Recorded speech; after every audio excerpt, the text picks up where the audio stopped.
Hey everyone, welcome to FanFic Canon. Thanks for hitting play. I'm thrilled to bring this fan-made story to life for you. If you enjoy the ride and want more narrated fanfics, smash, subscribe, and tap the bell so you never miss an episode. And if you want audiobook of a novel of your choice, join my Patreon. Request any title that's freely available online, and I'll produce a full narration just for you. Now, let's dive into today's adventure. The dense jungle felt like a cage, the thick canopy overhead casting long shadows as the four rangers gathered just outside the entrance of the mineshaft. The oppressive humidity clung to them, the air heavy with the smell of damp earth, moss, and decay. But the stillness in the air was deceptive. Underneath it all, a thrumming sense of anticipation hummed between the rangers. The silence was thick with unspoken tension, though none of them showed it. The quiet was a precursor to the storm that would follow. Red stood at the front of the group, her posture radiating command and control even in the midst of uncertainty. Her body language was calm, her stance unyielding as she surveyed the scene, her gaze fixed on the dark, gaping maw of the mineshaft in front of them. Even through the uncertainty, there was a confidence in the way she held herself. Red had faced chaos before. This was just another day on the job, another obstacle to overcome. The unknown operator they were hunting might have been skilled enough to evade them this far, but that only meant they had underestimated the Rangers. And that was always a mistake. Aegis, her AI, continued streaming tactical data into her thoughts, weaving updates and observations seamlessly into her mental processes. It was a constant, reassuring presence. Aegis had been with her for years, guiding her through battlefields, disasters, and survival situations. The bond between them was near instinctual. Red trusted Aegis implicitly just as she trusted her team. Still no response from the megacities or command, Aegis reported. All SOS signals are repeating on loop, but we're not receiving any feedback. Either we're cut off or there's some form of jamming interfering. Red's jaw tightened beneath her helmet. That didn't bode well. They were isolated, no backup, no support, no confirmation that their signals were even reaching anyone. But even this couldn't rattle her. They'd trained for these kinds of situations. Red's team was built for adaptability, for taking control of situations that spiraled into chaos. They had survived too much already to be thrown off by an unexpected complication. Keep the signals active, she ordered mentally, knowing that Aegis would maintain the SOS loop. If there's any chance command is out there, they'll find us. Her thoughts flickered to the operator they were chasing, the one who had refused to identify himself, the one who had slipped into the shadows of the jungle without a trace. Whoever he was, his actions were raising every red flag, refusing to respond, evading their scans, hiding in the mineshaft. He wasn't playing by the rules. Has the operator made any attempt to communicate? Red asked, knowing the answer already but needing confirmation. Negative, Aegis confirmed. All channels silent. He's deliberately avoiding contact. Red's eyes narrowed. A rogue. Someone operating outside of protocol, someone who wasn't supposed to be here. If this operator was legitimate, there was no reason to avoid them, no reason to run, and that made him dangerous. There was only one type of person who refused to engage with Rangers, a threat. We can't take any chances, Red said, her voice tight with authority as she addressed her team. He's rogue and we don't know what he's capable of. If he's refusing to follow protocol, then he's a danger to everything we stand for. This ends now.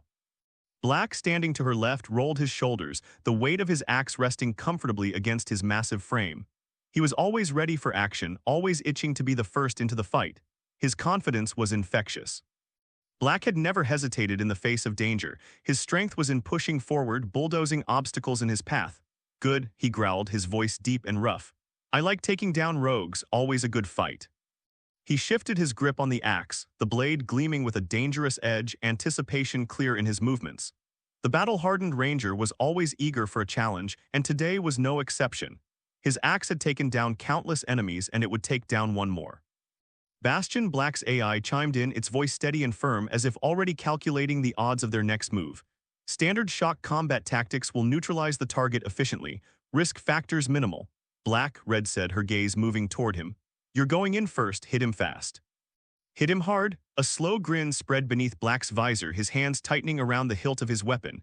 That's all I needed to hear. Yellow stood a little apart from the group, her demeanor calm and thoughtful. She didn't speak much during these moments, preferring to let her actions speak for her. Her eyes were focused, her mind already running through the tactical possibilities. Yellow's strength wasn't in brute force like Black, but in precision and stealth. She was a shadow on the battlefield, slipping through enemy lines undetected, her daggers ready to strike without warning. Echo, her AI, had already begun processing the data from the mineshaft. Yellow didn't need to say anything to know what to do. The trust between her and Echo was implicit. It allowed her to move through battlefields with a grace and efficiency that made her nearly invisible.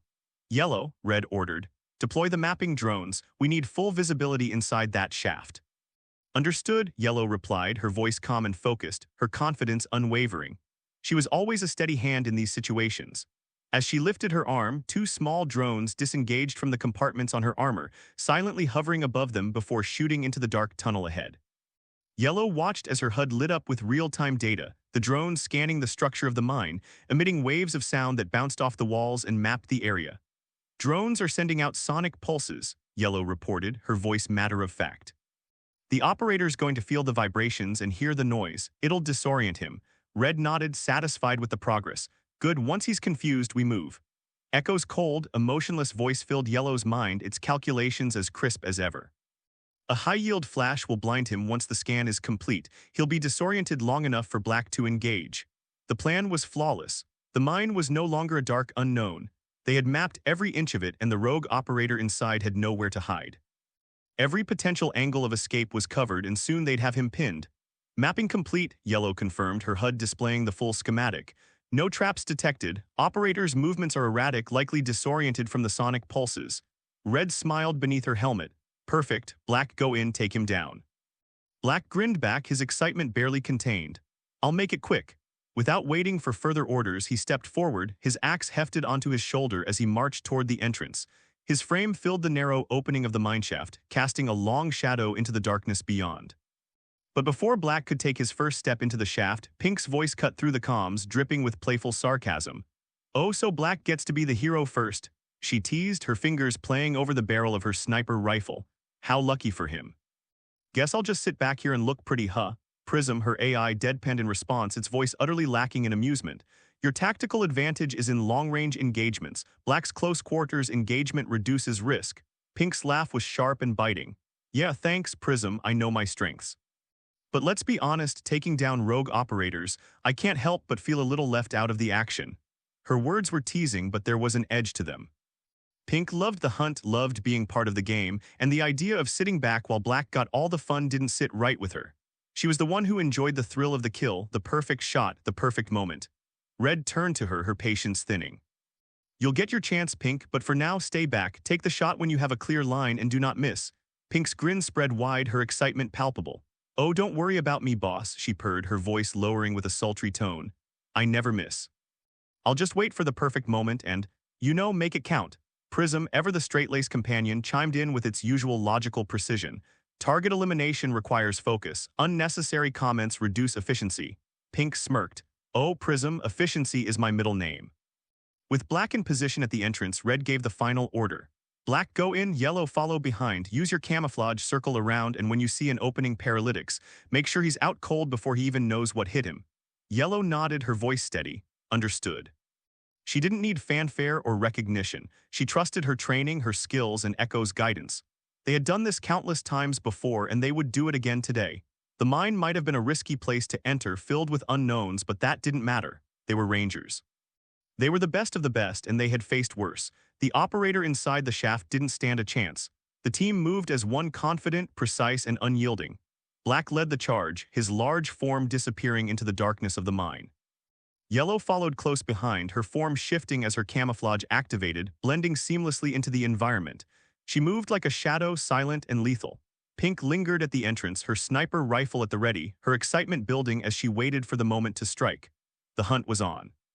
The atmosphere in the mineshaft shifted as soon as Black charged in, confident and sure-footed.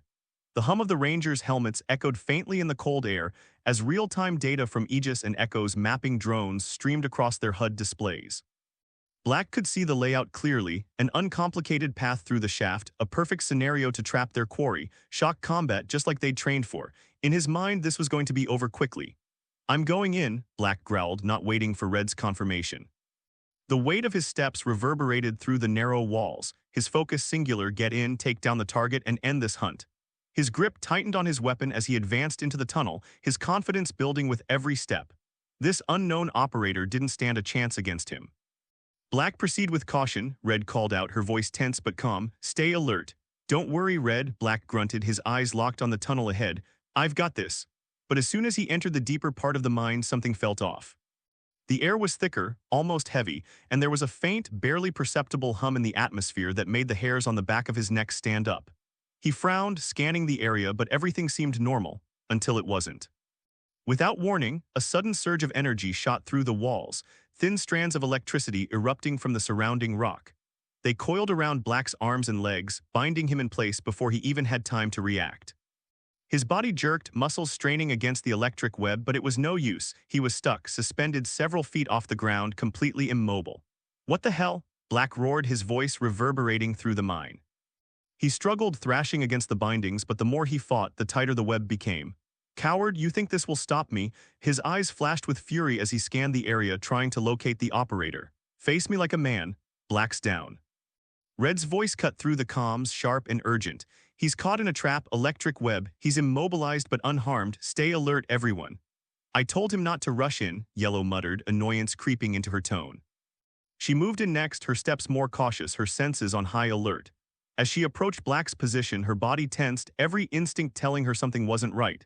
Just then she heard it, a faint metallic clatter, the unmistakable sound of a grenade being tossed. Grenade. Yellow started to shout, but before she could finish, a blinding light filled the tunnel. The flash grenade exploded, the burst of light and sound overwhelming her senses. Her vision blurred, her HUD flickered, and her camouflage faltered.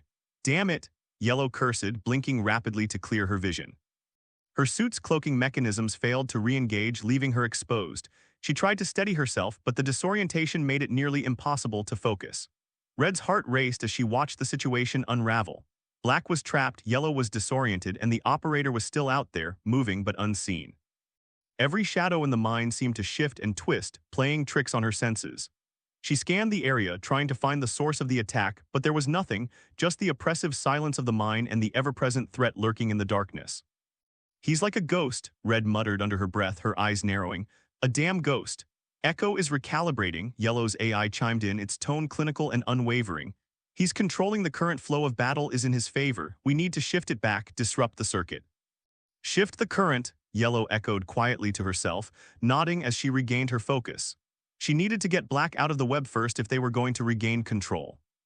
Her hands moved quickly, reaching for her twin daggers, their edges glinting faintly in the dim light of the tunnel. I'm on it, Yellow said into the comms. She moved toward Black, her eyes scanning the web of electricity that bound him. Hurry it up. Black barked, his frustration evident. I want a piece of this guy, let me loose so I can rip him apart. Hold still or you'll fry us both, Yellow shot back, her tone sharp but focused. She examined the web, looking for the weakest points where her daggers could cut through without triggering another surge.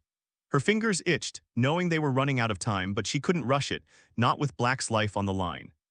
Bastion's voice cut in through the neurolink, urging Black to stay calm. We'll get him, just stay focused, let her do her job. Yellow made quick work of the webbing, her daggers slicing through the strands with precision. Sparks flew as she severed the last connection, and Black dropped to the ground with a heavy thud. He was free. Thanks, Black grunted as he stood, shaking out his limbs. Now let's finish this. You're welcome, Yellow replied coolly, already moving into position. But I'm the one who's going to finish it. You'll slow him down, I'll circle around and apply the paralytics. Whatever, Black muttered, readying himself, as long as I get a shot at him. Meanwhile, Pink was still stationed at the rear, her excitement building as she watched the chaos unfold. Her hollow decoys moved deeper into the mine, their movements mimicking her perfectly. Come on, baby, Pink purred, her voice dripping with mock sweetness. Come out and play. I promise I'll be gentle at first. Prism's decoys fanned out, their holographic forms flickering as they advanced further into the mine, searching for any sign of the operator. Pink's fingers twitched on her rifle, the anticipation of a kill lighting a fire in her belly. But then one of the decoys flickered out, gone just like that. Pink's eyes narrowed. Oh, you're gonna make me work for it, huh? She muttered, her voice thick with desire. I like it when they play hard to get. Another decoy fizzled out, disappearing before her eyes. Oh, come on. Pink's frustration was palpable now, her fingers tightening around her weapon. You think you can just take them out one by one and leave me hanging? Not cool, baby, not cool. Prism's voice purred in her ear, fanning the flames of her growing irritation. He's toying with you, darling. He knows how to get under your skin. He's under more than my skin, Pink growled, her lips curling into a predatory smile. But if he thinks I'm giving up that easy, he's got another thing coming. Another decoy blinked out and Pink's frustration boiled over. "Oh, I'm going to make you beg, baby," she hissed, her voice a dangerous blend of anger and lust. "When I find you, you're going to wish you'd just come out and taken me up on my offer." "Pink, stay focused," Red barked over the comms, clearly annoyed. "You're supposed to be tracking him, not playing games." "Oh, I'm tracking him all right," Pink muttered, her eyes scanning the tunnel ahead. "And when I get my hands on him, I'll show him exactly what happens when you mess with a girl like me." Her decoys were dropping fast, and with each one that disappeared, Pink's excitement only grew. She could feel the hunt, the thrill of the chase coursing through her veins. This was the part she lived for, the anticipation, the tension, the moment right before the kill. "He's close," Pink whispered, her voice low and sultry. "I can feel it." Prism's voice echoed in her mind, urging her on. "He's slipping through your fingers, darling, don't let him get away." "Oh, don't worry," Pink purred, her grip tightening on her rifle. "I'm just getting started." "I'm right here," she heard from behind her, the words spoken with such chilling calm that her body reacted before her mind could catch up. She froze, feeling the unmistakable sensation of a hand pressing firmly on the small of her back. Her eyes widened in shock, her pulse spiking as her brain struggled to register what was happening. The touch was real, he was real. Her breath caught in her throat, and for the briefest moment, fear cut through the haze of adrenaline, but it was already too late. Blue's hand had planted a mine right against her, and the concussive blast detonated at point-blank range. The shockwave slammed into her back, the explosion erupting with a deafening crack. Her suit systems flared red with warnings, but none of that could stop the sheer force of the blast from lifting her off her feet. The explosion sent her body hurtling forward, straight into red. Her world spun wildly as she crashed into her leader, the impact knocking them both to the ground in a chaotic tangle of limbs and armor. "What the hell?" Red barked, the wind knocked out of her as Pink slammed into her from behind. Pink hit the ground hard, her head spinning as the blast's aftershock rippled through her. Her HUD flashed warning after warning, concussion risks, armor integrity compromised, internal injuries likely, but the only thing Pink could think about was the humiliation burning through her chest. That bastard had gotten close enough to touch her. "He planted it, he was right behind me," Pink groaned, her voice strained with fury as she pushed herself off the ground. He touched me and I didn't even see him. I didn't feel him until it was too late." Red shoved her off, her own pistols raised and ready. "Focus, Pink, we don't have time for this, get back in formation." Pink's breath was ragged, anger mixing with the pain as she scrambled to her feet. Her body still trembled from the blast, but her rage was the only thing keeping her moving. No one touched her. No one. And the fact that this operator had managed to sneak up behind her, place a mine on her back and detonate it was enough to make her blood boil. She swore under her breath, her mind already racing through thoughts of revenge. Her lips curled into a snarl as she grabbed her rifle and locked her gaze on the shadows. "I'll kill him," she spat. "He's dead."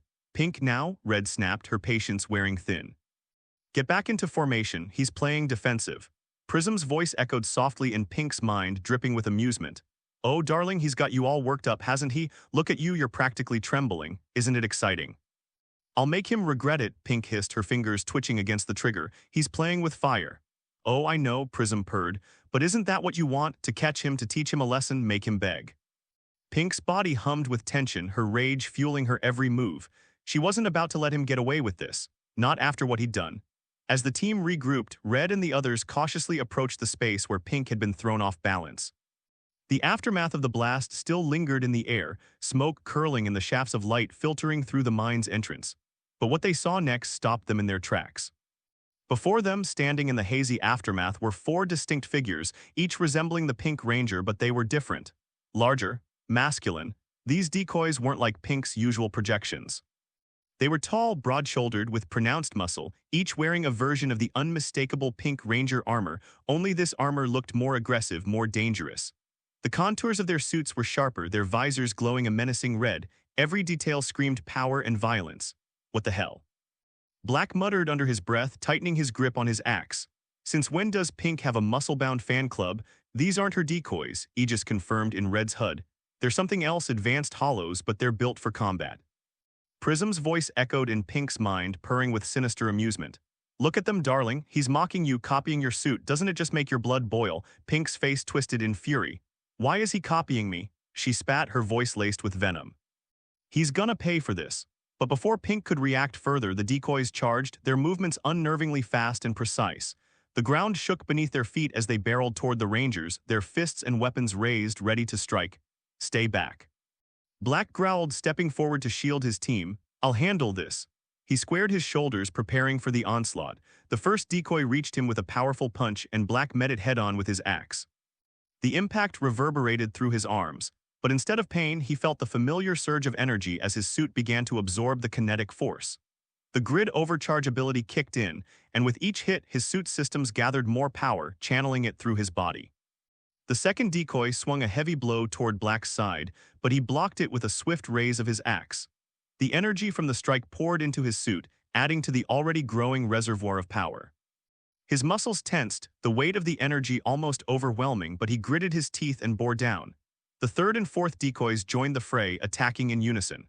One aimed for his legs, the other went high, their combined strength formidable. Black braced himself, blocking the blows with expert precision, each hit sending more energy crackling through his armor. He could feel the heat building inside him, his suit humming with raw power as it absorbed hit after hit. His muscles screamed in protest, but he knew this was his moment. He needed to bide his time, let the energy build to its peak. "Hit me harder," Black roared, his voice a guttural snarl as another punch connected with his chest. The suit glowed faintly, the energy swirling inside him, pressing against his skin like a storm waiting to break. The tension was palpable, each hit fueling the growing power within. The decoys didn't let up, their attacks relentless, but Black stood firm, his axe flashing as he parried and absorbed each strike. His suit systems were nearing their limit, the warning lights flashing in his HUD, but he ignored them. The energy was building, coiling tighter, ready to be unleashed. It buzzed through him, electric, intoxicating, the sheer magnitude of it almost too much to contain. Bastion's voice echoed in his mind, urging him to hold out just a little longer. "Let them hit you, just a bit more, you've almost got enough." Black grunted in response, focusing on each attack, each surge of power that flooded his suit. His muscles ached, his bones felt like they were vibrating with energy, but he held on. The decoys kept coming, their blows heavy, their movements sharp, but Black welcomed the pain. It only made him stronger. "I'm ready," he thought, the pressure building to a breaking point. He could feel the energy pulsing inside him, begging for release. Now, with a guttural roar, Black unleashed the grid overcharge. His axe glowed with a blinding black energy, the pent-up force erupting in a massive horizontal slash. The air crackled as the wave of energy surged outward, tearing through the space in front of him. The decoys didn't stand a chance. The blast hit them with full force, their bodies disintegrating into flickers of light and fading into nothingness. The raw power of the attack reverberated through the mine, shaking the walls and sending loose rocks tumbling to the ground. But as the dust settled, something else became clear. In the center of the mine, standing where the decoys had been, was a single figure. Blue. His body was cloaked in the familiar blue aura, but something was different. His armor pulsed with a familiar dark energy, Black's energy. The very force he had unleashed had been absorbed by Blue, and now it was radiating from him, coiling around his form like a living shadow. "No way," Black breathed, his eyes widening in disbelief. He absorbed it, all of it. The realization hit him like a punch to the gut. Blue had taken everything, the energy, the force of his overcharge, and was about to deal it back, but doubled in strength. "Red," Black shouted, panic edging into his voice. "Deploy your grid boundary now." Red's eyes darted toward Blue, her mind racing as she activated her abilities. The shimmering grid boundary spread out, enveloping Black in a protective field, boosting his defense. But there was no time to fully prepare. Blue's gauntlets crackled with energy, and without warning, he fired. The blast slammed into Black with the force of a freight train. The impact was like nothing he'd ever felt before. Every muscle in his body screamed as the energy hit, sending shockwaves through his armor. His vision blurred, and for a moment, the world seemed to tilt on its axis. But he didn't fall, he wouldn't fall. With a growl of defiance, Black planted his feet, digging into the ground as the blast pushed him back. His axe dropped from his hands, but he stayed standing, weathering the storm. His body ached, his suit systems flared with warning after warning, but he endured. He had to. "I'm not going down," he growled through gritted teeth, his voice barely audible over the roar of energy. "Not today." The blast subsided, the energy dissipating into the air, leaving a crackling silence in its wake. Black's body trembled with exhaustion, his suit systems on the verge of shutting down, but he remained on his feet, refusing to yield. As the dust settled, Blue was already moving. His overcharge spent, only his blue aura remained as he took his chance to escape. The Rangers watched in stunned silence as Blue slipped into the shadows of the mine, vanishing before they could react. Black dropped to one knee, his chest heaving with ragged breaths. He could feel the tremor in his muscles. the lingering sting of the attack still coursing through his body. His suit systems were on the verge of shutting down, but the neuro-link connecting the team told him everything he needed to know. Through the shared mental link, Black could feel the shock and disbelief coursing through red, yellow, and pink just as intensely as he felt it himself. Black dropped to one knee, his chest heaving with ragged breaths. His entire body ached from the energy he had absorbed and unleashed. The tremor in his muscles hadn't subsided, a reminder of the massive overcharge he had endured. His suit's internal systems were dangerously close to shutting down from the strain. Even Bastion, his ever-stalwart AI, remained unusually quiet as they recalibrated, letting the armor catch its breath, so to speak. Through the neurolink, Black could feel the residual shock and disbelief rippling through the rest of the team. Red's steady, commanding presence still anchored them, but even she couldn't mask the undercurrent of tension. Yellow's usual calm was fractured by frustration, while Pink's boiling anger, now palpable, spiked erratically across the link. The mine had fallen into an eerie silence. The sounds of their suit systems working to stabilize filled the space, but that was it. Whoever this mysterious operator was, he was gone, escaped into the shadows once again. It was infuriating, and Black's frustration radiated out into the link. He hated this. He hated feeling like the prey. "Damn coward," Black growled through clenched teeth, slowly pushing himself up onto his feet. His fists flexed and his frustration festered beneath the surface, kept in check only by the discipline of their training. Hiding in the shadows, setting traps, fight me like a man. His eyes flickered with burning anger, scanning the area as if he could force the enemy to appear just through sheer willpower. The words hung in the air, bitter with resentment, but they rang hollow. Black knew the truth: they were up against someone who wasn't playing by the same rules. This wasn't about strength or bravado. The operator was outsmarting them, using their very strengths against them. "We're not pursuing yet," Red ordered, her tone authoritative and unwavering. She was the rock they needed right now, her words grounding them, pulling them back from the precipice of reckless action. "He's leading us into traps. We rush and we're walking into another one. That's not happening again." The frustration from Black's overzealousness earlier still rippled across the team, but Red's command settled them. Through the neuro-link, they felt her resolve, her steel focus, and it became their anchor. She knew this wasn't just any opponent, this was something far more personal. It was an insult, a tactical nightmare, and Red wasn't going to let them fall into another trap. The shared mental link conveyed emotions stronger than words. Even as the team adjusted to Red's orders, Black's simmering anger bled through, tinged with embarrassment for having fallen into the trap so easily. His pride stung, and that anger fueled his resolve. Red's focus sharpened as she tried to push past her own unease, keeping everyone level-headed, refusing to let emotions cloud their next moves. Yellow stepped forward, her mind already spinning through the tactical errors they had made. Her analytical side took over as she pieced together everything the mysterious operator had done so far.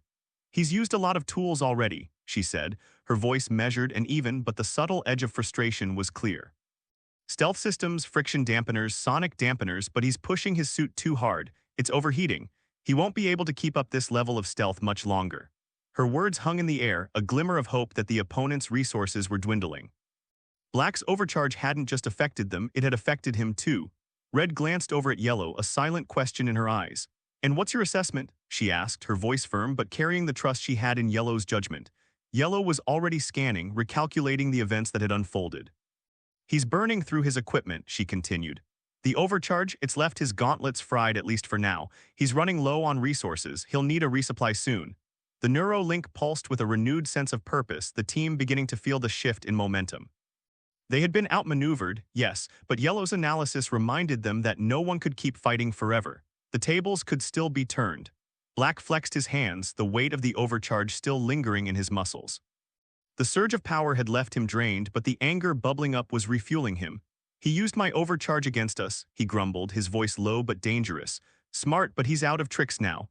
Yellow gave a small nod, already planning their next steps. "Exactly. His resources are limited, but we should assume that he can replicate more of our abilities. If he mimicked Pink's decoys and your overcharge, there's no reason to think he can't copy Red's grid boundary or my dagger's effects." A tense silence followed. The thought of the enemy being able to replicate their abilities, especially their more dangerous ones, sent a ripple of unease through the link. Even though Red had a strong grip on the team's mental cohesion, the idea that their opponent could replicate Red's boundary control or Yellow's paralytic daggers wasn't something they could ignore. Red's eyes flickered with doubt for the briefest of moments, but she quickly smothered it. Even if he can copy us, he's running on fumes. That's our advantage. We dictate the terms now. The Neuralink vibrated with shared agreement, their previous doubts falling to the wayside. The sting of being outplayed, of being reduced to prey, was slowly dissolving. Now the predator in them was reawakening. We've faced worse, Black muttered under his breath, his fists tightening. This guy's good, but we're better. The cold, clinical voice of Yellow's AI echo piped up through the Neuralink. He's deployed stealth systems, dampeners, and exhausted his gauntlets. His suit is reaching critical limits. His camouflage won't last much longer. Pink had been quiet for a while, uncharacteristically so, as she processed the events. Now her mind was filled with excitement once again. The momentary frustration was gone, replaced by a twisted sense of satisfaction. "Oh baby," she purred through the link, her thoughts dripping with venomous pleasure. "We've got him right where we want him. He's playing hard to get, but I love it when they squirm." The energy in the link shifted. Despite the frustrations, there was something electric about Pink's energy, her unhinged excitement fueling the team. She was a wild card, but they needed her fire right now. Red shot her a look through the link, cutting through the group's shared thoughts. "Focus, Pink, we're not playing games anymore." "Oh, I'm focused all right," Pink replied, her tone saccharine and dangerous. "Focused on making him regret every second of this." Yellow stepped back into the conversation, her tactical mind already churning out plans. "We know where he's heading. He needs to resupply, and fast. This is our moment to take back control of the battlefield. We've let him dictate too much already." Red nodded, processing everything. The team was regrouping mentally, their resolve returning with each breath. "Good, we're not rushing in, not this time. We move systematically, corner him, and cut off every escape route." The tension in the Neuralink was replaced with the hard edge of determination. The initial shock had dissipated, and now the team was recalibrating, ready to strike back. They weren't going to fall for any more traps. They weren't going to be outmaneuvered again. "We take control," Red commanded, her voice like steel. "We finish this together." With that, the team pooled their collective strength, ready to strike. They had been caught off guard, but now they were ready to turn the tables. Blue stood still, his chest heaving as the heat of the jungle pressed down on him, suffocating and relentless. Sweat clung to his skin beneath the suit, every breath feeling like it dragged through wet fabric. His suit systems whined, warning indicators flashing faintly across his HUD. The overcharge had pushed everything to the brink, and now his systems struggled to keep pace. Exhaustion weighed heavily on him, each movement a painful reminder that his options were wearing thin, and they were still out there hunting him. His mind raced, grasping at a plan. He needed higher ground, somewhere to get a vantage point to see them before they saw him. Instinct told him that was his best move. He just needed one good position, one spot to survey the battlefield and regain control. "Nova," Blue rasped, struggling to keep his voice steady. "Get Cassins on the line." "Already done," Nova replied, her voice crisp, though he could sense the tension simmering beneath the surface. There was a faint crackle of static before General Cassins' voice cut through, sharp and immediate. "Blue, I need a status update." Blue exhaled, steadying himself as he prepared to report. His eyes darted toward the treetops again. He needed to move soon. "4 Rangers engaged," he began, his voice calm despite the pounding of his heart. "They've deployed grid abilities. Sync rates confirmed above 50%. Black's overcharge ability is spent." He paused for a second, running through the details in his head before continuing. "Pink has 2 decoy charges left, 4 total if Red's grid boundary is in effect. Red's deployed 2 boundaries, so she's got 3 remaining. Yellow's camouflage was disrupted during the fight, but it'll be back online soon, minutes at most." His gaze flicked around, scanning the dense foliage as he continued. "Their suits are damaged, but they're still in fighting condition. They're nowhere near out of this. They've still got plenty of gear left." Blue clenched his fist, his frustration bubbling up. "I've burned through most of mine." Cassins was silent for a moment, and Blue could hear the faint murmurs of operations officers in the background relaying orders. Tactical teams are moving into position, armor units standing by, aerial sweep ready for engagement. Blue forced himself to focus, to keep his mind from straying to the exhaustion gnawing at his limbs. He couldn't afford to slow down, not now. "I'm moving toward higher ground," Blue said finally, his tone urgent. "I can get a better visual from up there. I need to see them coming if we're going to make this work." The silence on the other end was broken by the sharpness of Cassins' response. "Negative, Blue. You're not going to higher ground." Blue stiffened, caught off guard by the force of Cassins' words. "Sir, if I can get a better vantage point." "I said no," Cassins snapped, cutting him off mid-sentence. "You're not here to get a better view, you're here to secure the situation. We don't need confirmation anymore." Blue's jaw tightened, his frustration rising. Higher ground was the key. He could control the fight if he could just see them first, but Cassins' voice was unwavering and he wasn't leaving room for debate. Rapid response teams are in a clearing 5 clicks due south of your position, Cassins continued, his tone cold and direct. My teams are forwarding the exact coordinates to Nova now. Automated armor platforms and infantry are already setting up in the tree line, with aerial response units ready to sweep in if things escalate. You're heading there to help secure the Rangers. We're bringing them in for interrogation. Blue blinked, the mission's shift hitting him like a gut punch. Bringing them in? That's right, Cassins replied, his voice sharp and unyielding. We're pacifying the Rangers and securing their morphers. Once we cut off their escape, they'll either power down voluntarily or we'll bring them in by force. Either way, we get those morphers, and once we have them, we'll get the answers in debriefing. This isn't about figuring out if they're real Blue, it's about neutralizing the threat. The directive landed on Blue like a sledgehammer. The mission had shifted and there was no time left for caution or second guessing. This was about action, pure and simple. The weight of it pressed heavily on his chest. Sir, a full encirclement might push them into a fight, Blue warned, his voice tight with urgency. If we box them in, they won't have a choice but to escalate. Their firmware is over 10 years old, they won't be able to verify orders, check friend or foe tags, or reach any kind of backup. They'll have no connection to the systems we rely on. It'll be direct communication only.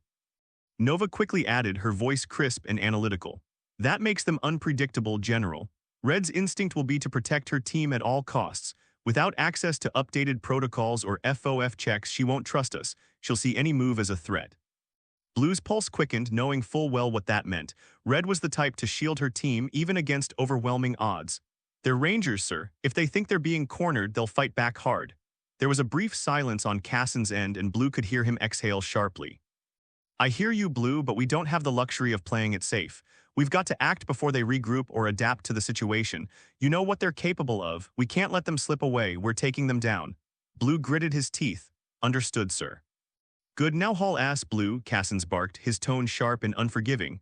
5 clicks due south. Coordinates are already with Nova. Meet up with the response teams and lock this down.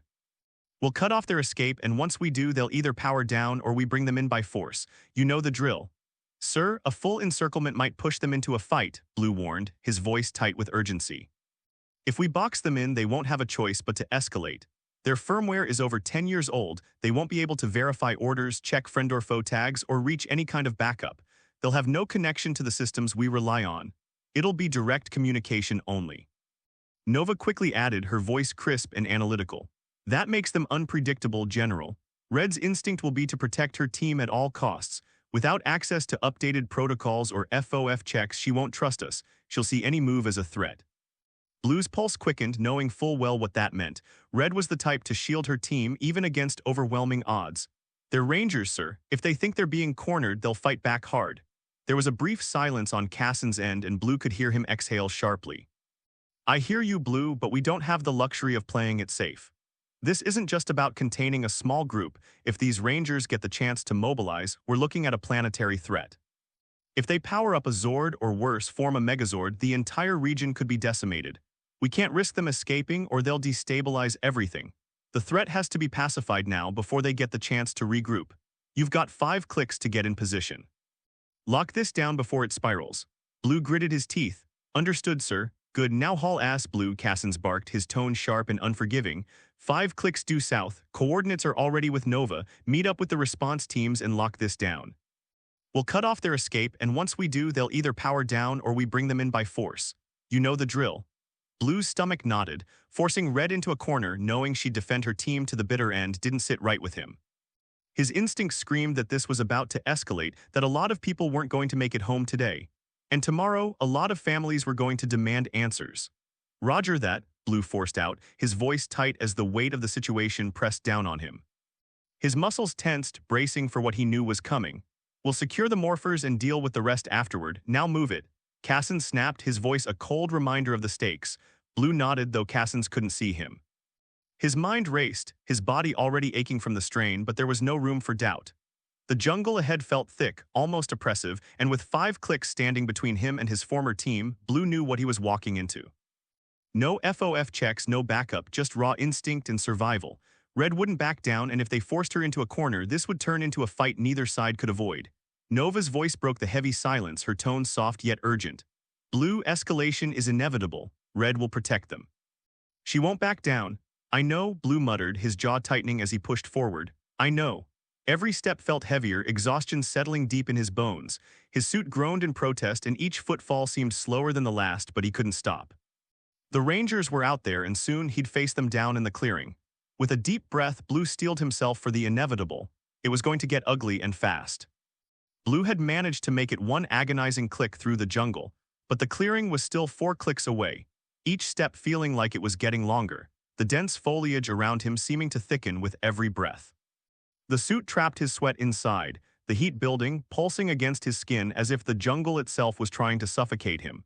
His HUD flickered and reset, struggling to keep up as the humidity and constant motion taxed its systems. 4 clicks to the clearing, Joseph, Nova's voice cut in, still calm but with a sense of urgency now unmistakable. They're gaining ground. The sounds of pursuit were like a storm breaking behind him, trees splintering, leaves shredded underfoot, and the low growl of Black tearing through the jungle. Blue could practically feel the vibrations in the ground, the way Black's sheer weight and power rattled through the trees. Run all you want, Black's voice roared from behind, his tone filled with eager fury. I'm going to break you when I get my hands on you. A tree shattered, and Blue darted right just in time to avoid the debris. His heart pounded in his chest as he forced his legs to keep moving, vaulting over a massive fallen log that nearly tripped him up. Every muscle screamed, the weight of his gear pressing down like iron. Suddenly, Pink's voice drifted down from the canopy, soft and dripping with amusement. Poor Blue, she crooned, her voice thick with mock sympathy. You're getting all worked up, aren't you? Don't worry, baby, I'll make it nice and slow when I get my hands on you. The shot rang out before he could react, a plasma round streaking past his helmet, sizzling through the air, leaving a trail of heat that seared his senses. It missed by millimeters, but he felt the burn, the heat seeping into his skin even through the suit's protective layers. That one was a warning, Pink's voice purred. Next time, I'll hit you somewhere softer. Blue gritted his teeth, pushing harder. The jungle around him seemed to close in, every shadow hiding something dangerous, every noise amplified by his thundering pulse. He knew Pink was above him, somewhere in the thick branches, stalking him like a predator savoring the hunt. 3.8 clicks, Nova's voice came through again, cutting through the tension. She missed, but she's getting closer. Another shot blazed past, an incendiary round this time, exploding into the tree just ahead of him. Flames erupted, licking up the bark and casting harsh shadows as they spread across the underbrush.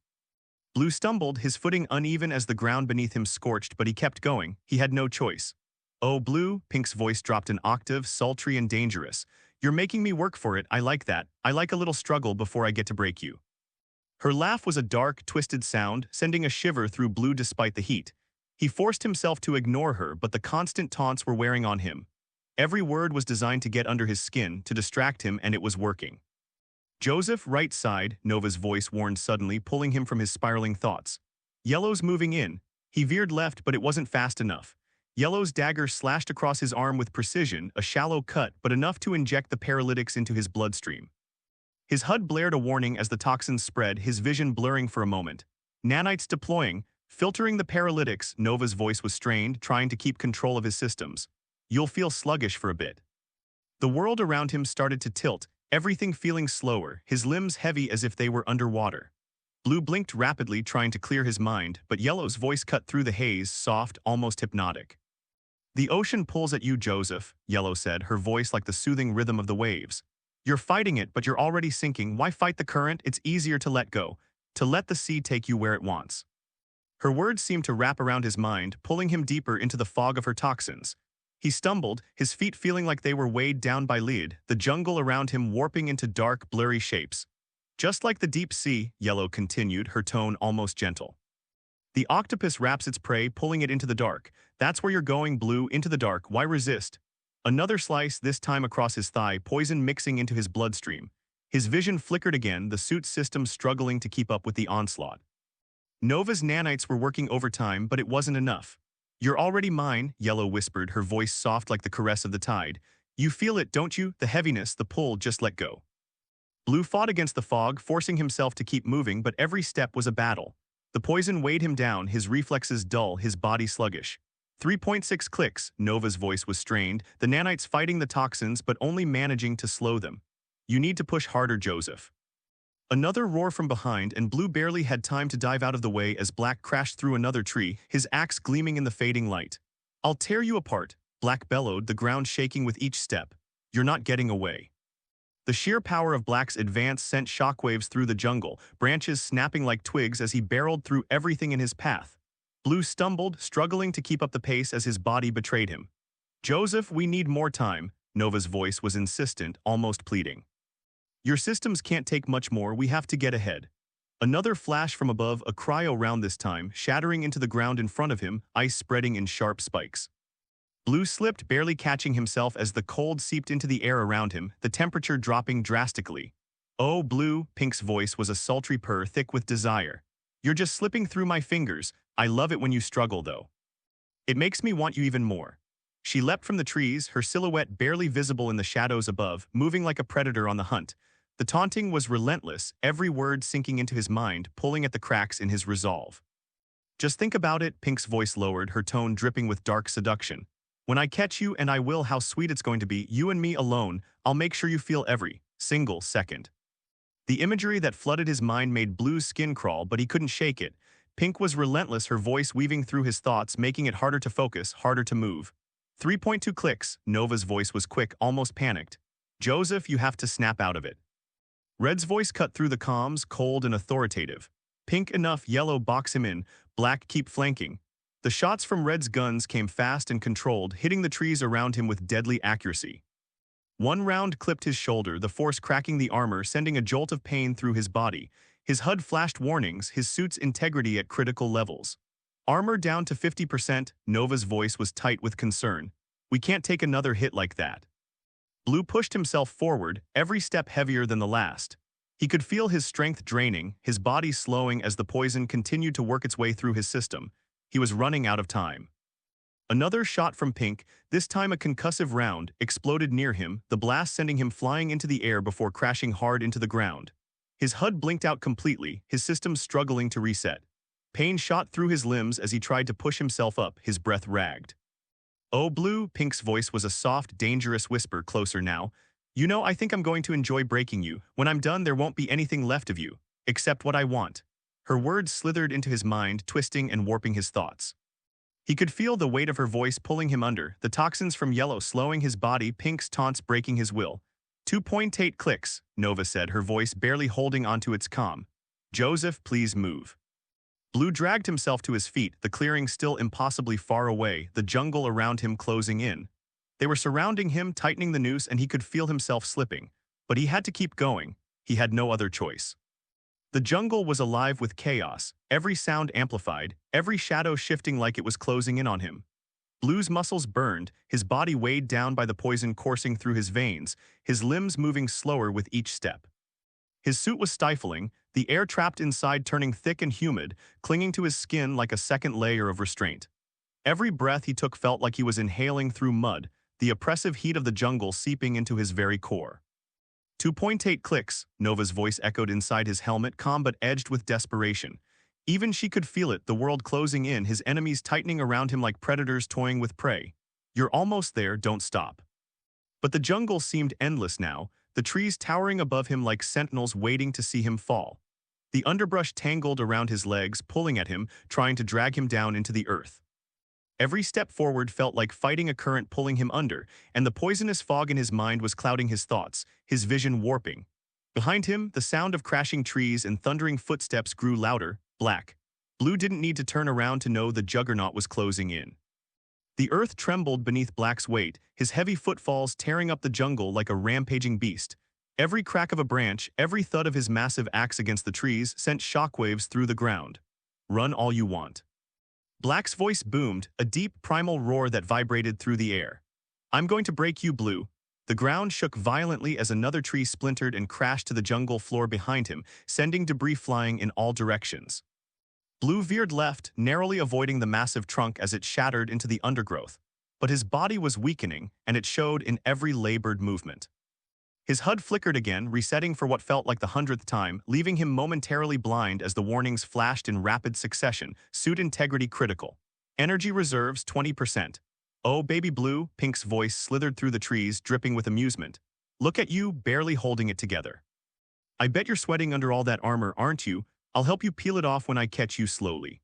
The plasma shot that followed her words missed by a hair, the searing heat sizzling past Blue's head.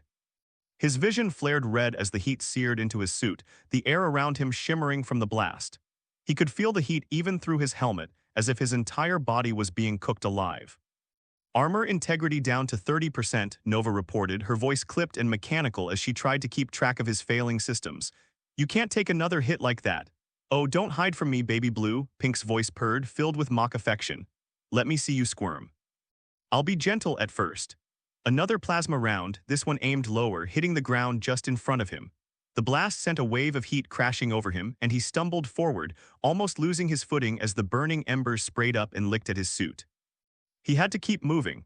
But the jungle was a maze now, each tree looking the same as the last, every sound blending into a cacophony of crashing footsteps and taunting voices. Yellow's voice joined the chaos, calm but insidious, wrapping around Blue's thoughts like the tightening coil of a predator. You feel it, don't you? The way the tide pulls you down, it's just like the ocean, Blue. You can struggle, but in the end, the current always takes what it wants. The poison in his veins throbbed with every heartbeat, and his vision swirled, the jungle warping as Yellow's words burrowed deeper into his mind. The weight of the poison dragged him down, his legs heavy as if they were sinking into quicksand. You're just like a fish caught in a net, Yellow whispered, her voice soft and hypnotic, lulling him deeper into the fog. Fighting only makes it worse. Why not let the ocean take you? It's so much easier to let go. Her blade sliced across his side again, the sharp pain barely registering through the numbing haze that was spreading through his body. Paralytics, more poison. His limbs felt like lead, his steps faltering as the world spun around him. The jungle felt like it was closing in, the trees bending inward, their shadows stretching like fingers ready to grasp him. You're already mine, Yellow murmured, her voice a soft lullaby. Like a shark smelling blood in the water, I'll take you to the depths. Stop fighting, Blue, let the sea consume you. Blue blinked hard, forcing himself to stay upright to stay conscious. But her words, they echoed in his mind, the poison making it harder and harder to resist. Each breath felt heavier, like the weight of the ocean was crushing him from above, pulling him under. 2.5 clicks, Nova's voice cut through the fog, a lifeline pulling him back. Just 2.5 more, Blue, you're almost there. He shook his head trying to clear it, but the jungle was a blur now, the ground swaying beneath him. He pushed forward, stumbling, barely managing to stay on his feet, but they were closing in. The jungle wasn't endless anymore, it was a trap, and they were the hunters. From above, Pink's laughter rang out again, closer this time, her voice twisted with sadistic glee. Oh, baby Blue, you're making it too easy. Look at you, barely holding it together. When I catch you, I'm going to make you beg. You'll scream for me before I'm done. Another shot from her sniper rifle, a concussive round this time, exploded near his feet, sending him flying forward, crashing into the ground with bone-jarring force. His HUD blinked out, the helmet vibrating from the shockwave as his ears rang with the impact. Oh, Blue, Pink's voice was a dangerous whisper now, filled with dark desire. You know I like it when you struggle. When I finally get you, I'm going to take my time, make you feel every little bit of pain until you beg me for more. The sonic vibrations left his mind disoriented, the jungle spinning as he tried to push himself up. But the ground was shifting beneath him, the shadows warping, closing in as if the jungle itself was alive and ready to devour him. 2 clicks, Nova's voice barely held together, her urgency palpable now. Blue, you have to move, they're closing in. He forced himself to his feet, but his limbs were sluggish, his muscles burning with exhaustion. The world was spinning, the jungle stretching out into infinity, and every sound seemed to echo louder, heavier, suffocating. Another shot rang out, a cryo round this time, shattering the ground just in front of him, ice spreading in jagged spikes. The temperature dropped sharply, the air freezing around him as the icy mist swirled through the trees. He slipped, crashing into the cold ground, the frost biting into his skin even through his armor. Oh, you're slippery, aren't you, baby Blue? Pink's voice slithered through the cold air, mocking, twisted with amusement. But don't worry, I'll catch you. And when I do, you'll wish you'd let me take you sooner. Another roar from behind, Black, smashing through trees, his axe carving through the jungle like a force of nature. His steps were thunderous, the ground trembling as he bulldozed his way forward, relentless and unstoppable. I'll tear you apart, Black's voice was pure fury, shaking the very earth with his rage. You can't outrun me, Blue, you're finished. The ground shook violently as another tree came crashing down, sending splinters flying. Blue barely managed to roll out of the way, but the impact jarred his entire body, pain shooting through his limbs. The world around him was crumbling, the jungle twisting into a maze of shadows and violence. Blue's breath came in ragged gasps. Every inhalation labored, the poison from Yellow's dagger still surging through his system, despite Nova's nanites struggling to keep it at bay. His legs felt like lead, His vision flickered as his HUD blinked in and out, and the relentless voices of his pursuers seemed to echo inside his skull. He stumbled forward, forcing himself to keep moving, but the jungle felt endless, as if it was growing thicker with every step, pulling him back, trapping him. "Oh, baby Blue," Pink's voice slithered closer, her tone both playful and sinister. "You're slowing down, I can hear it in your breath. Don't worry though, I'll be right there to catch you, and when I do," her laugh was dark, dripping with twisted delight, "I'll make sure you feel every bit of it." A shot from her sniper rifle screamed through the air, this time a homing round, locking onto Blue's signature and curving through the trees with terrifying precision. Blue ducked, twisting his body at the last moment, but the round still clipped his shoulder, sending a jolt of pain through his arm. His suit's HUD blinked angrily, red warnings flashing as more cracks appeared across his armor. "Suit integrity at 10%, Nova warned, her voice strained, almost as if she could feel the suit struggling to keep him functional. "We're not going to make it like this, Blue." But there was no time, he had to move. "You can't run forever, Blue," Yellow's voice floated from the shadows, her tone soft, almost soothing, but beneath it lay a cold, predatory edge. "The way you're moving, it's like a dolphin caught in a net, thrashing, wasting energy. Just stop struggling. Let it end." Another graze from Yellow's dagger slashed across his leg, and the poison hit him hard this time, sending a wave of dizziness through his already exhausted mind. His legs buckled, and for a moment the world tilted, trees swayed, the ground shifted, and he felt like he was sinking into the earth. "You feel it, don't you?" Yellow's voice was like a lullaby, hypnotic. "The way the sea pulls at you, it's inevitable, Blue. You're already sinking, just give in." His limbs felt heavy, his body slowing under the weight of the paralytics and poisons coursing through him. Each step forward was a monumental effort, and Yellow's voice, weaving through his thoughts, made it harder to resist. His body ached for rest, for relief from the relentless chase. 1.5 clicks, Nova's voice cut in, sharp and desperate. "We're close, Blue, just hold on." But holding on was becoming harder with each passing second. The jungle had become a nightmare, every shadow hid a threat, every sound was an echo of his own exhaustion. And his enemies were relentless, their confidence growing with each moment that passed. They knew he was weakening, they knew he was on the verge of breaking. Another shot from Pink, a concussive round, exploded behind him, sending shockwaves through the trees. Blue was thrown forward, slamming into the ground with bone-jarring force. His HUD flickered again, resetting as his vision blurred. "Oh, baby Blue," Pink's voice was closer now, and he could hear the smirk in her words. "You're not even trying anymore. Are you giving up? Because when I catch you, I'm going to make sure you know just how much fun I'm having." Her words slithered into his mind, making his skin crawl. He pushed himself to his feet, his legs shaking beneath him, his body screaming in protest. But he couldn't stop, not yet. "You're already mine, Blue," Yellow whispered, her voice wrapping around his mind like tendrils of smoke. "Just sink, let the current take you." Another shot from Red now, controlled bursts aimed with deadly precision. One clipped his side, the force cracking the remaining integrity of his suit's armor. His HUD lit up in a blinding flash of red, alarms blaring as the damage mounted. "Armor failing," Nova's voice was almost drowned out by the chaos. "We're not going to make it like this." But Blue pushed forward, his body a mass of pain and fatigue, his mind slipping into darkness as Yellow's poison continued to drag him under. The jungle seemed to close in around him, the shadows stretching out like claws, and the voices of his enemies circled him like sharks. "One click," Nova's voice cut through the haze. "One click left, Blue, you're almost there." "One click," Nova's voice cut through the haze, sharper now, urgency vibrating through every syllable. "You're almost there, Blue." The jungle blurred around him, the oppressive atmosphere closing in as though the world itself was determined to crush him before he could reach safety. Blue's breath was ragged, his legs pumping furiously, but his body screamed with the strain. His vision swam, the toxins from Yellow's blades still coursing through his veins, pulling him toward the brink. His muscles ached, his heart pounded in his ears, and the edges of the clearing flickered just ahead.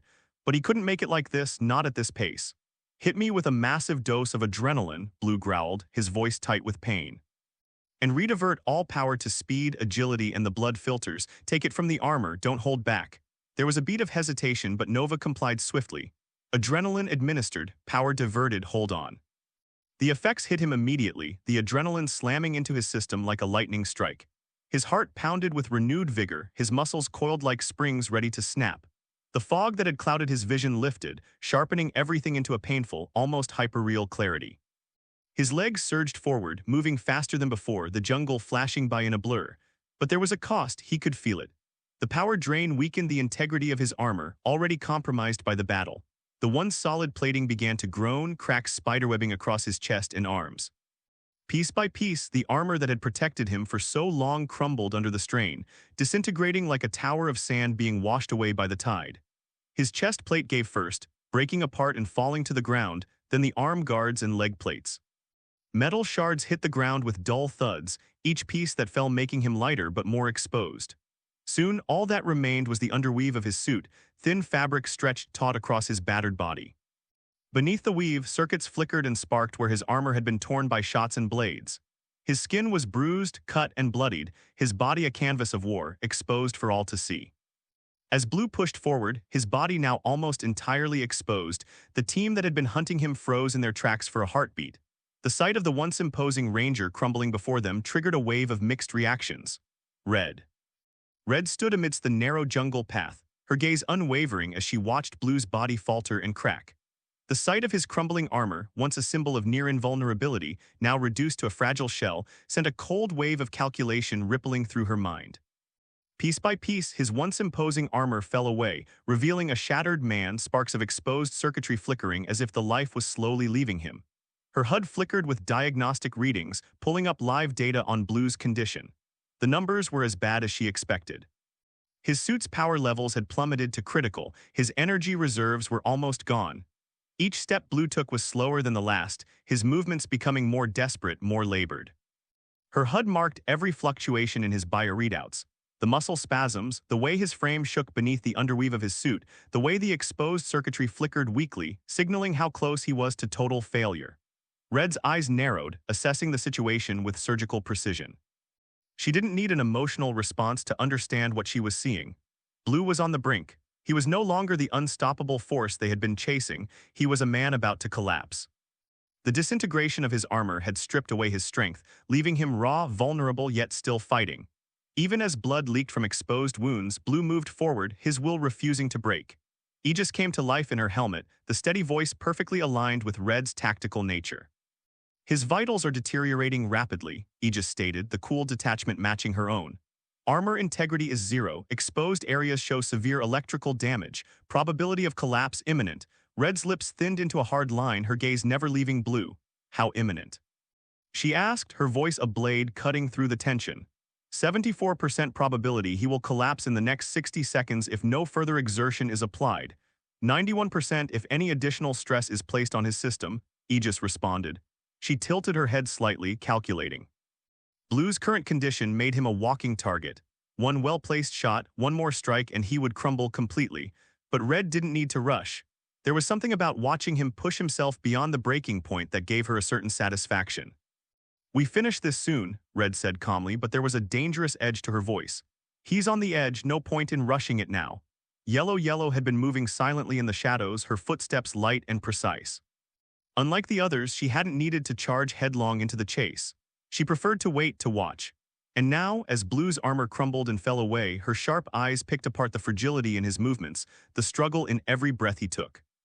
Echo was like a whisper in her mind, fluid and instinctual, perfectly aligned with Yellow's own calm nature. The toxins are working, but the filters are fighting hard. His body is still slowing down despite the adrenaline. Yellow's gaze flickered over Blue's exposed skin and the sparking circuits running along his limbs. She could see the tremors in his hands, the slight delay in his movements, a clear sign of his nervous system faltering. She knew the exact moment when her poisons would fully take hold.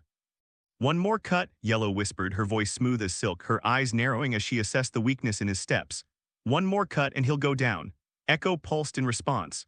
The suit's filters are nearly overwhelmed, his bloodstream is nearing toxic levels. "One more wound and the system will fail." Yellow stepped forward, her eyes never leaving Blue's exposed form. The jungle around them felt silent, as if the very world was waiting for the next move. Her hands hovered over her blades, but she didn't draw them, not yet. "He's like a dolphin caught in a fishing net," Yellow murmured, her voice taking on a hypnotic tone. "If we push him too hard, we'll kill him. The suit can't take another cut, his body can't either." Echo's tone matched Yellow's perfectly. "Advise restraint, his systems are critical. Pushing further will result in death." But Yellow wasn't here for mercy. She was here to finish the job precisely and efficiently. Black had crashed through the jungle path like a wrecking ball, his massive frame tearing through anything in his way. And now, as he stood watching Blue's armor fall apart, his eyes gleamed with raw excitement. This was what he had been waiting for, the moment his prey was reduced to nothing more than a fragile, broken man. Bastion was equally eager. He's finished. One strike and he's done, crush him. Black's fingers clenched around the handle of his axe, the anticipation building in his chest. He could practically feel the crunch of bone beneath his strength, the way Blue's body would give under the force of a single swing. His breath came heavy, excited as he took a step forward. He's done, Black shouted into the comms, his voice booming with the thrill of the hunt. Let me crush him, one swing and it's over. Bastion's voice echoed in his mind, the primal need for victory surging. End it, no mercy. Black's blood pumped hot in his veins as he grinned, imagining the satisfying weight of his axe cleaving through what remained of Blue's defenses. Every fiber of his being screamed for action, for the moment when he could finally deliver the killing blow. Just give the word, Black growled, barely able to contain his excitement. I'll break him in half right now. Pink lingered above them, weaving through the trees like a predator waiting for her moment.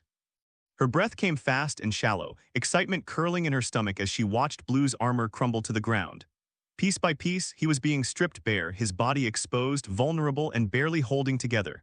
Her fingers tightened around the trigger of her sniper rifle, but she didn't fire. Not yet. Prism was cold and calculating, yet there was a dark thrill in its voice. He's almost done, look at him. Pink licked her lips, her pulse quickening as she watched Blue stumble, his body now a mess of blood and flickering circuits. The sight of him like this, on the edge of collapse, sent a wave of heat rushing through her body. Oh, baby Blue, she purred, her voice low and dripping with desire. Look at you falling apart for me, so close to breaking. Prism's voice pulsed in her mind, feeding off her excitement. He's vulnerable, a few more moments and he'll be begging. Pink's breath hitched, the anticipation nearly overwhelming. She wanted to see him fall, to hear him gasp for breath as his body gave out completely. The thought of him at her mercy made her shiver with delight. I can feel it, Pink whispered, her voice trembling with excitement. He's so close I can almost taste it.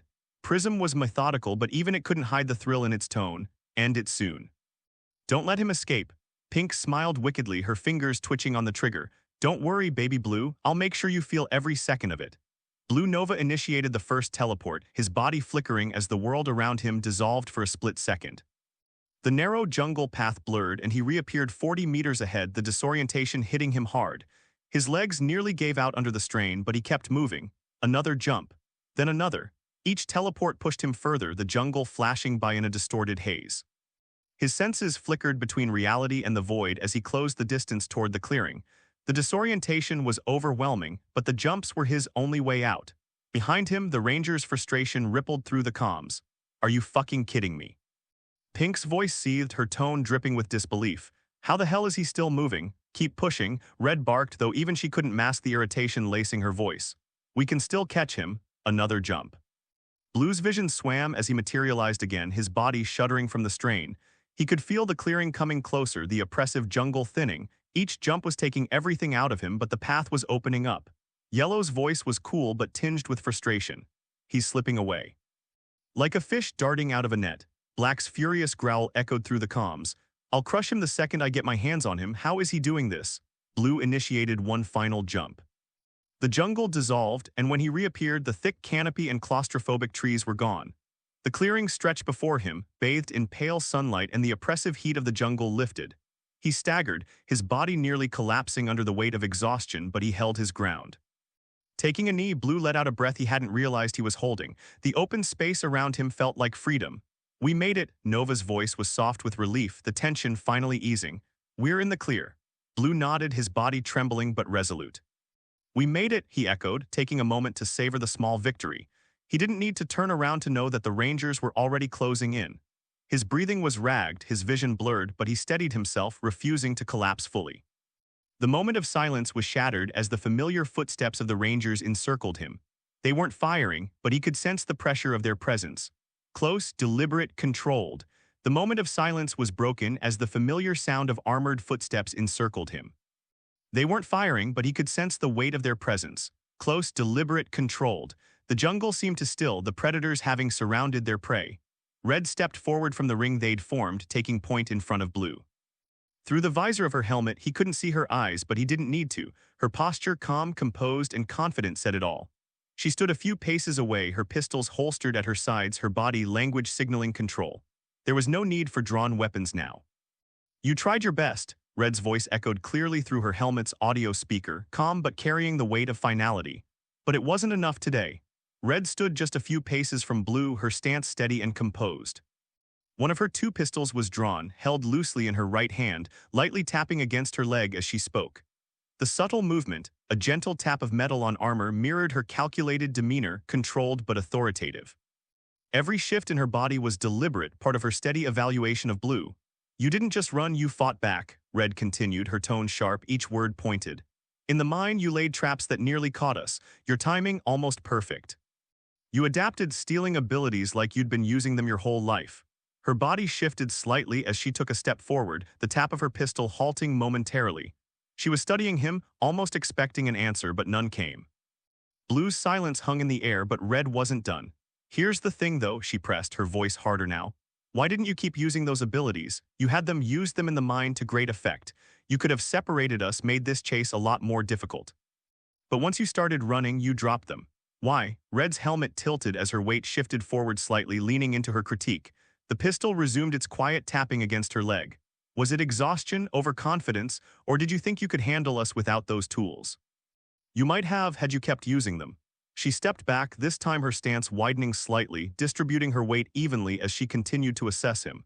"And that's another thing, why didn't you go higher? You had every chance to take higher ground. Survey the situation, isolate us, make us work for it. But you didn't. Instead, you let us close in, you let us pin you down." Her tone was calm but carried a sharp edge, every word cutting through the tension. "Your suit's camouflage was giving you away like a homing beacon," she added, tapping the pistol against her thigh for emphasis. "You could have seen that if you'd taken higher ground, but you didn't. You stayed down here where we had the advantage."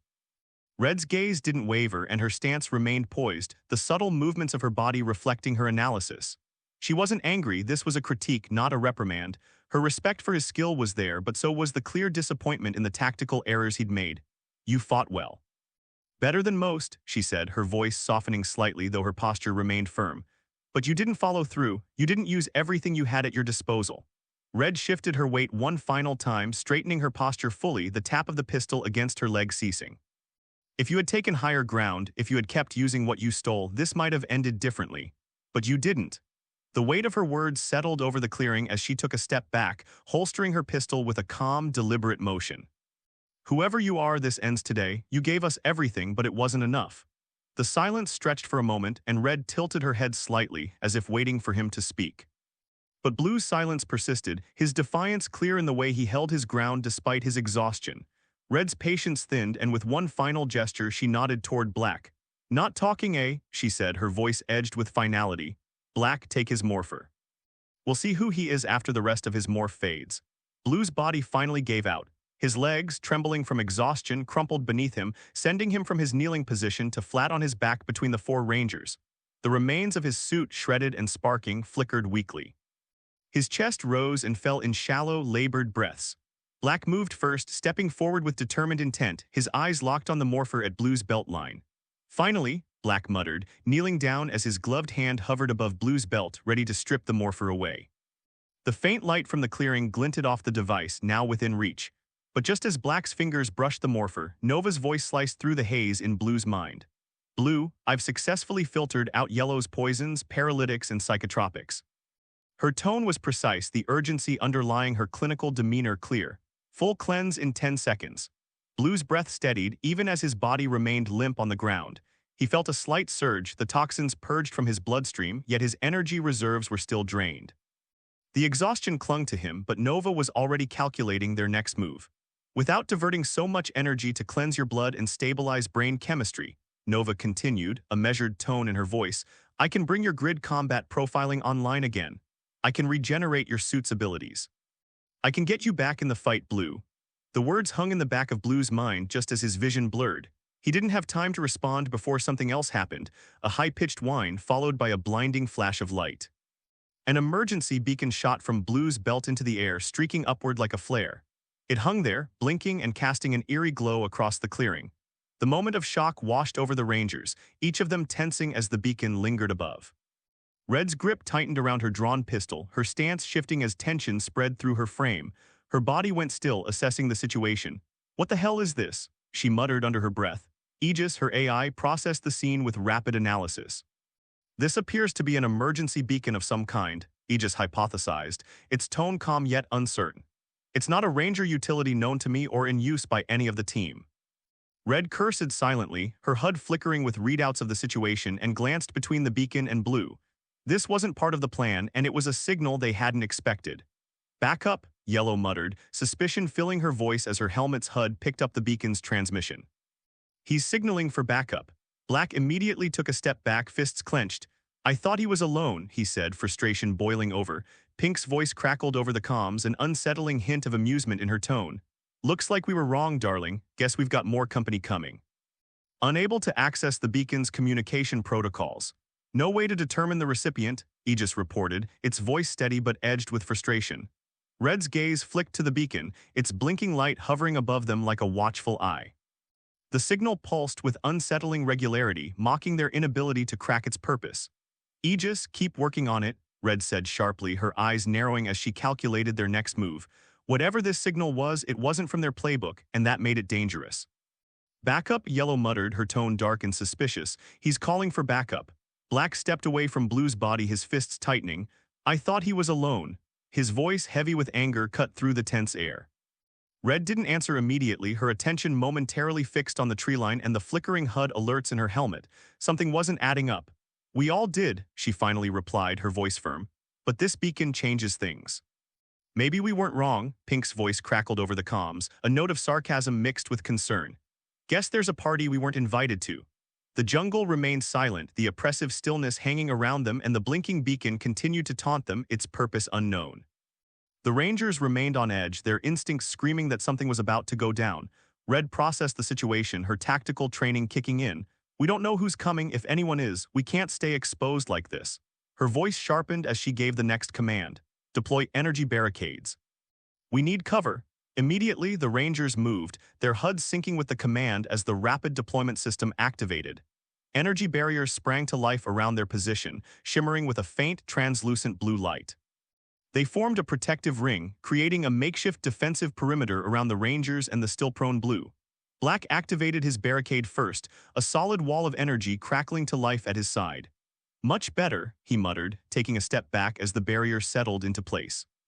Yellow's barrier followed, her fingers flicking over the controls on her forearm.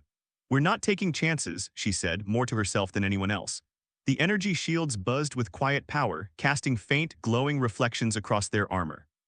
The Rangers had gone from being out in the open to standing behind reinforced cover, ready for whatever was coming next.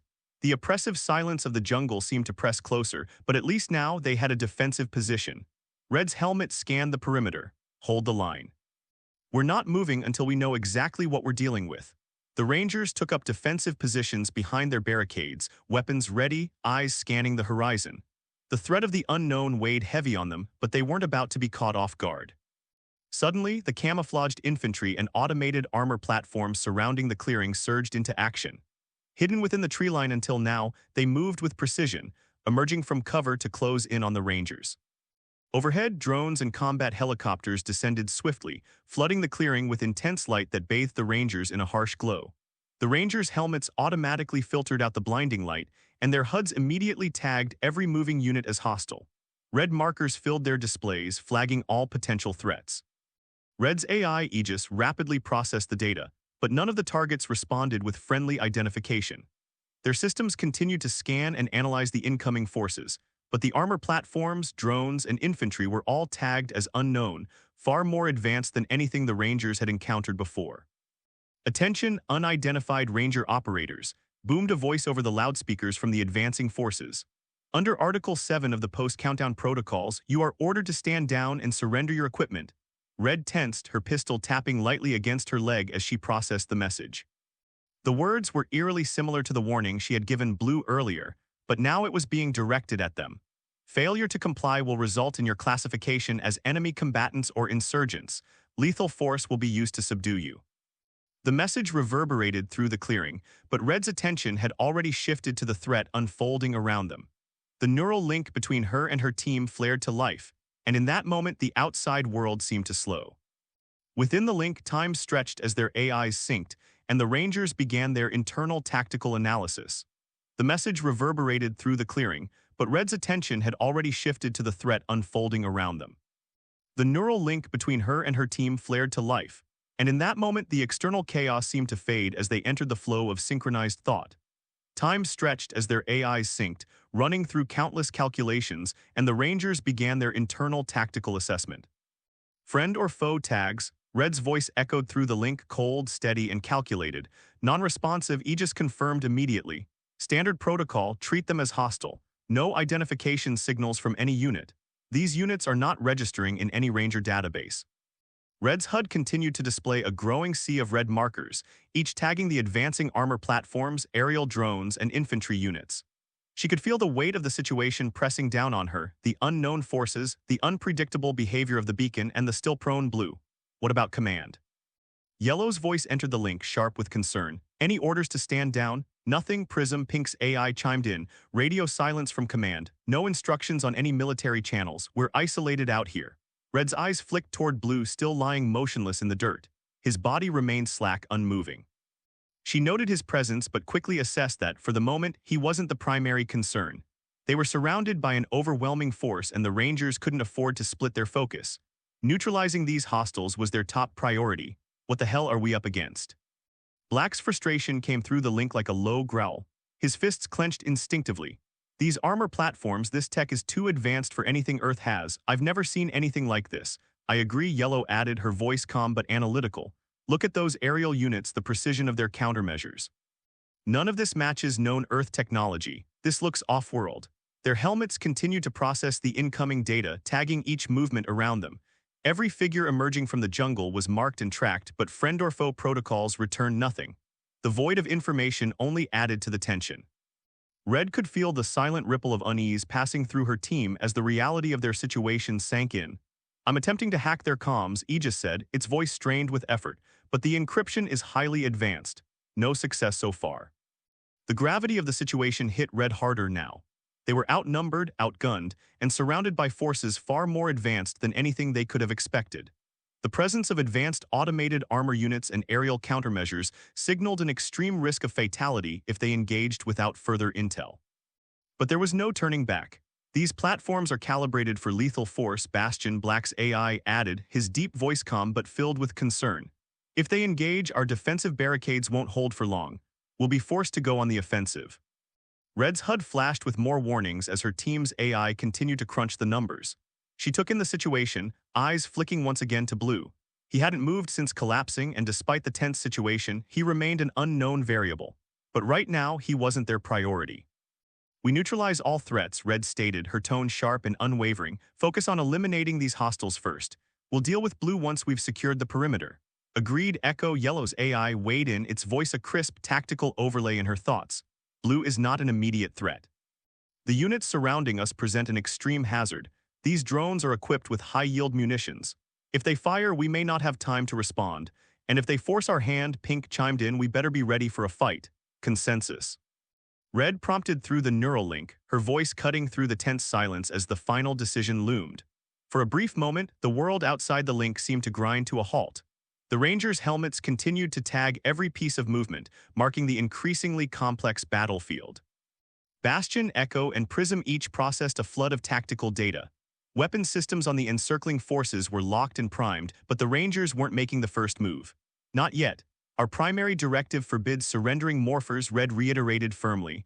We hold our ground, we do not surrender. Understood, Black responded through clenched teeth. We'll take them out, one way or another. Agreed, Yellow added, her helmet's filters narrowing the field of visible threats as Echo ran predictive engagement simulations. We can't allow them to overwhelm us. Strike fast, strike decisively. Prism, silent until now, suddenly cut in, its voice sharper. I've detected increased drone activity. The aerial units are repositioning, likely prepping for a coordinated strike. They're boxing us in, Bastion warned. If we don't act soon, we'll be pinned down from above and on the ground. Red's grip on her pistol tightened, her mind racing. They were out of time. Everyone hold, Red ordered. Wait for my command. Their neural link pulsed with shared tension, but they all understood. Their helmets continued tracking every motion, every potential threat, with their AIs running countermeasure protocols and analyzing every shift in the battlefield. As the forces advanced, the energy barricades buzzed with power, their faint hum the only defense standing between the Rangers and the overwhelming forces closing in. Red's mind moved swiftly. The options were few, the risks high. She took one last glance at Blue, still unmoving, but for how long, she couldn't afford to wait and find out. We neutralize these hostiles now, Red reaffirmed, and then we deal with Blue. One by one, the team affirmed the plan, their internal thoughts sinking into a unified strategy. The neural link buzzed with the cold precision of a military machine, each of them ready to engage at a moment's notice. The battle was about to begin. Red's command. The jungle air hung thick and humid, every breath saturated with the scent of sweat, dirt, and blood waiting to be spilled. Red stood still, perfectly poised at the center of the clearing, eyes sharp beneath her helmet. Around her, the grid boundary shimmered with barely contained power. Aegis had deployed it at full capacity, a translucent circle that hummed with energy, its reach covering the entire clearing and beyond, pulsing like the heartbeat of the battlefield. Grid boundary at maximum configuration, Aegis's voice whispered into her mind, cool and mechanical. Enemy tech interference confirmed. Platforms down by 37% efficiency, infantry weaponry operating at less than half power, they are at a disadvantage. Red didn't need the confirmation to know that. She could feel the raw energy coursing through her veins, making her every sense sharper, every thought quicker. The grid boundary wasn't just a defense, it was an enhancer feeding into their suits, making them faster, deadlier. The enemy's armor and weapons might as well have been toys at this point, and they were about to find out just how outclassed they were. Her fingers twitched at her sides, the familiar weight of her pistols grounding her as she surveyed the field. Around her, her team waited. Every breath, every flex of muscle, every charged nerve, they were waiting for her command. Engage. The word slipped from her lips like a bullet leaving the chamber, and everything exploded into motion. Red moved first, her dual pistols already in hand, firing before the enemy even knew they were being attacked. Her shots were precise, silent in their lethality.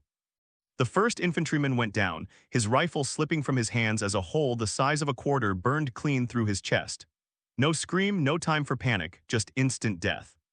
Her body twisted, her arms a blur as she adjusted the angle, her second shot ricocheting off a rock and embedding itself in the throat of another soldier who thought he could hide. Blood sprayed in a fine mist as he collapsed, his fingers clawing uselessly at the ground. Targets neutralized, Aegis confirmed in her ear, but Red's mind was already moving ahead. She advanced, her boots crunching softly against the jungle floor, her eyes never leaving the chaotic battlefield unfolding in front of her. Aegis highlighted the positions of the remaining infantry, each one marked in her HUD like glowing red targets begging to be erased. She was a hunter, moving with the precision and grace of a predator who knew the kill was coming. The grid boundary fed into her reflexes, making time stretch and bend, each enemy's movement telegraphed long before they made it. Another soldier raised his rifle, struggling against the grid's interference as the mechanisms in his suit faltered. Red didn't blink as she fired. The shot was clean, puncturing his skull and sending him crashing back into the dirt. His helmet cracked open, leaking blood like a broken jar of wine. Her lips twitched into a grim smile beneath her helmet. Infantry units are dwindling, she noted. Aerial units attempting to reposition.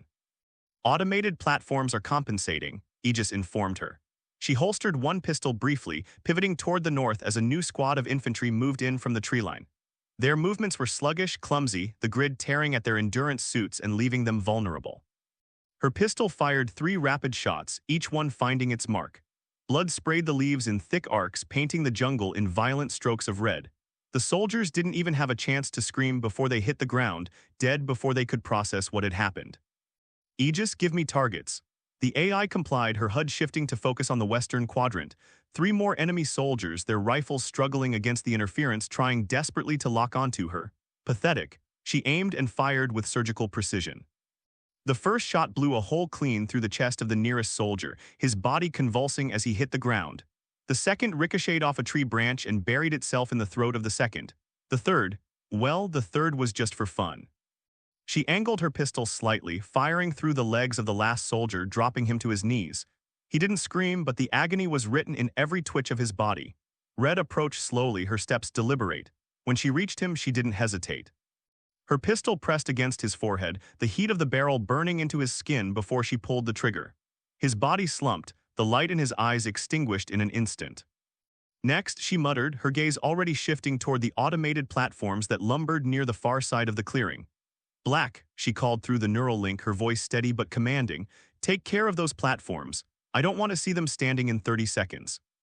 On it came Black's rumbling response, his voice dripping with anticipation. Red holstered her pistols briefly, glancing toward the center of the clearing. Blue was still there, still unmoving, still a wild card. He hadn't stirred since the battle began, but Red hadn't forgotten him. No, she wouldn't forget him. Not until this was over, but first the enemy had to be eliminated. We finish this first, she said through the neural link, her voice cold and unyielding. Then we deal with him. Her focus returned to the battlefield. The enemy forces were dwindling, but they were far from defeated. And as long as they still drew breath, the Rangers' work wasn't done.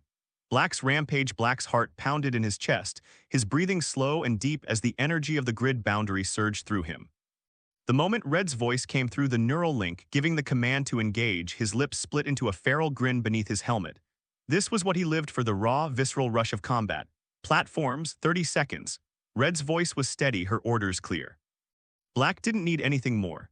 His mind zeroed in on the automated platforms standing at the far edge of the clearing, their hulking forms already faltering under the grid interference. Bastion's voice, smooth and detached, crackled through his neural link. Grid charge ready, targets 3 platforms directly ahead. Enemy weapons systems operating at reduced capacity.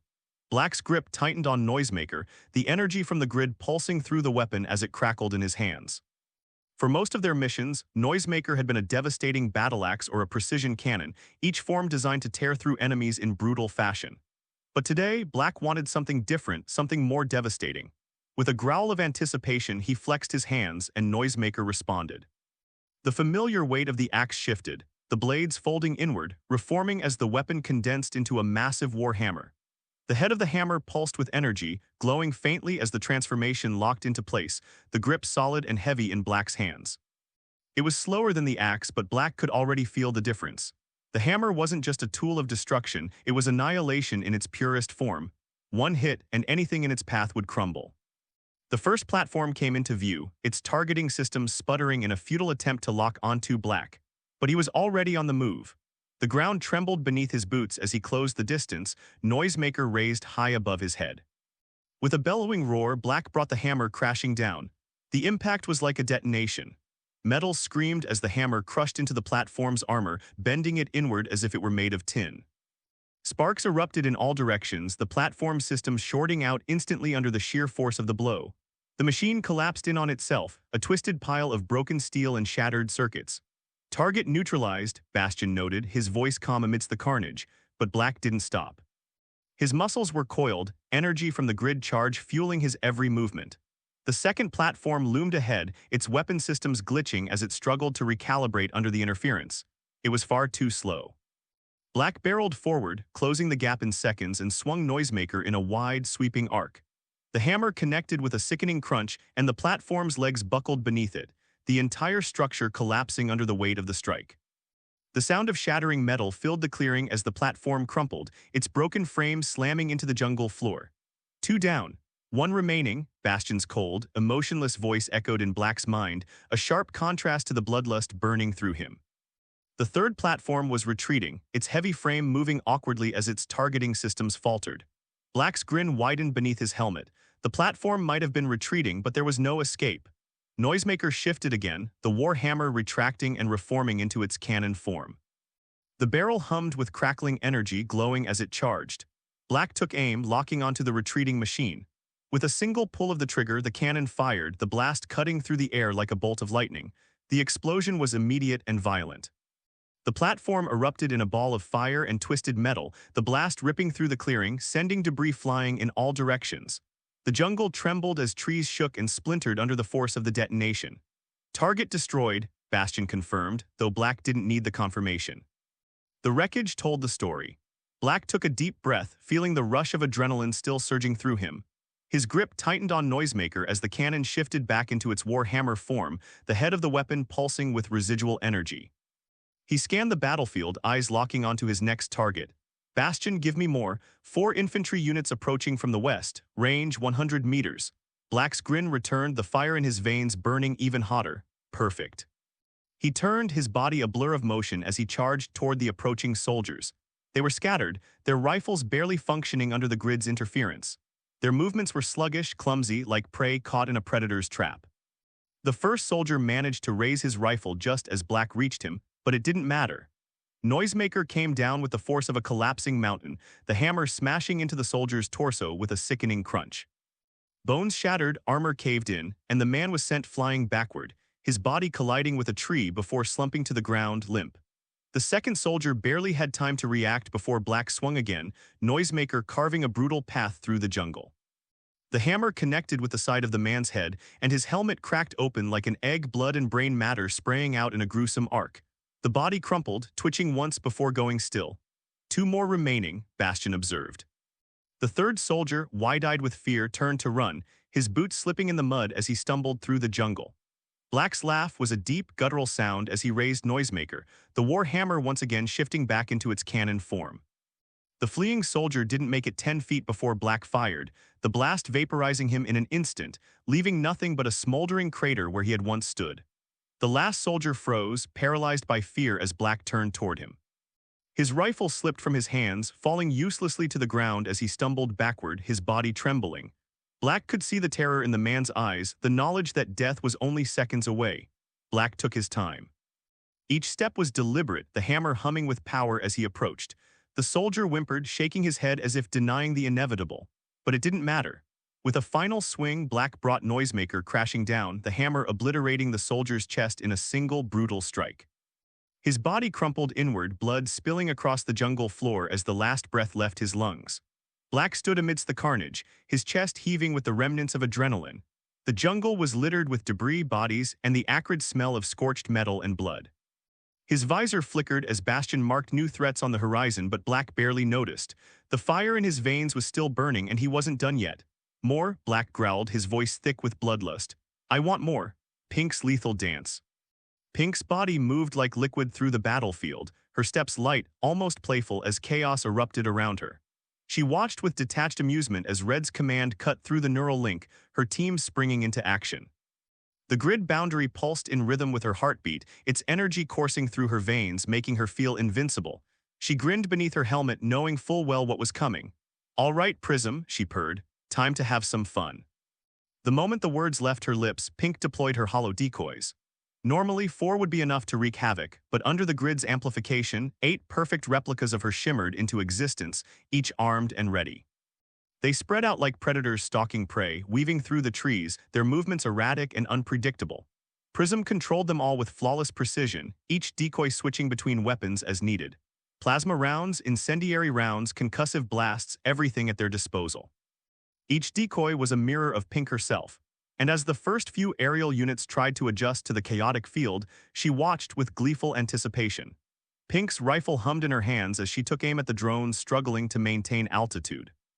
Let's light up the sky, shall we? The first plasma round lanced through the air, hitting a drone dead center. It exploded in a burst of fiery sparks, its remains crashing down through the jungle canopy in a flaming wreck. Her decoys followed suit, firing off in rapid succession. Plasma and incendiary rounds tore through the aerial units like hot knives through butter, one after the other bursting into flames. "Oh baby, you look so good when you burn," Pink cooed through the comms, her voice dripping with dark amusement.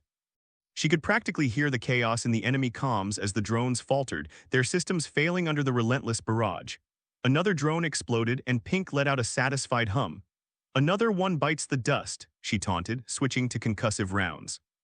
Her decoys mimicked the switch instantly, their rifles flashing as they targeted the remaining aerial units. One drone managed to veer off course, trying to escape the onslaught. Pink's finger tightened on the trigger, and a concussive round fired off, the force of the shot sending the drone spiraling into the jungle below. The explosion that followed shook the ground beneath her boots, but Pink barely blinked. She chuckled to herself, her voice still leaking into the comms. "You boys better keep up," she teased, her gaze flicking toward the infantry now scrambling below. "The fun's just getting started." Her decoys were already on the move, each one targeting the panicked soldiers as they tried and failed to find cover. One soldier made the mistake of running, his endurance suit malfunctioning under the grid interference. Pink's decoy fired off a shot, and the plasma round caught him square in the back, melting through his armor and flesh in seconds. He hit the ground screaming, his body convulsing as the burning plasma consumed him. Pink tilted her head, her eyes gleaming behind her visor. I love it when they scream." Another soldier, smarter or maybe just luckier, ducked behind a fallen tree thinking he was safe. Pink's rifle switched to incendiary rounds, and with a casual flick of her wrist, she fired.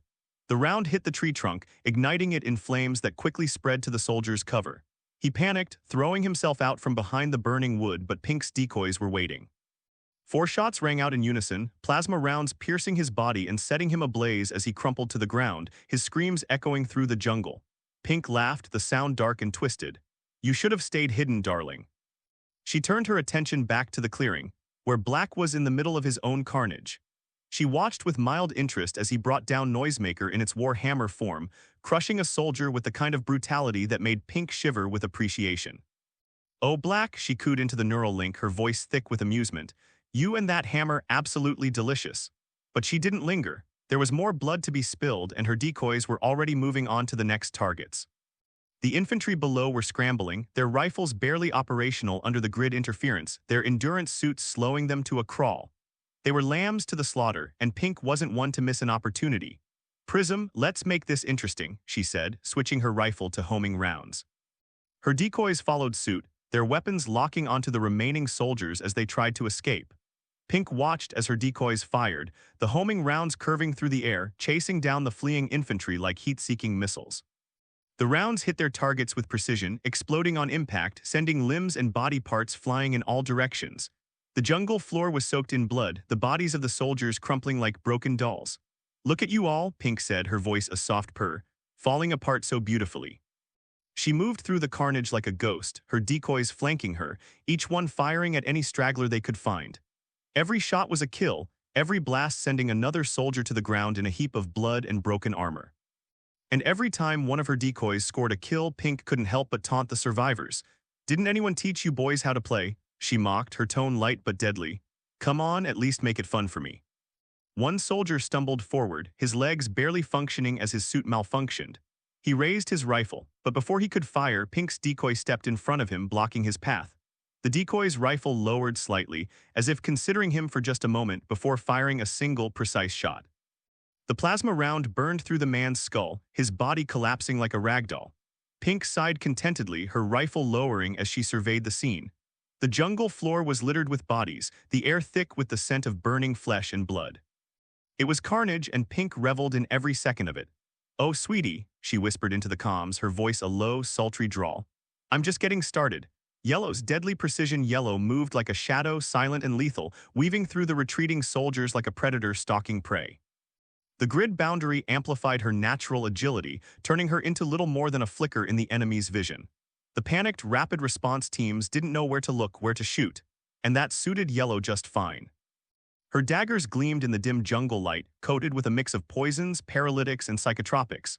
Normally, she enjoyed toying with her victims, watching them writhe as the toxins worked their way through their systems, but not today. Today was about efficiency. Today, she was going for kill shots. Echo, her AI, whispered through the neural link, providing constant updates as her movements blurred through the battlefield. Hostiles are in full retreat, systems failure in their endurance suits confirmed, rifles are at 30% operational capacity, easy targets. Easy indeed. Yellow's HUD highlighted a cluster of soldiers ahead, their formations falling apart as they scrambled to flee. They were slow, too slow. Her grid camouflage rendered her almost invisible as she closed the distance, her movements quick and fluid. She slipped through the trees, her steps silent, her body a blur as she closed in on the first soldier. The man didn't even see her coming. One moment he was fumbling with his rifle. The next, Yellow's dagger was slicing through the exposed joint in his armor, severing the artery in his neck. Blood sprayed in a perfect arc, and before the man could even register the pain, he was already dead, his body crumpling to the jungle floor. Yellow didn't stop. Her body was already in motion, her mind focused on the next target. The second soldier tried to raise his rifle, his hands shaking as he fumbled with the trigger. He managed to fire off a single erratic shot, but Yellow was too fast. She ducked beneath the shot, her dagger flashing as she drove it up under his ribcage, puncturing his lung. The soldier gasped, blood bubbling at his lips as he collapsed to his knees, his body shaking violently. Yellow twisted the blade, watching as the light slowly faded from his eyes. His death was quick, merciful compared to what she could have done. But there was no time for games today.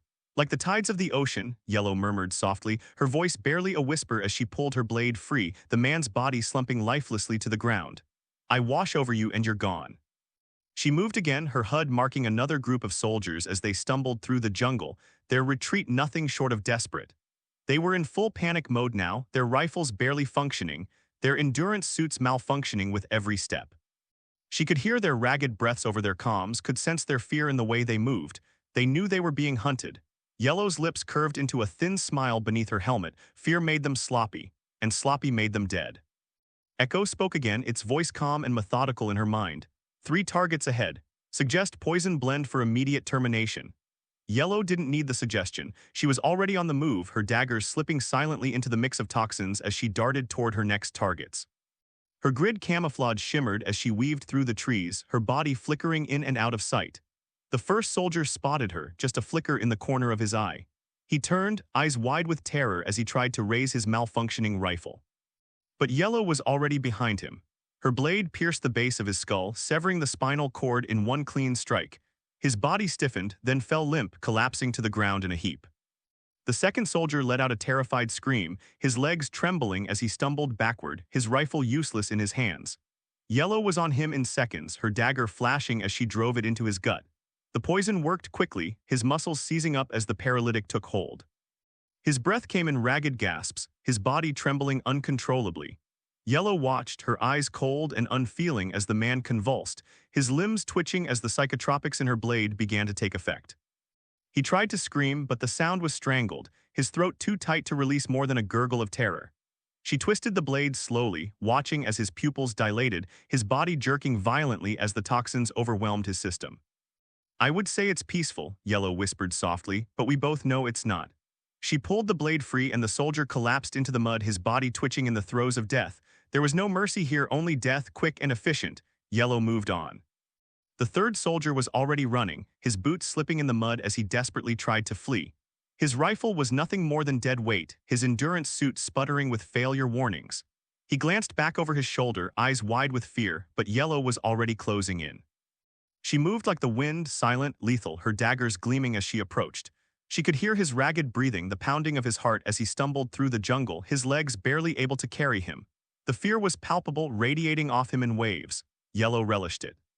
She lunged, her blade slicing cleanly through the man's Achilles tendon, sending him crashing to the ground with a scream. He tried to crawl away, his fingers digging into the mud, but Yellow was already on him. She straddled his back, her dagger pressing against the base of his neck as she leaned down close to his ear.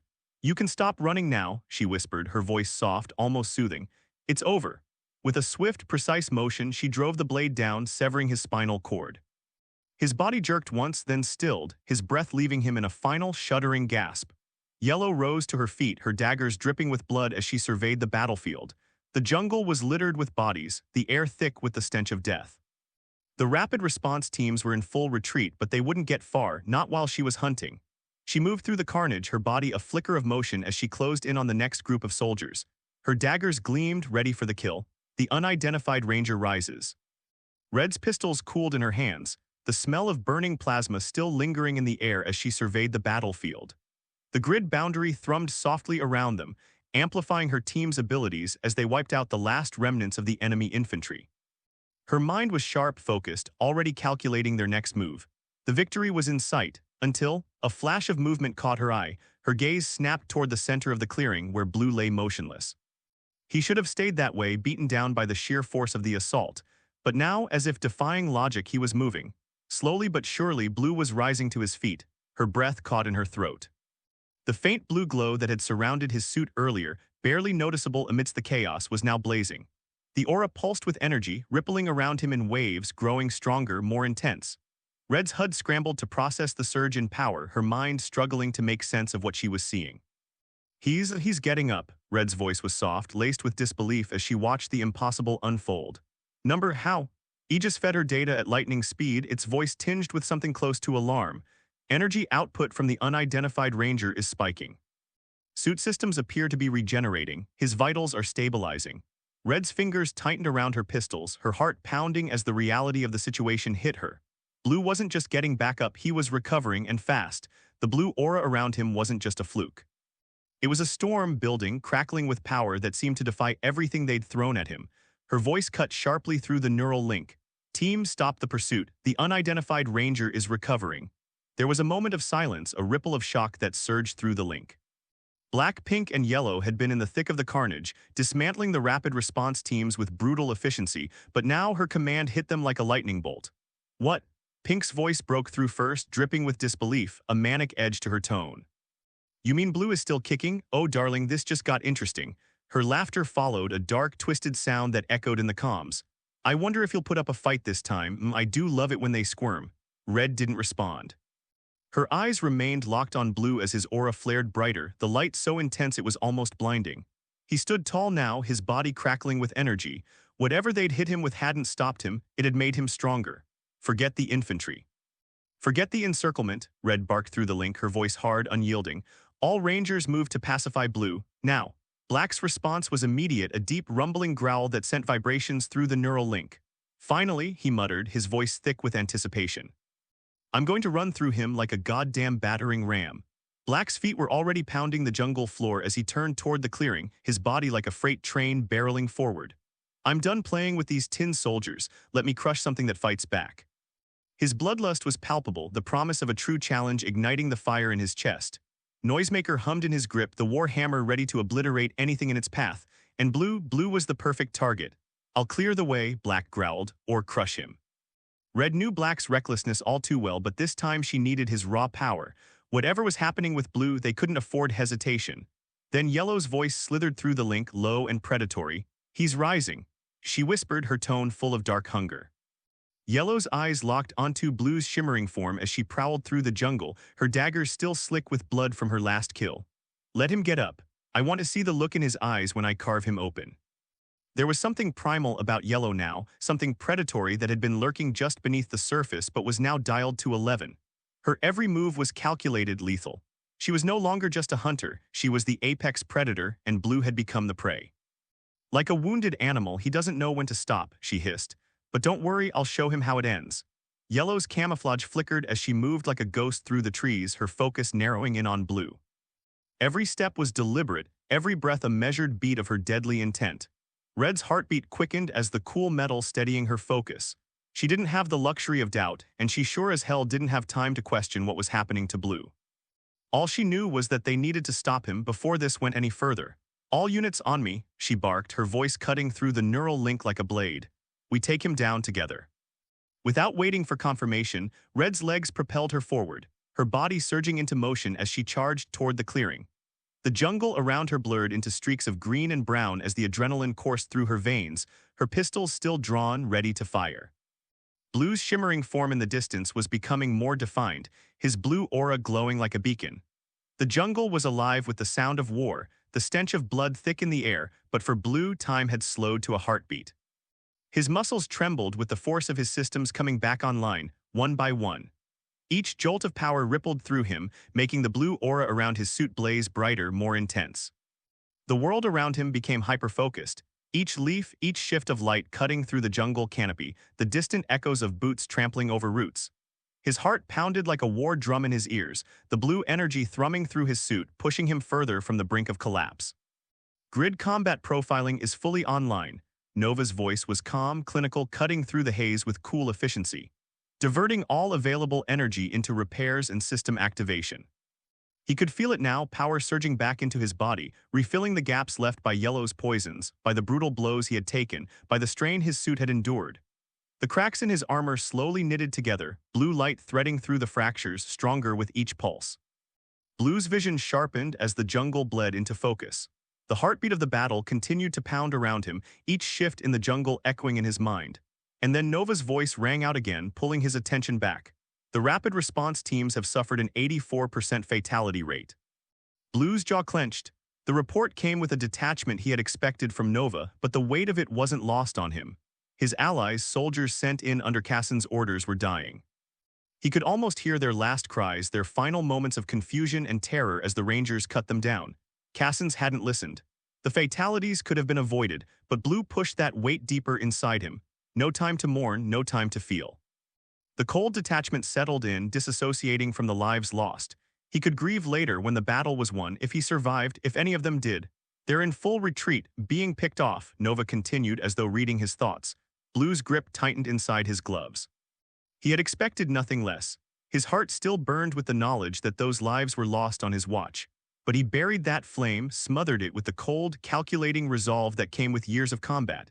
There was no room for emotion now, only action. However, Nova's voice cut through the silence, you've drawn Red's attention. Of course, All four rangers are moving to intercept you.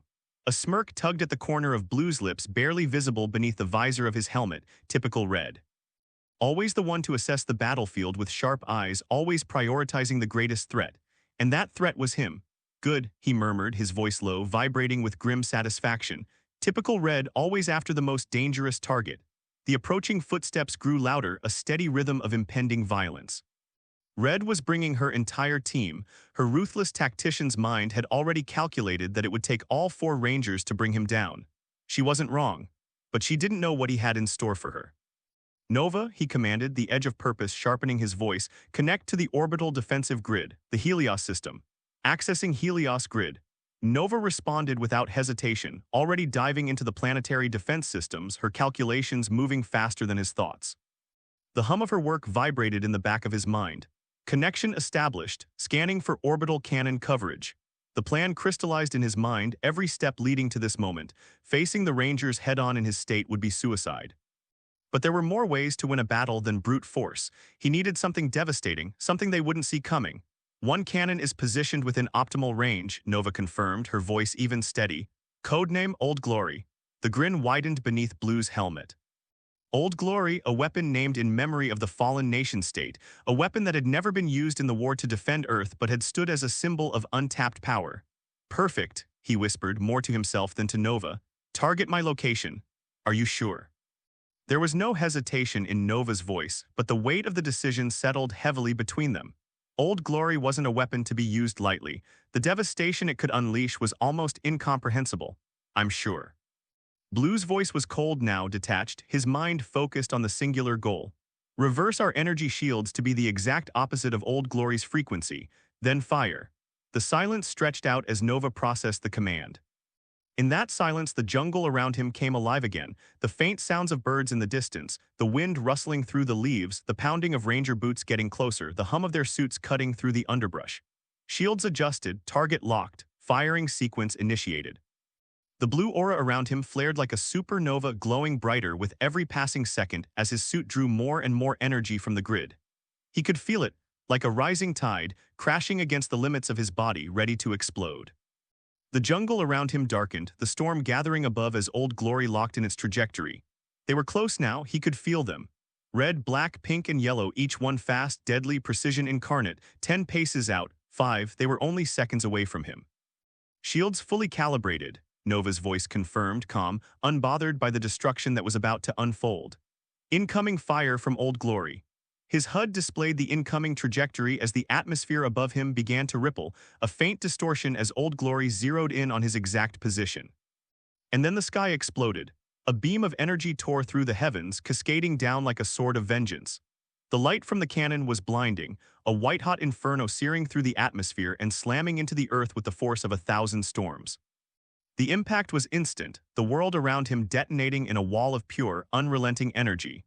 Blue braced for impact as the beam hit him first, his shields reversing to absorb the shock, but the force still threw him off his feet. His vision blurred as the shockwave blasted outward, leveling the jungle, turning the trees to ash, flinging debris into the sky as the ground beneath him buckled.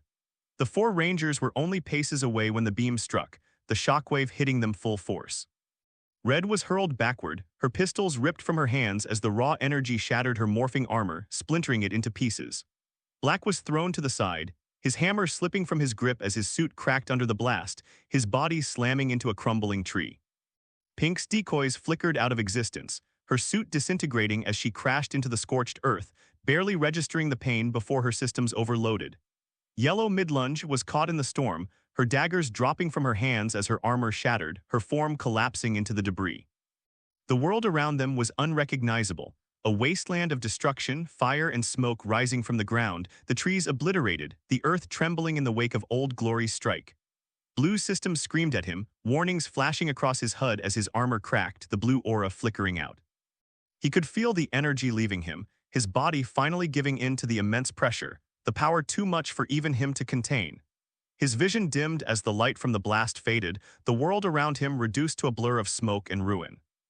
He had done it, neutralized the Rangers, taken the battlefield, but there was no time to revel in it. Through the haze, Nova's voice cut through, steady, calm, a beacon in the chaos. The retrieval teams are closing in for recovery. His vision darkened, the edges of his consciousness slipping away as exhaustion overtook him. The last thing he felt was the cold touch of the scorched earth against his hands before everything went black. The medical bay in Syncarian hummed with a quiet, controlled kind of activity, one that belonged in a place built for both healing and scrutiny. The rhythmic beep of heart monitors set a steady pulse for the room, while the quiet whir of machines collecting data formed a background murmur. Every corner of the room was illuminated by the soft clinical glow of holoscreens, casting a sterile blue light over polished steel surfaces. The faint smell of antiseptic lingered in the air, sharp and clean. Blue stood at the edge of the sterile medical bay, his posture rigid, his hands clenched behind his back, eyes fixed on the array of holoscreens in front of him. From here he could monitor everything. Red's vitals lay sprawled across one screen, each reading indicating stability, while other screens displayed the statuses of his scattered teammates. Rows of monitors displayed streams of data, vitals, cellular breakdowns, DNA scans, all linked to the 4 Rangers who now lay unconscious in secure facilities across different megacities. Yellow had been returned to Aurorales, the Aquatarian colony beneath the Arctic ice under the watchful eyes of her people and her mother, High Priestess Delphine. Pink was housed in the coastal fortress of Coral Vault, with its deep-sea levels and towering structures. Black was being held in Solari Delta, a command facility nestled along the banks of the Nile. In Syncarian, Red lay unconscious in a bed just feet from Blue, her body kept in an enforced sleep, her vitals steady beneath the constant surveillance of the doctors and technicians who moved quietly around her. 4 Rangers kept apart in every way that mattered, separated by hundreds of miles but still connected by the thin thread of the mystery they shared. The doctors had been relentless, running every test they could think of. The answers, however, remained elusive. Dr. Salinas, the chief geneticist overseeing Red's condition, adjusted her glasses, her eyes darting over the holoscreen in front of her, where a complicated array of DNA sequences scrolled past. She tapped through several layers of data, focusing intently on the genetic results. "What's most striking here," she began, "is that Red's genome is a perfect match for the pre-mission tests we ran before the series mission. Every sequence is identical, no variation, no sign of environmental impact, no cellular degradation." She zoomed in on a detailed section of Red's DNA, highlighting the comparison. "We've cross-referenced her current results with the baseline data from 10 years ago, and everything is identical: telomere length, cellular markers, even the microfractures and scars she had before she left. It's as if no time has passed for her body." She turned slightly, adding, "But this isn't cryostasis or any known preservation method. In cryo, there's always some level of degradation, even if minor. Cells require recovery afterward. Here we're not seeing any of that. Red's biology is exactly the same as it was just before the series mission. There's no sign of aging, nowhere, nothing." Salinas shook her head slightly as she flipped through more screens. "And the same is true for the others. We've run remote comparisons using their pre-mission data as well, and it's the same across the board: no biological changes, no aging, no deviation from their original tests." Blue narrowed his gaze. "What about her hormone levels?" he asked, his voice calm but probing. Salinas turned, mildly surprised by the question, but quickly brought up another set of data. "They're within normal ranges," Salinas replied, scrolling through the biochemical stats. "A slight elevation in cortisol and adrenaline, what we'd expect after a traumatic event, but nothing extreme. Her overall hormonal profile is consistent with what it was before the mission. No red flags. No surprises there." Nova's voice echoed in Blue's mind, confident yet measured. "Cortisol spikes in response to trauma or stress. Normal reaction after what they've been through.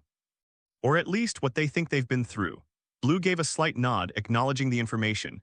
Time travel had been one of the more plausible theories, but deep down he hadn't believed that the mystery would be solved that easily. This was something else, something that fit no known paradigm. Dr. Salinas continued, "We've been running environmental scans on their suits, checking for any external factors that could have played a role." She pulled up a series of readings related to Red's suit and gear.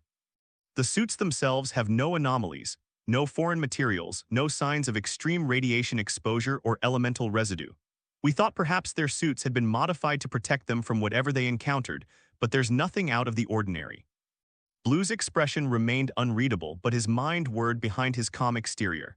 He acknowledged the data, but nothing was leading them closer to understanding what had happened to the Rangers during their absence. They were physically perfect, preserved, but how? Salinas shifted in her seat, glancing over at Blue. "We've also ruled out temporal anomalies," she said. We ran exhaustive tests for chronotin particles, time distortions, anything that could suggest they passed through a temporal rift or were caught in some kind of loop.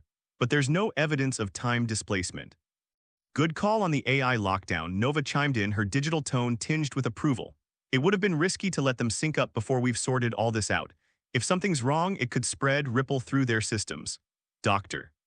Niles, the lead physicist, chimed in from the secondary console, his frustration evident as he scrolled through dimensional scan results.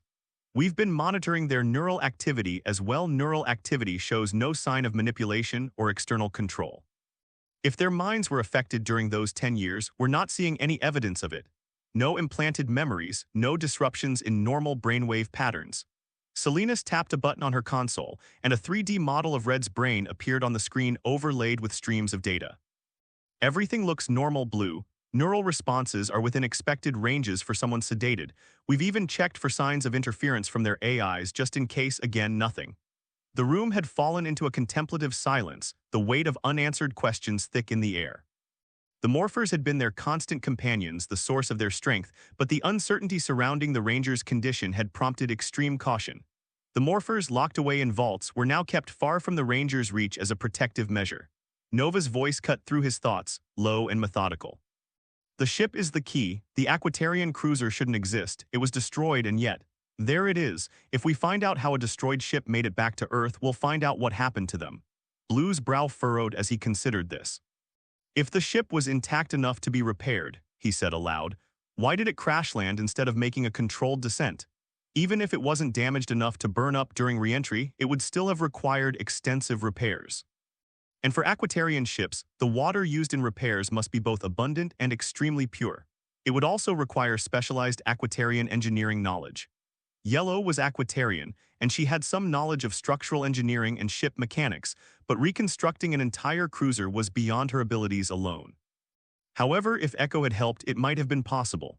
Echo was excellent at understanding complex systems in motion, how they interlinked, adapted, and operated dynamically. But following a strict, linear step-by-step process wasn't Echo's strength. Together, they might have managed part of the reconstruction, but could they really have pulled it off? Blue narrowed his eyes. It's possible, but even if Echo and Yellow knew exactly what to do, it wouldn't be enough. They'd still need more help to accomplish something of this magnitude. Could the other Rangers have contributed? Nova's tone grew sharper. Building or repairing a starship wasn't like managing an aquarium. The team's 4 AIs, Echo, Aegis, Bastion, Prism, are powerful when synced, but even they would be stretched thin rebuilding an Aquatarian cruiser. The math had to add up, had to be perfect. One microfracture or structural imbalance and everything could fall apart. This level of coordination and collaboration was unlike anything we've ever seen from them. Constructing something so intricate demanded absolute precision and flawless teamwork, far beyond just technical expertise. Blue let the question settle in his mind. To my knowledge, they've never had to work at a level of coordination where every single action had to be perfectly aligned, and if they had all that, why now? Why reappear at this particular moment? Doctor. Niles interrupted their inner conversation. They simply vanished and returned exactly as they were. No aging, no deterioration, nothing. We've been monitoring the Elven-Eurus pocket dimension around the clock. There's nothing to suggest they were trapped there, nor any fluctuation strong enough to account for their 10 years of absence. Whatever energy fluctuations we've detected recently don't match up with their return. But the bigger question is how they arrived in that Aquatarian ship. One of the 4 we know was destroyed on the Ceres asteroid. How did a wrecked ship get from the asteroid to Earth, and why did it reappear now? Nova whispered, hesitating for a moment, some kind of transport relay. Energy tethering. Blue stopped pacing, his mind flashing back to that day. He had jerry-rigged a teleporter to get off the asteroid, targeting the command center's teleport pad, but something had gone wrong. He ended up on Sangara's teleport pad across the planet. Nova, what if they never died? What if the reactor explosion caused the spires to flood the entire area with a teleport field, trapping them in transport? The silence in his mind was filled with a sudden burst of calculations. Nova processed the idea. It's possible, she said slowly. The reactor explosion could have interfered with their teleport signatures. We were rushing, rigging the teleport systems on the fly, if their energy patterns weren't fully reconstituted. They could have been suspended, caught in limbo for 10 years. Blue's heartbeat quickened, though he kept his voice steady. When we first saw them, he began, thinking back to the moment they found the team, they looked severely disoriented. We assumed it was because of the crash. But what if it wasn't? Nova's voice sharpened. If they were stuck in transport for 10 years, it would explain everything. To them, no time passed. One moment they were on Ceres, the next, Earth. The only problem with that theory is that we haven't encountered any of the Elvenurus that would have been caught in the field either. The likelihood that no one's reported a random elf corpse, toolkit, weapons platform, or one of our people in a random location is unlikely. At the very least, all of the gear we took had locator beacons. We would have detected them. Could the Rangers have just been the first group that rematerialized? Still doesn't explain the ship, though. Shattered Realities report to Ranger Ops. The holographic message from General Cassins materialized in Blue's field of view, its content both terse and urgent. Nova projected the notification without commentary, allowing Blue to absorb the brief but unambiguous directive. Report to Ranger Ops in Syncarian. Immediately. Blue's eyes narrowed as he read the message, a sense of confirmation settling in. He had already suspected something was off, given what he'd observed in the hospital screens and the Aquatarian cruiser. Syncarian, North America's largest megacity, constructed on the ruins of old Cincinnati, was the heart of Ranger Command's operations. The tone of Cassin's voice and the abruptness of the message only solidified what Blue already knew. This situation was far from ordinary. It seems we are needed, Nova observed, her voice even but notably focused. Blue nodded, his jaw set firmly. Teleport us in, Nova.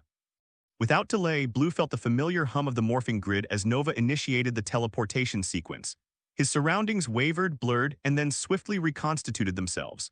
The crisp, utilitarian design of the teleport hub at Ranger Ops took shape before his eyes. He had arrived. Arrival at Ranger Ops.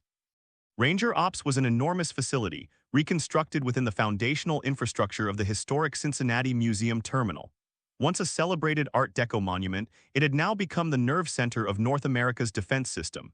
Subterranean tunnels sprawled beneath the surface, containing military operations, cutting-edge research laboratories, and command centers. The teleport hub itself was brightly illuminated, a gleaming expanse of white with rows of specialized equipment lining the walls. Security personnel were strategically stationed, scrutinizing all arrivals with unwavering vigilance. As Blue emerged from the teleport, his reflexes moved to reach for his badge.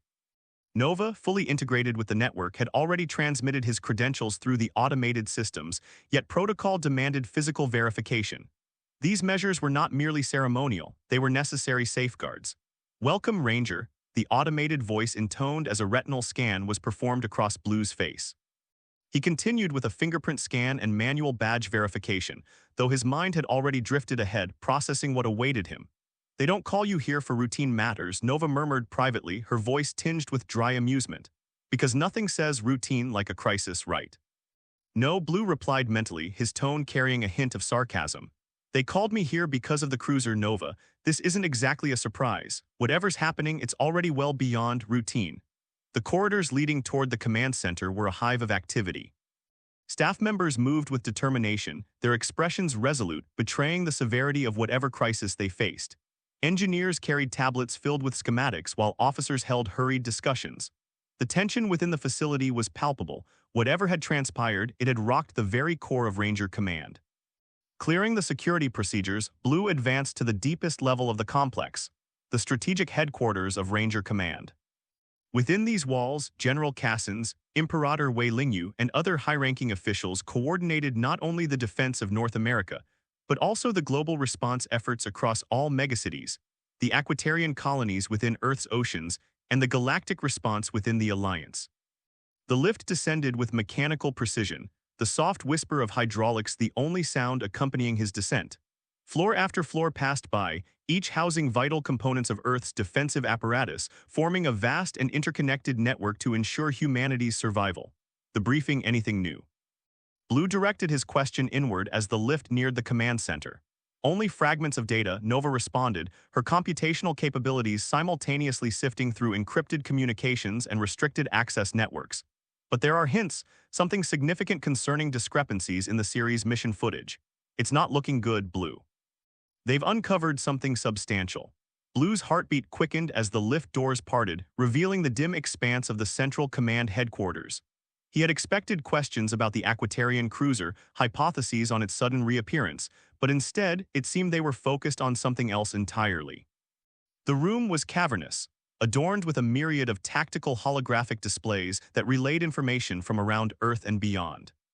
At the core of the room stood a vast circular table, surrounded by individuals of immense authority: General Cassins, the venerable and resolute leader of North America's Ranger Command; Imperator Wei Lingyu, the global leader residing in Sangara; and various commanders overseeing security and tactical units from multiple megacities. What could be wrong with the series' mission itself? Today, however, figures of far greater prominence stood among them, their presence lending an air of solemnity to the proceedings.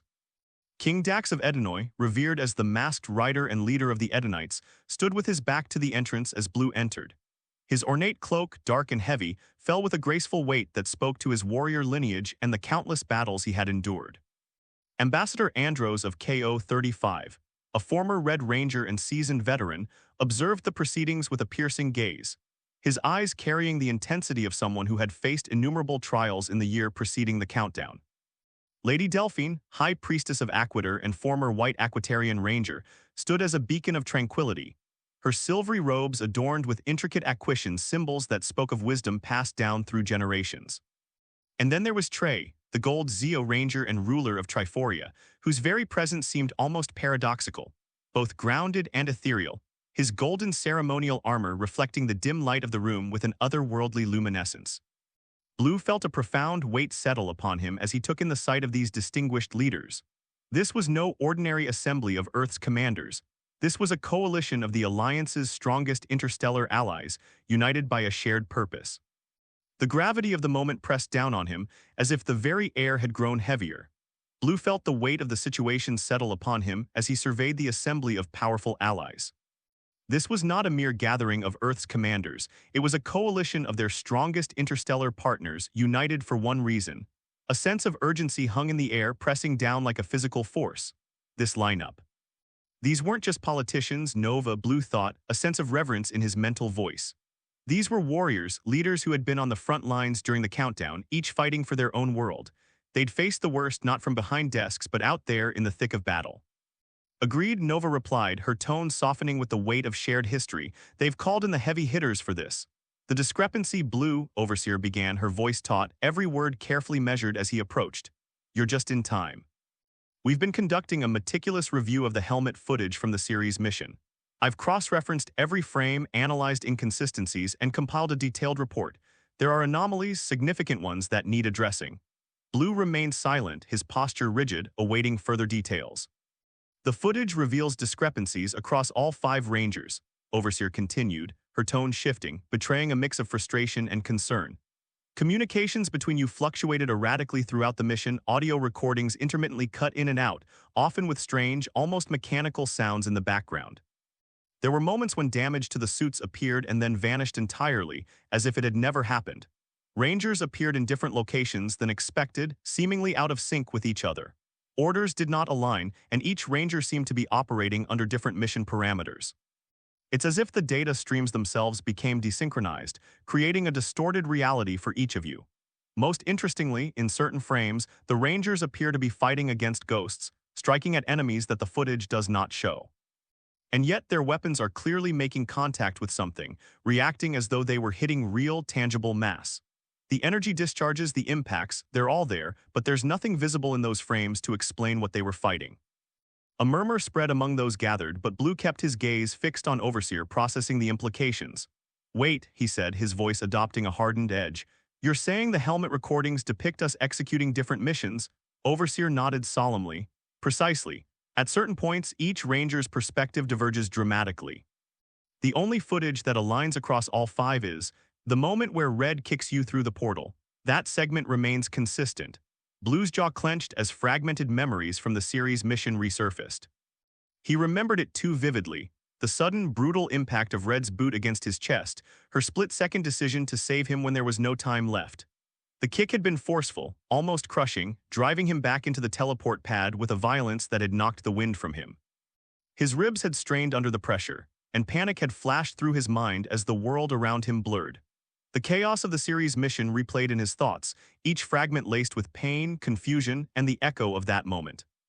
The crimson figure of Blood Plague bearing down on him, the teleport spires barely activated, and Red's determined eyes behind her visor, each detail pressed into his memory.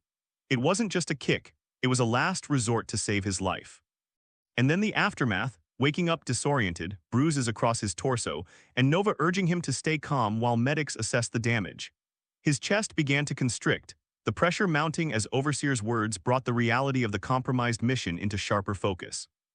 The memories mixed with the new revelations, the communication failures, the discrepancies, the bizarre anomalies that they hadn't perceived. His breaths grew shallow, his vision narrowing as he fought the rising tide of panic. The room around him seemed to darken, the weight of it all pressing down like an unstoppable force. Nova's voice broke through the storm of his thoughts, tinged with an urgency that was rare for her. "Blue, breathe, focus on me, you're safe, you're here now." Blue tried to obey, his hands trembling at his sides as he struggled for air.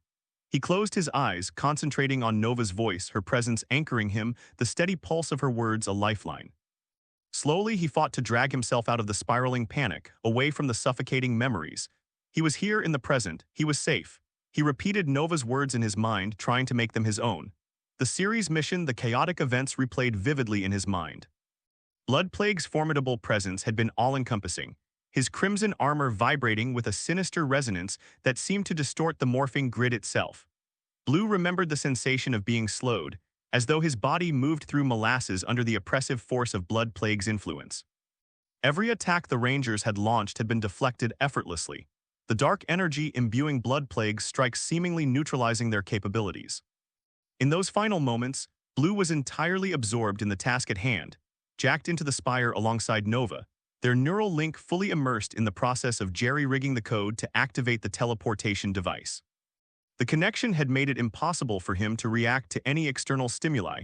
He was locked in, unable to perceive what was happening outside the system. Bloodplague's advance went unnoticed, his massive, gauntleted hand lunging toward Blue just as the teleport spires began to flicker to life. The ground splintered under the impact, mere inches from Blue's position, the Crimson Warrior's fingers nearly closing around him. It was Red's intervention, the brutal force of her kick, that tore him from the spire's interface and threw him into the teleport pad, her quick decision the only reason he had escaped with his life. Blue's heart raced, each beat echoing the memory as he processed it anew, this time with the realization that discrepancies had permeated their actions from the outset. The mission, the communications, the coordination, each had been fundamentally compromised. The awareness of just how narrowly he had escaped instilled a visceral, bone-deep sense of unease. "And we didn't verify any of this at the time?" Blue questioned, his tone sharper now, agitation beginning to surface. Overseer shook her head gravely. At the time, there were no procedures in place for comprehensive verification. Continuous monitoring wasn't mandated, and much of the data evaluation was done reactively rather than proactively. Only after you began those high-risk training regimens did we see the need to establish rigorous monitoring protocols. When your team disappeared, we lacked the comparative footage and corroborative telemetry necessary to catch these discrepancies. Blue's frustration mounted, sheer irritation bubbling to the surface. It was one thing to miss something, but something else entirely to not even care enough to monitor it properly. This was something that had seemed so small before series, something they had overlooked, never imagining it would come back to haunt them like this. How is that even possible? We weren't merely communicating verbally, we were linked mentally. Blue snapped, his pacing reflecting his spiraling thoughts. That connection should have been untouchable. The only way it could be compromised is with the presence of another AI linked to a morpher. Any interference, any alteration, would have been immediately apparent if it wasn't one of our AI. Nova interjected, her voice a stabilizing force amidst his frustration, albeit tinged with the same skepticism. Even if you could pull a miracle and get it past one of us, she thought all 5 of us were linked. Our computational power was at its peak. Any external influence affecting our neural link would have been instantly detected. Such interference is beyond plausible. Blue turned back to Overseer, his gaze intense. What about the other 4 AIs and their morphers? They're undergoing analysis by Alpha, correct? Have they found any discrepancies? Alpha's analysis. As if on cue, the room's atmosphere shifted noticeably. The command center door slid open, revealing a tall and imposing figure, sleek, futuristic, and emanating both precision and lethality. The Alpha unit. Blue had not expected Alpha to be physically present. It only left its operational station when the situation was truly dire. Alpha's construction represented a pinnacle of advanced engineering, meticulously designed for combat efficacy. Its tactical frame was sleek, with every surface optimized to minimize vulnerabilities. The black exterior armor, interlaced with luminescent cyan tracers, was composed of a composite material engineered for lightweight agility and exceptional resilience. Integrated seamlessly across its structure were advanced weapon systems, concealed yet primed for instantaneous deployment and adaptable to a diverse array of combat scenarios. Alpha embodied not merely an imposing presence but the epitome of sophisticated warfare, an autonomous arsenal conceived to confront the most formidable threats imaginable. Alpha's directive, known exclusively to the Rangers, was unequivocal: to ensure the safety, development, and operational success of all Rangers and their assets. All other considerations were subordinated to this objective. Despite its primary design as a combatant, Alpha frequently functioned as the central processing hub, overseeing and monitoring all terrestrial communications. "If Alpha is here in person, this situation just escalated further," Nova remarked, her tone edged with concern yet suffused with a note of admiration. Alpha was not just any combat unit, he was her creator, her progenitor in many respects. His presence here signified the gravity of the situation, but also reassured them that they were in capable hands. Alpha's entrance elicited an unspoken acknowledgement among those present. The situation had definitively reached a critical juncture. Alpha advanced with deliberate intent, its tactical frame reflecting the muted lighting of the room. Standing a full foot taller than most individuals in the room, Alpha's black exterior was intersected by glowing cyan conduits tracing the contours of its limbs and torso. Its ocular sensors briefly locked onto Blue before shifting to address the broader assembly. Without preamble, Alpha extended one arm, projecting 4 holographic representations into the air, each depicting one of Blue's teammates' AIs: Echo, Aegis, Bastion, and Prism. The holographic images were inactive, frozen in a state of suspended animation. "Their systems remain stable," Alpha stated, its voice an unsettlingly smooth monotone. "The analysis of both their AI systems and the morphers has been completed, and the results indicate stability, though there are subtle issues that need addressing." A heavy silence settled over the room as the implications of Alpha's statement sank in. Initial examinations have not identified anomalies within their core programming. However, subtle indications of desynchronization have been detected between their recorded mission telemetry and their real-time operational data. These inconsistencies are presently under rigorous examination. Blue's gaze remained fixed on the holographic AIs, his thoughts racing. Desynchronization. Nova echoed his concern. "If that's accurate, it suggests their functionality was compromised during the mission, which implies this was not an isolated effect." Blue responded inwardly. "It affected all of them." The realization only deepened his unease. Blue took a breath and asked, "What about the morphers themselves? Any updates on their status?" Alpha's ocular sensors shifted slightly as it replied, "AI interoperability is fully intact. I have also completed updating the security protocols and firmware on the morphers. They are now optimized for the latest operational requirements." General Cassin's frustration was evident as he spoke up. "Alpha, you were not instructed to update the morphers." Alpha's tone remained steady. "My primary directive requires my support of ongoing Ranger operations." Seeking answers. King Dax of Edenoy took this moment to interject, attempting to divert the conversation away from General Cassin's frustration with Alpha. His voice resonated deeply, breaking the heavy silence. "Our vessels dispatched to Ceres have been rigorously inspected, both by our own citizens and allied forces. Thus far, no anomalies have been detected." The masked rider remained still as he spoke, his cloak barely swaying, his presence as unwavering as his words. "Given the biological nature of our ships, any disturbance affecting biological systems would have left discernible traces. As of now, no such evidence has surfaced." Trey of Triforia followed, his voice composed and regal. "During the battle, our ships discharged vast quantities of trioric energy. The energy spires were deployed to eliminate artillery platforms embedded within Ceres. However, such energy is calibrated for offensive applications, designed to neutralize mechanical constructs.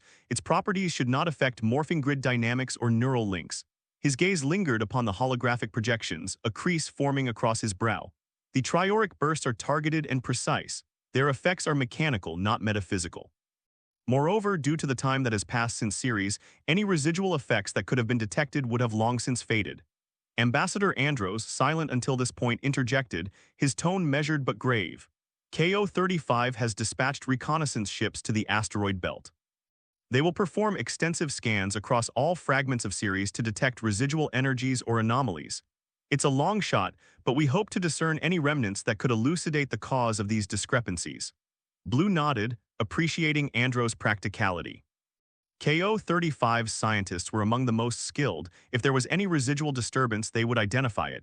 Still, even Andro's commitment seemed insufficient to explain everything. It's a start. Nova conceded, her thoughts filled with calculations, but we need more than conjecture and hope. And what if that's all we have, Nova? Blue shot back, frustration seeping into his mental voice.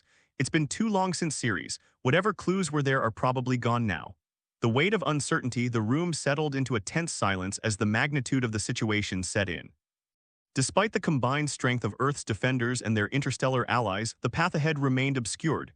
A threat had managed to escape their understanding, something that now demanded their absolute focus. Proceed with the analysis, General Cassens ordered, his voice commanding attention. Keep all findings updated to the commanders. His gaze swept the room, meeting the eyes of every prominent figure. We need clarity, and we need it urgently.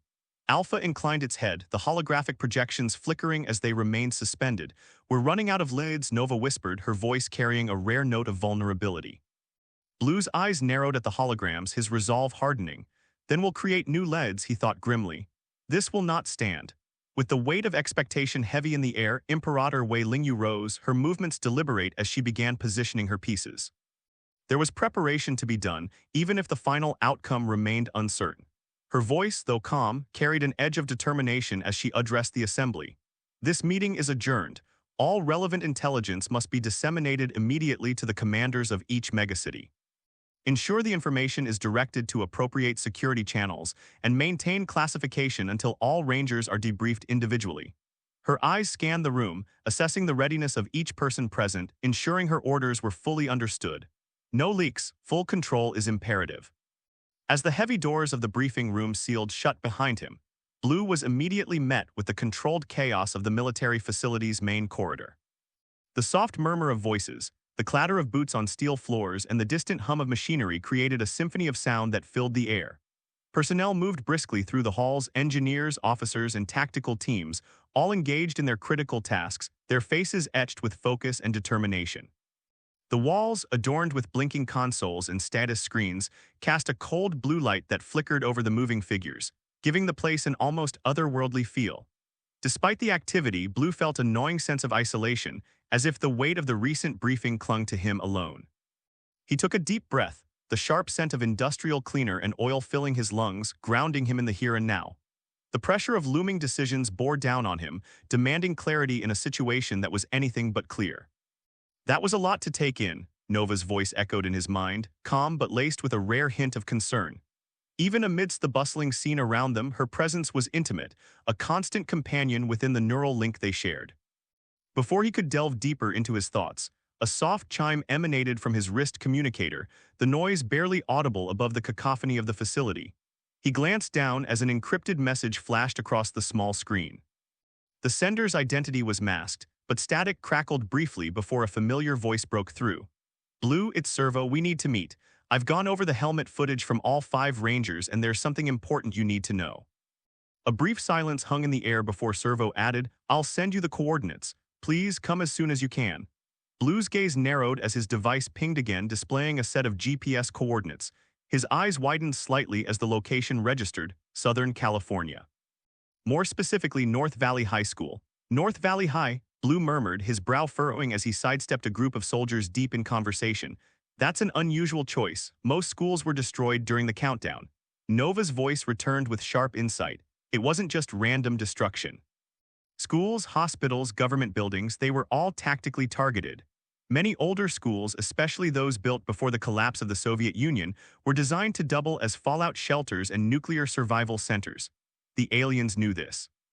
By dismantling these structures, they crippled our ability to organize and recover after the initial waves of attack. They weren't just destroying education centers, they were eliminating key survival infrastructure. Blue's frown deepened as he absorbed her words, sidestepping a group of comms officers rushing past. Nova continued, her tone even more analytical. And those few structures that survived the destruction didn't remain intact for long.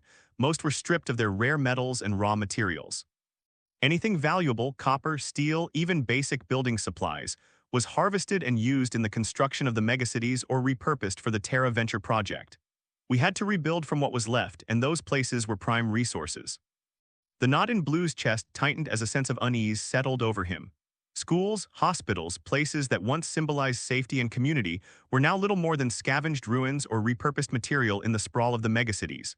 So why would Servo want to meet there? He muttered more to himself than to Nova.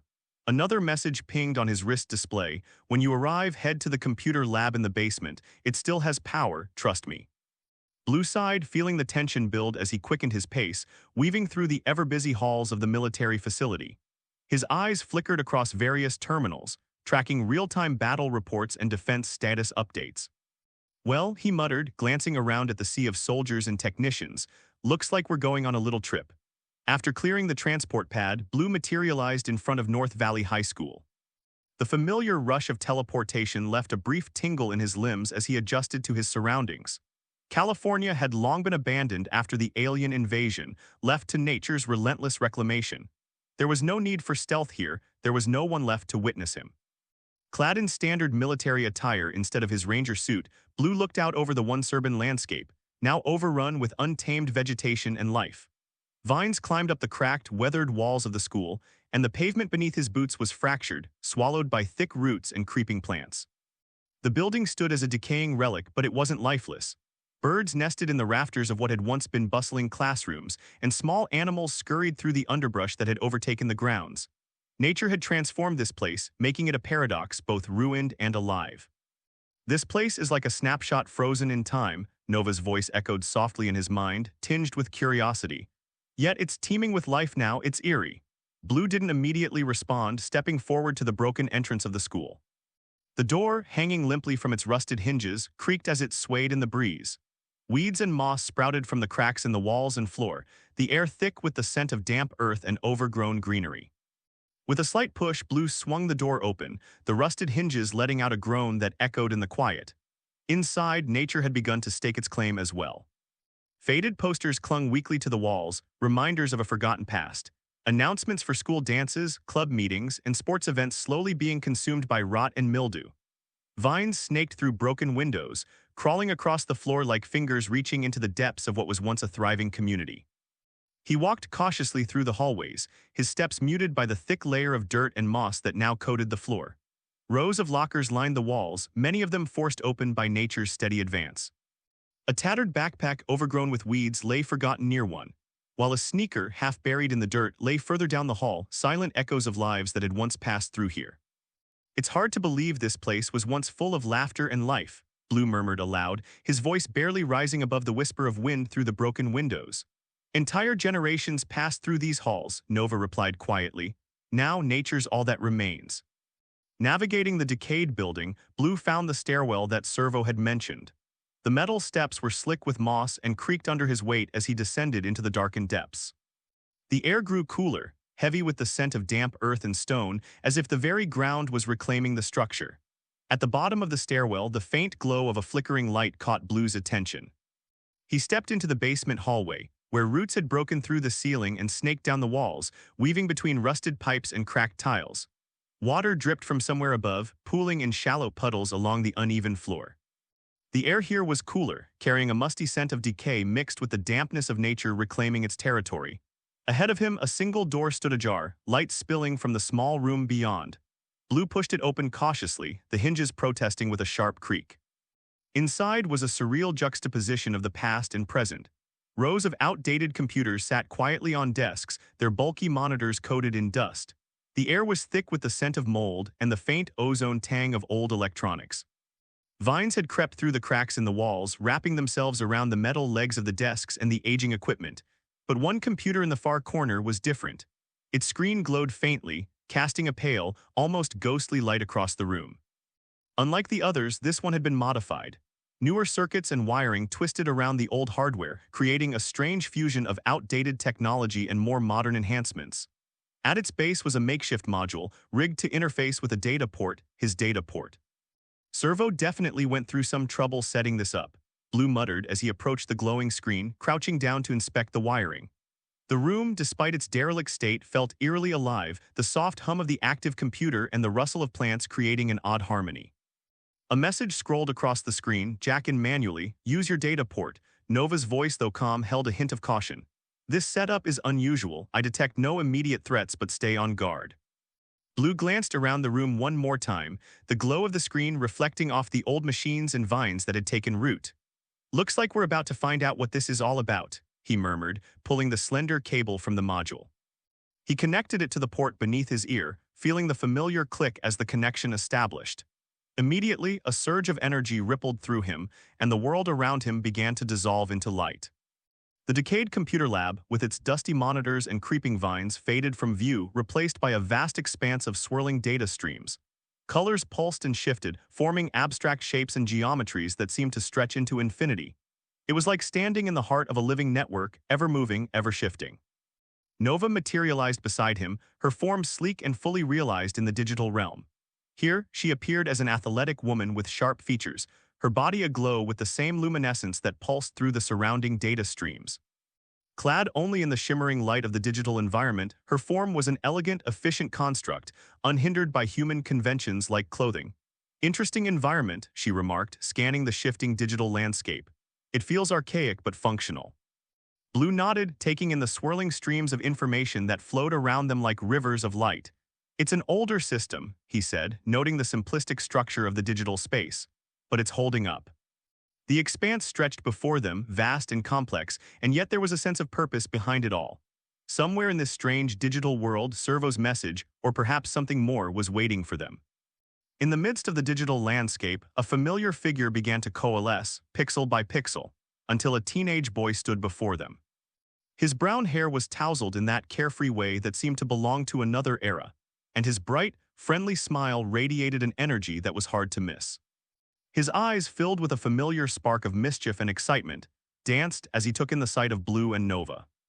He was dressed like he had just stepped out of a high school in the 90s, an era long past but preserved in his casual flannel shirt layered over a faded graphic tee. His jeans were comfortably worn, the fabric soft from use, and his sneakers, though scuffed, carried the marks of 1,000 adventures. It was a look that was distinctly him, nostalgic, unassuming, but with a certain charm that made it feel timeless. "Hey, hey," the boy exclaimed, his voice bubbling with boundless enthusiasm that seemed to fill the digital space around them. It was the kind of excitement that was infectious, radiating a warmth that Blue had come to associate with him. "Name's Sam Collins," he added, with a grin that stretched from ear to ear, "but you already know that." His casual demeanor was unmistakable, as if they were old friends meeting in a familiar place. He paused for dramatic effect, his grin widening. "Just call me Servo." It was a statement, but also a reminder. A name that carried weight, history, and a sense of adventure all its own.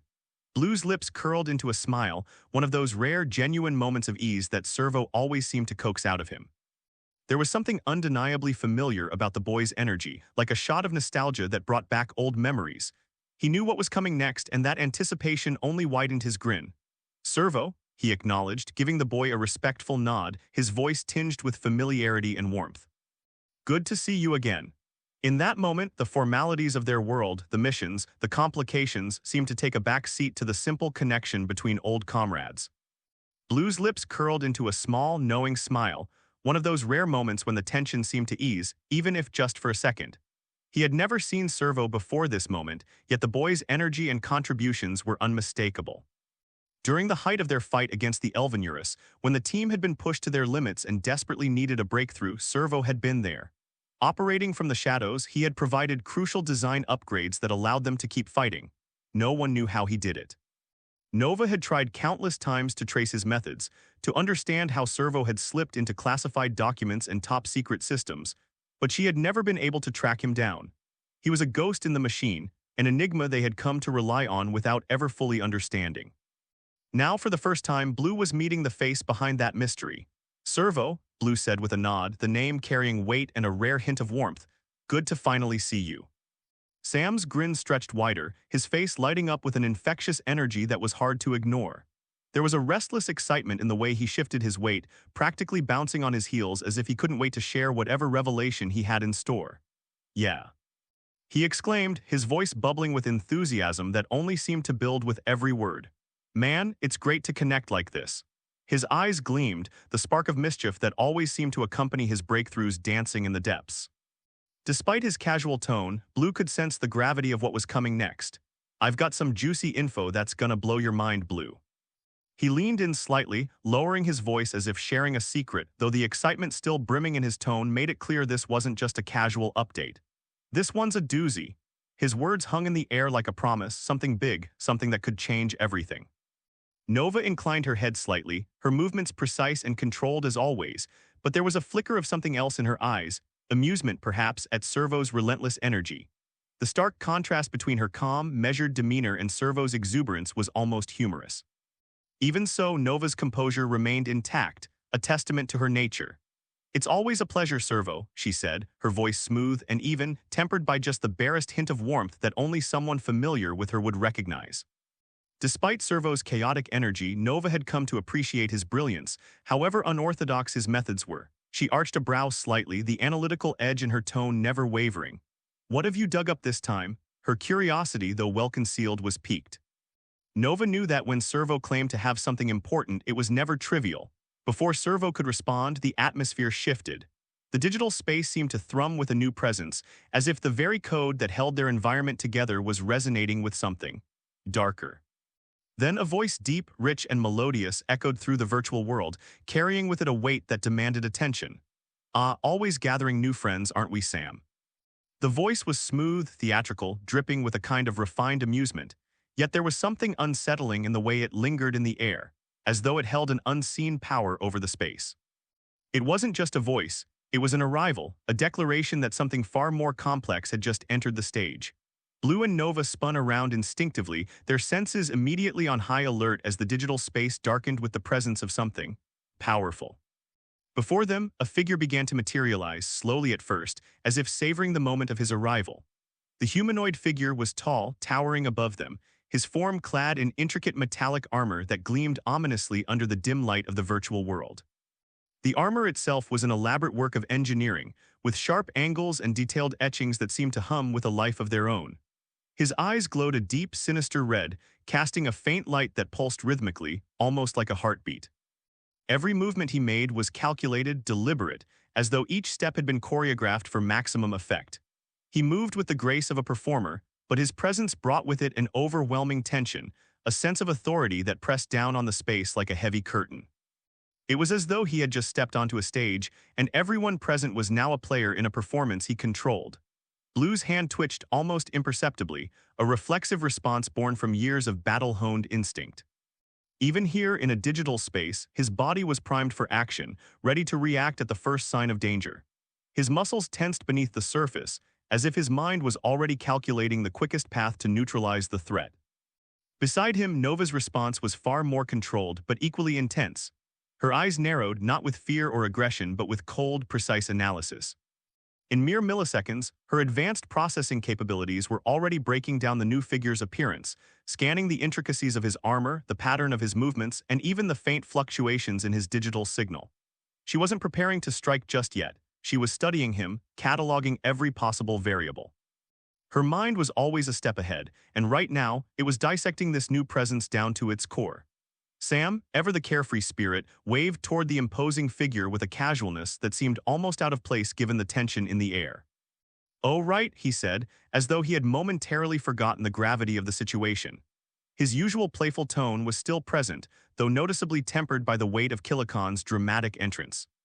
Allow me to introduce Kilocon," Sam continued, his words tinged with a slight awkwardness as if he wasn't quite sure how to frame the introduction. "An old acquaintance, I guess you could say." He paused, scratching the back of his head as if searching for the right way to explain. He's, been around. There was an unspoken history behind those words, a sense that whatever connection existed between Sam and Kilocon was complicated, to say the least. Despite his casual demeanor, there was a hint of caution in Sam's voice, a recognition that Kilocon wasn't just a harmless entity. Kilocon bowed low, his movements fluid and grand, as though every gesture was designed for maximum theatrical effect. His voice, when he spoke, was velvety smooth, laced with a tone of amusement that suggested he was always in control. "Charmed, I'm sure," he purred, his words drawn out in a way that made them linger in the air. As he straightened, he added a dramatic flourish, his sly smile widening, revealing just a hint of mischief beneath his polished exterior. His glowing red eyes flickered with an intelligence that was hard to pin down, as if he were playing a game that only he knew the rules to. I must admit, he continued, his voice rich with self-satisfaction, it's a pleasure to meet such formidable companions. The way he said it left little doubt that he saw Blue and Nova as worthy opponents, but there was also a subtle undertone, an implication that Kilikon never approached a situation without a carefully crafted plan. Blue's eyes remained fixed on Kilikon, his expression guarded and cautious. There was something unnerving about the way the figure moved and spoke, each word dripping with a careful calculation that made Blue's instincts sharpen. He didn't know what game Kilikon was playing, but the stakes felt high. Without taking his gaze off the armored figure, Blue shifted slightly, his voice low but measured as he addressed Servo. You know this guy. There was a hint of suspicion in his tone, but it was tempered with a professional caution. Blue wasn't ready to label Kilikon as an enemy, not yet, but he wasn't about to let his guard down either. This situation, like so many others, demanded vigilance, and every fiber of Blue's being was ready for it. Sam shrugged in that easy, casual manner that seemed almost inappropriate given the palpable tension in the air. There was a forced nonchalance to his gesture, like someone trying to play down the presence of a tiger in the room. Yeah, we go way back, he said lightly, but the weight of unspoken history lingered in his words. Old adversary, but we've come to an understanding over time. He glanced briefly at Kilikon, as if gauging the armored figure's reaction, then turned back to Blue with a half-smile. He's not so bad once you get to know him. There was a note of dry humor in his tone, as if Sam were trying to diffuse the tension with a joke, but there was something else there, too, something unspoken. Blue could sense it, an acknowledgement that whatever truce they had reached was precarious at best. Despite the light-hearted delivery, Sam's eyes flickered with the subtle wariness of someone who knew that keeping Kilikon in check was a delicate balancing act. Kilikon's glowing red eyes flared slightly, as though Sam's casual description amused him more than it should. A deep, rich chuckle echoed from within his metallic form, a sound that felt almost too human coming from something so mechanical. Not so bad indeed, he repeated, savoring the words like a fine wine. His voice dripped with smooth, velvet tones, every syllable carefully chosen to exude confidence and superiority. I prefer to think of myself as refined. His smile widened, a calculated expression of arrogance, an aficionado of digital artistry, if you will.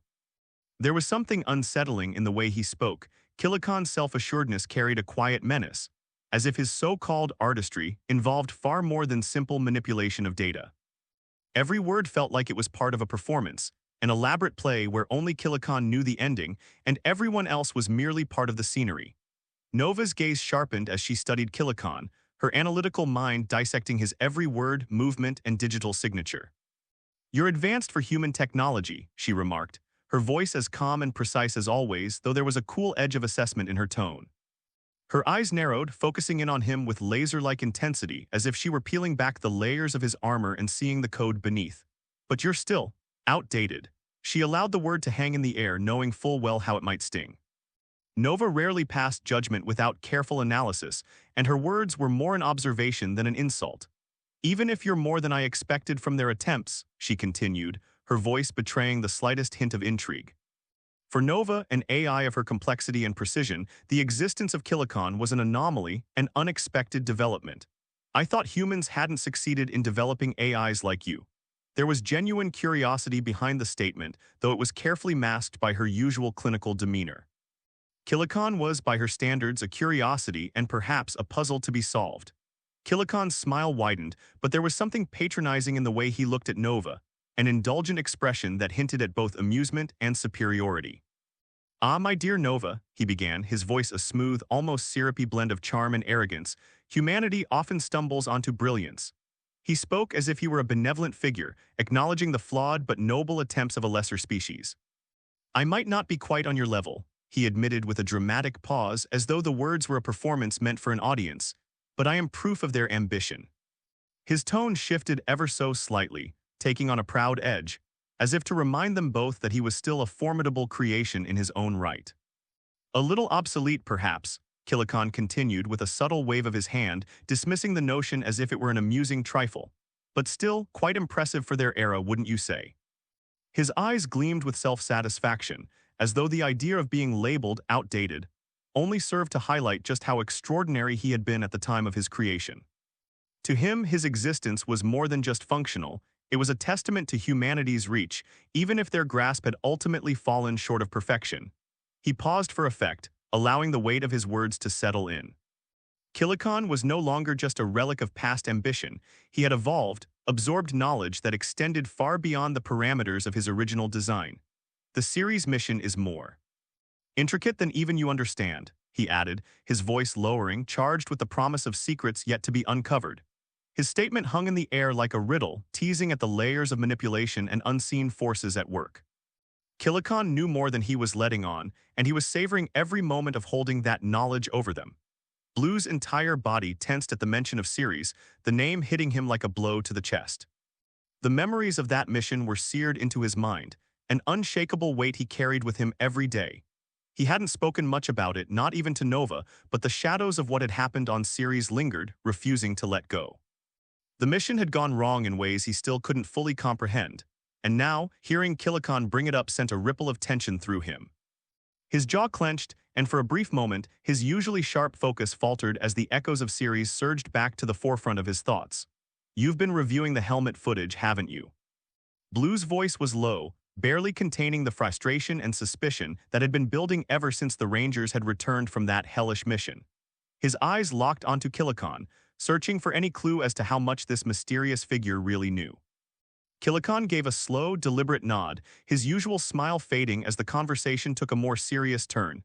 "Indeed," he replied, his voice carrying a gravity that hadn't been there moments before. "The helmet footage recovered after your teammates returned has been most enlightening." He paused, letting the weight of his words sink in, his glowing red eyes narrowing as if he were savoring the moment of revelation. "But it's incomplete, fragmented," he added, his tone cool and precise like a surgeon dissecting a delicate matter. Kilikon leaned forward slightly, his presence growing darker, more intimate, as though he were about to share a secret no one else had dared to speak. "The mission you experienced didn't just go wrong, Blue," he continued, his voice dropping to a conspiratorial whisper as though the truth itself was dangerous. "It was, repeated 5 iterations to be exact." His words hung in the air like a chill, a revelation that sent a cold shock through the digital space. Kilikon's tone was careful, deliberate. He was revealing just enough to unsettle them, but holding back the full scope of the truth. For him, this was a game, and Blue had only just begun to see the pieces. Blue's stomach lurched as Kilikon's words hit him. 5 times, the sheer enormity of the revelation left him reeling. His mind raced to catch up, struggling to make sense of it. 5 times repeated. He echoed, his voice tight with disbelief, as if saying the words aloud might make them less real. His eyes narrowed, trying to pierce through the layers of confusion and doubt that now clouded his thoughts. How could this have happened without him knowing? "What the hell does that even mean?" Blue's voice grew rough, frustration mingling with the deep sense of unease gnawing at him. Every mission detail he thought he understood was now in question, and the thought of living through that nightmare again, 5 times, was almost too much to process. His heart pounded in his chest, the weight of the mystery bearing down on him harder than ever before. Kilikon's voice oozed with theatrics, every word carefully measured to heighten the drama. "It means, dear Blue," he began, his tone rich with the smug satisfaction of someone revealing the final act of a well-staged performance, "that you and your team didn't just live through that nightmare once." He let the words hang in the air for a moment, savoring the tension. The scenario was reset, like a game being played over and over. His eyes gleamed with dark amusement as he leaned back, almost as though he were enjoying watching Blue's mind struggle to grasp the enormity of what he was saying. Kilikon paused dramatically, his sinister red gaze locking onto Blue's. Each time there were different variables. He continued, his voice dropping into a conspiratorial whisper, "But you remain the constant."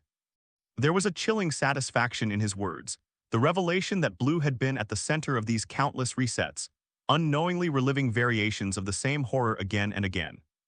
Blue's fists clenched tightly at his sides, his knuckles turning white as a storm of anger and confusion surged within him. The weight of Kilikon's words pressed down on him, twisting his understanding of everything that had happened. "Why me?" he demanded, his voice laced with frustration and disbelief. The thought of being singled out, forced to endure this nightmare repeatedly while the others were spared, gnawed at him. His mind raced, grappling for answers that seemed just out of reach. "Why not the others?" he asked, his voice rising with the fury that bubbled beneath the surface. The question wasn't just rhetorical, it was a desperate plea for clarity in a situation that was spiraling out of control. How could he have been the constant in a mission that had rewritten itself again and again? What made him different from the rest? Nova's voice sliced through the chaos swirling in Blue's mind, calm and steady, but with a probing intensity that forced his attention back to the present. The helmet footage doesn't show the full picture, she said, her tone measured, yet carrying the weight of the implications. Her mind had already processed the data, connecting dots that Blue hadn't yet had time to fully absorb. Whoever altered the data wanted to hide something, she continued, her analytical gaze focused, though there was a trace of urgency in her words now. Nova didn't waste time with speculation unless she had reason to suspect a deeper truth. But it seems like whatever happened to you kept happening, she added, the precision in her voice a stark contrast to the chaos Kilikon had stirred. While your teammates came back unchanged. Her words hung in the air, heavy with the implication that something or someone had engineered this outcome specifically for Blue. While the rest of the team had returned unscathed, untouched by the passing of time, Blue had been caught in something far more intricate and far more deliberate. Kilikon's eyes gleamed brighter, the sinister red glow intensifying as if he were reveling in Nova's sharp analysis. Exactly, he said, his voice dripping with dark satisfaction. His words were carefully chosen, each one carrying the weight of a revelation that had been kept from Blue until this moment. In each iteration they returned untouched by time by experience, Kilikon continued, his tone almost mocking in its precision. He paused, letting the implications sink in, his gaze never leaving Blue's. Meanwhile you, he added, leaning in slightly as though to emphasize the significance of the truth he was revealing, you grew, adapted, evolved. His smile widened, a twisted sort of pride in his voice as he delivered the final blow. And that is no accident. Kilikon's eyes glowed with malevolent delight, as if he had been waiting for this moment. The moment when Blue would begin to understand that whatever had happened wasn't random. It was orchestrated, calculated, and Blue had been at the center of it all. Kilikon's voice dropped lower, rich with intrigue and something darker, as if he were sharing a tantalizing secret meant only for Blue's ears. Perhaps there was something you were meant to gain during the time that passed, he mused, each word dripping with careful intent. His tone carried a heavy undercurrent of suggestion, as though he were piecing together the puzzle aloud, letting Blue hear the shape of it but withholding the final piece. Something essential, he continued, the word hanging in the air like a challenge. His gaze was steady, watching for any flicker of understanding or resistance. If they had returned aged and changed, Kilikon added, his voice softening to a near whisper, maybe it would have been seen as a disadvantage. He paused for dramatic effect, savoring the tension, letting his words sink in. You, however, his voice trailed off, letting the silence carry the full weight of the implication. There was no need to finish the sentence. The unspoken truth hovered between them. Blue had been altered, shaped by the iterations, and whatever had been done to him wasn't by accident. Blue turned away from Kilikon, his mind spinning as he struggled to process the layers of implications unfolding before him. His breath came out heavier, the weight of confusion pressing down harder with each revelation. They came back. No older, no different, he muttered to himself, the disbelief clear in his voice. It gnawed at him, how could his teammates return exactly as they had been, unchanged by the passing of time? He shook his head, his thoughts racing in circles, chasing answers that seemed impossible. It doesn't make sense, Blue continued, his frustration growing. The pieces didn't fit together. He clenched his fists, his voice tightening with the strain of trying to reconcile what he knew with what he was hearing. The Aquitarian cruiser was destroyed. How could they return in a ship that was obliterated? The image of the cruiser's destruction flashed in his mind, a scene he could never forget. The fact that his teammates had returned in that very ship, seemingly untouched by the chaos of Ceres, was an impossibility he couldn't ignore. It defied every logical explanation, and yet here he was confronted with the inexplicable. Kilikon's response came in the form of a soft, theatrical laugh, the sound rich with amusement and dark satisfaction. He reveled in Blue's confusion, as though this was all part of an elaborate game only he fully understood. Ah, Blue, he purred, his voice carrying a tone of indulgence, that's precisely the point. Kilikon's eyes glowed brighter as he leaned in slightly, enjoying the unraveling of logic. They returned in a ship that shouldn't exist, he continued, his words dripping with the confidence of someone revealing the punchline to a long-simmering mystery. Untouched by time just as they were.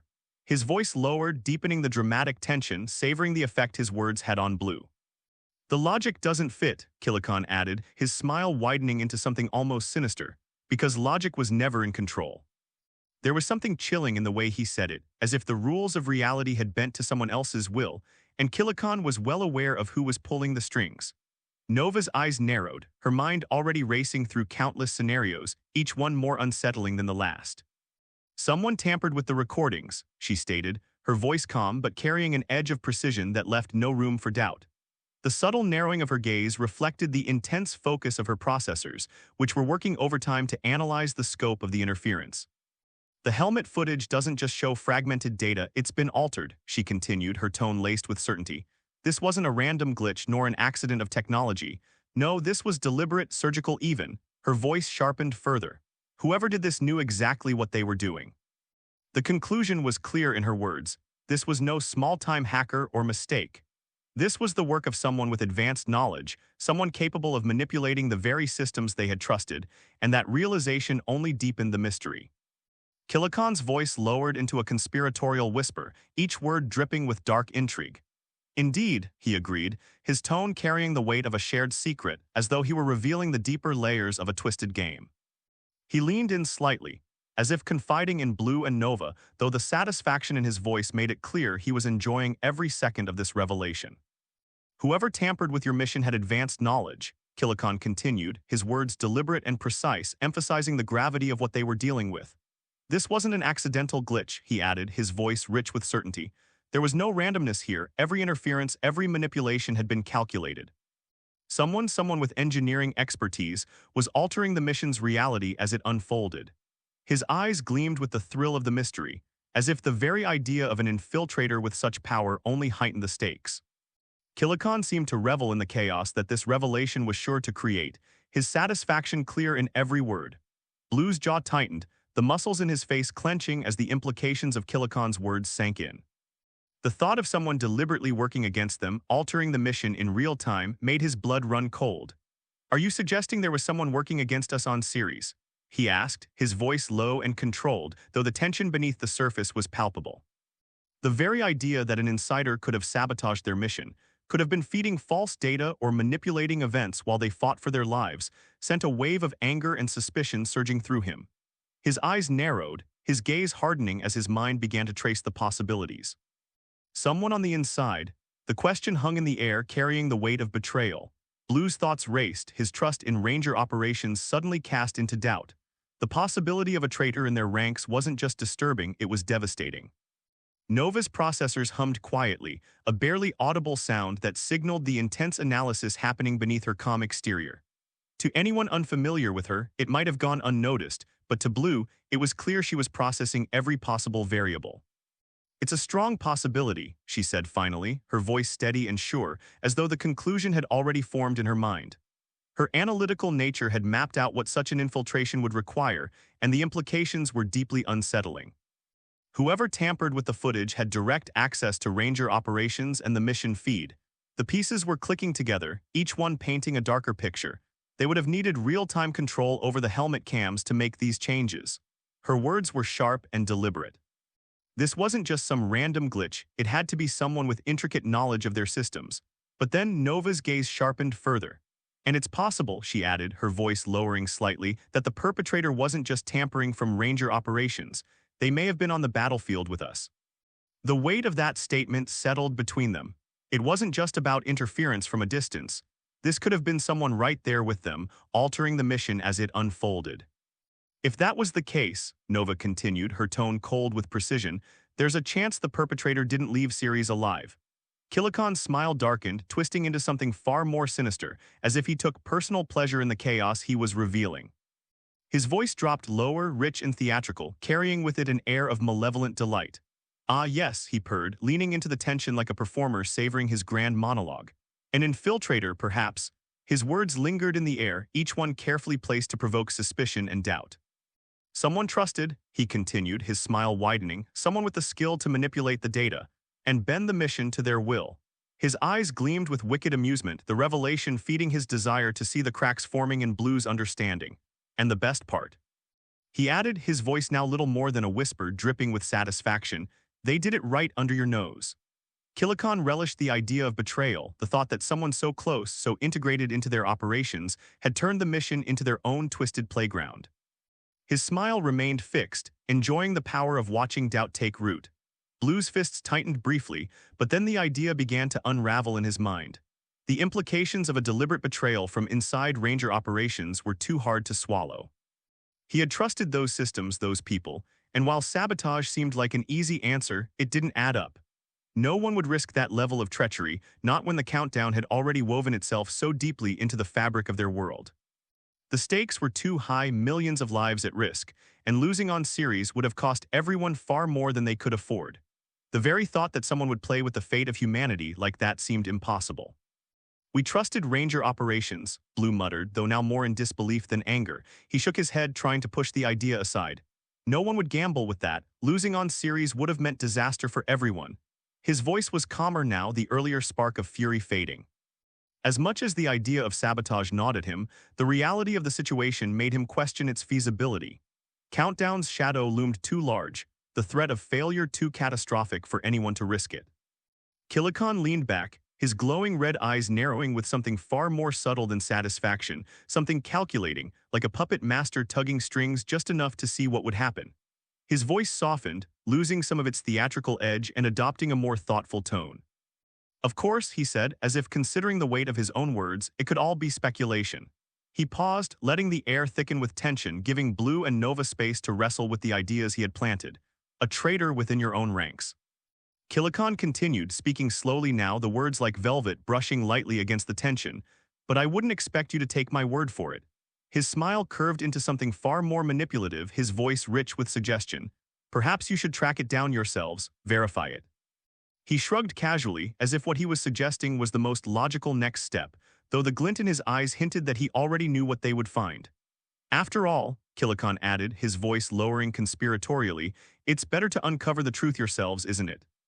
There's always a trail, Blue, you just have to know where to look." He let his words hang in the air, the seeds of doubt now firmly planted, though he left the burden of proof squarely on their shoulders. The tension in the air began to ebb, though the weight of Kilikon's revelations still hung heavily between them. Blue glanced at Nova, both of them silently processing the gravity of what had been uncovered. They didn't need to say it aloud. Finding the truth would be a priority, but not at this moment. As the intensity of the encounter started to fade, Blue allowed his posture to relax slightly, the guarded focus in his eyes softening. It was time to shift away from the suspicion, to bring the situation back under their control. Nova's sharp gaze lingered on Kilikon for a moment longer before she turned to Blue. Her expression was still calculating, but there was a noticeable ease in her posture, a signal that the immediate tension had passed. "Perhaps," she began, her voice calm but thoughtful, "it would be worthwhile to spend some time in the simulations. We could use the extra input." The suggestion was casual on the surface, but Blue knew there was intent behind it, moving the focus away from suspicion and into something practical. In the simulations, they could maintain control and gain insights without the looming sense of uncertainty. Blue nodded, picking up on Nova's intent. The tension had been high for long enough, and now they needed to shift into something more productive, something they could control. "You're right," he said, glancing between Kilikon and Servo. "Maybe we could run some simulations back at the command center." His voice carried a subtle invitation, offering not only a way to figure out the mystery they were dealing with, but also a chance to blow off some steam in combat scenarios, much like the ones he and Nova had used to stay sharp during the war. "We could mix it up, figure out what we're dealing with, and get some combat time in," he added. The simulator had always been a place where they could clear their heads while pushing themselves to the limit, and now it seemed like the perfect opportunity to regain control. Kilikon raised an eyebrow, the earlier smugness in his expression giving way to something more intrigued.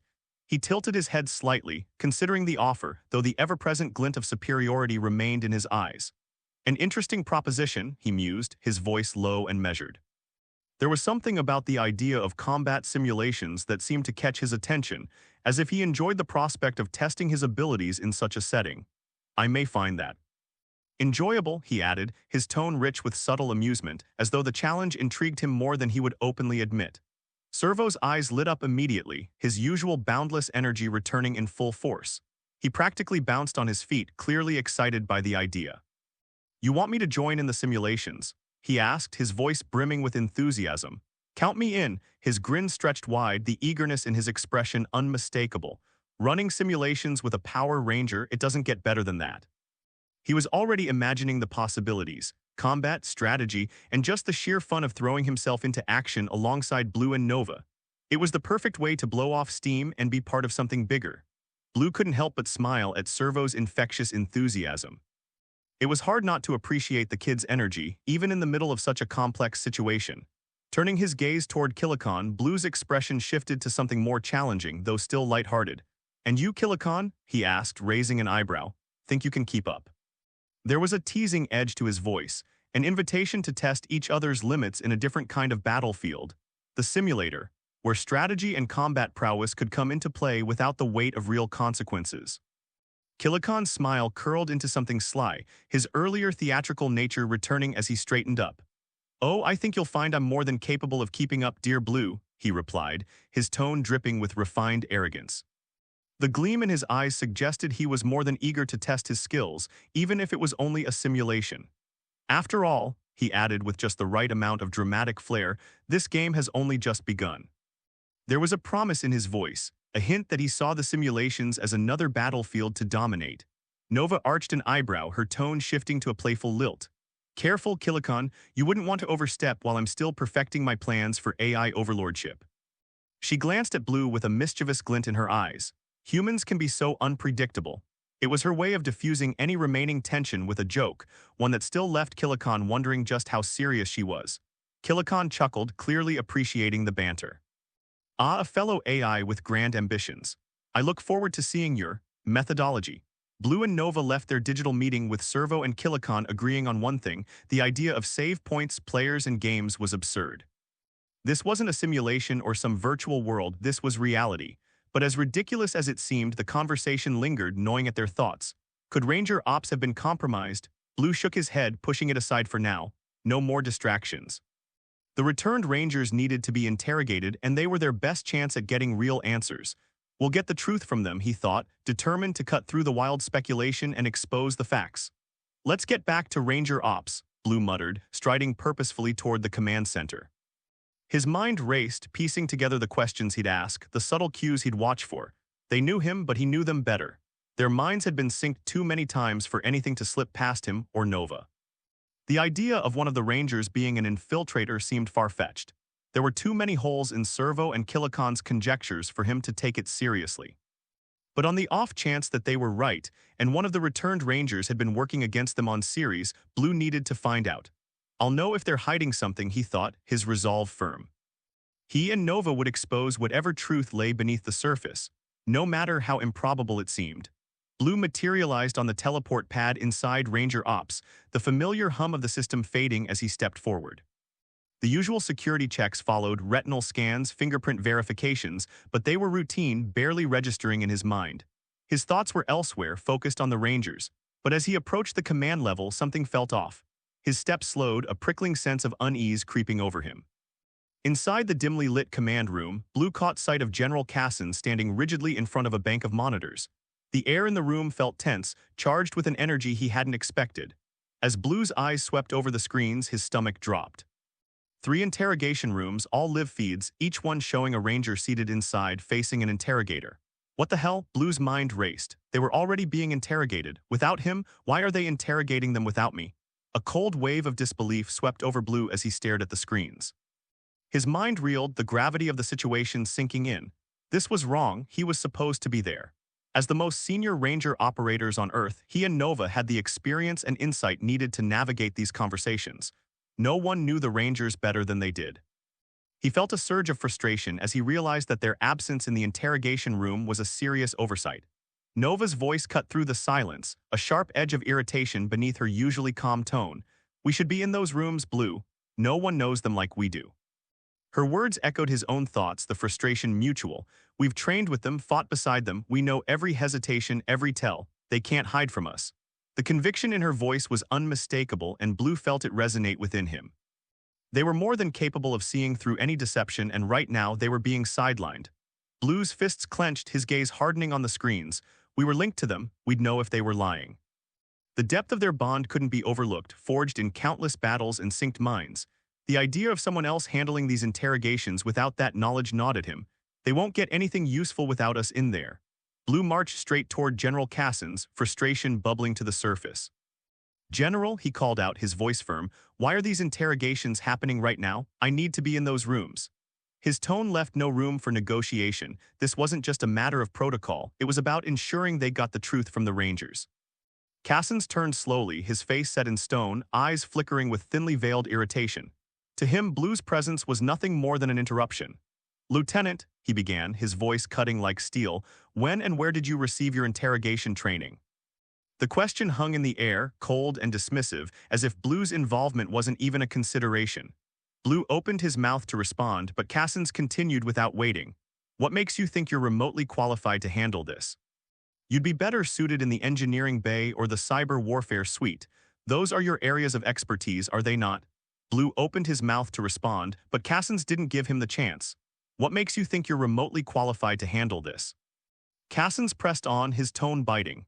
"You're better suited to the engineering bay or the cyber warfare suite.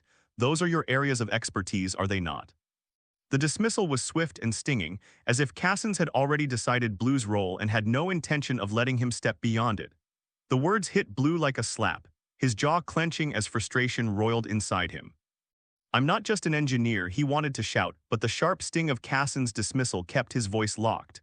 Before he could respond, the familiar surge of anger from Nova flared within him, amplifying his frustration. "He doesn't get it," Nova seethed, her usual calm fracturing beneath a wave of frustration. Blue felt the weight of her emotions flood their shared link, almost drowning out his own thoughts. It wasn't just about the mission anymore, it was about the bond they shared with the Rangers, the ones who had fought alongside them.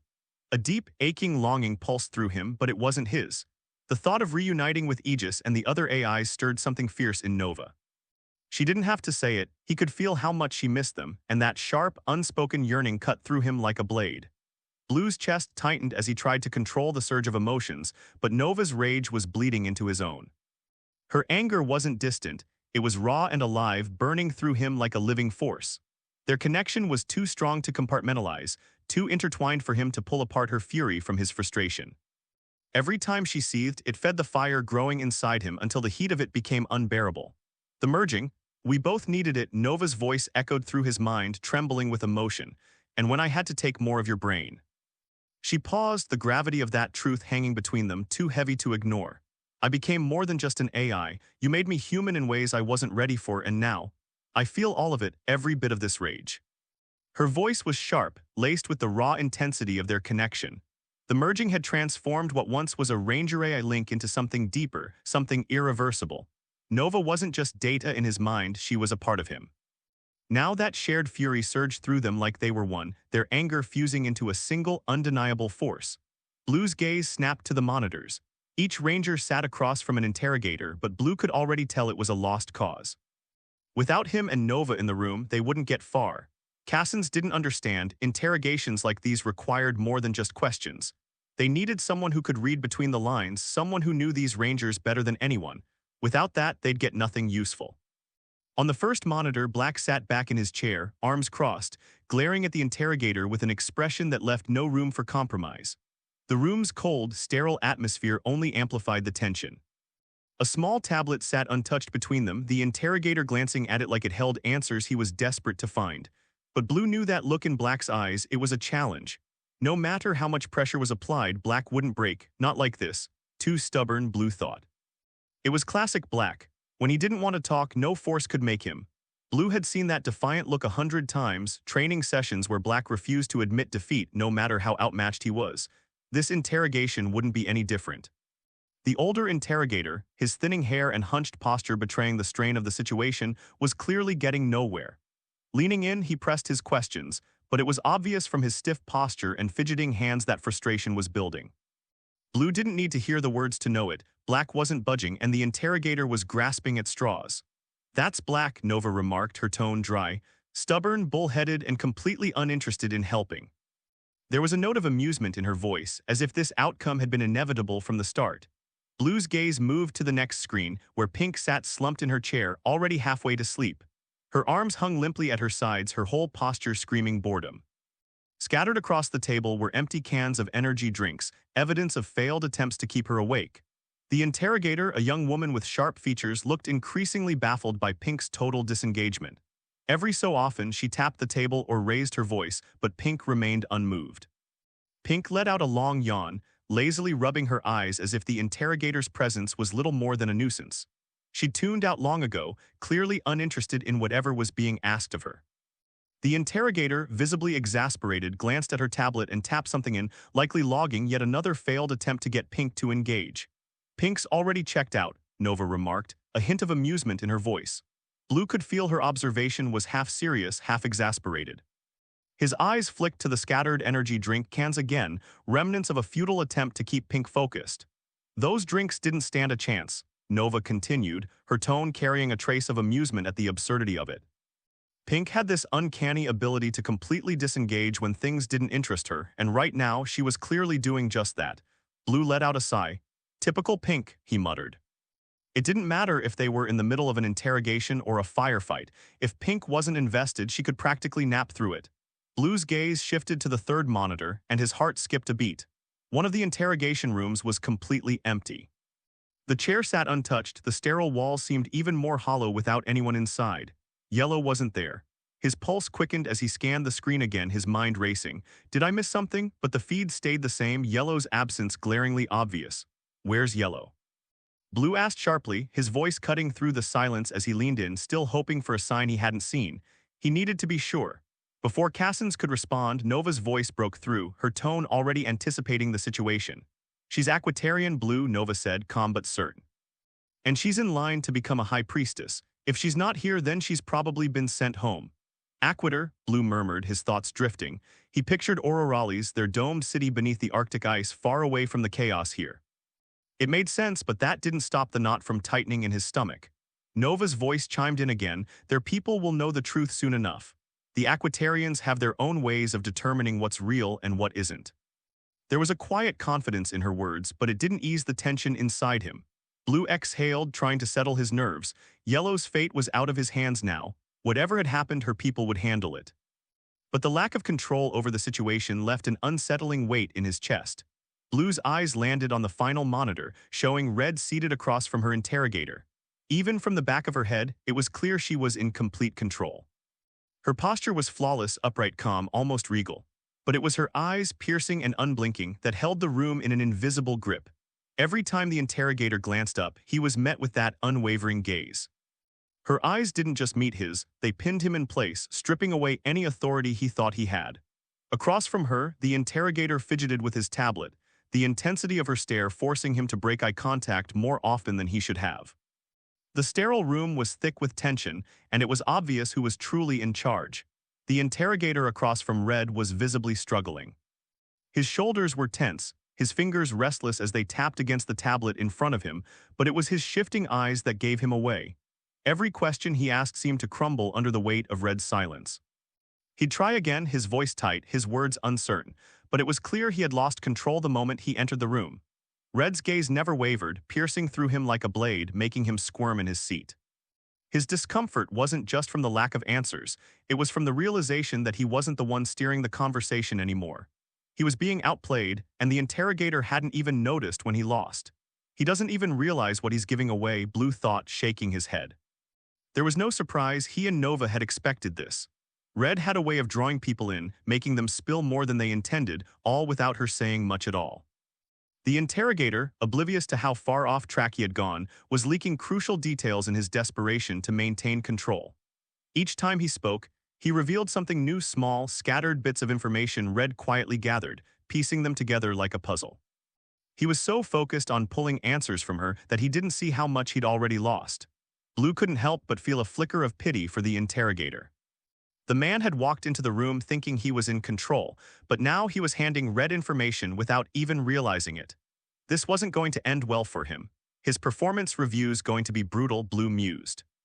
It wasn't just a case of being unlucky, he'd walked into an interrogation with someone far beyond his league. "You're wasting time," Blue said aloud, turning back to Cassins. "These interrogations aren't going to get you the answers you need. I know them, Nova knows them, we've been in their heads. You won't see through their lies the way we can." "You're wasting time," Blue said, turning his attention back to Cassins. His voice was sharp, frustration leaking through despite his effort to stay composed. "These interrogations aren't going to give you the answers you need." He paused for a moment, eyes locked on Cassins, before adding, "I know them, Nova knows them. We've been inside their heads, you're not going to see what we can see." Cassins' face hardened, his jaw setting like stone. The irritation that had been simmering beneath the surface now flared openly. "That's enough, Lieutenant," he snapped, his voice colder than before. The thin veil of patience was gone, replaced by something more final. "These interrogations are under control." His words were sharp, leaving no room for argument. But Blue began, his frustration bubbling over, but Cassens cut him off before he could get another word out. "Go back to your duties in the engineering bay or the cyber warfare suite," Cassens ordered, his tone icy and unyielding. "Leave this to the professionals." The finality in his voice stung, and Blue could feel the door slamming shut on any chance of further protest. Blue clenched his jaw, biting back the sharp retort that was on the tip of his tongue. He could feel Nova's simmering anger through their connection, her frustration feeding into his own. But they both knew there was nothing more to do here, not now, not while Cassens held the reins. There would be no convincing him. Blue exhaled slowly, forcing himself to reel in the anger that threatened to break loose. With a final glance at the monitors, Blue turned and headed for the door, his movements tight with the frustration still boiling beneath the surface. Nova's presence pressed against his mind, the weight of her anger mirroring his own.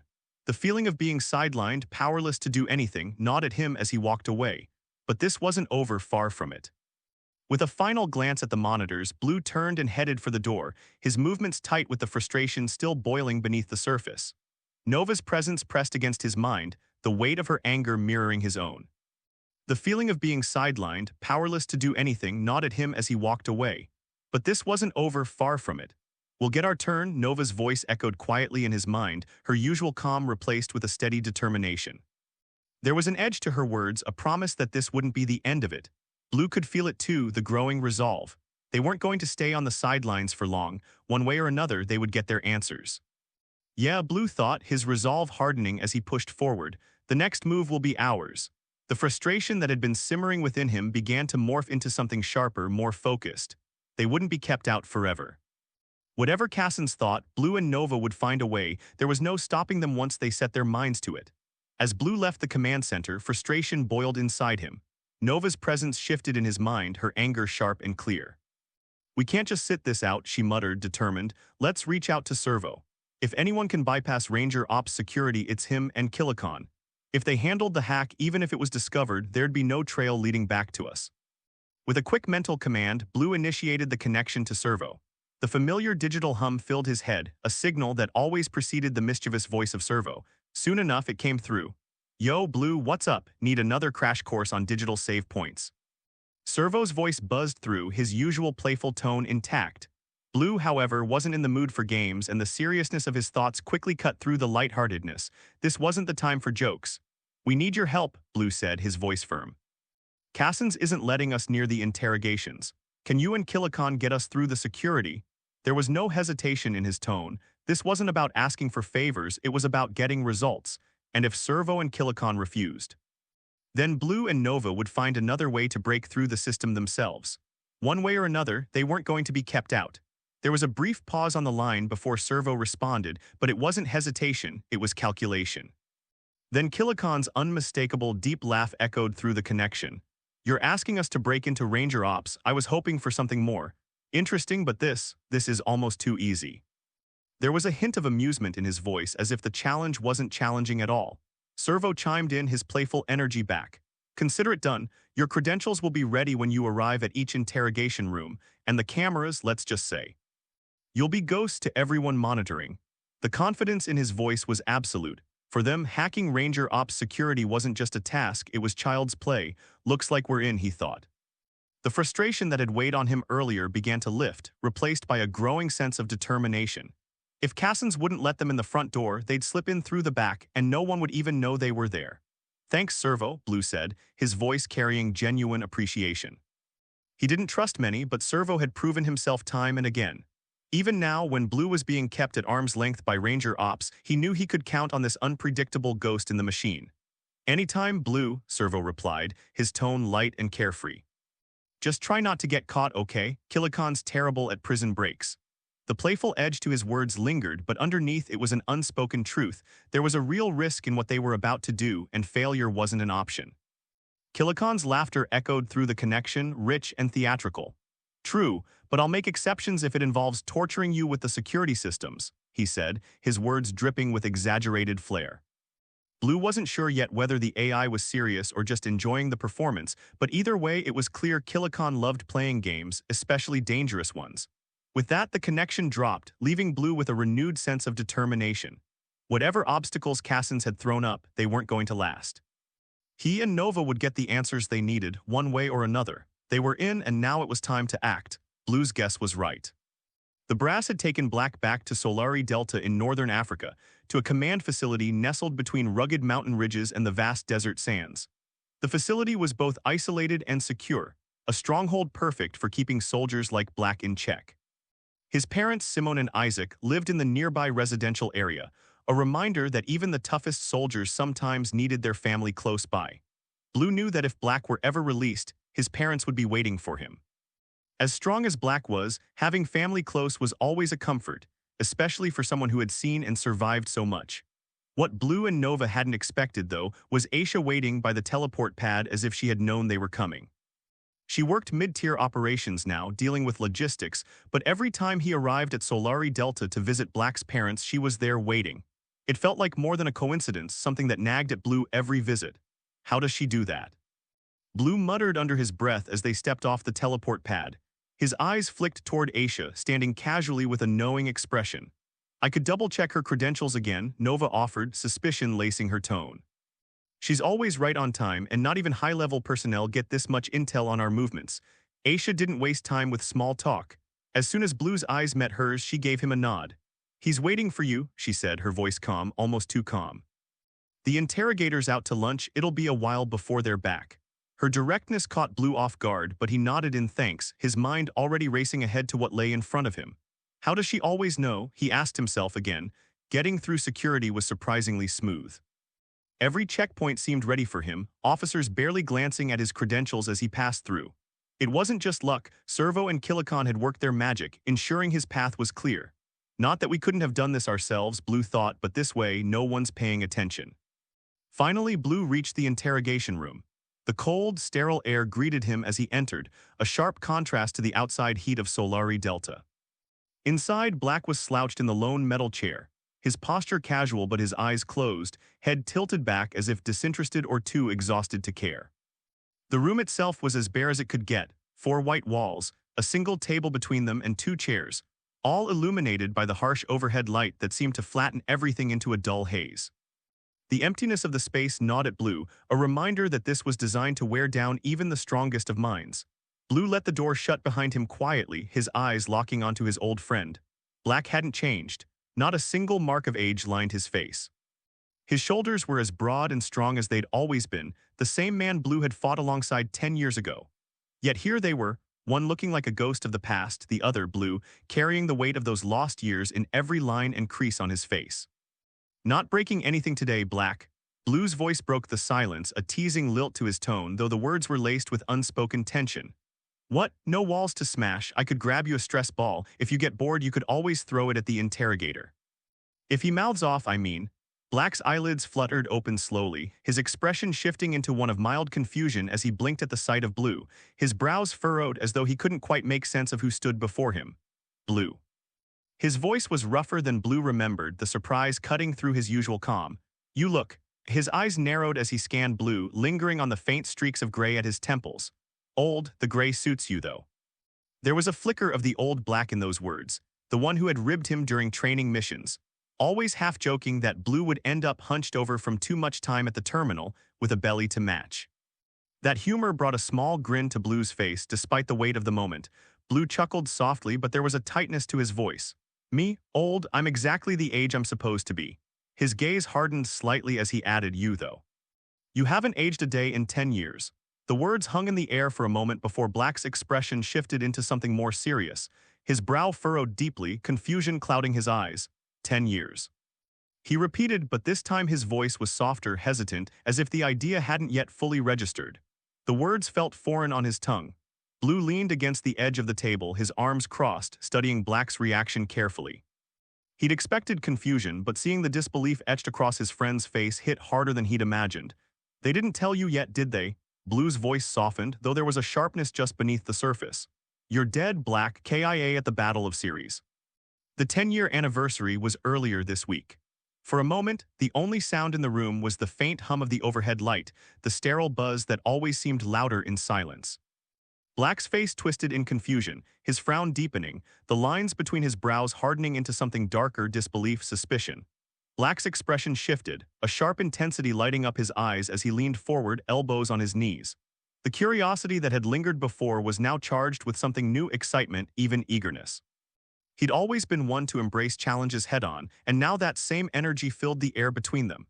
"So that Blue Ranger we ran into in the jungle and later in the mineshaft," he began, his voice low and brimming with a barely contained edge, "was that really you?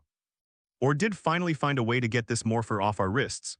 He paused, his eyes narrowing as he studied Blue's expression, seeking any hint of deception. "You fought differently, man. It wasn't just the teleportation or that way you slipped through terrain like it was nothing. You used powers that weren't yours. You had my strength, you absorbed my overcharge. And in the mine, you pulled off that trick with Pink's decoys, using her holographic clones like they were yours." Black's voice grew more incredulous, yet there was a note of admiration in it too. "I thought those were supposed to be locked to each of us, but you managed to copy them. How?" Black's gaze grew sharper, his words now carrying a hint of challenge, almost daring Blue to explain. "Did you steal them somehow? Did you find a way to permanently keep them, or is there some new trick I don't know about?"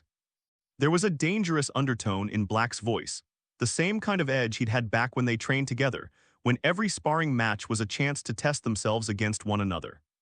But beneath it, Blue sensed something else, a thrill, the kind that came from seeing someone break the rules and make the impossible possible. Black had seen Blue do it before with code, breaking through systems and barriers that should have held firm. But the idea that Blue might have found a way to take abilities through the morphing grid itself, that was a different level altogether. Blue met Black's probing gaze evenly, letting the silence stretch between them before finally responding. He lifted his wrist, revealing the morpher strapped securely to it. The faint blue glow pulsed gently against his skin, a reminder of the connection to the grid that hummed just beneath the surface. He held it up, letting Black take in the sight. "Does this answer your question?" Blue asked, his tone light but edged with something harder. He watched as Black's eyes fixated on the morpher, the realization crossing his features. But what caught Blue's attention was the look that followed, a flicker of excitement, a hunger for the challenge it represented. To Black, this new version of Blue, the one who could apparently bend the grid's rules, was something to be tested, pushed to the limits. Black's smile shifted into a grin, the kind that promised a fight, his voice charged with energy. "I don't know what trick you've got up your sleeve, but I wouldn't mind testing it out. You and me, one-on-one. Let's see if those new skills of yours hold up." Blue allowed a faint smile, but inside his thoughts kept spinning. Black thought it was a permanent change, that Blue's ability to access the powers of the other Rangers was something he could call on whenever he needed. But the reality was different, far more fleeting. Every time he used a borrowed power, it burned out like a match flame. He had to take it again if he wanted to use it again, each morph resetting him to square one. But he wasn't about to let Black in on that secret. Not yet. "Maybe one day," he replied, keeping his tone measured, letting a touch of mystery linger in his voice.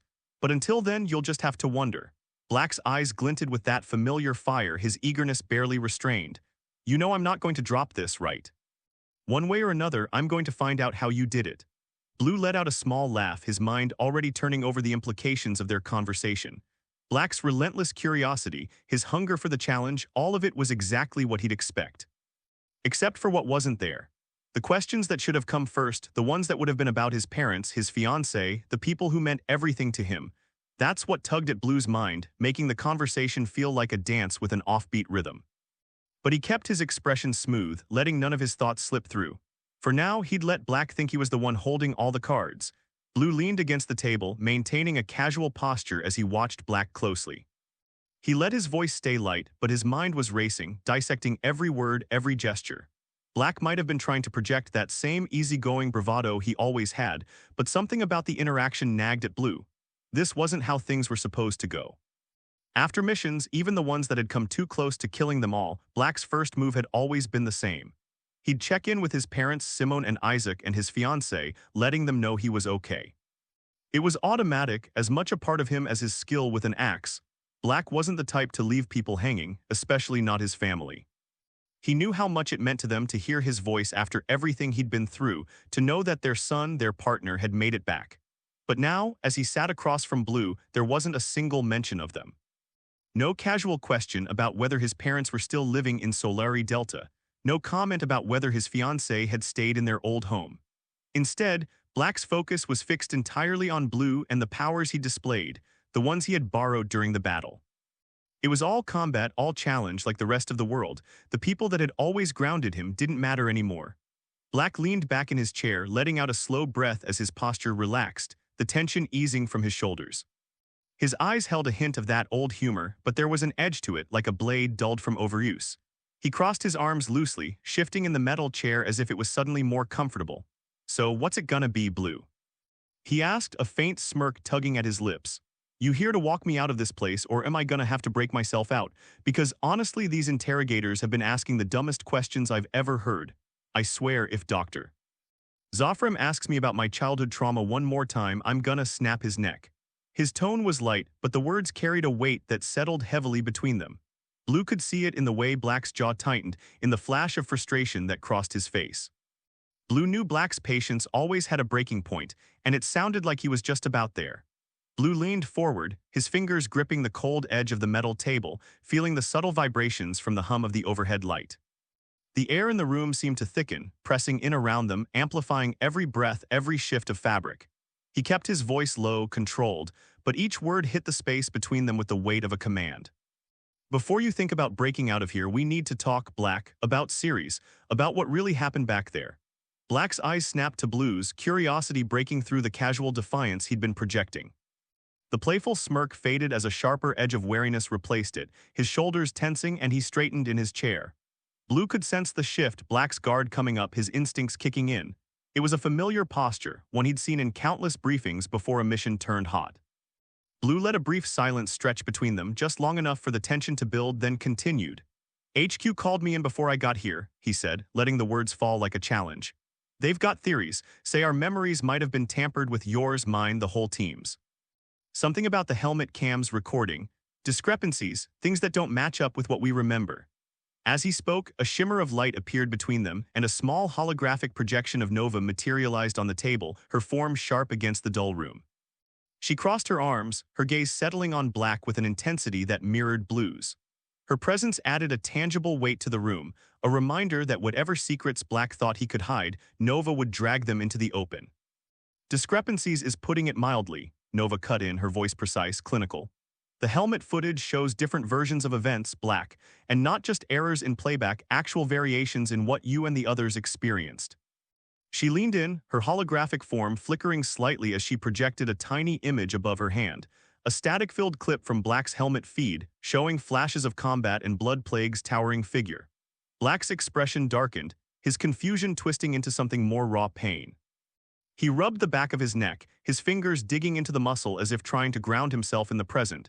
His voice, when he spoke, carried a jagged edge, a mix of disbelief and something deeper, almost haunted. "You're saying they messed with our heads?" He asked, the words tight and bitter.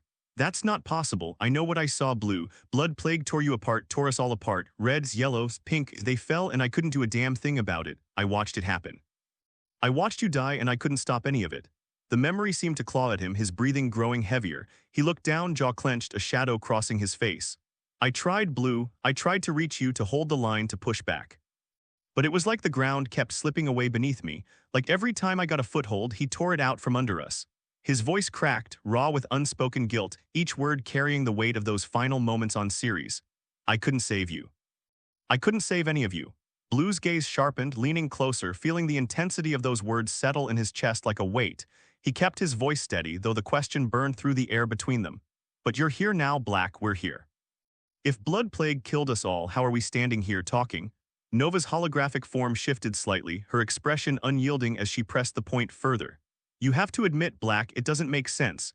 If you remember us dying, how are we having this conversation now? Why doesn't any of this add up?" Her voice was precise, eyes unblinking as she sought to pierce through the fog of his memory. Black looked from Blue to Nova, his jaw tight, the muscles working beneath his skin. He shifted in his chair, leaning back as if trying to ease the weight pressing down on him. "Who knows, Blue?" He let out a dry, humorless laugh, though it was tinged with the desperation of someone struggling to find solid ground. "Wouldn't be the first time we got knocked down and somehow came back.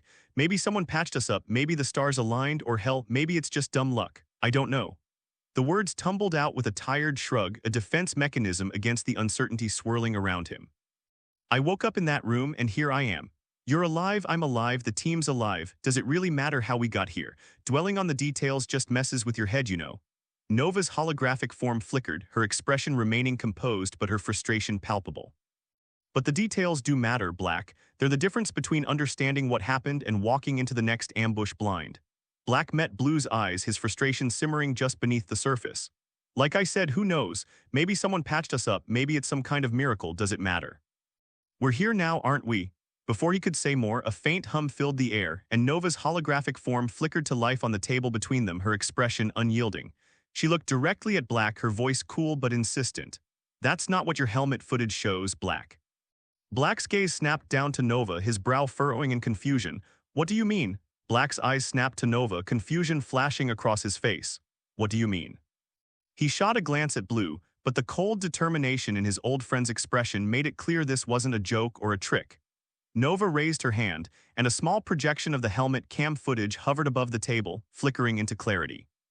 Your memory and reality don't match. The camera saw something different. You didn't watch Blue die. Her tone hardened as she gestured to the scene playing out before them. It wasn't some heroic last stand, Black. You were caught in the chaos, just like the rest of us. The air grew dense with the sound of the footage coming to life, gunfire, the clash of weapons, the distant screams of war. In the footage, Blood Plague's massive silhouette towered over the battlefield, the eerie hum of his crimson armor vibrating through the air. The screen showed Elven Eurus forces surging forward, pushing the Rangers to their limits. Black's breath quickened as he saw himself, fighting alongside the others, their desperate attempts to hold the line against an overwhelming enemy. Shields deployed, Blue, watch your left. Nova's voice crackled through the comms, distant yet familiar. Then the scene shifted. Blood Plague broke through their defenses, his presence casting a shadow over everything. He charged, his movements fluid and terrifyingly fast, and in that moment the footage revealed something Black hadn't remembered. Blue had been on the ground, struggling to push himself up, the fight slowly slipping from his grasp. Suddenly, Red appeared in the frame, her eyes blazing with determination, desperation, or maybe both. Her movements were instinctual, driven by sheer adrenaline. There was no strategy, no thought, just a raw, reflexive reaction to seeing her teammate in danger. She pivoted, her foot snapping out with brutal force, catching Blue in the chest. The impact sent him flying backward, straight into the unstable, flickering vortex of the makeshift portal. Blue's form vanished through the shimmering distortion, the energy of the portal crackling and surging around him before it collapsed entirely, sealing the path behind him. It was not a calculated save. It was a desperate, violent act born of the chaos and terror of that final stand. Nova's voice cut through the footage as it paused, her holographic form standing firm on the table. You can see it, Black. Red didn't plan it. She didn't save him, she reacted. Her gaze bore into Black's, and you were left behind. The realization struck Black like a physical blow, his breath catching in his throat. He leaned closer to the projection as if proximity would change what he was seeing. No, that's not how it was, he muttered, his voice rough with disbelief. Blood Plague, he. We were losing and Blue was down. The sound of the battlefield faded, leaving only the quiet hum of the hologram and the heavy breaths of the two Rangers. The projection lingered in the air, a haunting reminder of the chaos they had lived through, each detail stark and unchangeable, replaying a version of events that shattered Black's memory. The silence stretched on, tense and charged. Black's fists clenched on the table as he wrestled with the conflicting images, his memory, the footage, and the chilling sense that his mind had betrayed him. This doesn't make sense, he said, his voice strained, barely more than a whisper. I felt it, Nova. I felt it when we all fell. He forced a shaky laugh, though it sounded more like a sigh. Hell, I don't care how or why. I just know that we're here, that the team's alive, and that you're not some fever dream from that jungle. All those details. They'll just give you a headache if you try to untangle them. Bastion and I, we never stopped talking, you know. Black's words came slowly, as though he was still piecing together the thoughts even now. His gaze dropped to his hands, fingers curling and uncurling against the table's cold surface. He was right there in my head, every second of that fight keeping me steady, cutting through the chaos like he always does. Nova's holographic form flickered, her attention sharpening on Black. What exactly did Bastion say during the battle? What was he seeing? Blue leaned in, catching the shift in Nova's tone. His curiosity mingled with a cautious edge as he folded his arms across his chest. You think Bastion picked up on something the rest of us missed? Black's shoulders tightened and he dragged a hand through his hair, a familiar gesture that spoke to the frustration boiling beneath his calm exterior. I don't know, Blue, but there were moments right before everything went dark. He wasn't himself. He kept saying things that didn't add up, phrases like displacement imminent and mission parameters compromised. He paused, his brow furrowed deeper. It was like he was trying to tell me something, but the words came out wrong, like they were twisted. Bastion's not like Nova or Aegis. He doesn't dance around with analysis or strategy. He takes the straight line every time. If he was struggling with something, it had to be bad. He wasn't making sense, Blue, Black continued, his frustration breaking through the surface. And he kept talking about coordinates that didn't match our location. He mentioned grid anomalies, things that shouldn't have been there. It was like he was fighting to keep us on track, but something kept pulling him off course. Nova's digital form flickered, her expression unreadable, but her presence in Blue's mind crackled with intensity. Echo might have been able to find harmony in that kind of disruption, she said, her tone thoughtful. Black's hands curled into fists on the table, his voice taking on a rougher edge. Whatever we were dealing with, he knew it wasn't right, but he couldn't tell me what. Hell, maybe he didn't even understand it himself. Or maybe he was just as lost as I was. Either way, I need him back, Blue. His voice dropped lower, edged with desperation. Without Bastion, it's like I'm fighting with one arm tied behind my back. Nova's gaze softened, a rare note of empathy slipping into her tone. Bastion's data could be crucial, Black. If he was aware of something beyond the battle, it might explain why your memories don't line up with the footage. Blue shifted, his expression hardening as he leaned closer. I'll do what I can to get Bastion back, but Alpha has to finish his analysis first. Black's jaw tightened, but he nodded, though the determination in his eyes carried a dangerous edge. Fine, but I'm not waiting forever, Blue. When the time comes, I'll get Bastion and my morpher back, whether you, Alpha, or anyone else likes it. Black leaned back in his chair, studying Blue with a sharp, calculating gaze. He tilted his head, the curiosity plain on his face. So, what's next on your agenda, Blue? Who do you plan on seeing after this little reunion? Blue crossed his arms, considering his next words carefully. Pink's next on my list, he said, a hint of a smile tugging at the corner of his mouth. Figured it's time to see which version of her shows up, whether she's in the mood to crack jokes or ready to cause trouble. Either way, she's got a sharp eye, and I need to know what she remembers. Black snorted, shaking his head. Pink, huh? Good luck. Her idea of a mission report is more like a kid's coloring book than anything serious. I mean, how many times can you use the word pop in an official document? Blue couldn't help but chuckle. Yeah, but when she focuses, she can spot things the rest of us miss. You know how it is, sometimes she just needs a reason to go a little deeper. Black shrugged, looking unconvinced but letting the subject drop. What about yellow and red? He asked, leaning forward slightly, a trace of genuine curiosity in his voice. Yellow's back in Aurorales, Blue replied, his expression turning more serious. They took her home for questioning. She's probably deep beneath the ice domes by now, facing her own debriefing from the Aquatarian High Council. They'll figure out what she knows in their own way. Black's lips curled into a wry grin. Figures. Those Aquatarians, high and mighty in their underwater city, thinking they don't need any help from us. Blue nodded. And Red, she's keeping herself busy, making the interrogators work for every word. She's in control just like always, and you can bet she's already working on her next move. Black's grin widened, a glint of admiration flashing in his eyes. Yeah, that sounds like Red, always 2 steps ahead, keeping everyone else on their toes. Just be careful, Blue, you know she doesn't like being backed into a corner. Blue gave a small, knowing smile. I'm counting on it, but right now I've got my own plan, and it starts with making sure everyone's on the same page, or at least figuring out who's not. Just sit tight for now, Black, keep your cool, and I'll handle the rest. Black let out a long breath, cracking his knuckles. Yeah, just don't keep me waiting, Blue, you know I'm not the patient type. With a final nod, Blue turned and headed for the door, casting one last look back at his old friend. Behind him, Black settled into his chair again, the flicker of frustration in his eyes tempered by the faint hope that somehow things might start to make sense again. Blue materialized in Ranger operations within Coral Vault, the megacity that sprawled across the submerged ruins of the Great Barrier Reef. The transition from teleportation left a brief shimmer in the air behind him, like the fading ripples of a stone dropped into water. The faint scent of salt and brine clung to the air, mingling with the sterile, ozone-like bite of high-tech facilities.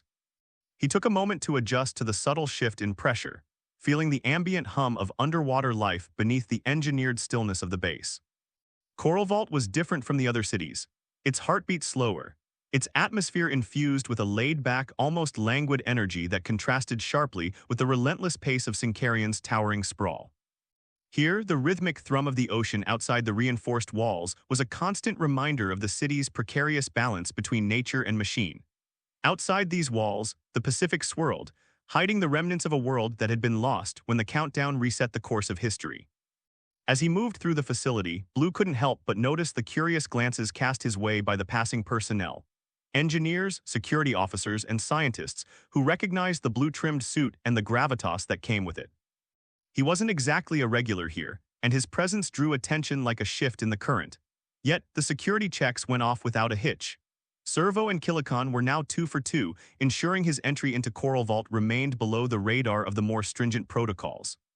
But this time a small snag emerged. He required an escort to access the upper levels where the interrogation rooms were located.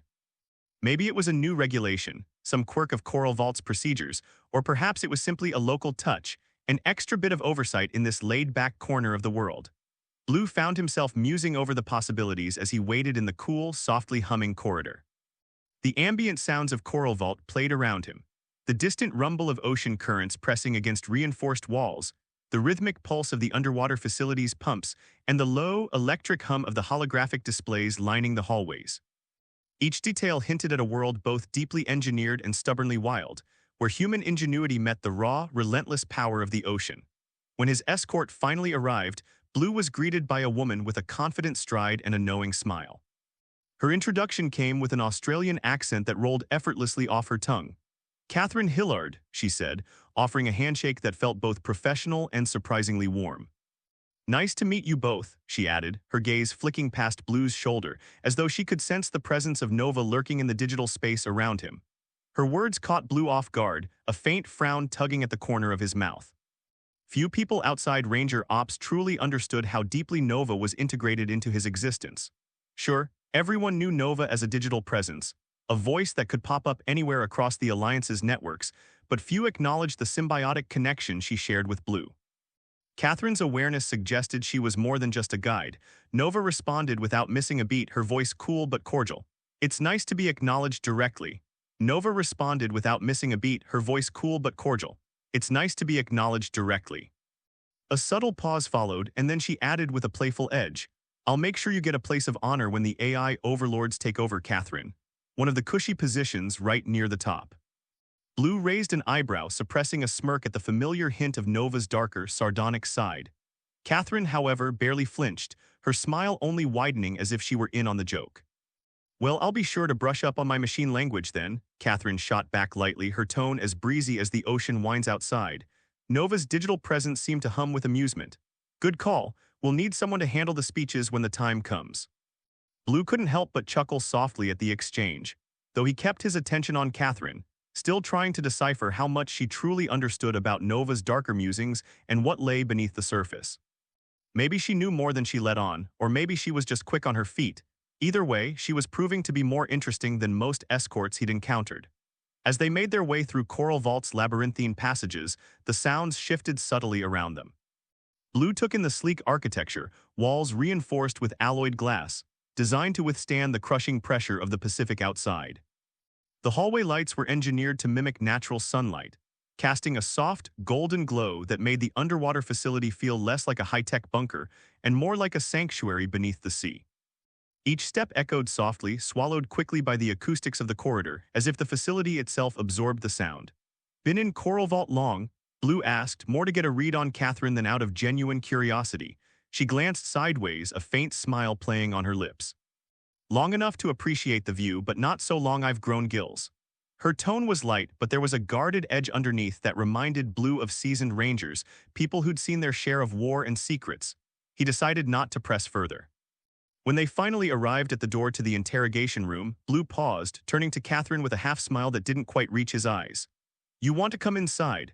he offered, keeping his tone casual, though his mind worked through the possible implications. Inviting her inside might reveal whether she was in on his real purpose here or just playing her assigned role. Catherine's gaze lingered on the door for a moment before she turned back to him with a chuckle, something wistful in her expression. "No thanks," she replied, a cryptic amusement glinting in her eyes. "Besides, too much pink energy can be dangerous, and I've had my fill of that one." Her words carried an air of inside knowledge, a layer of meaning that slipped just beneath the surface. Blue watched her turn and walk away, her steps as measured as they were graceful, each footfall a reminder that she moved through this world with a quiet confidence. It left him wondering just how much she knew, but he let the thought drift to the back of his mind. There were more pressing matters to deal with now.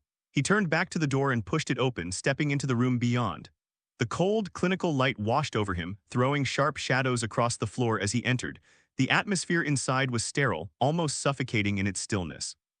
It was a stark contrast to the living, breathing world just outside the facility's walls, where the distant hum of ocean currents and the gentle sway of the sea made everything feel alive.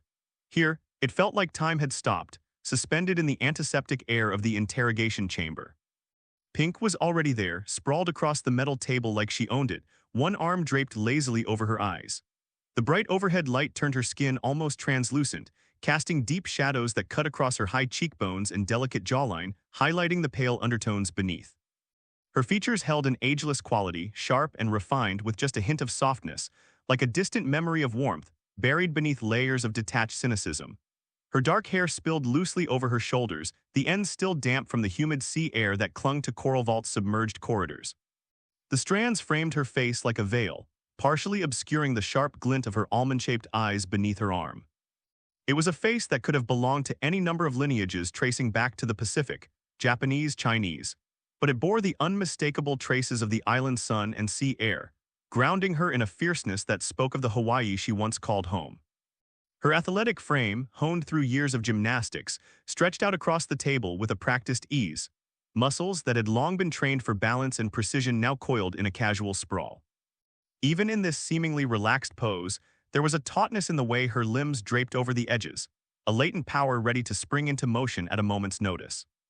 Her legs, long and strong, dangled off the side of the table, the soles of her boots scuffed and caked with dried mud, swinging lazily as if she were counting the seconds between each sway. Her casual posture belied a readiness that only came from years of discipline. It was as if every inch of her lean, powerful body remained primed for action, even while she feigned disinterest. Her fingers, long and deft, tapped a quiet rhythm on the cold metal, each movement a subtle reminder of the control she could wield when she chose to. There was a feline grace in the way she moved, even in stillness, like a predator that could snap into motion at any moment, turning the room's sterile stillness into a blur of kinetic energy. But for now, she played the part of the bored, disinterested captive, letting the shadows around her deepen, blending her silhouette into the dim edges of the room where the harsh light couldn't quite reach. It was a pose she had perfected, a way of making people underestimate her until it was far too late. Blue allowed himself a small, knowing grin, the kind that barely curved his lips but crinkled the corners of his eyes, betraying a rare moment of amusement. He took his time sliding into the cold, metal chair across from Pink, its legs scraping against the polished concrete floor with a grating sound that filled the otherwise sterile room. He leaned back, deliberately casual, his posture a study in relaxed defiance, stretching his long legs out before him and crossing one ankle over the other. Without warning, he began to whistle "Row, row, row your boat," letting the simple, repetitive tune pierce the silence with a discordant edge.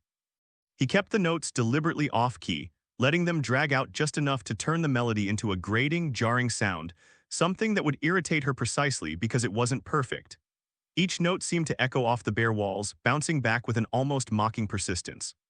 He saw the faintest twitch at the corner of Pink's mouth, her jaw tightening ever so slightly. But she kept her eyes closed, her lips pressed into a thin line as if willing herself to stay in her relaxed pose. Blue let the melody stretch on, each shrill whistle worming its way into the stillness, knowing that it was getting under her skin like an itch she couldn't quite scratch. Finally, she let out a long, exaggerated groan, the sound a theatrical, drawn-out complaint that seemed to hang in the air between them. Her voice dripped with exaggerated suffering, drawn out into a comically slow whine. "Blue, come on now. Please tell me you came to break me out already. I'm so worried." The words dragged out of her like she was half asleep, each syllable stretched for effect. But Blue caught the edge in her tone, the way she injected just enough annoyance to let him know she was playing along. He couldn't help but laugh, the sound sharp and genuine, cutting through the sterile atmosphere of the room. It reverberated against the cold concrete and metal, turning the stark, impersonal space into a momentarily warmer place. "Break you out," he echoed, leaning further back until his chair balanced on two legs, his arms folded behind his head. "Now I'm just here to make sure you don't fall asleep on the job." Pink finally opened her eyes just a sliver, her face barely visible beneath the curtain of her long bangs. The light caught her dark irises, revealing a glimmer of mischief beneath the apparent disinterest. "Seriously though, how much longer do I have to pretend to care about this interrogation?" Her voice came out as a low drawl, laced with the hint of a smirk. As she spoke, she stretched in her seat like a cat awakening from a nap, her back arching slightly, arms reaching above her head until the joints cracked. Her movements were fluid, each shift of her body betraying the underlying athleticism that belied her deceptively casual demeanor. Her fingers brushed the edge of the table before she settled back, the sleek, subtle strength in her muscles evident in every languid stretch. For a moment she seemed utterly relaxed, just another restless soul trapped in a dull, bureaucratic room, but Blue knew better. He saw how the tension in her limbs never quite disappeared, how her gaze flicked toward the door and the holoscreen in the corner, assessing the space even as she pretended not to care. Her energy shifted with the ease of a seasoned performer, oscillating from bored indifference to a playful edge, like a knife turned casually in her hands. She could be on her feet in a heartbeat, and he wouldn't miss the slight twitch of her fingers as if ready to draw a weapon that wasn't there. Blue's smirk widened, leaning into the dynamic she had set.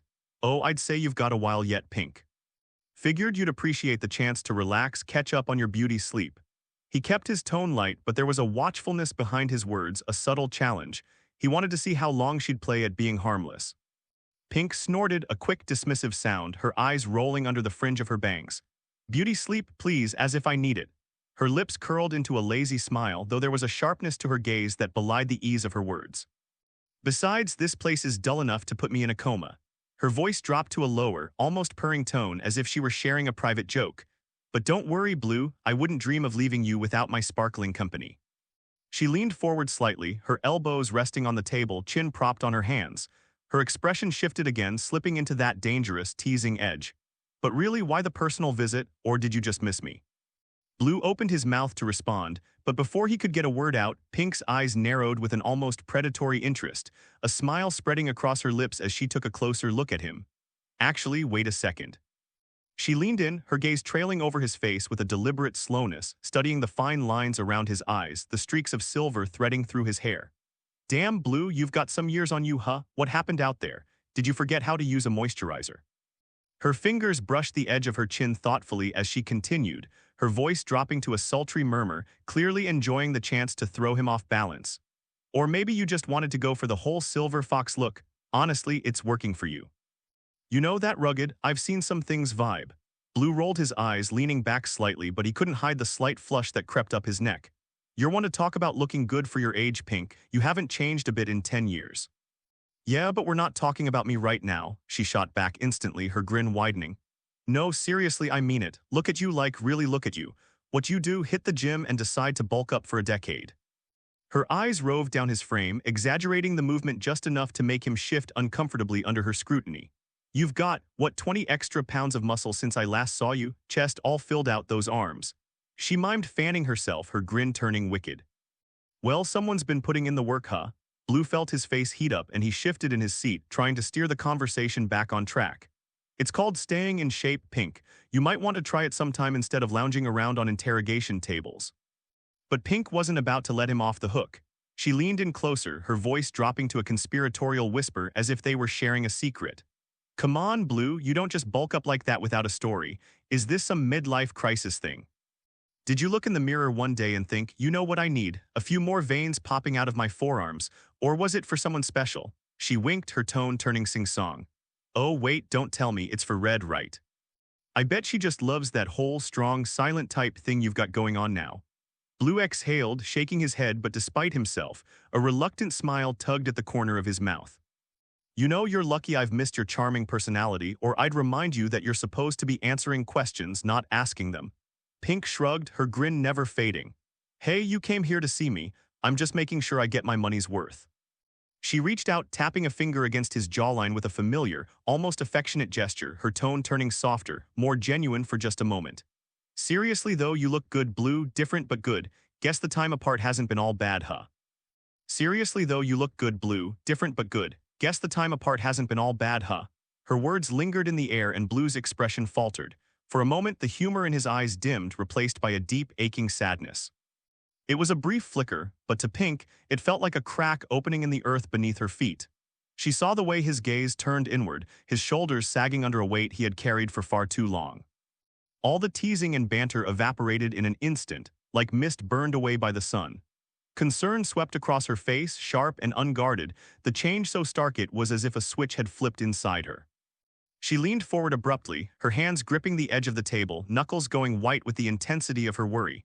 Her voice, usually so flippant, dropped to a tone that was almost desperate. "Hey, no, Blue, don't do that, don't give me that look." Her words came out in a rush, all pretense gone, her usual armor shattered by the sight of him looking so lost. "What's wrong? What happened to you?" Her eyes, wide and searching, locked onto his, demanding an answer. Gone was the playful edge, the coy smile. This was a Pink that almost no one ever got to see, laid bare in her worry for the one person who mattered most to her. It was like the air had been sucked out of the room, and all that was left was her, desperately trying to understand the pain she saw in him. Blue tried to look away, to hide the vulnerability that had slipped through his defenses, but Pink wasn't letting him. She reached out, her fingers closing around his hand with a grip that trembled, but only slightly. Her voice wavered, but the urgency in it was undeniable. "Don't you dare shut me out, Blue, not after everything." Her eyes glistened and she shook her head, a hint of anger mixing with the fear. "They told me I lost 10 years, that it's like I blinked and everything changed, and I know I wasn't here, but I never would have left you behind like that. Not on purpose, you know that, right? You have to know that." She squeezed his hand tighter as if trying to anchor him to the moment to her, her voice cracked, the edges of desperation fraying her words. "We made a promise, back in Alphabet, remember? We Pinky swore we'd always stick together no matter what. I meant that, I still mean it, I don't care what happened or what's different now. I'm still here, and I'm not letting you go through this alone." Blue blinked, struggling to keep the emotion from welling up in his eyes. Her hand was warm against his, grounding him, pulling him back from the spiral he felt opening beneath his feet.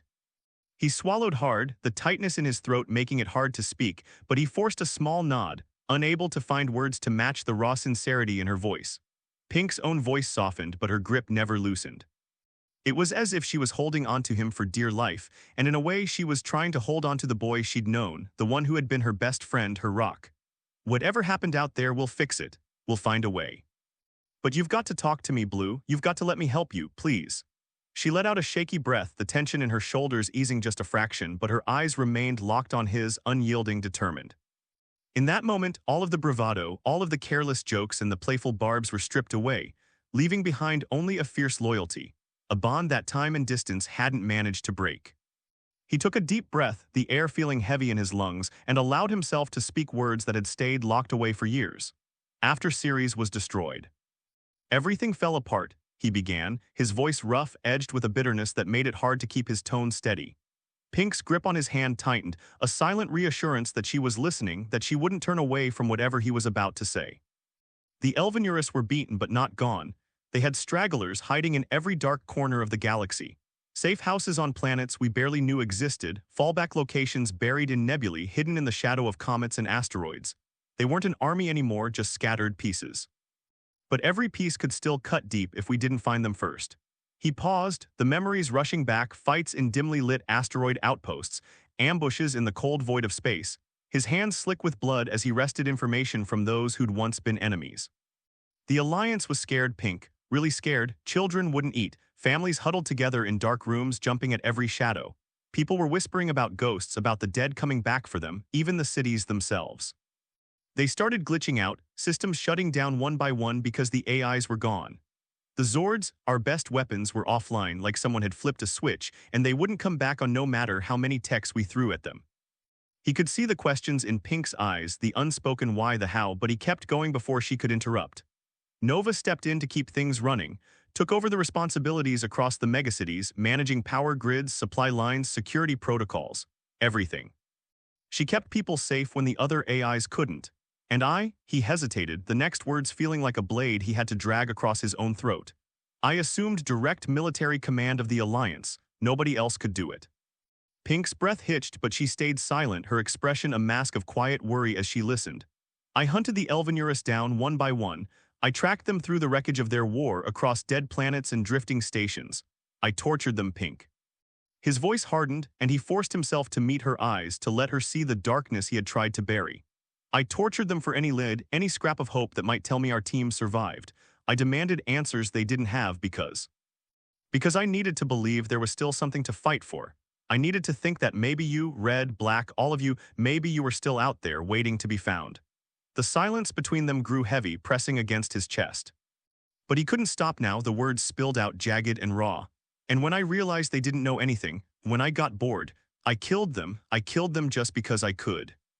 Because it made me feel like I had some kind of power over a universe that had already taken everything from me. Pink's hand tightened again, but she didn't flinch away, her eyes wide and unblinking as she took in the full weight of his confession. She had always known there was a darker side to Blue, had seen the shadows lurking behind his eyes, but this. Blue let out a hollow, humorless laugh, shaking his head. And the Alliance officers who tried to stop me, who thought maybe I'd gone too far. They all died too. They met with mysterious accidents. Fatal malfunctions in their gear, sudden shifts in the airlocks. Things that nobody could trace back to me, I made sure of it. He ran a hand over his face, trying to wipe away the memories that clung to him like ash. I gave into my rage, Pink. I sundered the sky, leveled entire sectors of resistance. And when it was finally over, when there was nothing left to burn, I didn't want to survive anymore. I wanted to go down fighting, or at least, to be with the team wherever you'd gone.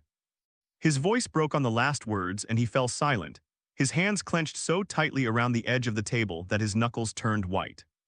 He hadn't realized how much he had needed to say it out loud, to admit that he had wanted to die, that he had nearly lost himself to the darkness that had swallowed everything he cared about. Pink's expression had softened into something almost unbearably tender, the mask of bravado gone. Her eyes shimmered with unspoken emotions, the sharp edges of her usual sarcasm giving way to a deep, aching concern. She reached out, cupping his face with a hand that trembled, her fingers tracing the rough lines of his jaw as if trying to memorize the changes time had etched there. Pink let out a shaky breath, but there was no hint of pity in her eyes. Only a fierce determination. Her voice softened, but the steel in her tone was unmistakable, a quiet kind of certainty that had always been part of her core. She tightened her grip on Blue's hand, making sure he couldn't look away. Blue, what you did. I would have done it too, and don't think for a second I wouldn't have been far more cruel about it. She leaned closer, her lips brushing his ear, her voice a low, intimate murmur that seemed to fill the space between them. That version of you, the one that fought without mercy, it's okay to let him out. You don't have to keep hiding him away like some dirty secret. And if you need that side of you to keep people safe, then don't you dare let them make you feel ashamed of it. Her eyes flickered, catching the dim light as she leaned back just enough to meet his gaze head-on. There was a raw intensity in her expression, the kind that made her words feel like a vow. The Elven Eurus, they attacked us, no warning, no negotiation. 3 billion people died the last time this world tried to play nice in war. Her voice hardened, a dark edge creeping into her words, but it never lost the undercurrent of love. As far as I'm concerned, any Alliance officers who tried to stop you were guilty of treason, and there's only one way to deal with treason.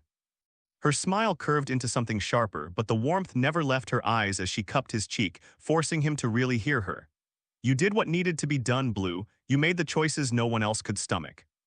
And maybe it wasn't pretty, but damn it, I'd rather have you as you are than some idealized version the Alliance wants to control. Even as she spoke, her thoughts twisted in a darker direction, catching her off guard. This version of Blue, the one who had embraced the darkness, who had done whatever it took to protect what was left of their world, there was something undeniably magnetic about him. It wasn't just the new strength in his frame, the way his muscles filled out his suit or the hard edge that had replaced his softer, younger self. It was the way he carried the weight of what he'd done, the way his sadness and anger coiled around him like a living thing, barely held in check. And she couldn't deny how much that drew her in, how much she found herself captivated by the man he'd become. Not just the warrior, but the broken parts he tried so hard to hide. The shadows in his eyes, the way his voice turned rough when he spoke of the things he'd buried deep. She could almost feel the heat rising in her cheeks, the way her pulse quickened, but she pushed it aside for now, focusing on making him understand. She tilted her head, that familiar playful glint returning to her eyes, the one that always meant trouble. You know, the next time you let that version of you out to play, maybe give me a call first. She leaned back in her chair, folding her arms behind her head as she kicked her feet up on the edge of the table, settling into a casual sprawl that screamed confidence. I've got my own demons itching to stretch their legs. And together. Well, let's just say the bad guys are in for a real show. She smirked, a dangerous edge creeping into her expression as her thoughts drifted to the darker places she kept locked away. Oh, they think they've seen monsters before? Nah, they haven't met us. Not the real us, the ones we keep hidden when the white coats are watching. But we can change that. We can give them nightmares that'll make their worst fears look like bedtime stories. Blue arched an eyebrow, the shadow of a smile tugging at his lips despite the weight of the conversation. That's so. I remember a time when you used to lecture me about restraint, something about holding back for the sake of the mission, if I remember right. Pink rolled her eyes dramatically, letting out a low, mocking chuckle. Yeah, well, let's just say I've grown since then, found a new appreciation for a little creative carnage. Her voice dropped to a purr, dripping with dark amusement. Besides, someone's got to keep up with you, right? And I'll be damned if I let you have all the fun. Pink leaned in closer, her eyes gleaming with mischief. Does Red know yet? Think she'd be up for sharing her toys. Blue blinked, momentarily caught off guard by the innuendo, but he quickly masked his reaction with a dry smile. He rolled his eyes, crossing his arms over his chest. You're still as subtle as a hammer, Pink. Pink just grinned wider, her smile turning sharper as if she was savoring his discomfort. Come on, Blue, I'm only looking out for you. You've got the whole tall, dark, and brooding thing going on now. It'd be a shame if you didn't use it to your advantage. She traced a lazy finger along the edge of the table, her voice dropping to a teasing whisper. I mean, just imagine Red seeing you all grown up filling out that suit like a real man. She'd be practically swooning. Blue snorted, shaking his head, but there was a trace of amusement in his eyes despite himself. You've got a real way with words, Pink. It's a wonder you're still single. Pink let out a dramatic sigh, leaning back in her chair and stretching her arms above her head, the movement drawing attention to the sleek lines of her athletic form. It's a tragedy, really, she said, her voice dripping with faux despair. All these years, and I still haven't found anyone who can keep up with me. Guess I'll just have to settle for tormenting you. Her grin widened, turning wicked. But seriously, Blue, don't go thinking that just because you've got a few gray hairs, you've lost your charm. In fact, I think it gives you a little something extra. She leaned in closer again, her eyes sparkling with that familiar, dangerous playfulness, her voice turning husky. You know, a little mystery, a little danger. It's a good look on you, Blue. Makes me wonder what else might have changed while I was away. Blue rolled his eyes again, but there was a hint of a smile tugging at the corner of his mouth. You really don't know when to quit, do you? Never have, never will, Pink replied, her tone light but carrying an undercurrent of sincerity. Her expression softened slightly, and for a moment the teasing dropped away, leaving only the warmth of their old friendship. It's funny, you know, for you it's been 10 years. But for me it feels like I saw you just yesterday. She paused, her voice turning a bit wistful, her eyes searching his face. You've changed so much, Blue, and I'm trying to wrap my head around how different things feel for you, but for me. It's like I just blinked and there you were, older, different, but still you. Blue's expression softened, the humor fading into something more genuine as he met her gaze. He let out a quiet breath, feeling the weight of those 10 years press against his chest, the memories they carried with them. Yeah, a lot's happened since series, for me anyway. He offered a small, tired smile. But for what it's worth, Pink, seeing you again, it feels like something I thought I'd never get back. Pink tilted her head, her playful smirk returning, but her voice softened around the edges, holding a note of sympathy. Guess that's one way to get a head start on aging, huh? She leaned in closer again, her grin widening with that familiar, dangerous playfulness. Well, don't worry, old man, I'm here now. I'll just have to remind you what it's like to have me around again. Blue's smirk faded as the seriousness of their situation crept back in. He leaned forward slightly, elbows on the table, his expression growing more focused. Well, let's focus on keeping this interesting, like what actually happened at series. His voice dropped into a lower register, and the light banter evaporated, replaced by the cold edge of reality. Pink let out an exaggerated groan, her head tilting back as if the weight of the question itself was a physical burden. Do we have to? She whined, her tone bordering on theatrical. Can't we just skip to the part where you let me out? She shifted in her seat again, trying to maintain her air of flippancy. But there was a tension creeping into her posture that betrayed the gravity of the topic she was trying to avoid. Blue leaned forward, his elbows resting on the table, his voice dropping into a tone that cut through Pink's theatrics like a blade. Pink, we're not just here to reminisce. You know something's off and we need to figure out what. For a moment, she held his gaze, her eyes searching his as if trying to gauge just how serious he was. The familiar banter faded between them, replaced by the unspoken weight of everything that had gone wrong. With a dramatic sigh, Pink sat up straight, the light in her eyes dimming as her expression turned more somber. Fine, let's talk. Her voice was flatter now, missing the playful lilt it carried just moments before. As soon as the words left her mouth, a faint hum filled the room, and Nova materialized in a flash of blue light. The AI's holographic form hovered between them, her presence shifting the air in the room, adding a layer of gravity. She was small, her figure more like a digital avatar than a full-sized projection, but the sharp lines and glowing edges of her form made her impossible to ignore. The air around them dimmed as the lights adjusted, casting the room into a cool, shadowed blue. The space above the table shimmered, and then the helmet cam footage from series flickered into existence. A projection stretched across the table, displaying a chaotic scene of swirling smoke, plasma bursts, and the jagged outlines of half-destroyed buildings. The harsh sounds of battle echoed faintly through the room, distorted and distant, like ghosts replaying their final moments. The sterile, metallic chill of the interrogation room suddenly felt colder, like a breath from the past had seeped into the present. Pink's entire demeanor shifted in an instant, as if a switch had flipped inside her. The casual, almost lazy attitude she had worn like a mask fell away, revealing the sharp focus beneath. She leaned in, her eyes narrowing as they tracked the footage, every muscle in her body going taut with concentration. This wasn't the playful Pink who had bantered with him moments ago. This was the warrior, the sniper, the cold-blooded operator who had once been his teammate.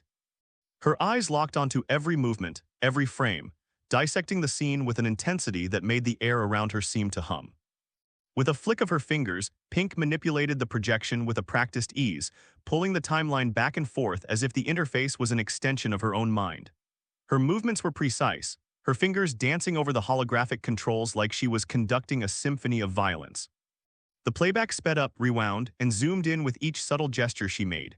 Her eyes were narrowed to slits, a hard focus in them that sent a chill down Blue's spine, a reminder of just how formidable she could be when she was in her element.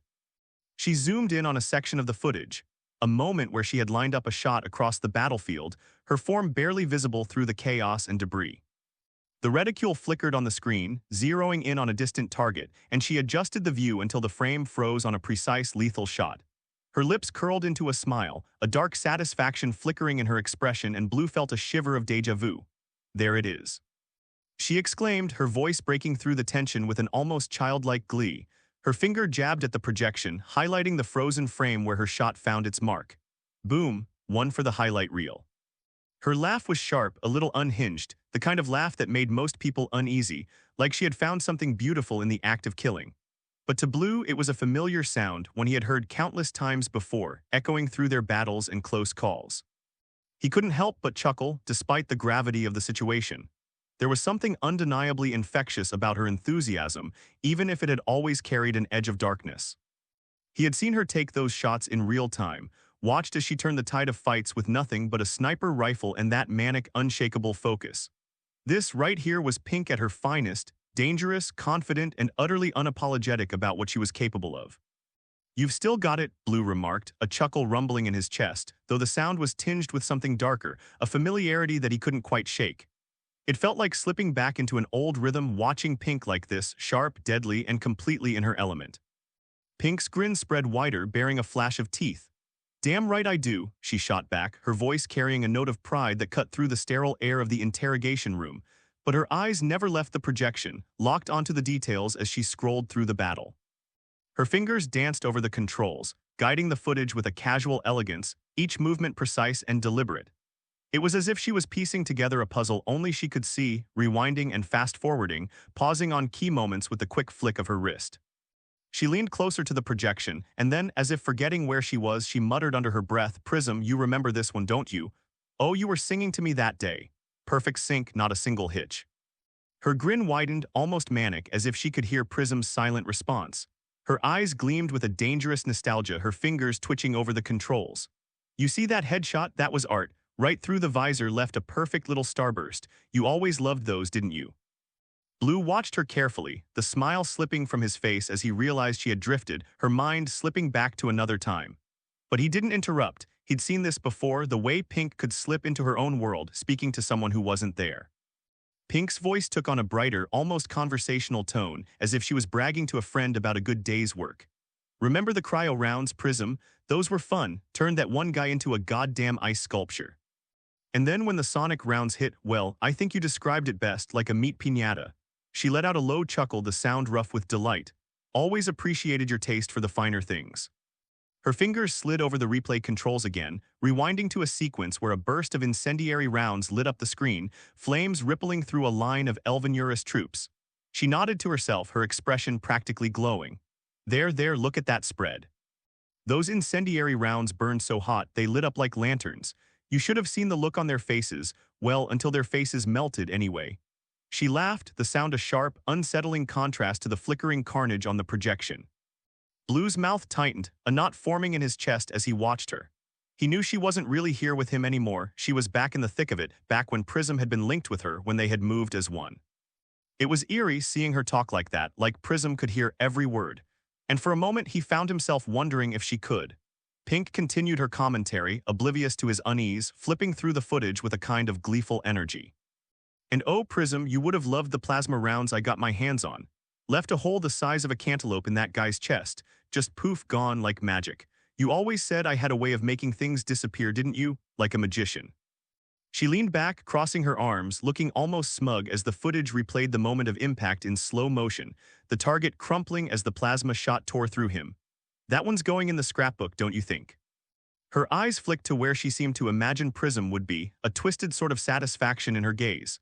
You always loved it when I got creative. The room felt colder, more hollow, as Pink's one-sided conversation continued. Her voice was a low murmur, half to herself, half to the absent AI she still seemed to sense by her side. She rewound the footage to another part, where a cryo round shattered against a shielded enemy, freezing their limbs mid-motion before splintering into jagged shards. Pink tilted her head, admiring the effect like a painter scrutinizing a new piece. See that, Prism? Classic. Look how the ice cracks along the joints before the whole thing shatters. Poetic, right? You always had an eye for that. She clicked her tongue, rewinding again to a scene where a sonic round rippled through a cluster of enemies, the force of the vibrations rupturing eardrums and sending them reeling. Sonic waves straight through the brain stem, quick, clean, and messy all at once. You were humming along when we took that shot, weren't you, Prism? Said it was like a symphony of shattering glass. Her lips curved into a small, almost wistful smile. You always appreciated the music in a good kill. Blue's expression tightened, his gaze shifting between the footage and Pink's face, which seemed to glow with an almost childlike excitement. But there was something else there too, something more unsettling in the way she spoke to an AI who wasn't present, like she couldn't quite accept that Prism was gone. He recognized that look. It was the same one he saw in his own reflection sometimes, a face haunted by voices that had gone silent long ago. Pink seemed oblivious to his unease, her fingers flying over the controls as she found another scene, zooming in on the aftermath of a barrage of incendiary rounds. Bodies crumpled, flames licking at the edges of fractured armor, smoke curling into the sky. She tilted her head, a smirk playing at her lips. Look at that, Prism, a real fireworks show, reminds me of New Year's Eve in the old world back when people still celebrated things, but honestly I think we do it better. She let out a short, dark laugh. Our fireworks have a little more. Bang to them, don't you think? Blue leaned in slightly, his voice cutting through her monologue, trying to ground her back in the present. Pink, focus, we're not just watching for fun. You said something was off, what do you see that's different? Pink blinked, her eyes flicking back to him like she'd forgotten he was there. For a moment, the manic energy in her expression faltered, replaced by a flicker of confusion. She glanced at the footage again, her brow furrowing as if trying to bridge the gap between the memories she was reliving and the reality in front of her. But then, her expression hardened again, and she shook her head, muttering to herself. Yeah, I know, but you see it too, don't you, Prism? It's like the angles are all wrong, like the shadows aren't where they should be. Her gaze darted over the footage, fast and restless, and her voice dropped into a near whisper, as if she were sharing a secret only she and her absent AI could understand. They changed it, I swear. It's not how I remember. It's like they're trying to rewrite us, make us forget how damn good we were together. Blue exhaled slowly, leaning back in his chair as he watched her struggle with the dissonance between what she was seeing and what she believed. His chest tightened with a mix of empathy and frustration, knowing that whatever truth lay buried in the footage, Pink's mind was tangled up in echoes of the past. She rewound to a sequence of explosive rounds, a cluster of Elvenura scattering like puppets with their strings cut. Pink's voice brightened again, her grin resurfacing as she turned to the spot beside her where she imagined Prism might be. Now that's a good one, see how they flew apart, Prism, like paper in the wind. I told you those new rounds were worth the trade. Bet you're kicking yourself for doubting me now, huh? She chuckled, the sound low and edged with a strange kind of satisfaction. Blue's fingers drummed against the table, his patience wearing thin as Pink continued to wander through her recollections. He knew that under the surface of her bragging and nostalgia, there was something she was trying to avoid, something that gnawed at the edges of her mind like a splinter she couldn't quite pull free. Finally, he leaned forward again, his voice sharper, trying to cut through her reverie. Pink enough, focus on the footage. What's wrong with it? Tell me what you're seeing. Pink's head snapped back toward him, her eyes narrowing as if she were just now remembering that he was in the room. She took a breath, steadying herself, and her hand hovered over the projection controls. The joking smile faded from her lips, leaving behind a flat, grim line.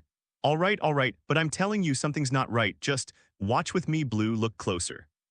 She replayed the footage again, slower this time, her fingers pausing on frames where the light caught an odd angle, or where the movements of the enemies seemed a split second off. The bravado slipped away, replaced by the hardened focus that had made her one of the deadliest operators on their team. And as she worked, the strange, half-crazy energy that had filled the room with her banter began to fade, leaving only the cold, clinical dissection of a moment that had haunted them both for too long. As the footage reached its end, Pink leaned back in her chair, the intensity in her eyes giving way to a cold, simmering anger. Her hands clenched into fists on the table, her knuckles whitening as she stared at the projection. What the hell is going on here? She muttered, but her voice rose as the frustration crept in, each word sharp enough to cut. None of this lines up.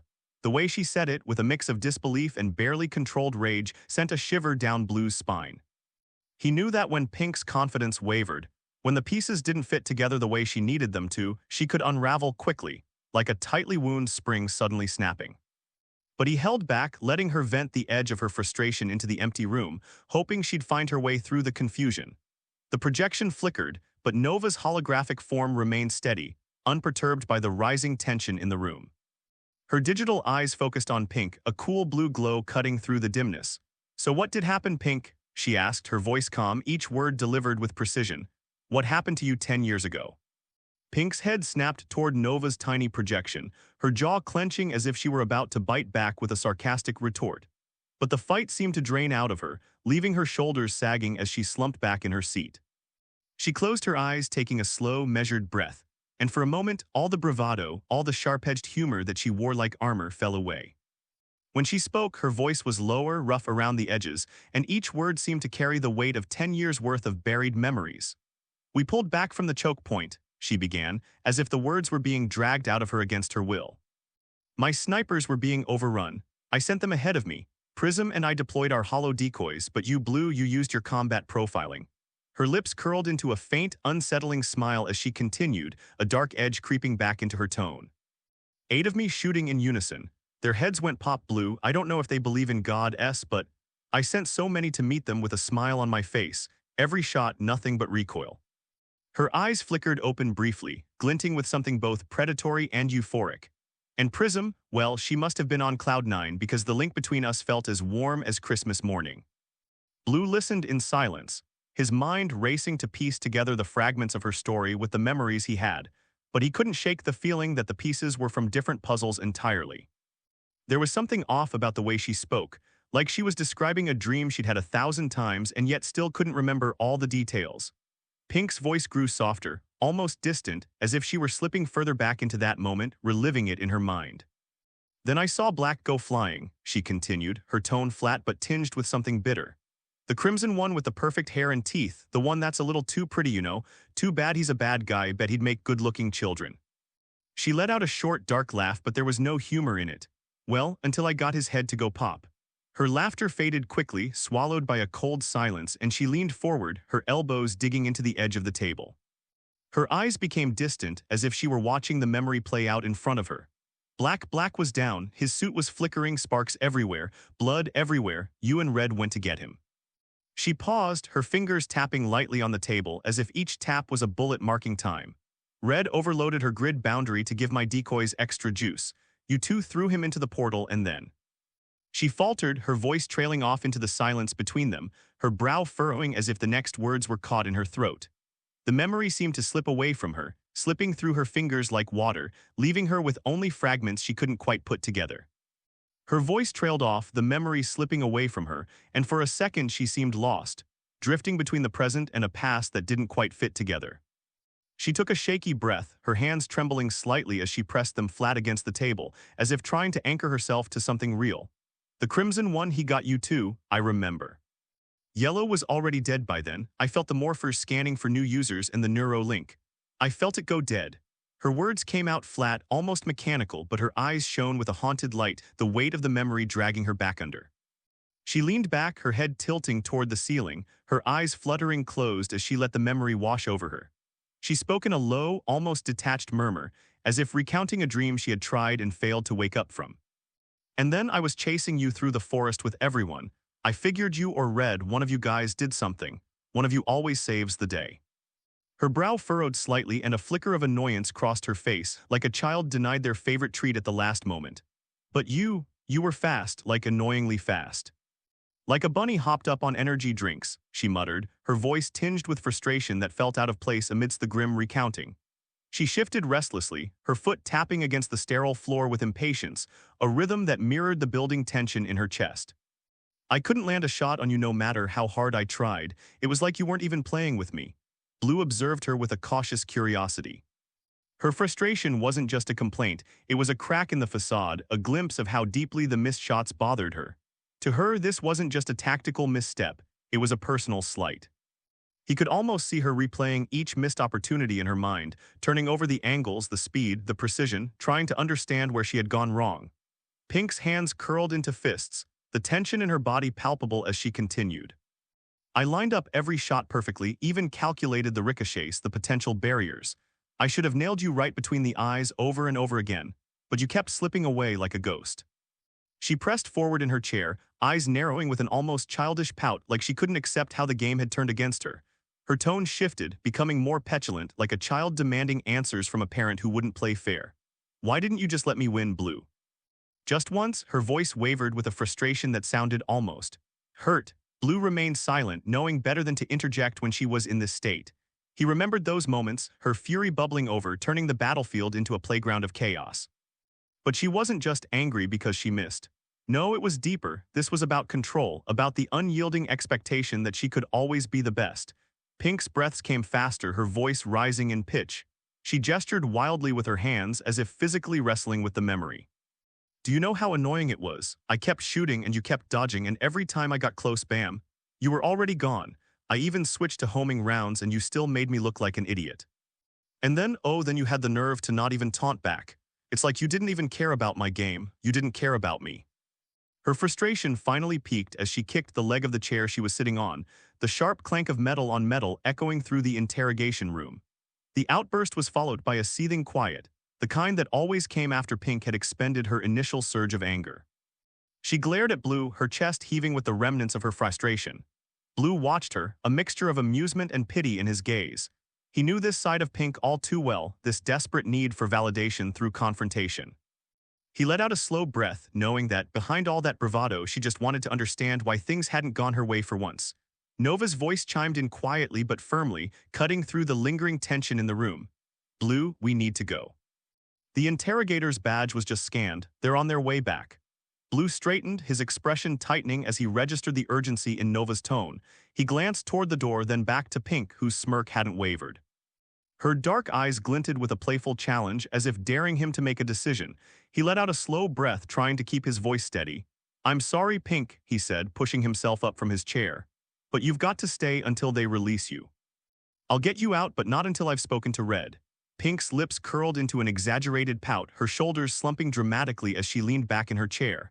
Oh, you're just gonna leave me here, go play with Red instead. She teased, her voice slipping back into its sing-song tone. She tilted her head, a mock-hurt expression on her face, but there was a sharpness in her gaze like she was watching his every move. But hey, I love you for wanting to see me first. Blue couldn't help the ghost of a smile that tugged at the corners of his mouth, the familiarity of her antics almost comforting. But before he could think of a reply, the air between them shifted, the lightness draining from the room like a candle snuffed out. Pink's expression turned deadly serious in an instant, her playful demeanor vanishing, replaced by a chilling stillness that made the room feel colder.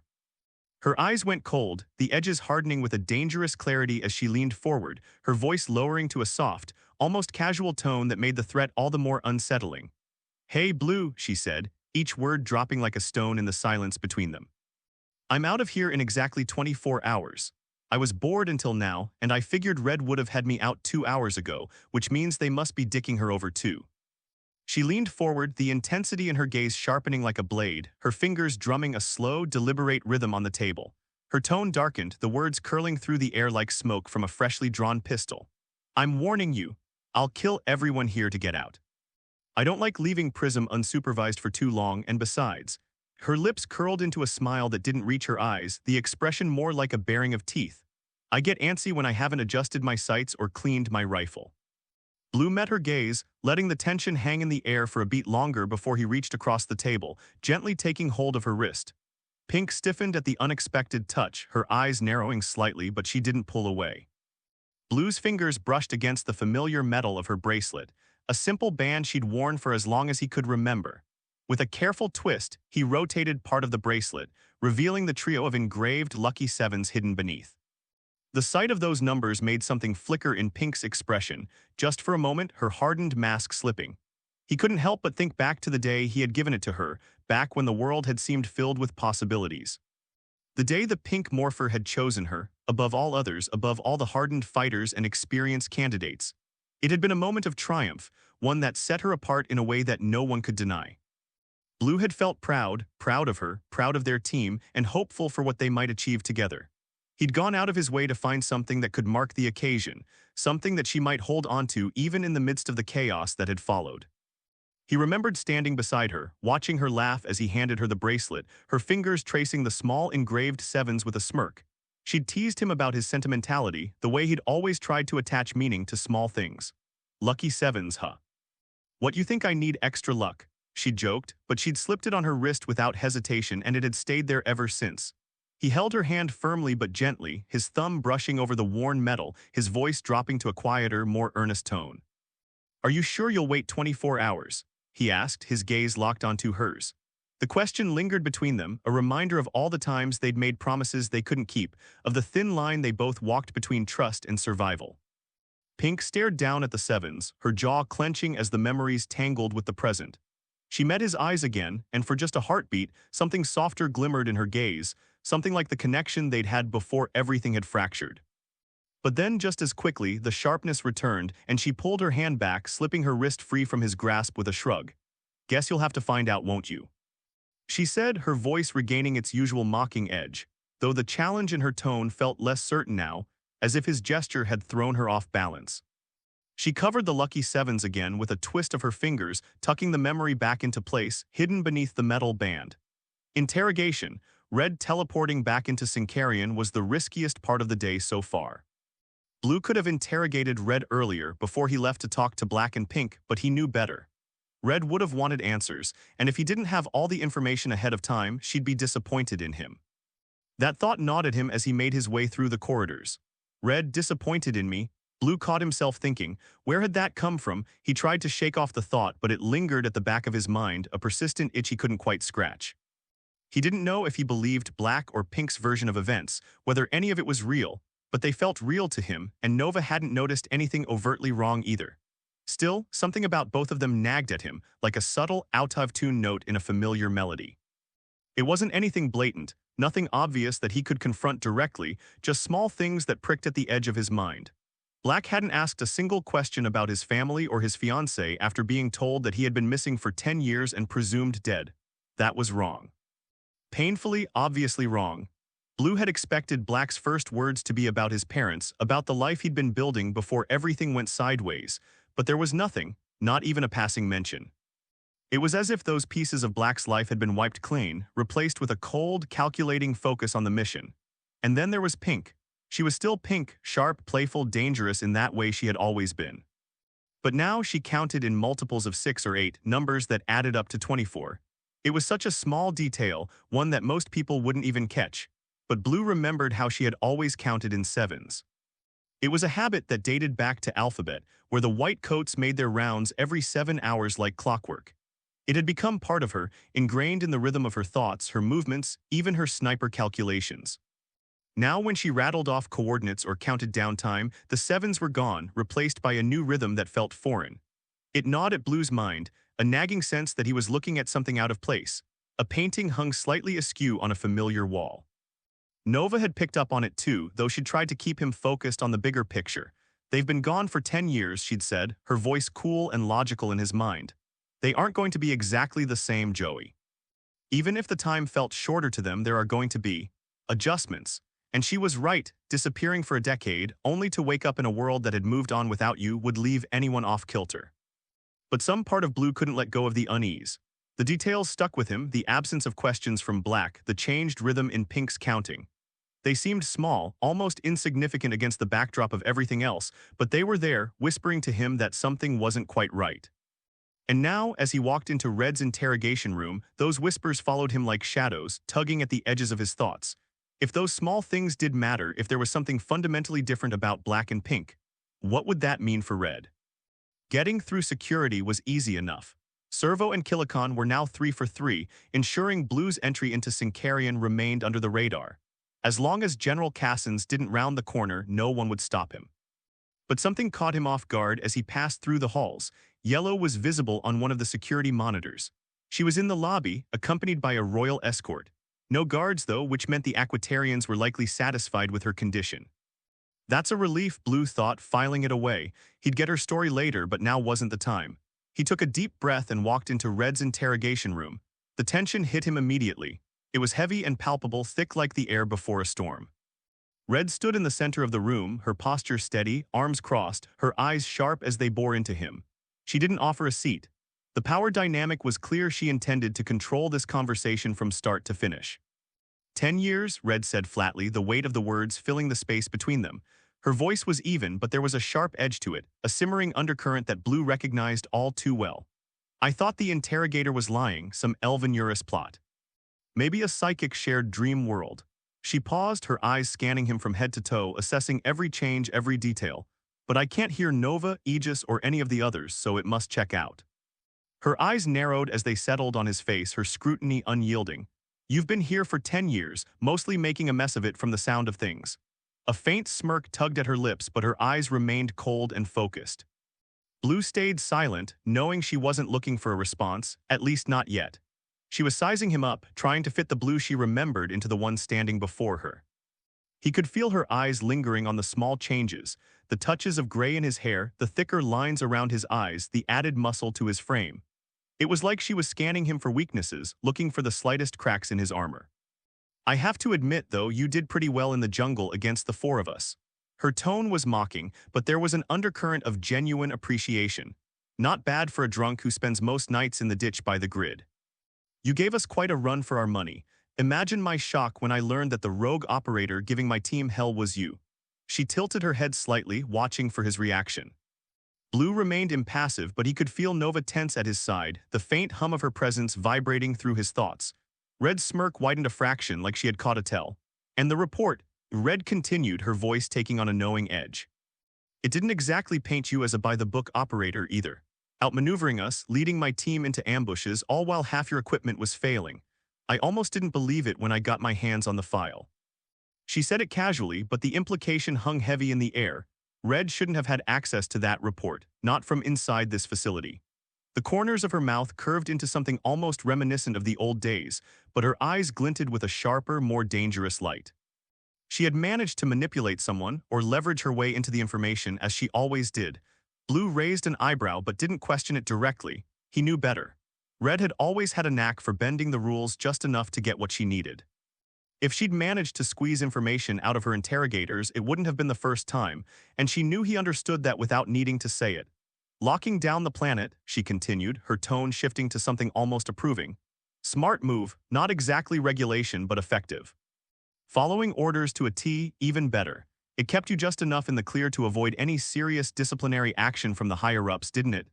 She took a step closer, her boots clicking sharply against the metal floor. Blue resisted the urge to back away. He knew better than to show any sign of retreat. Red's gaze flicked down to his collar, taking in the lieutenant bars still pinned there. Why are you still wearing lieutenant bars, Blue? She asked, her voice carrying a dangerous curiosity. How many promotion evals did you fail while I was gone? The smirk that followed was pure red, sharp, teasing, but laced with a deeper meaning. She was always precise with her jabs, and this one cut right at the heart of Blue's situation. The fact that he had remained stuck in rank while she had been missing spoke volumes about the last 10 years. What's the matter?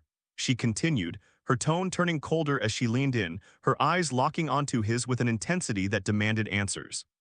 Not able to keep in line, Blue felt the sting of her words, but he held her gaze, refusing to let her see any sign of the frustration he felt. He knew she was right, his record over the past decade had been rocky at best. A string of incidents, moments where he had barely kept himself in check. But he wasn't about to admit that to her. Red's scrutiny intensified, her eyes moving over him like she was taking stock of every scar, every change, as if trying to map out the difference between the Blue she knew and the one standing before her. Her gaze lingered on his uniform, the faint creases and the stubble along his jawline. It wasn't just an observation, it was a subtle, unspoken reprimand. "You're out of uniform, soldier," she said, her voice a low growl, like she was talking to a subordinate rather than an old comrade. Red's eyes sharpened, and the edge in her tone deepened as she shifted the focus of the conversation. She leaned back slightly, arms crossing in front of her, but the scrutiny in her gaze never wavered. "So let's talk about your tactics in the jungle, Blue," she said, her words measured, each one dropping like a stone into the heavy silence between them. She tilted her head as if replaying the events in her mind. "You know, seeking higher ground is standard procedure, especially in pursuit situations. Get the elevation, observe the battlefield, divide and isolate the enemy forces. It's what we drilled into every recruit's head back at the academy. And I know it's what you would have done if you were thinking straight. But when it came down to it, when you had us chasing you through that jungle, you ignored your own training." She leaned forward, her eyes narrowing with the kind of intensity that had always made her a natural leader. "Instead, you kept on the move, sticking to ground level, forcing close-quarter engagements. What happened, Blue? Why not use the elevation to your advantage, or did you forget the basics?" Her tone was sharp, almost accusatory, but beneath it, Blue could hear the genuine curiosity, the desire to understand the deviation in his tactics. She let the words hang, recalling the chase through the dense foliage, the rapid exchanges, the way he'd maneuvered through the terrain. She remembered how Yellow had set traps in the canopy, aiming to catch him if he went higher, how Black had plowed through the underbrush like a living battering ram, while Pink's shots cut through the jungle air like deadly whispers. Red had positioned herself strategically, knowing he might try to make a break for the treetops, but he never did. "Your first instinct has always been to use the terrain to your advantage," she continued, her voice taking on a harder edge. "You used to say that higher ground lets you control the flow of a fight, but out there you ran, you stayed low, you kept diving into blind spots, forcing us to adjust to your pace. Why?" She paused, studying him closely.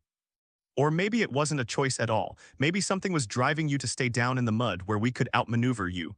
There was a challenge in her words, a demand for an explanation. Was it Nova? Was she the one guiding you? Or was it something else, something you're not telling me? Blue held her gaze, feeling the weight of her questions.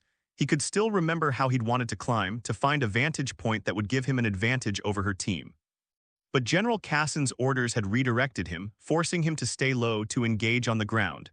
He took a breath, his mind replaying the moment, but Red's voice cut through his thoughts before he could formulate a response.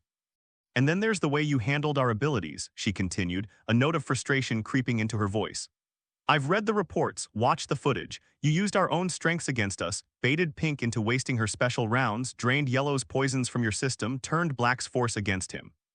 She paused, her lips thinning into a tight line. "That was you, wasn't it, drawing on your own combat profiling to predict our moves?" Her gaze pinned him, demanding an answer. "How did you do it, Blue? How did you know where we'd be, what we'd do? Was it some trick Nova cooked up, or have you been holding back on us this whole time?"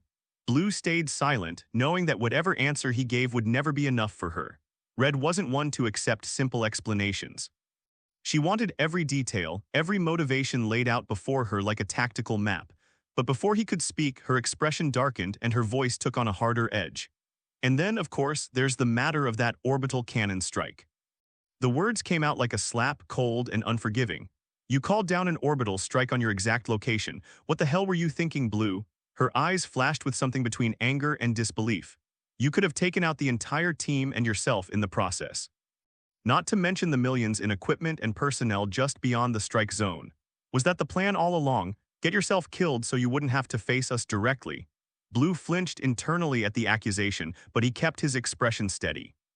He remembered that moment vividly, trapped, outmaneuvered with Red's team closing in fast. He had made the call to direct the strike on his position, hoping to turn the chaos to his advantage, knowing it was a gamble with no guarantee of survival. Red's voice softened, but it carried a dangerous undertone. "Or were you just that reckless, Blue? Did you really think that was the best way to even the playing field?" She leaned forward, her eyes boring into his. "You and I both know that a real leader doesn't take risks like that, not without a damn good reason." She let the words linger, heavy with the weight of judgment. Blue could see the fire in her eyes, the frustration that came from watching him break rules she had always held close. even when the odds were against them. To her, this wasn't just about the mission. It was about the trust that had once defined their team, a trust she expected him to still honor. Red straightened, the harsh lines of her expression softening only slightly, but there was a hint of a smirk playing at the corner of her mouth.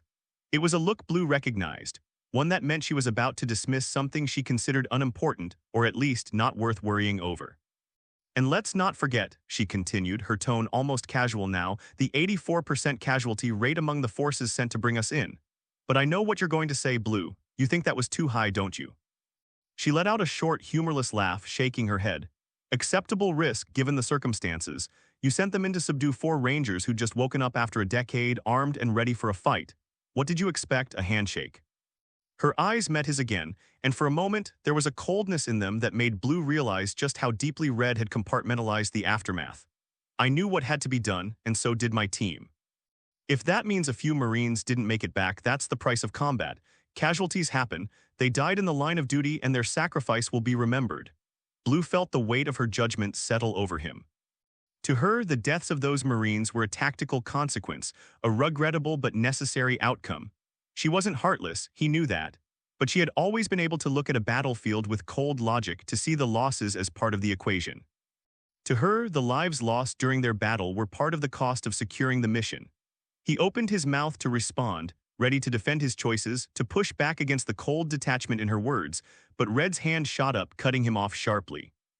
Her eyes locked onto his with a command that brooked no argument. Sit down, soldier. The authority in her voice left no room for negotiation, and Blue found himself complying, dropping back into the chair opposite her. It was like a reflex, the years of training and hierarchy kicking in even after all this time. Red had always had that presence, a weight in her words that could cut through any resistance. She watched him for a moment, her posture rigid, but there was a subtle shift in her expression, something that hinted at the weight behind her own words. She took a breath as if gathering her thoughts, then leaned forward, the intensity in her gaze sharpening as she focused on him. Her eyes scanned him again, but this time there was more than just a tactical assessment behind the scrutiny. She took in the gray at his temples, the lines around his eyes, the added bulk to his shoulders and arms. Her lips pressed into a thin line, as if she were making a mental inventory of every change, every new scar. You're different, she said, her voice quieter now but still carrying that same unyielding edge. Not just older, though you certainly look it. The muscle, the gray, it's like you've spent 10 years preparing for a fight you never got, and yet somehow you're still here, still following orders. There was a touch of something like curiosity in her tone, mingled with a trace of disappointment. She tilted her head slightly, and for a moment it seemed like she was searching for the Blue she remembered, the one she had fought beside, the one who always had a plan even in the worst of situations. Then Red's gaze darkened slightly, her eyes sharp with a hint of concern, something only a seasoned leader would pick up on. Be careful around Pink, she said, her tone hardening. She'll want a taste. The comment wasn't just playful banter. There was a heavy implication behind it. Red wasn't talking about flirtation or teasing. She was talking about something far deeper. Pink was dangerous, and Red knew that better than anyone. She could switch from playful to lethal in the blink of an eye, and Red wasn't going to let that slip by unnoticed. Don't give her an opening, Blue, she's already restless, Red added, her voice quieter but carrying the same sharpness. And with the way you look now, well, let's just say she'll take it as an invitation. Blue held her gaze, the weight of her words settling in. He had seen that glint in Pink's eyes during their conversation, the one that hinted at the thin line she walked between camaraderie and violence. He knew exactly what Red meant, and he couldn't afford to dismiss it. But Red wasn't finished. Her eyes softened for just a moment, and the look she gave him was almost unreadable, a mixture of exasperation, concern, and something like regret. You know, she continued, her tone dropping just slightly, I never thought I'd see you like this. If the team didn't come back, if one of us died, I thought for sure you'd leave Ranger Ops. Go nomad, wander out into the old world, chasing after ruins and relics like your father used to. Maybe dig up the past, find something worth keeping. She paused, letting the words hang between them, the weight of her expectations lingering in the air.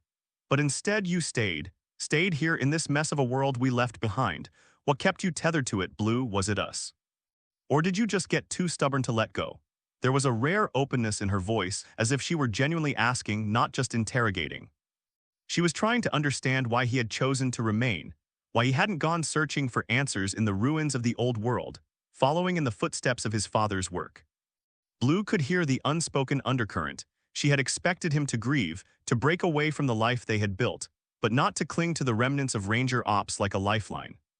For a moment, the air between them was thick with unspoken memories of what they had once been and the lives they might have led if things had turned out differently. Red's expression softened, but just as quickly she seemed to catch herself, her gaze hardening once more. She crossed her arms, leaning forward slightly, the steel returning to her voice as she refocused on the mission, on the details that had brought them to this point. Sentiment was slipping away, replaced by the sharp-edged leader he had always known. "Are you finished, Red?" Nova's voice cut through the silence as her miniature holographic form materialized directly on the interrogation table.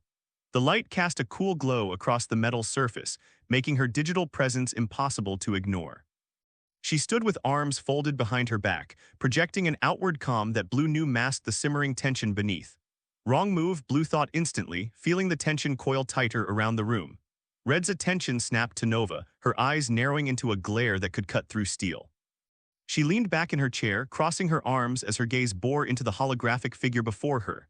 Red tilted her head slightly, appraising Nova like a general sizing up a soldier who had gone off script. "And you, Nova." Red began, her voice carrying a cold, unyielding authority that filled the small space. "Let's talk about your recent performance." Nova's form flickered slightly, but she held her ground, her digital eyes meeting Red's with a steady resolve. Yet Blue could sense the tension in the subtle tilt of her head, the way her usually smooth presence seemed more jagged under the pressure of Red's scrutiny. Red's words sharpened, each one carrying the weight of her judgment. "Sleeping in ditches." Pushing him into extreme training scenarios far beyond anything remotely authorized, encouraging him to go rogue as a ranger without command approval. She arched an eyebrow, her expression hard and unrelenting. "That's not what our AI are supposed to do, is it, Nova?" The room seemed to grow colder, Red's words biting with each accusation.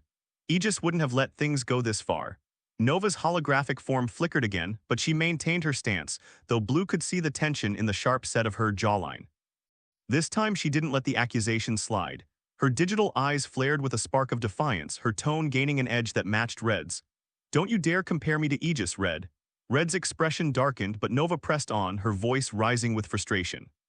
"For 10 years I've been keeping him alive. I've been doing my job and yours, fighting to keep the Alliance stable while you were gone. Managing the simulations, the missions, the fallout from series. Every time he needed a command, a direction, I had to step in because no one else was left to do it." She stepped closer to the edge of the table, as if she could cross the distance between them despite being made of light. "So if I bent the rules, if I pushed him too hard, then it's because I was trying to hold together a ranger that shattered when you disappeared. You think I wanted this, to become some replacement for you?" Her words came out more clipped than she'd intended, but the bitterness was there, raw and unfiltered. Red's expression didn't soften. If anything, her eyes narrowed further. But there was a flicker of something behind them, something like recognition. She was still Red, a commander through and through, but for a moment she seemed to take in the full weight of what Nova had said. "You think that justifies breaking protocol?" Red asked, her voice low, but the anger had tempered slightly, replaced with something more calculating. "You think that makes up for letting him slip further and further from who he was meant to be?" Nova's form stilled, but her voice remained steady. "We did what we had to. You have no idea what it was like to grapple with the ghosts of a team that wasn't there. To see him fighting the war. So yes, Red, I bent the rules, but I kept him fighting. I kept him alive. You were gone." Blue watched the exchange, knowing that neither of them would back down easily. He saw the reflection of their shared struggle in the tension between them, Nova's desperation to hold everything together, Red's relentless demand for order, for control. And in the silence that followed, he could feel the weight of all the years that had passed, the losses, the decisions that had shaped them into the people they were now. Blue had let Red speak her mind, absorbing each sharp critique and every carefully chosen word. But now it was time for him to step forward. He squared his shoulders, meeting her gaze. "I didn't come here to talk about my performance over the last 10 years, Red. Whatever the brass decides to do, I'll accept the consequences. I know exactly what I've done, and I know exactly where that leaves me." Silence stretched between them, thick with unspoken challenges, until a glint of something almost like approval flickered in Red's eyes. "Extreme accountability with a side of defiance," she remarked, a hint of a smile tugging at the corners of her lips. "That's new for you, Blue. When you were younger, you'd have fought tooth and nail to justify your actions. Now you don't even care what they'll throw at you. You're willing to stand alone." Her tone was a mix of admiration and satisfaction, like she was seeing something in him that she hadn't expected. But she quickly shifted gears as Blue leaned forward, steering the conversation toward what he needed her to hear. "Let's talk about your medical reports, Red," he said, grounding the conversation in the hard reality of facts. "While you were unconscious, medical ran a full evaluation on the team." She raised an eyebrow, curiosity flashing across her features, but she stayed silent, waiting for him to continue. "Your results, no erroneous DNA markers, no chronotins in your system, your telomeres, well, they were all aged appropriately, and your hormone levels." He paused, choosing his words carefully, though there was a tightening in his chest. "Perfect." He kept his eyes locked on hers, searching for even the smallest flicker of recognition, anything that might acknowledge what should have been a glaring inconsistency. But Red's expression barely shifted.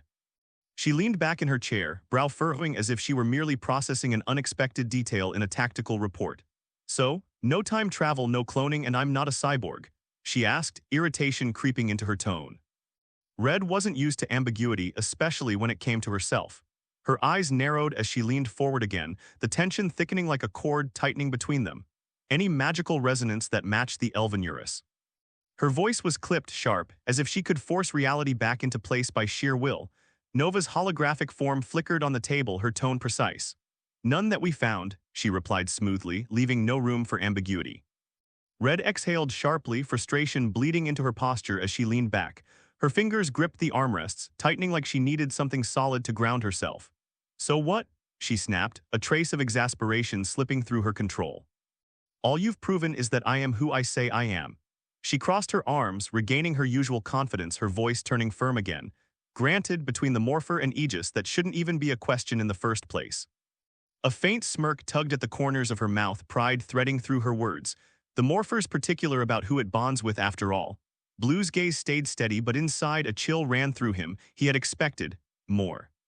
A crack in the facade, a moment of hesitation, something to acknowledge the deeper truth hidden in the medical report. Her lack of reaction was all the confirmation he needed. She wasn't Red, not the Red he knew, not the Red who would have immediately recognized what was missing. This was the proof. He knew it with a certainty that cut deep, like ice settling in his veins. But he kept his face neutral, kept the tension wound tight between them. He couldn't afford to let her see his realization, couldn't give away that he knew. "Why doesn't this bother you?" The thought pulsed beneath his composure, but he swallowed it back, forcing the question into the shadows of his mind. He leaned back slightly, mimicking her ease even as his thoughts raced. She noticed the shift in his expression, her eyes narrowing, suspicion creeping in.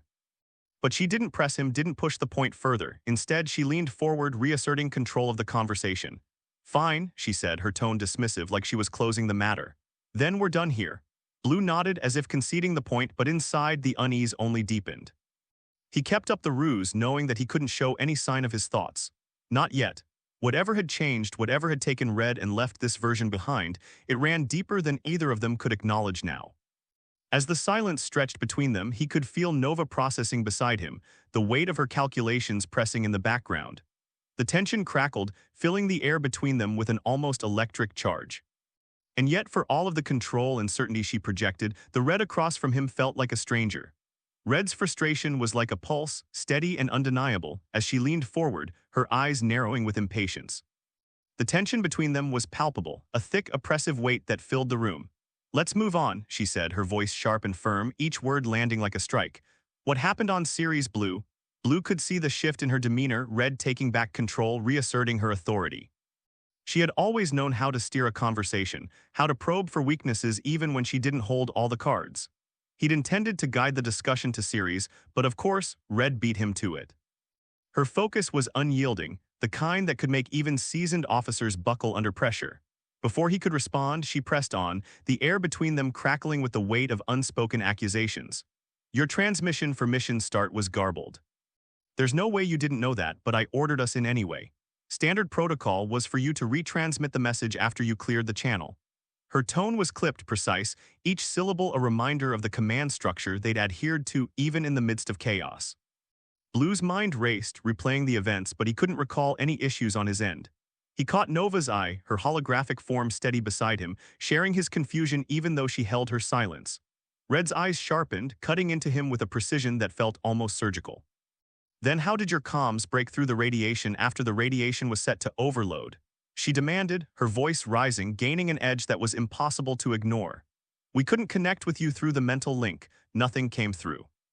The room felt colder, the walls closing in as Blue processed her words. From his perspective, the comms had worked, but Red's insistence told a different story.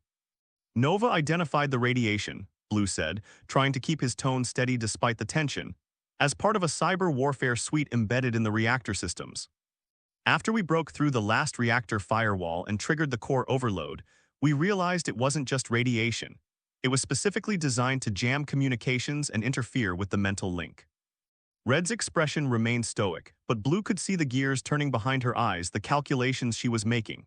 She leaned back slightly, her arms crossing over her chest, creating a barrier between them. The silence stretched, heavy with the weight of a shared history and the things left unsaid. "You disobeyed my direct order to evacuate," she said finally, her voice low, simmering with a restrained anger that she didn't bother to mask. When Red raised her voice, it wasn't a loss of control, it was a deliberate, controlled strike. "You broke mission parameters." Blue felt the heat of her accusation like a brand, but he met her gaze head-on, refusing to back down. He had expected this, anticipated the sting of her words, but he wasn't about to let it break him. "You're damn right I did," Blue shot back, his voice steady, though there was a hard edge to it now. The air between them seemed to crackle with the unspoken history of Ceres, the choices, the sacrifices. Everything came through the mental link. You were all in danger. He paused, letting the weight of his words sink in. "I wasn't about to leave you behind." The silence that followed was almost suffocating, pressing against his chest. Red's jaw clenched, her eyes flashing with a complex mix of emotions. Anger, frustration, something else that she kept tightly locked away. Blue knew she was weighing his disobedience against the situation's reality, the impossibility of the moment. She might have been furious, but he knew that somewhere beneath that iron control she understood. He pressed on, his voice unwavering. "Besides," he added, leaning in, refusing to break eye contact, "I'm the best qualified member on the team to manually plan teleport jumps through the grid. If anyone could get us out of there, it was me." Red's eyes didn't waver, but a storm brewed behind them, an intensity that spoke of battles fought and decisions that had left scars. She didn't like it, but she couldn't deny the truth in his words. Blue had always been the one to find solutions, even when none seemed possible. But it didn't absolve him from disobeying her orders, and he could feel that tension vibrating between them. The silence between them grew heavy, but Blue wasn't about to let it linger. "Tell me what happens next, Red," he said, steering the conversation toward the heart of the matter. "What I remember, what Black remembers, and what Pink remembers, it's all different." Red raised an eyebrow, skeptical but intrigued. "What do you mean?" Blue leaned forward, focusing on his recollection of the events. "On Ceres, I teleported in behind you at the central chamber. You were barely holding the line, using your grid boundary to boost everyone, our armor, our abilities. I set up a makeshift teleport spire, jerry-rigged it with Nova's help. It wasn't stable, not by a long shot. We cut a lot of corners to get it working, bypassing safeguards just to force it online. The whole time, it felt like we were balancing on a knife's edge." He could see Red processing his words, but she remained silent, listening intently. "I interfaced directly with the spire to program the coordinates," Blue went on, his tone more intense. "Everything dimmed the second I jacked in, like being submerged in cold water. My awareness dulled, senses cutting out. I lost track of the battlefield, couldn't hear, couldn't see what was happening around me, but the spire held. Barely." Red's gaze didn't waver, but Blue could see the calculation in her eyes. She was always processing, always thinking 3 moves ahead. "Pink remembers things differently," Blue continued, watching her closely. "She recalls you using your grid boundary to overcharge her hollow decoys, amplifying the effects. She said she felt euphoria, like she was sending Elvenurus forces to the promised land." He studied Red's expression, knowing how much she hated discrepancies. "But Pink also remembers something darker. She felt us die. She says she felt it after we sent Black through the portal." Red stiffened. "And Black?" she asked, her tone guarded. Blue's voice lowered. "Black remembers me being killed at the start of the battle. He said I didn't make it past the first engagement. No portal, no teleport spire. He fought like hell, but in his version, we all died in the explosion." Red's expression hardened as Blue continued.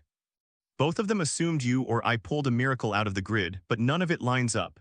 The tension was thick, but Red wasn't ready to let go of control just yet. She leaned back, crossing her arms. "Show me Nova's recordings," she said, her tone sharp. "From the previous interrogations, Black and Pink." Nova's holographic form shimmered into place, casting a pale glow across the room as she accessed the recordings. The space dimmed, and the screens filled with the chaotic imagery of the Ceres mission, overlaid with the conflicting accounts from Pink and Black. Red leaned forward, her eyes locked on the data, scanning every frame with a ruthless precision. It wasn't long before the inconsistencies became clear, details that didn't match, timelines that frayed at the edges. The footage didn't align with the words spoken in the interrogation rooms, and the gaps between memory and reality grew wider with every passing second. Red's fingers tapped a restless rhythm against the table, her frustration visible even as she tried to keep her composure. "This isn't what happened," she muttered, her voice a low growl. "None of this fits." She looked back at Blue, and for a moment her expression softened, not with sympathy but with something closer to reluctant understanding. She almost didn't believe him. She wanted to dismiss his account to find some flaw in the evidence. But Nova's recordings were thorough, precise, undeniable. The truth, however fractured, was laid bare before them. And as the weight of it settled, Blue could see the strain it placed on Red, the cracks forming in her unwavering certainty. Even now, she continued to evaluate him, every shift of her gaze, every pause a reminder that she was looking for the truth hidden between the words. And though the data spoke for itself, Blue knew that the rift between them was far from mended. They might have pieces of the story, but the full truth remained elusive, shadowed by the ghosts of Ceres and the mysteries that still haunted them both. Red let out a slow, measured breath, her gaze lingering on the now frozen holographic recordings. For a moment she looked almost tired, the relentless drive in her eyes dimmed by the weight of what she'd seen. But then, like a switch flipping, she pushed back into control, her focus snapping to Blue with renewed intensity. "Enough of this," she said, dismissing the data with a sharp gesture.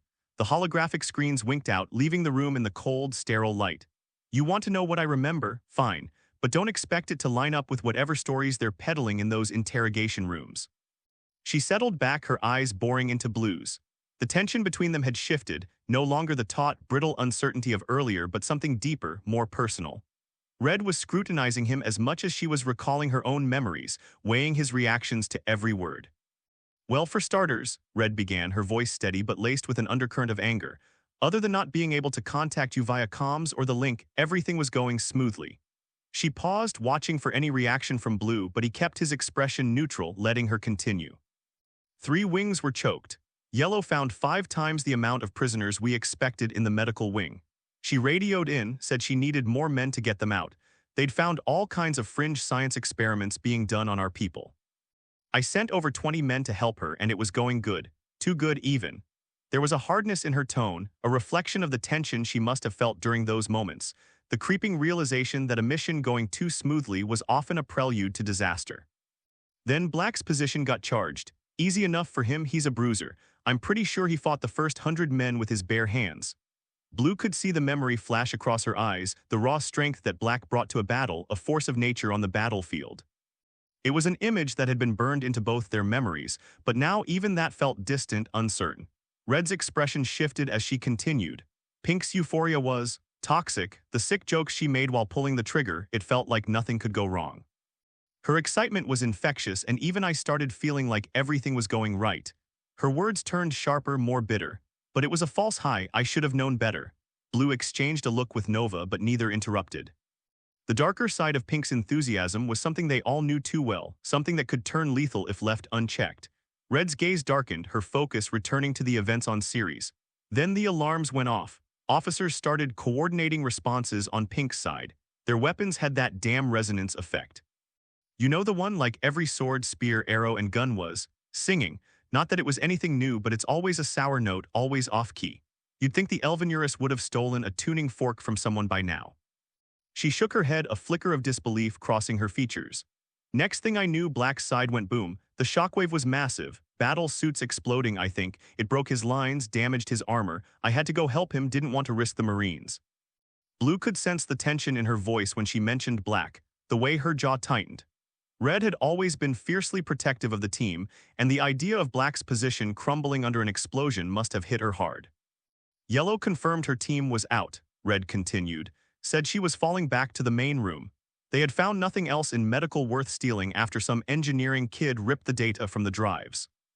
The mention of the engineering kid caught Blue's attention, and he made a mental note to follow up on that detail. But he let Red keep talking, her momentum carrying her through the story.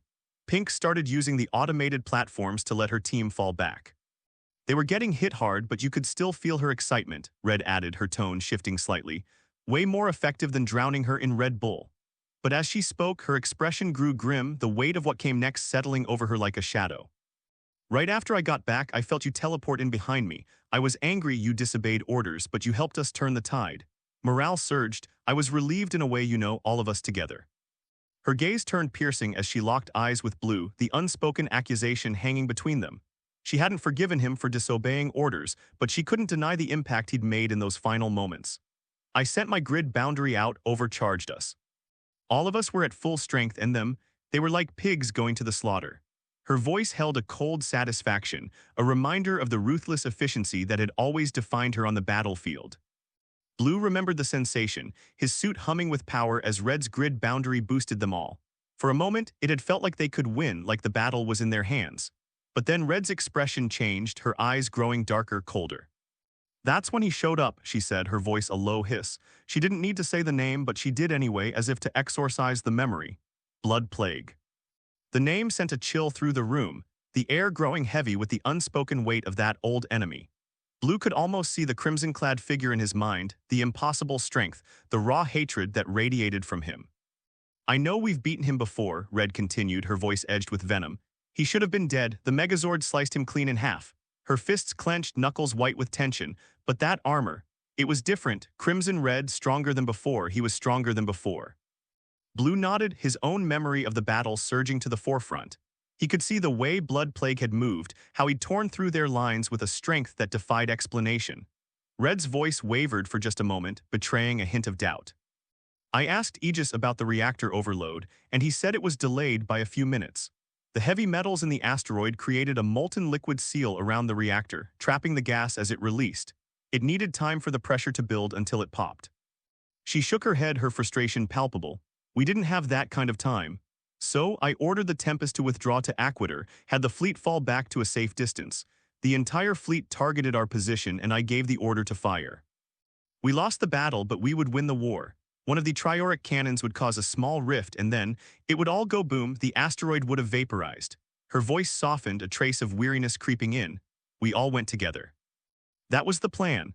At this point, Nova's holographic form flickered slightly, her tone dripping with a familiar, dry sarcasm. Gee, calling down an energy weapon on your exact position. Can't imagine where Blue would come up with an idea like that. Her eyes flicked toward Blue, a ghost of a smirk on her digital face. Maybe he's been taking notes. Red's eyes narrowed, turning sharply toward Nova. The shift in her posture was immediate, a warning. Stay out of this, Nova. For a long moment, the room fell into silence, the weight of Red's final order settling between them. Blue could feel the depth of her decision, the cold calculation, the willingness to sacrifice everything for the greater good. It was the kind of choice they'd faced too many times before, but this time something had gone wrong. And yet, Red said, her voice hardening again, why did we wake up on Earth, looking at the stars? I don't know, Blue. Her eyes narrowed, her frustration evident as she stared him down. I figured you got us out somehow, used the grid to teleport us back to Earth, but she hesitated, her tone shifting, more uncertain than before. I can't explain the cruiser. I don't know how that fits. Blue didn't respond immediately, his mind turning over her words. The image of the engineering kid ripping the data drives from the medical wing stuck with him. No data drives had made it to Aquator, or if they had, they weren't uploaded to the server. He would have known, unless they were being hidden. After a brief silence, Blue's voice cut through the tension, carrying an edge of disbelief. The stars. You don't remember the crash. He studied Red's face for any reaction, but her expression remained carefully neutral, that controlled mask she always wore. He pressed on, leaning in slightly as if he could force the memory back to her through sheer will. The Aquatarian ship that was destroyed on Ceres, the one that fell out of orbit when the reactor overloaded. It broke through the atmosphere, and we barely managed to stabilize its descent before it hit the surface. His words were laced with urgency, each one pushing against the wall of Red's apparent amnesia. Red's eyes narrowed, a flicker of confusion crossing her face, but she quickly buried it beneath a hardened exterior. No, Blue, I don't remember any Aquatarian ship falling out of orbit. Just waking up on Earth staring up at the stars. Blue's frustration was palpable as he leaned forward, his tone growing sharper. The wreckage was all around you, Red. Did you not verify the identity? He paused, searching her expression for any trace of recognition, but her eyes remained guarded, lips pressed into a thin line. That ship was missing for 10 years. It disappeared just like you did. Blue's words came out more forceful now, as if he could drive home the reality of the situation through sheer willpower. You and that ship should have been running on the same firmware. The tech, the protocols, everything should have matched. You would have known it was Aquatarian as soon as you laid eyes on the wreckage. Red's jaw tightened, and she met his gaze with a steely look, refusing to be swayed. But he could see the smallest flicker of doubt in her eyes, a shadow that hinted at questions even she wasn't ready to ask.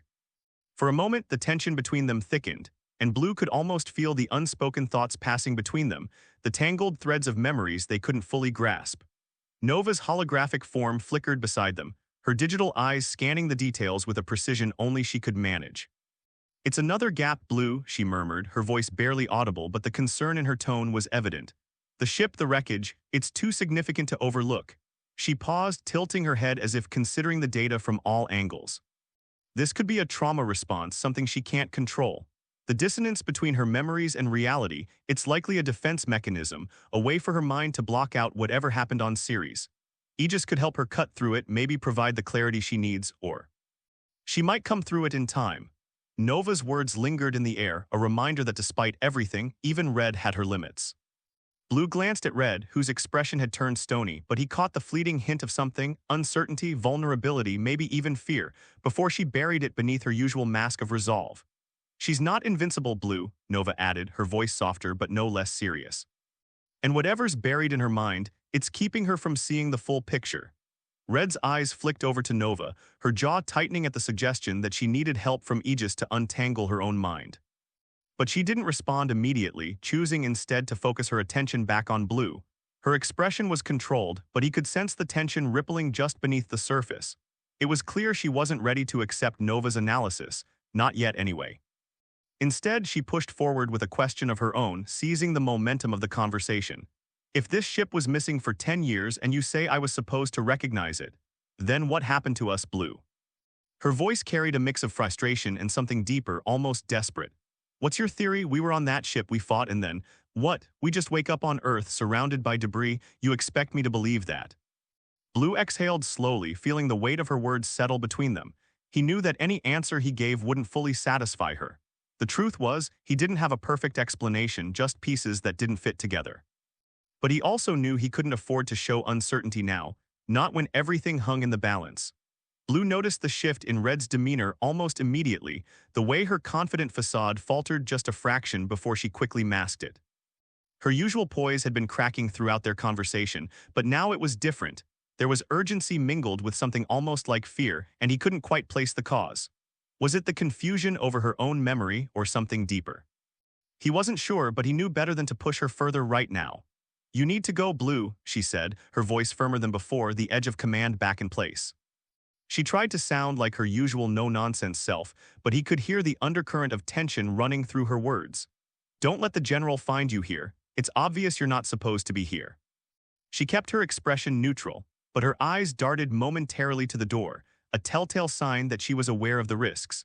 Maybe she was worried about being seen as vulnerable, or maybe she was trying to shield him from whatever unknowns lurked in this facility. Either way, she was right. He had overstayed his welcome, and they both knew it.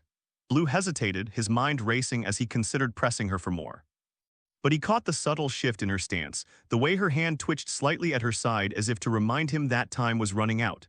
Red was trying to protect him or herself, maybe both, and he couldn't afford to misstep now. "I'll find you when I get out," Red added, her voice regaining that familiar edge of confidence, though her eyes betrayed the lingering uncertainty she was trying to bury. Blue couldn't help but ask, "How do you know they'll let you out?" Her response came without hesitation, the words sliding easily from her lips, but there was something almost dismissive about the way she said it, as if she couldn't be bothered to entertain the idea of being trapped.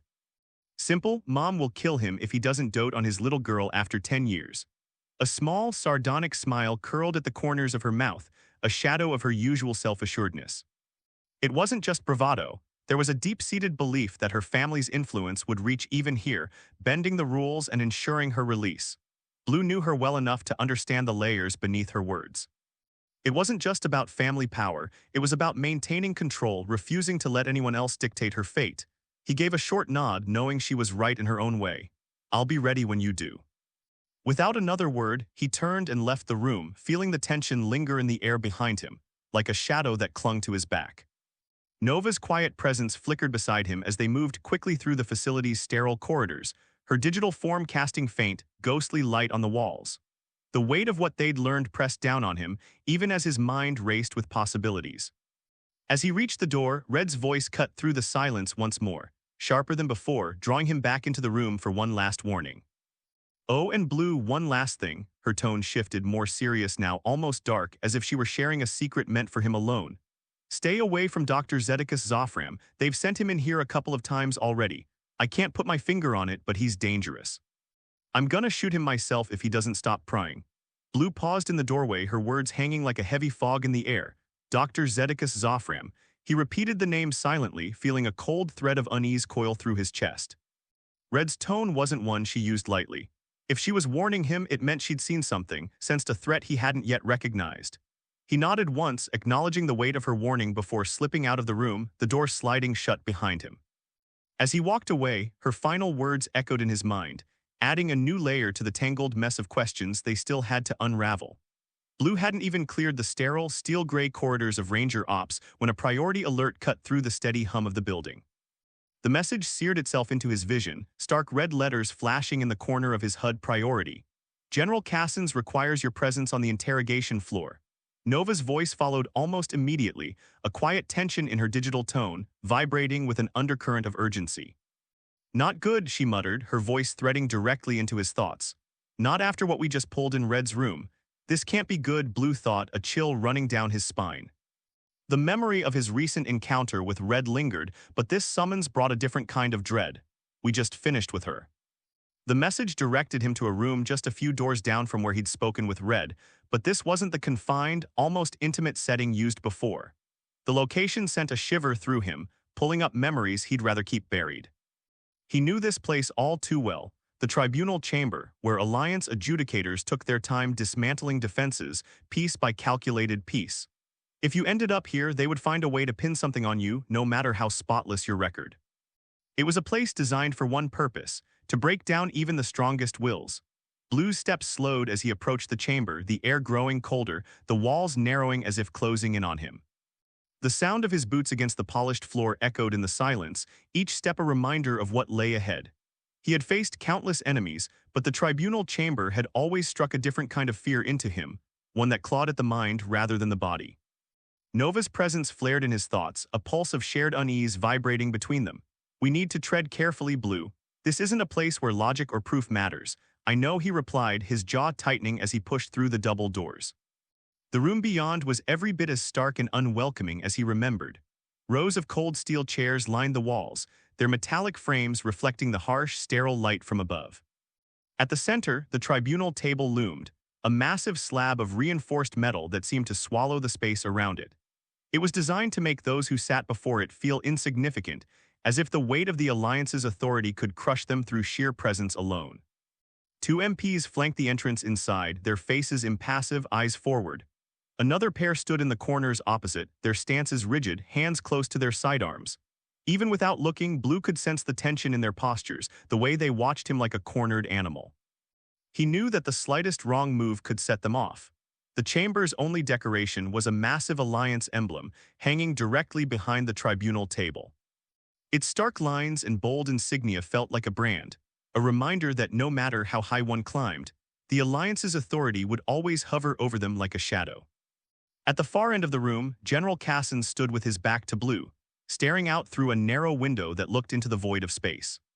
His silhouette was rigid, his arms clasped behind him in a posture that Blue knew all too well, one that meant the general was bracing himself for a difficult conversation. It was a bad sign, and it set Blue's nerves on edge. He moved toward his seat, the cold metal digging into his back as he sat down. There was no preamble, no small talk, just the feeling of being watched, weighed, and judged. "What's wrong, General?" Blue asked, keeping his voice level, aiming for a tone that wouldn't betray the unease gnawing at him. Cassens didn't turn, his gaze fixed on the stars beyond. "Our guest will be here shortly," he said, his voice carrying a cold, clipped edge that matched the sterile room. It was the kind of tone that Cassens used when he was holding back, when he wanted to maintain control over a situation spiraling beyond his reach. A chill ran down Blue's spine, and he caught himself glancing at the guards, their expressions unreadable. "Something's off, Blue," Nova's voice whispered urgently in his mind. "Cassens is acting strange, like he's expecting a fight. He might get one," Blue thought grimly, his fingers tapping a silent rhythm against the edge of the table as he waited. He forced himself to breathe slowly, evenly, even as the tension coiled tighter in his chest. The door hissed open, breaking the silence, and Blue turned to see the first of the arrivals. King Dax of Edenoy swept into the room, his dark cloak flowing behind him like a shadow that seemed to absorb the light. His presence filled the space immediately, a mix of royalty and warrior that commanded attention. He moved with the grace of someone accustomed to power, taking his place beside Cassin's without a word. Next came Ambassador Andros of KO-35, his sharp eyes cutting through the room like blades. He paused briefly at the doorway, scanning the space, assessing every angle, every person, as if calculating potential threats. It was a habit Blue recognized, one that came from surviving too many battles where trust was a luxury. Andros' movements were measured as he took his seat, his expression betraying nothing. Then Priestess Delphine of Aquater entered, gliding into the room with a serene grace that belied the weight of her authority. Her robes, a cascade of shimmering white and deep blue, moved like rippling water with every step, catching the cold light that streamed down from above. Silver strands of her hair framed her face, creating an almost ethereal glow against her pale skin. Yet as she moved, there was no mistaking the power she carried.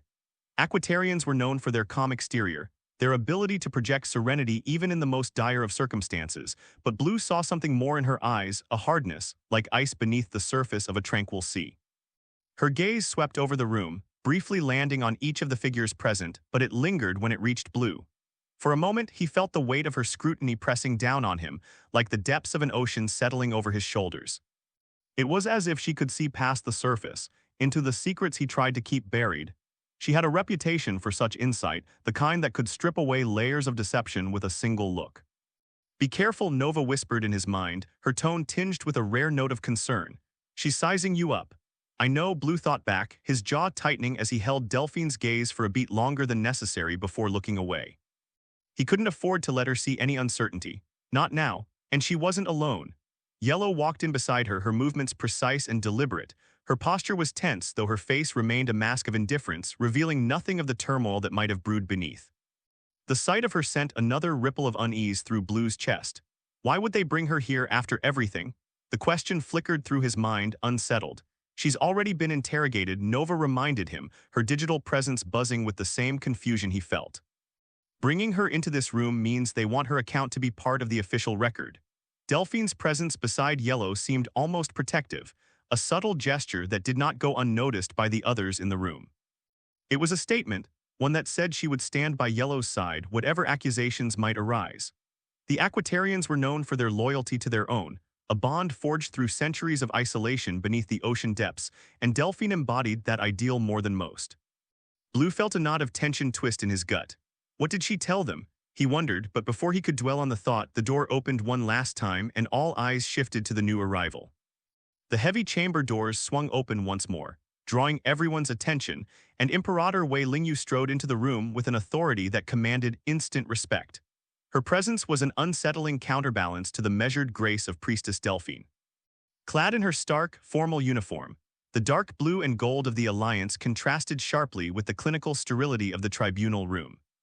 Her boots struck the ground with purpose, echoing in the silence as she crossed the floor. But instead of taking her place beside General Cassin's, she made a calculated move, walking past him and around the table. Blue's breath caught in his chest as she came to a stop directly beside him. Lingyu's expression remained unreadable, but there was a tension in the air, a deliberate breaking of protocol that shifted the entire dynamic of the room. Her proximity sent a message to everyone present. She was here to challenge the status quo. Blue felt the weight of her decision like a physical force. Sitting next to the Imperator wasn't just unusual, it was dangerous. What's she doing? He thought, fighting to keep his own expression neutral. She's putting herself right in my corner. Why? Nova's voice buzzed in his mind, laced with a rare note of uncertainty. This isn't normal, Blue. It's like she's not even pretending that this is a standard tribunal. He resisted the urge to glance at her, focusing instead on keeping his breathing steady. The pressure in the room was shifting, the eyes of the Alliance leaders turning toward him with renewed interest, as if his mere presence beside Lingyu carried implications he wasn't yet privy to. He could feel the weight of their judgment pressing down on him, a silent verdict forming even before the proceedings began. The Imperator inclined her head slightly toward Delphine, her voice cutting through the silence like a knife. "You may begin." Delphine did not hesitate, stepping forward with the same fluid grace she had entered with, her skin shifting through a range of tranquil blues and greens, colors that mirrored the calm cadence of her voice, calm, almost melodic with the rhythmic certainty of the tides. The hue of her skin, like a living mood ring, swirled subtly, reflecting her controlled state of mind even as she spoke of weighty matters. "We have completed our evaluations of Yellow since her return," she began, her tone as steady as a deep, slow-moving current, each word carefully chosen. As she spoke, the calming blue deepened, mingling with streaks of turquoise, hints of empathy and regret woven into her words, like the way Aquatarians express their unspoken emotions through the subtle language of color. Yet there was a faint darkening toward the edges of her features, where shadows of a sterner gray seeped in, betraying the gravity beneath her otherwise gentle exterior. "And we've uncovered some troubling revelations regarding the events on Ceres." Blue's gaze flicked to Yellow, standing beside the High Priestess. Her skin, usually a light shade of aquamarine, now showed traces of pale yellow along her temples and neck, an Aquatarian sign of discomfort, perhaps even unease. But there was something more, a slow, creeping shift toward a muted olive green, a color that hinted at shame or inner conflict. Blue studied the pattern, noting how it deepened as Delphine spoke, her words cutting through the silence of the tribunal chamber like a current through still water. The air between them was tense, charged with emotions that couldn't be hidden, even with the practiced stoicism of Aquatarian culture. For all their discipline, their emotions still surfaced, visible for those who knew how to read them. Delphine's skin, even as she maintained her composure, bled with swirls of a deeper, stormy blue, anger and disappointment kept tightly in check.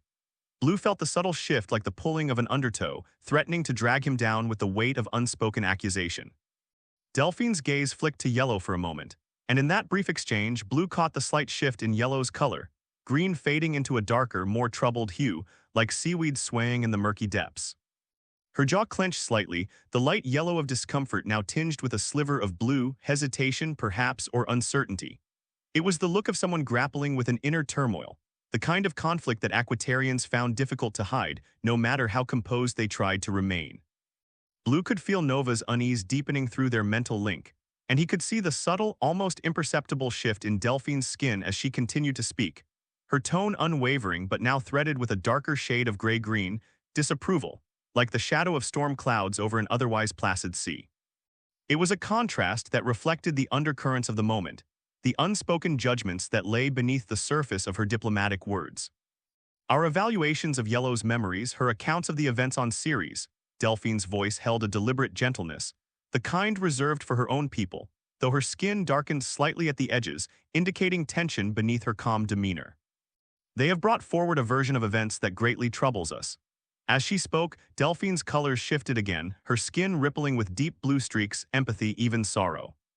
She spared a glance toward Yellow, who stood beside her, the faintest hint of crimson tinging her skin, defiance mixed with something else, something raw that Blue couldn't quite decipher. But the flickering colors gave away the emotions that words kept hidden, making the room feel like a battlefield of unspoken feelings. Yellow's gaze remained locked forward, not quite meeting Blue's eyes. Her skin pulsed with a blend of electric green and dull gray, radiating a mix of anxious energy and buried anger. When she finally spoke, her voice was steady, but her shifting colors told a different story, one of lingering pain and simmering frustration. "During the final moments of the mission," she began, her words precise but edged with a sharpness that her tone couldn't mask, "there were anomalies in the communication lines. We couldn't get through to each other and we felt disruptions. Echo and I tried to stabilize our connection, but the interference was unlike anything I'd encountered, and then the alarms went off." Blue clenched his fists subtly beneath the table, keeping his expression neutral, but his thoughts raced. Disruptions, that wasn't right. He and Nova had been fighting through interference themselves, doing everything they could to keep comms open.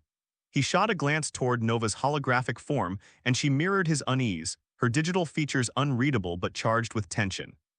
Yellow's skin darkened to a bruised purple, the color bleeding into her voice. "We lost control of the situation. I had to pull back, leaving the evac incomplete, and Black's position.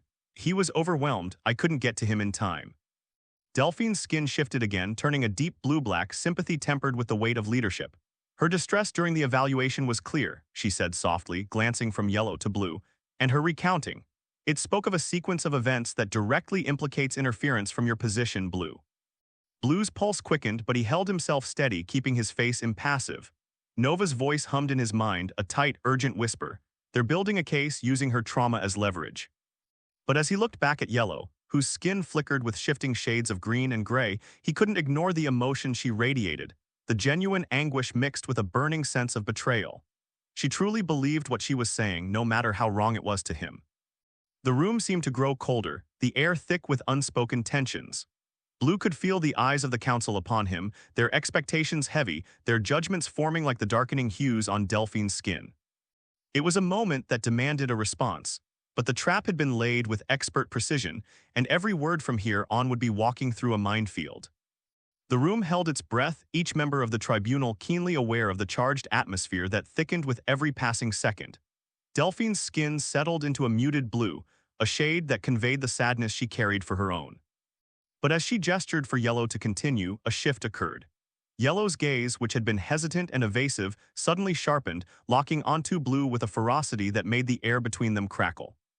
Her skin pulsed with a deep, seething red that spread like wildfire across her cheeks and neck, anger, raw and unfiltered, rippling through her form. She no longer looked like the subdued, uncertain ranger who had recounted the initial moments of Ceres. Now she was something else, wounded, cornered, and ready to strike back. "You left us to die," she spat, the words like poison slicing through the quiet. Her skin flashed a livid red, a warning signal that echoed the heat in her voice. "You abandoned your post, you sabotaged the mission, and then you turned your back on us when we needed you the most." The accusation hung in the air, heavy and accusatory, but it wasn't just the words that struck Blue, it was the venom behind them, the almost palpable waves of rage that rolled off Yellow, turning her skin into a swirling storm of reds and blacks. It was as if the fury she felt could no longer be contained, spilling out into every word, every syllable that left her lips. Blue met her glare head-on, trying to maintain his calm despite the fire she directed at him. But Nova's voice in his mind was no longer calm, her own unease mirroring his. "This isn't just about the mission anymore, Blue, she believes it." Yellow leaned forward, her hands gripping the edges of the table so tightly her knuckles paled against the vivid red crawling up her arms. "You stood with him," she growled, her eyes blazing as she bore down on Blue. "Blood Plague walked onto that field and I saw you there standing together like you'd been allies all along. You were using your combat profiling to cycle our armor, our weapons, our gear. You were interfering with the link and you made it impossible to sync up," Yellow accused, her words dripping with venom. Her skin pulsed with a vivid, almost blistering red, the anger boiling within her too intense to contain. The atmosphere in the room thickened, each word hitting like a blow against Blue's already battered composure. Her eyes, unyielding, locked onto his, no longer avoiding his gaze as before. Now they were filled with a seething intensity that was impossible to ignore. We couldn't coordinate, couldn't trust our own suits. The comms were scrambled, the link was distorted, and then the alarms went off and suddenly we were overrun. Yellow leaned forward, her fists clenched, the tension in her body translating to the colors coursing through her skin, red deepening to a dark, almost black crimson. Her rage was volcanic, barely held in check, as she hurled the blame at him with a force that made the air feel heavier. Blue could feel the weight of her words pressing against him, each one echoing in the sterile chamber. "You triggered those alarms," she pressed on, her voice trembling with barely restrained fury. "They flooded our positions with battle suits overcharged, set to detonate. Black's men didn't stand a chance, and we lost the choke point because of you." She paused, her breathing ragged, her skin rippling with shades of deep red as she fought to steady herself. But the anger was too raw, too consuming. It radiated from her, a heat that filled the space between them. Blue remained silent, his mind racing to process her version of events, the gaps between what he remembered and what she was describing widening with every word. "You broke our defenses, Blue." And when Blood Plague entered the field, it was over. Red tried to focus her grid boundary into herself, pushing beyond all limits just to hold him back. "But you." She straightened, regaining control of her voice, but the betrayal lingered in her eyes, burning brighter than the shifting hues of her skin. "The last thing I saw," she said, her tone icy now, "was you and Blood Plague standing together." Blue felt the accusation pierce through him like a blade. Her words hit with a finality that left little room for defense. It was a story so different from his own memory, so twisted, that he struggled to comprehend how she could believe it.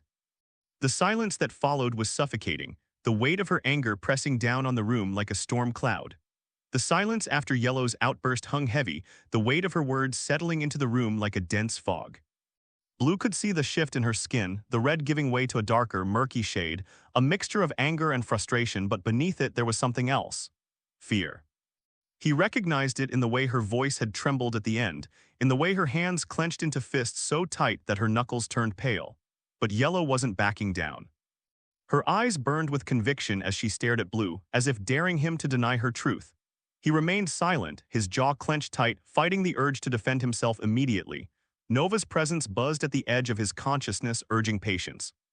Delphine's soft voice cut through the charged air, her tone measured and calm, yet laced with a new shade of deep blue somberness.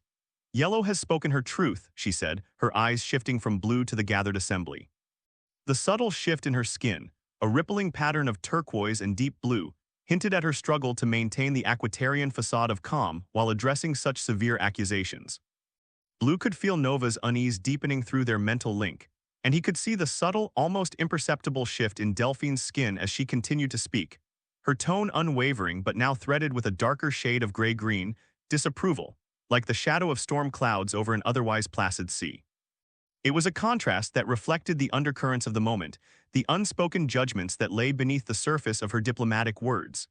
Delphine's gaze moved to Blue, her eyes steady, though the faint rippling of purple around her temples betrayed her skepticism. "The helmet camera footage has been reviewed," she began, her tone cool and distant. "But we Aquitarians know that such mechanical eyes can only capture a fraction of the truth. Cameras and digital recordings are limited, bound by the perspective they capture, prone to manipulation. They lack the depth of understanding that comes with true biological communication." She turned her head slightly, and Blue saw a deeper shade of blue shift across her cheekbones, a sign of her resolve. "Our evaluations, the communion of thoughts and feelings between Yellow and our people, hold greater weight in our assessment. Through those methods, we sense the turbulence, the betrayal, and the interference that marred the series' mission." Her eyes met Blue's, holding his gaze with an intensity that seemed to probe beyond the surface. "And you, Blue, are no stranger to engineering complexities. Your reputation precedes you, your skills, your intimate access to technology, and the capabilities of your AI. It would not be beyond your talents to alter recordings, to make the footage align with whatever narrative you wish." The implication in her words was unmistakable, and the room seemed to tighten around Blue as the weight of the accusation pressed down. He knew she was challenging the very foundation of the evidence he might present, questioning whether the recordings could be trusted at all. To Delphine, the helmet cams were mere shadows on a wall, easily twisted and shaped. But the impressions and sensations derived from Aquitarian evaluations, the nuanced emotional and mental exchanges, were far more difficult to dismiss. Nova's voice pulsed in the back of Blue's mind, her tone edged with frustration. "She's discrediting everything we have, Blue. They're turning your skills against you." Blue kept his face impassive, but his thoughts raced. He knew the tribunal's suspicions ran deep, and that Delphine's dismissal of the recordings wasn't just about skepticism toward technology.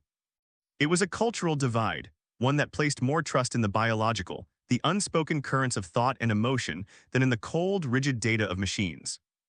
Delphine's skin shifted to a deeper shade of green, the hue rippling with the weight of her words as she continued, her voice turning colder, more severe. "The threat of a single Ranger operator going rogue is among the greatest fears shared throughout the Alliance. Who could truly oppose you?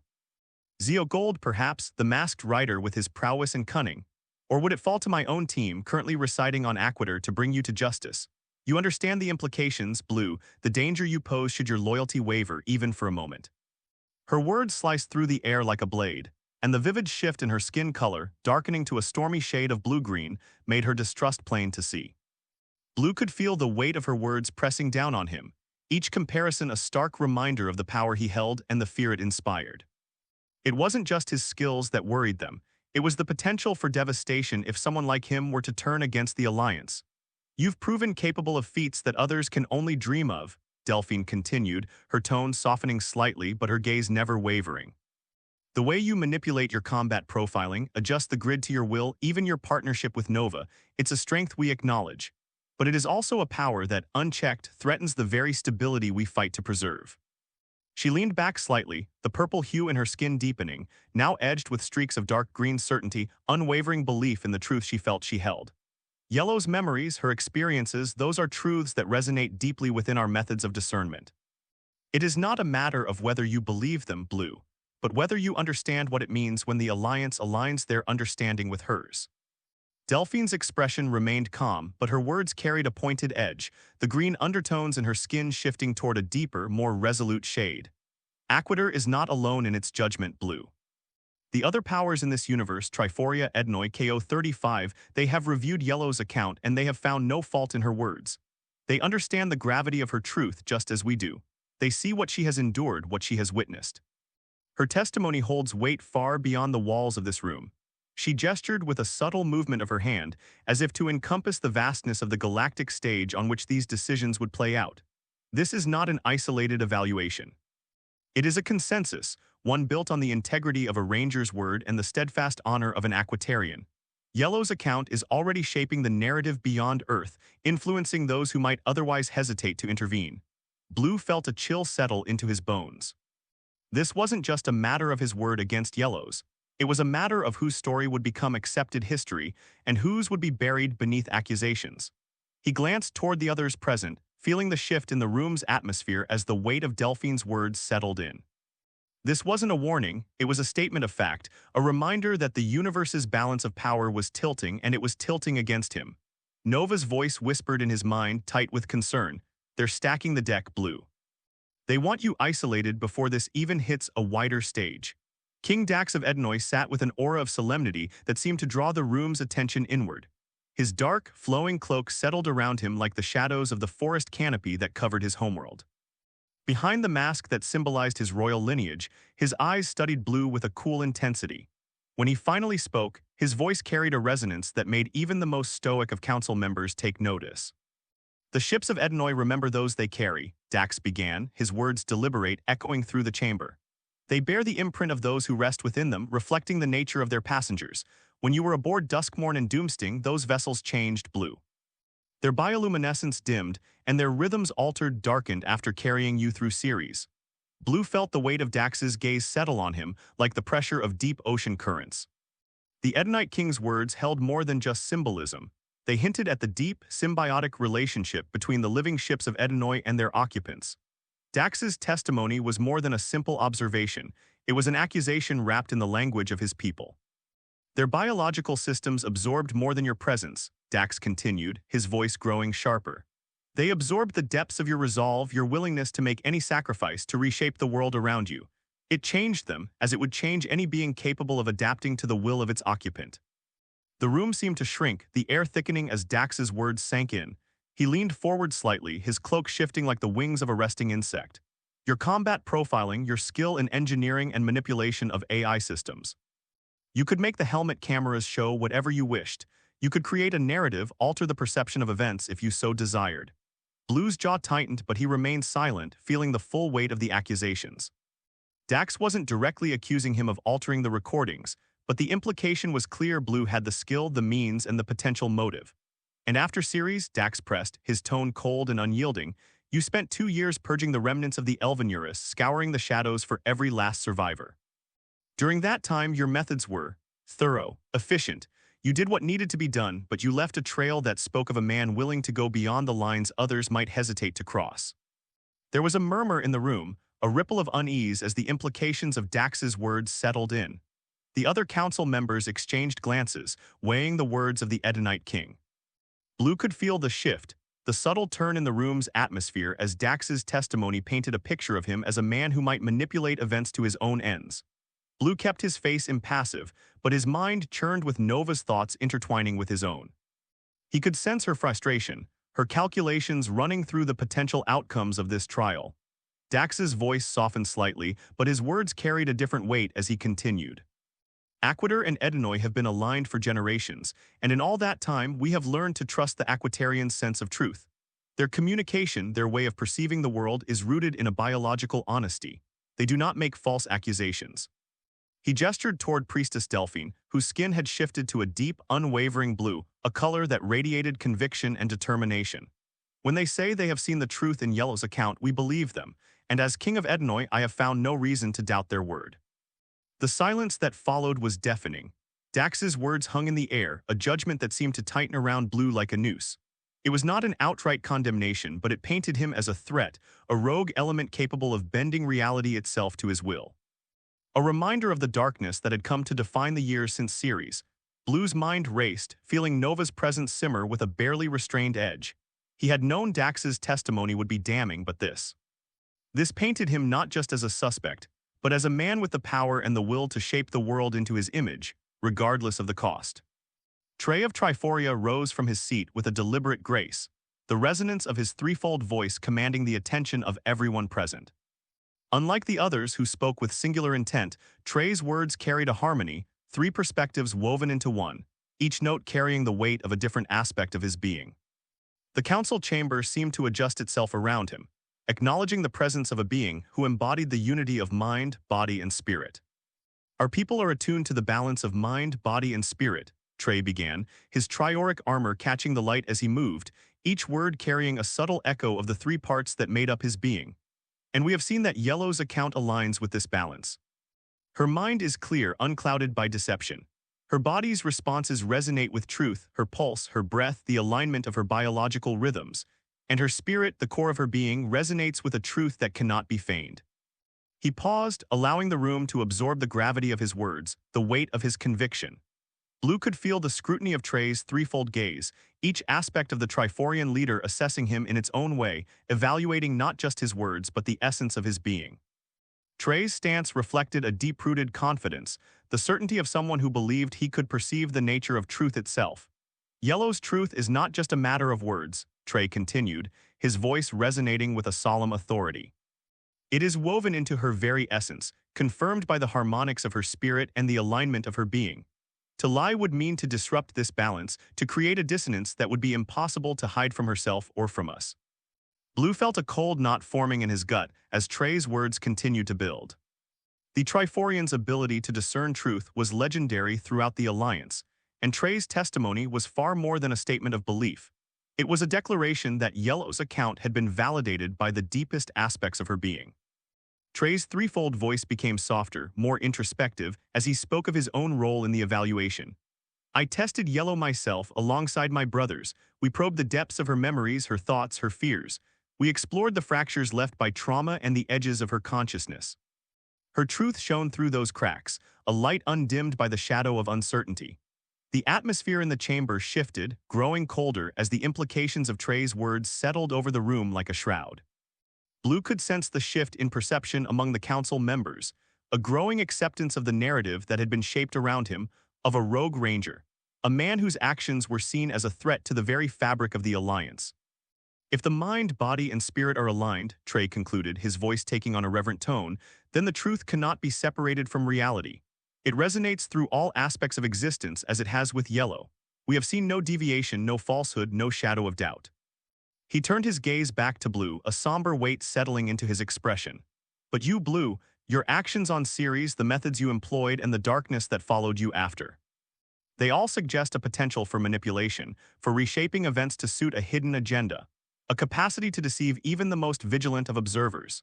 Trey's voice carried a somber resonance that filled the room, each word weighted with deliberate precision. There is one more thing, he continued, his gaze steady as it bore into Blue. The shade of blue from your morpher, it is not what it should be, it is wrong. The accusation struck like a blow. The council members turned their focus toward Blue, the air thickening with the significance of Trey's words. Trey's tone remained unwavering. The energy signature from your morpher, its frequency, carries a dissonance, a distortion that wasn't present before Ceres. It suggests a shift, a deviation from who you once were. Blue's composure slipped for a moment. This was different, deeper than any accusation he'd faced. It wasn't just a question of his actions, but of his very essence, the power that defined him as a ranger. Trey's gaze remained unyielding. It's as if your connection to the grid itself has changed, and that change cannot be ignored. Silence followed, thick and oppressive. Blue could sense Nova's defiance through their link, but even she seemed shaken by Trey's insight. Blue had always found strength in adaptation, but now doubts clawed at him. To be told that the power he wielded was tainted, it struck at something far more personal, far more unsettling. Trey's voice softened with a note of finality. We understand the burdens you faced, but the mark it has left is undeniable. It's as if the grid no longer sees you as it once did, and that is a truth we cannot overlook. With that, Trey sat back, leaving a silence as heavy as the shadows gathering around them. Blue struggled to steady himself. He had faced countless threats, but this challenge, one that questioned the very core of his identity, left him wondering if he truly understood what he had become. Andros of KO 35 leaned forward, the sharp angles of his face catching the dim light of the tribunal chamber. His gaze swept over the gathered leaders before landing squarely on Blue, his expression a blend of calculated curiosity and underlying wariness. His voice, when he spoke, was even and measured, carrying a note of practicality that set him apart from the more mystically inclined members of the council. "My people," Andros began, "don't claim to understand the deeper currents of ultimate truths or the intricacies of racial communication that the Aquitarians and Edenites have mastered. What we do understand is technology and how it can be manipulated." His tone was cold, clinical, as if he were presenting the results of a scientific analysis. Cameras can be tampered with, neural links can be hacked or corrupted. What appears clear on a screen can be turned into something else entirely with a few clever inputs. And as for helmet cams and digital recordings, they are not beyond the reach of those with enough skill to rewrite their data. He paused, allowing his words to settle, his gaze never leaving Blue. "Your record, Blue, shows a mind that understands such subtleties. Your expertise with the grid, with combat profiling, with Ranger tech, it makes you capable of things that most wouldn't even consider, including fabricating evidence if it suited you." Blue felt a chill settle over him. Andros wasn't offering an emotional condemnation or a spiritual critique. He was laying out a logical, methodical case, one that hinged on the very skills that had made Blue invaluable to the Alliance. Andros continued, his voice taking on a slightly sharper edge. "It wouldn't take much, would it? A few alterations to a camera feed, some precise recalibration of a neural link, and suddenly what looks like an ally could appear as a traitor." His expression darkened, and for a moment there was a flash of something personal behind his eyes, a memory that seemed to harden his words. "I've seen it happen before on KO-35. We were once betrayed by one of our own, someone we trusted, someone we never thought could turn against us. All it took was a few key adjustments, a little nudge here, a tweak there, and an innocent became a weapon." The room fell into a deeper silence as Andros let his words hang in the air, the weight of his accusations settling on Blue like a cold hand. "Technology, even in the hands of the righteous, is a tool that can become a blade. And you, Blue, have always known where to find the edge." His final words came out like a challenge, directed at Blue's core, at the identity he had forged through skill, through ingenuity, through mastery of the very systems now being called into question. Andros wasn't accusing him of a crime out of malice. He was offering a grim reminder that those with the power to shape reality could just as easily reshape the truth. Blue clenched his jaw, fighting the impulse to respond, to defend himself. He could feel Nova's presence bristling at the accusation, her anger simmering just beneath the surface. But he kept his silence, knowing that Andros, like the others, had already made up his mind. Andros' gaze lingered on Blue for a moment longer before he turned back to the rest of the council. His message was clear. Whether or not Blue was guilty, he had the means, the opportunity, and the skill to make it seem otherwise. And in a galaxy where threats lurked behind every shadow, that made him dangerous enough. Blue's fists clenched under the table, knuckles turning white as Andros' words echoed through the chamber. His mind raced, his temper rising in tandem with Nova's agitation. He felt her presence bristling within their mental link, and her holographic form flickered to life on the screens around the room. Her image flashed between different monitors, the edges of her form crackling with static like a storm about to break loose. The room grew colder, a wave of unease rippling through the gathered leaders as Nova's agitation became palpable. Even those who had faced countless battles felt a flicker of unease at the sight of an AI this advanced displaying such raw, unrestrained emotion. Her eyes glowed a fierce electric blue, and the lights in the chamber dimmed as her influence reached out, subtly altering the ambient energy in the room. "You know what? Enough of this." Blue's voice cut through the tense silence, louder than he intended. His anger laced every word, sharp and dangerous. "Yellow returns, spinning some wild story about how I betrayed everyone and you just swallow it whole. No questions, no real evidence, just fear and paranoia guiding your every decision." His tone dripped with a bitterness that was uncharacteristic of him, but he could feel the trap closing in, tightening like a noose around his neck. Nova's image flared on the screens, her expression mirroring his fury. "This entire tribunal is a farce." She snapped, her voice carrying through the room with a power that resonated in the very air. "You're letting your fear dictate your judgment. You think you understand technology, Andros. You think you know what's possible." Her voice was cold and cutting, slicing through the council members' resolve. Blue's expression twisted into a sneer as he continued, his voice rough with barely contained rage. "Do you think I'd need the Elvenurus to kill any of you? If I wanted to turn rogue, you'd already be dead. Aquitarians, I could strangle them with a discarded six-pack ring. Triforians." He shot a hard look in Trey's direction, his anger giving his words a dangerous edge. "All I'd need is a set of oversized tuning forks, and the Edenites..." His eyes bore into King Dax, daring him to respond. A can of bug spray would be enough. The words hit the room like a thunderclap. The leaders visibly tensed, the underlying threat in Blue's words shaking the carefully maintained atmosphere of authority and control. Even Casson stiffened, his usual calm demeanor giving way to a flash of anger as he took a step forward, his voice cracking like a whip through the room. "Enough, silence, Lieutenant." Cassons barked, his face flushed with rage. "The accused does not have the right to speak in a tribunal. You know the rules, Di Marco." His voice rang out, filled with a barely restrained fury that matched the tension seething in Blue's veins. "You will remain silent, or you will be removed by force." Blue stared back, defiance blazing in his eyes, but he forced himself to hold his tongue, chest heaving with the effort to contain his anger. He could feel Nova straining against her own limitations, the flickering edges of her hologram distorting with the weight of her frustration. Just as Cassons's words faded, another voice cut through the heavy silence, calm, measured, and far more dangerous for its subtlety. The Imperator's voice cut through the rising tension, her tone cool and authoritative, carrying an edge that demanded attention. "General Cassons," she began, her expression carefully composed, "let us not forget certain facts that are clear to everyone in this room." She gestured to the chamber around them, her eyes sweeping over the gathered council, her gaze lingering briefly on each face before resting back on Cassons. "First and foremost, all 5 members of the team are confirmed to be alive. They sit in interrogation rooms even as we speak, being evaluated for their experiences. No one has vanished, no one is lost to us, no matter what traumas they may have endured." Cassons opened his mouth as if to interject, but the Imperator's raised hand silenced him. "Second, as the accused so bluntly put it, he has had any number of opportunities to turn against the Alliance," she continued, her voice steady. "He has had access to technology, military secrets, even command codes. If his intent were to betray us, he could have done so 100 times over.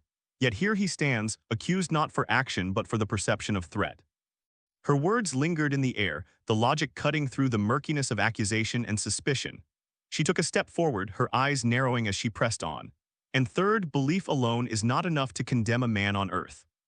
Not when those beliefs are built on interpretations and assumptions rather than verifiable facts. Earth has laws, General Cassons, principles that we do not abandon simply because we are afraid." She turned toward the council, addressing them as a whole now, her voice resonating with the weight of her authority. "We swore an oath as members of the Alliance to never allow the horrors we faced during the countdown to be repeated. It is a vow that binds us all to protect not just against external threats, but against the darkness that fear can bring within our own ranks." The Imperator's gaze fell on Blue then, assessing him with a critical eye, but there was a note of something almost like respect in her tone when she continued. "Blue has served that mission with a dedication that few can match. He has fought to protect this world when others would have faltered. He was never intended to be a leader. That was supposed to be Red's role, if memory serves." She let that statement hang, a subtle reminder of the expectations that had been placed on Red and the mantle that had fallen to Blue in her absence. The Imperator's voice softened slightly as she addressed the room. "Yet despite the weight of that burden, he has carried it. And until we can present concrete evidence of a true betrayal, I suggest we proceed with caution. Fear is not enough to justify turning on one of our own." Her words settled heavily over the room, shifting the atmosphere as each council member weighed her arguments. Blue remained silent, his anger still simmering beneath the surface, but he could sense a shift in the currents of the room, a pause, a moment where the weight of evidence and fear were being reconsidered. Nova's image on the screen steadied, her presence still tense but no longer flaring with the raw edge of panic. General Cassons wasted no time in seizing the moment, stepping forward with a rigid determination in his stance, his voice ringing with the commanding tone of a seasoned military leader. "The Imperator raises valid points, as she always does," he began, with just a hint of a sharp edge beneath the surface. "But the fact remains that this is, first and foremost, a military concern. The safety and security of Earth must be our priority, and in that regard I find myself aligned with the other leaders of the Alliance." He turned his gaze directly on Blue, his expression hardening. Blue is a possible threat, one that should at the very least be thoroughly evaluated. His actions on Ceres, his refusal to adhere strictly to protocol, and the discrepancies in the accounts from Yellow and the others demand scrutiny. His morpher and his personal accounting should be subjected to the same rigorous evaluation by Alpha as any of the others. Cassons let the words hang, the finality of his tone making it clear that he considered the matter closed. The MPs at the edges of the room tensed slightly, awaiting the signal that would allow them to take Blue into custody, their hands resting near the weapons at their belts. Blue's jaw tightened, the simmering anger flaring hotter. He could see through the veneer of concern in Cassan's words. This wasn't just about the security of Earth, there was something far more personal beneath the general's insistence. Cassans had never been able to discipline him, not since the end of the series mission, when Blue had acted outside of orders to save as many as he could. The clash between them had only deepened over the years, Cassans chafing at every reminder that Blue didn't fall easily into line. Nova's voice echoed quietly in his mind, an edge of bitterness cutting through her usual calculated tone. This isn't about procedure, Blue, it's about pride. He wants to put you in your place. Blue's breath hitched and panic coiled in his chest like a tightening spring. Cassan's words reverberated through his mind, talk of stripping him of his morpher, of locking him away, of separating him from Nova. It felt like a death sentence. The thought of being cut off from Nova, of the connection between them severing, made his head swim with a wave of visceral dread. He could feel her fear mirrored in his own, a tangled loop of desperation that pulsed between their shared consciousness. If they took her away, if they cut him off, he could die and she would be lost. Blue's hand twitched at his side, moving almost instinctively toward his wrist. The cool metal of the morpher was there, his lifeline, his escape route. He could morph and be out of this room before anyone could react. He could get to a place where they couldn't reach them, where he could keep Nova safe. His fingers brushed against the surface of the device, the promise of power thrumming just beneath his touch. But before he could make the final movement, a hand clamped down on his wrist, firm, unyielding. He froze, looking up into the eyes of the Imperator who stood beside him. Her grip was strong and her expression was unreadable, but her eyes held a silent warning. Not now, not like this. Blue's mind spun, trying to recalibrate. He could feel Nova's anxiety humming through their link, her calculations running wild with the possibilities. But the Imperator's grip was an anchor, dragging him back from the precipice. He swallowed hard, his breath coming in shallow bursts, trying to wrestle his instincts back under control. Just as he managed to steady himself, a sharp pain seared through his side, like the bite of a cobra sinking venomous fangs into his flesh. Blue's breath caught, a strangled gasp escaping him as the venom spread with a burning intensity, racing through his veins. Instinctively, he turned toward the pain, but his movements were sluggish, every muscle fighting against the paralytic agent coursing through his body. His vision swam as he caught sight of Yellow, her form somehow now behind him. He hadn't heard her move, hadn't seen if she used her camouflage, yet there she was, her daggers embedded deep into his side. Their ethereal white glow pulsed with an unsettling energy, casting eerie shadows that highlighted the shifting colors across her skin. Her body language was unmistakable, a predator poised over its prey. The colors of her skin rippled in waves, a visual symphony of intent that Blue couldn't ignore. Shades of deep, predatory crimson bled into the dark streaks of inky black that flowed across her form, colors that Aquatarians used to signal danger, an imminent strike. Her skin seemed to pulse in time with the beat of his own racing heart, a manifestation of her readiness to pounce, her determination to see this through.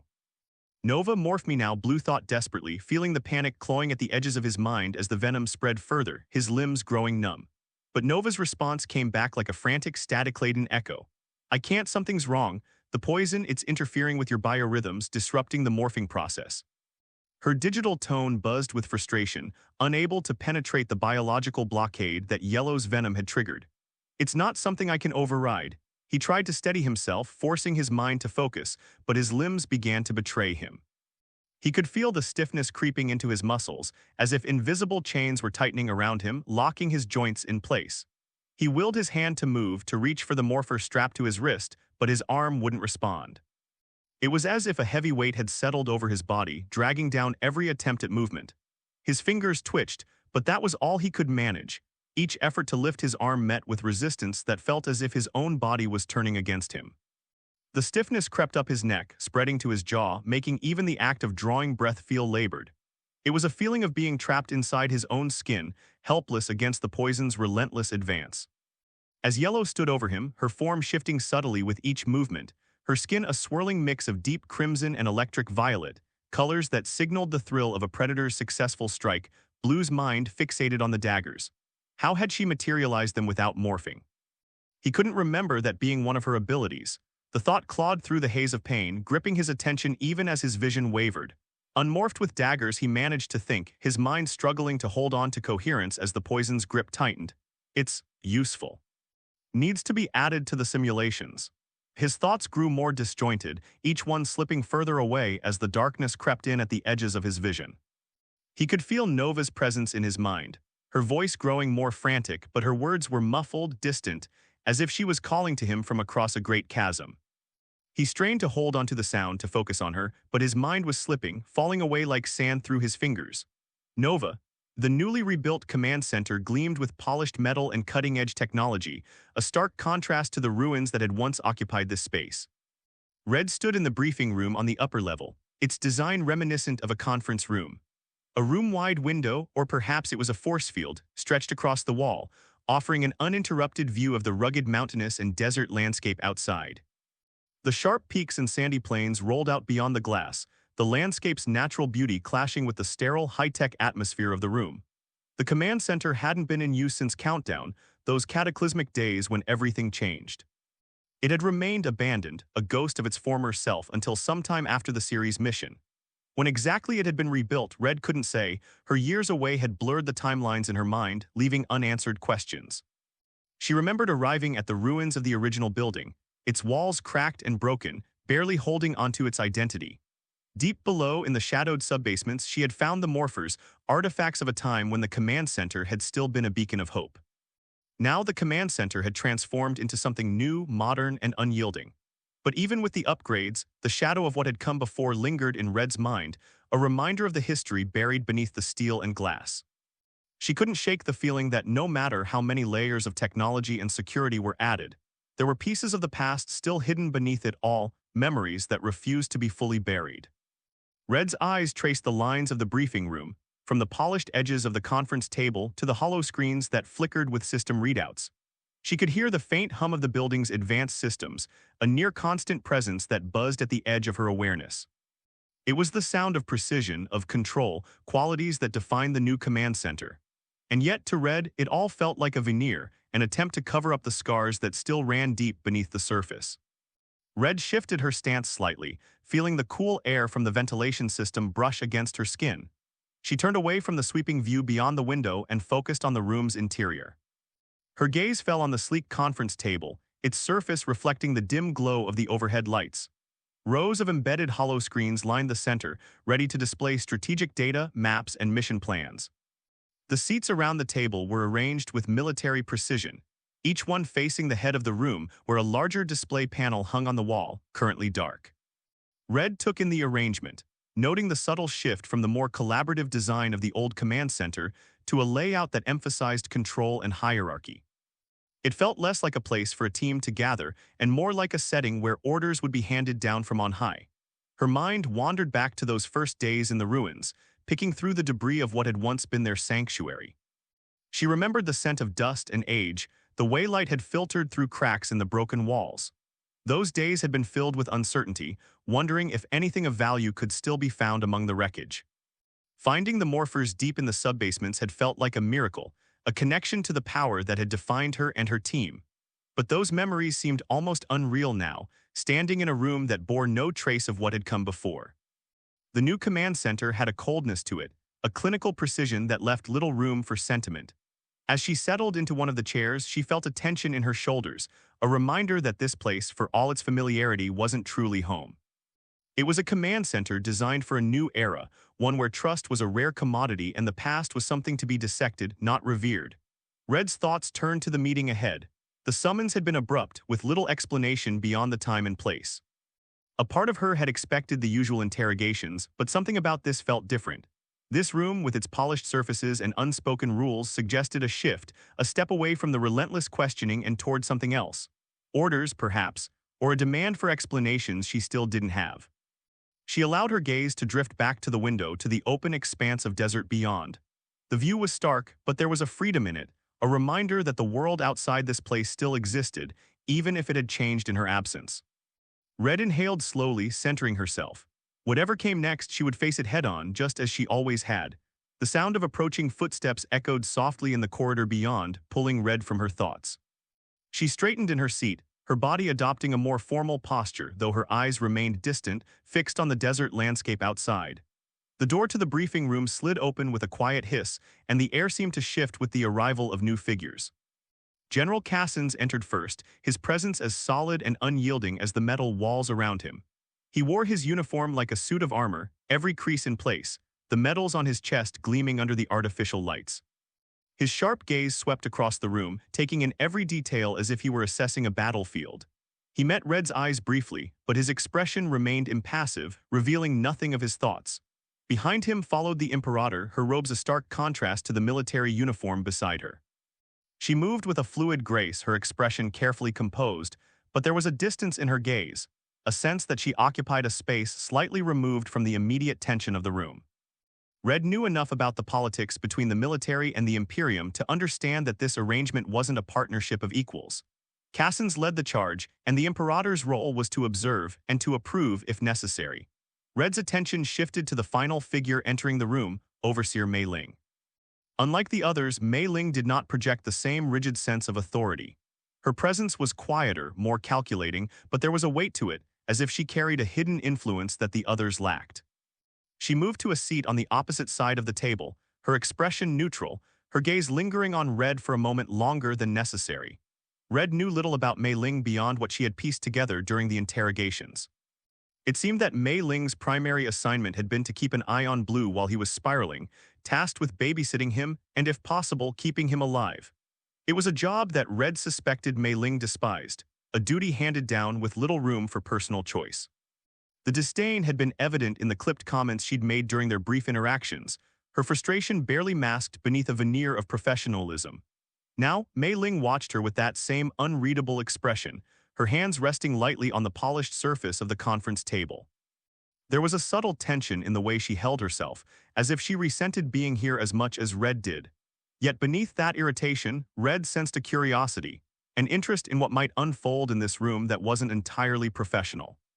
The door slid shut behind them, sealing the room in silence. Red felt the atmosphere shift again, the weight of authority settling over the space like a tangible force.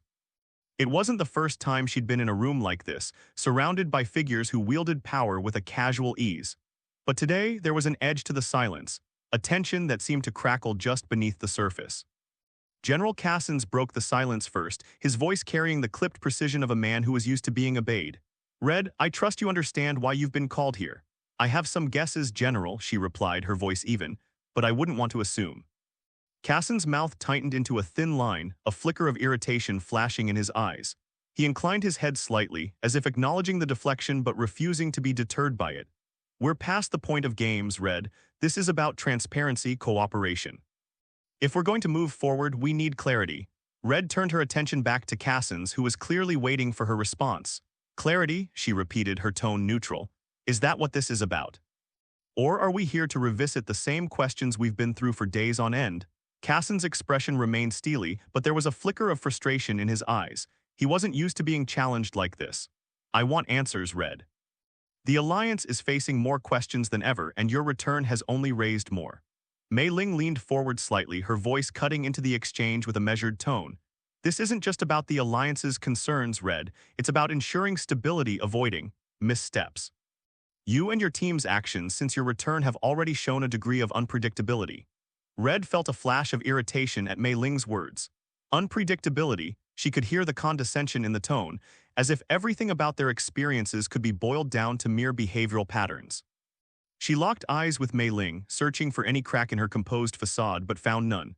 To Red, it felt like Mei Ling thought she could impose control where there was none to be had, especially not over things they had faced out there in the darkness. "You mean the unpredictability that comes with surviving where we were, or the unpredictability that comes from having to prove ourselves all over again?" Red's voice was calm, but there was an edge beneath it. "You think stability is just something you can impose? I've seen what happens when you try to box people in like that. You mean the unpredictability that comes with surviving where we were, or the unpredictability that comes from having to prove ourselves all over again?" Red's voice was calm, but there was an edge beneath it. Memories flashed through her mind of that tense standoff in the jungle, the oppressive silence pressing down as they deployed energy barricades, surrounding Blue and waiting for the unknown to strike. The situation had spiraled out of control then, and they had been left with no choice but to adapt, to push through the chaos and uncertainty. Red held Mei Ling's gaze for a moment longer before turning back to Cassens. "Now," she continued, her tone sharpening as she faced him. "So have you, Cassan's eyes narrowed at her words, the tension between them thickening as if the room itself held its breath. He glanced briefly at the Imperator, who remained impassive, then at Mei Ling, who kept her expression carefully neutral. Red could see that her words had struck a nerve, though Cassan's wouldn't show it. He had always been good at maintaining control, a trait she had learned to recognize in people like him, men who saw the world in terms of strategies and risks, who thought unpredictability was a problem to be managed, rather than a reality to be accepted. A faint hum emanated from the hollow screens, the star map glowing softly on the table. Cassan's hand hovered over one of the highlighted regions, his focus shifting back to the map. His voice, when he spoke again, carried a renewed edge of authority. We don't have the luxury of losing control, Red, not when we're facing unknown variables. He tapped the map, the image expanding to show a cluster of anomalies. This is what we're up against, regions of the grid that have shown irregularities since your return. Red's eyes followed the lines and markers, her mind pulling her back to memories she'd tried to bury. The coordinates meant more than just places on a map. They were a record of battles, losses, and victories, each one etched into her memory. Some of the locations stood out immediately, zones where the fighting had been fierce, where they had barely made it out alive. She could almost feel the heat of those moments, the adrenaline coursing through her as she called out orders amidst chaos. Her gaze lingered on one of the markers, an outpost near the edge of the outer rim where they had been outnumbered and surrounded. The air had been thick with the smell of burning metal, the sky filled with streaks of energy fire. It had been a grueling battle, one that left its mark on her and the team.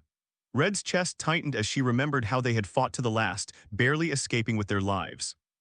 Aegis would remember it better than I do, she thought, the AI's methodical way of analyzing their every move coming to mind. He'd have cataloged the number of rounds fired, the tactical maneuvers that worked and those that didn't, but not all of the memories carried that same weight. Red's focus shifted to another marker, one that brought back a different kind of memory, a quick, decisive strike against an enemy force that had barely known what hit them. It had been one of their few clean victories, executed with precision, the kind that had once given her hope that the war could be won. She could almost hear the echoes of her team's voices, the rare sense of satisfaction that followed when everything went according to plan. But that feeling seemed distant now, overshadowed by everything that had come after. She forced herself to look at the rest of the map, the places that stirred memories both sharp and dull. The glow of the anomalies cast shadows across the table, making the boundaries between past and present feel blurred. Each point on the map was a reminder of the years they had spent out there, fighting battles that had left scars on both the grid and their souls. She wondered, not for the first time, how much Aegis had kept locked away in his memory banks, things she had forced herself to forget in order to keep moving forward. He'd know the specifics, she thought, the data behind every hard-won fight and every retreat. But now those details seemed more than just fragments of the past. They felt like pieces of a puzzle she hadn't realized she'd been trying to solve. Cassan's voice broke into her thoughts, pulling her back to the present. We think these disruptions are tied to you, he said, his tone blunt. We think that whatever happened out there, to you, to the grid, it's all connected. Red didn't respond immediately, her mind still grappling with the weight of her memories. But Cassan's didn't wait for her answer. He continued, his tone sharpening, each word laced with urgency. And there's something else, something we can't ignore. Since you've returned, the variance in the Elven-Eurus pocket dimension is increasing. The lock is starting to rip itself apart. Red's expression tightened, the significance of his words cutting through the fog of memory. The Elven-Eurus pocket dimension had been a barrier, a seal that held back the enemies they'd once faced, a lock that was never meant to break. If it was destabilizing now, it meant that time was running out faster than they'd anticipated. Cassan's leaned over the hollow screens, tapping on a new display. A holographic model of the Elven-Eurus dimension flickered into view, its once stable structure now warped, twisted by forces that seemed to be tearing at its edges. They'll be back soon, he said, his voice low, almost as if speaking the words gave them power. And this time it won't be expeditionary fleets, it'll be their entire armada and a planet. Red's eyes narrowed as she absorbed the gravity of his statement. A planet? She echoed, disbelief and a cold dread creeping into her voice. She leaned closer to the projection, taking in the jagged lines that represented the rift in the dimension. You mean they're moving an entire world through the rift? Cassan's nodded grimly. Yes, and it seems to have kept a solar alignment with the Sol system. The Triforians identified this world as Nibiru. Red frowned, the name tugging at some half-remembered myth from her childhood, but this wasn't mythology, this was real and far more dangerous. Nibiru, she repeated, tasting the unfamiliar word. It fits into our solar system. It's more than that, Cassins replied. Nibiru has a perpendicular rotation to the rest of the planets in our system, like an aberration. It shouldn't be able to hold that alignment, but somehow it has. And whatever is maintaining that alignment is tied to the instability we're seeing in the Elven-Eurus dimension. Red's mind raced as she tried to piece together what this meant. Nibiru wasn't just a new threat. It was a harbinger, a sign that whatever was coming would dwarf the challenges they had faced before. The thought of an entire world, aligned with Earth's solar system yet operating under different physical laws, made her skin crawl. And if the Elven-Eurus lock was breaking, it meant that the enemies they had barely held back once were poised to strike again, this time with greater force. She glanced at Mei Ling, wondering if the Overseer knew more about this than she was letting on. But Mei Ling's expression remained as controlled as ever, giving away nothing of what she might have known. Red turned back to Cassins, her voice edged with the weight of new uncertainties. And you think we're somehow responsible for this, that our return triggered the break? Cassins met her gaze, his expression unyielding. I think your return coincides with events we can't afford to ignore. Whether you triggered it or not, we need to understand the connection. Because if we don't, Nibiru won't be the only thing that threatens this world. The room felt colder, the hum of the hollow screens merging with the beat of Red's pulse. She stared at the holographic projection, the fractured image of the Elven-Eurus pocket dimension merging with her memories of battle. It was like a punch to the gut, the implications crashing into her with the force of a shockwave. Her thoughts spun, struggling to find a foothold amid the chaos.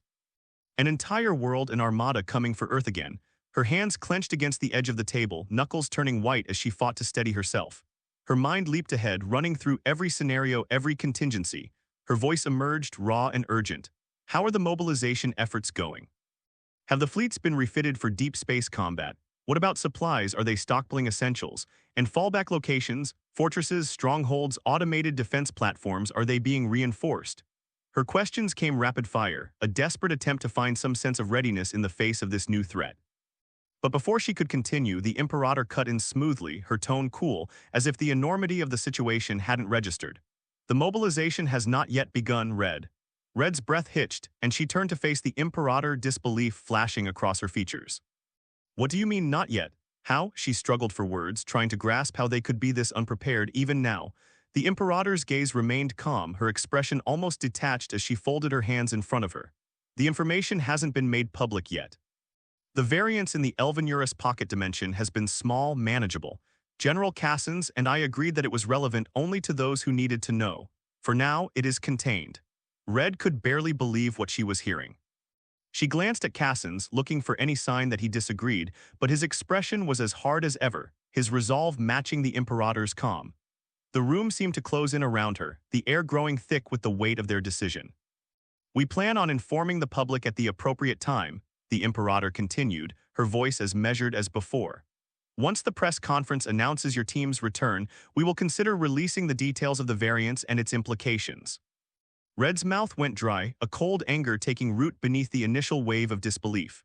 The post-countdown protocol rang through her mind, a doctrine forged in the aftermath of those darkest days, a doctrine that demanded transparency in the face of new threats. It wasn't just a guideline, it was law. And withholding this information now when the evidence was clear was a direct violation. You're committing a crime against humanity, Red said, her voice low and fierce, cutting through the Imperator's calm. Her eyes flashed with a dangerous intensity as she leaned forward in her chair, her presence seeming to loom over the holographic display between them. The post-countdown protocol is clear. Threats must be disclosed to the public the moment they're identified. You hold that back and you're not just breaking alliance law, you're betraying the entire foundation of our survival. The Imperator's expression remained composed, but her gaze sharpened, a warning in the cold depths of her eyes. Red, you need to consider the consequences. No. The word tore out of her, harsh and unyielding. Red shoved herself upright, the chair scraping against the floor as she moved, her body tense like a coiled spring. Her fists were tight, her pulse pounding in her ears, a rush of anger so fierce it threatened to choke her. You need to consider the consequences. If you don't release this information soon, I'll assume command of the Alliance myself. I'll take your heads personally, and I'll stream it live through every channel across the Alliance. The room seemed to spin around her, a cold sweat breaking out along her spine. She could still remember those desperate years leading up to Ceres, how they had faced an enemy that seemed endless, unrelenting, even with just a fraction of their strength. Every battle had felt like standing on the edge of a knife, one wrong step away from being swallowed whole. The thought of facing them again, unprepared without knowing what was coming, twisted her insides with a fear she could barely contain. She could almost hear the screams, the echoes of their last stand, the terrible knowledge that every victory had been a matter of inches and seconds. She forced herself to keep breathing to stay focused, but it felt like she was teetering on the edge of a chasm, staring down into the darkness that had nearly swallowed them before. Her hands clenched tighter, the tremor in them betraying the raw terror she fought to keep hidden. The Imperator's calm expression only made it worse, that serene detachment like a knife twisting in her gut. But Red held on to the anger. It kept her focused, kept her from dwelling too long on how exposed she felt without her powers, without Aegis's voice in her mind. Cassan's face darkened, a muscle in his jaw twitching as he studied Red, trying to measure the depths of her resolve. The air between them felt like it might shatter under the weight of her threat. She knew he could see it, how close she was to making good on her words, how little she had left to lose. It was the kind of danger that came from knowing you'd survived the worst and could survive it again. Red let out a bitter laugh, but it was strained, almost breaking under the weight of her own fear. Her voice was a ragged edge as she spoke, pushing through the terror that gnawed at her insides. Dangerous is what's coming, Imperator. You think you can control the message. That you can keep the Alliance in the dark. I've seen what they're capable of, even with a fraction of their power. All the while you hid behind the shields in Sangara's safe. The weight of the earlier exchange still pressed heavily on Red's mind when the doors to the briefing room slid open with a mechanical hiss. 3 figures entered, flanked by armored MPs, black, pink, and yellow. The MPs' faces were stern beneath their helmets, their black body armor polished and precise, a show of command's authority. Red noted their presence with a twinge of irritation. It was overkill, but typical of command's approach to dealing with anything they couldn't fully control. The Rangers crossed the threshold, the air shifting with their arrival as the MPs kept a tight formation around them. Even unarmed, the Rangers carried a latent energy, the kind that made everyone around them uneasy. Red could see it in the way the MPs gripped their sidearms, trying to mask their nerves beneath rigid professionalism. Black moved with his usual steady stride, his 64 frame cutting an imposing silhouette. He had always been lean, but years of strength training had filled out his build, adding a surprising amount of muscle. Red took comfort in the familiar sight, but she could see the way his dark eyes swept the room, always watching, always alert. Despite his seemingly casual demeanor, she knew he was assessing every potential threat, noting the positioning of the MPs, the exits, and the subtle tensions in the room. He gave her a small nod, acknowledging their shared awareness of the situation. Yellow followed, her slight 52 frame moving with a fluid grace that seemed at odds with the armored escorts beside her. Her Aquatarian features stood out, skin shifting subtly like a deep-sea creature adjusting to new surroundings. Red had always marveled at how easily Yellow adapted, her presence blending seamlessly with any environment. But even here, in the sterile light of the command center, she could see the unease in Yellow's eyes, the way she tracked the movements of the MPs, her gaze darting towards the heavy doors as if measuring the distance. Pink was last, walking with an exaggerated air of boredom, her expression sharp as she took in the room. At 55, with the build of a gymnast, she moved with a restlessness that made her hard to pin down. Her hair, vibrant and unrestrained, framed her face in loose waves, a stark contrast to the disciplined rigidity of the MPs around her. She cast a glance at Red, her lips curving into a familiar, irreverent smirk. "Seriously, Red, you couldn't convince them to let us teleport in." She quipped, letting out a theatrical sigh. "You know how bored I was on that ride. I swear I almost died of it." Red couldn't help the faint smirk that tugged at the corner of her mouth, though the tension of the earlier conversation still thrummed beneath her skin. "Not my call," she replied, keeping her tone dry. "Besides, you've survived worse." Pink rolled her eyes, shifting her weight from one foot to the other, making a point of ignoring the MPs at her sides. "Yeah, but at least in those situations, things were happening, not stuck in the back of a transport while the scenery just drags by. Seriously, they could have at least put on some decent music." Red's gaze swept over the MPs one last time, taking in the tension in their stance, the way their hands hovered near their weapons despite their orders not to engage. She knew they were there as a show of force, but the reality was clear: they wouldn't be able to stop the Rangers for much longer. But before the Rangers could get comfortable, she fixed her gaze on Pink, her expression hardening. "Sit down, Pink, we need to talk." Pink raised an eyebrow, her lips curving into a smirk, but she slid into the seat across from Red. She leaned back, the picture of casual insolence, but there was a sharpness in her eyes, a tension that Red could read easily. "Sure, Red, what's on your mind?" The latest in Command's playlist of hits, Red's voice was like steel cutting through Pink's flippancy. We're going to talk about that little stunt you pulled when you slipped out of your interrogation room. What did you do? Pick the lock. Pink's smirk widened into a grin, a glint of something dangerous sparking in her gaze. She tilted her head, letting a loose strand of hair fall over her face.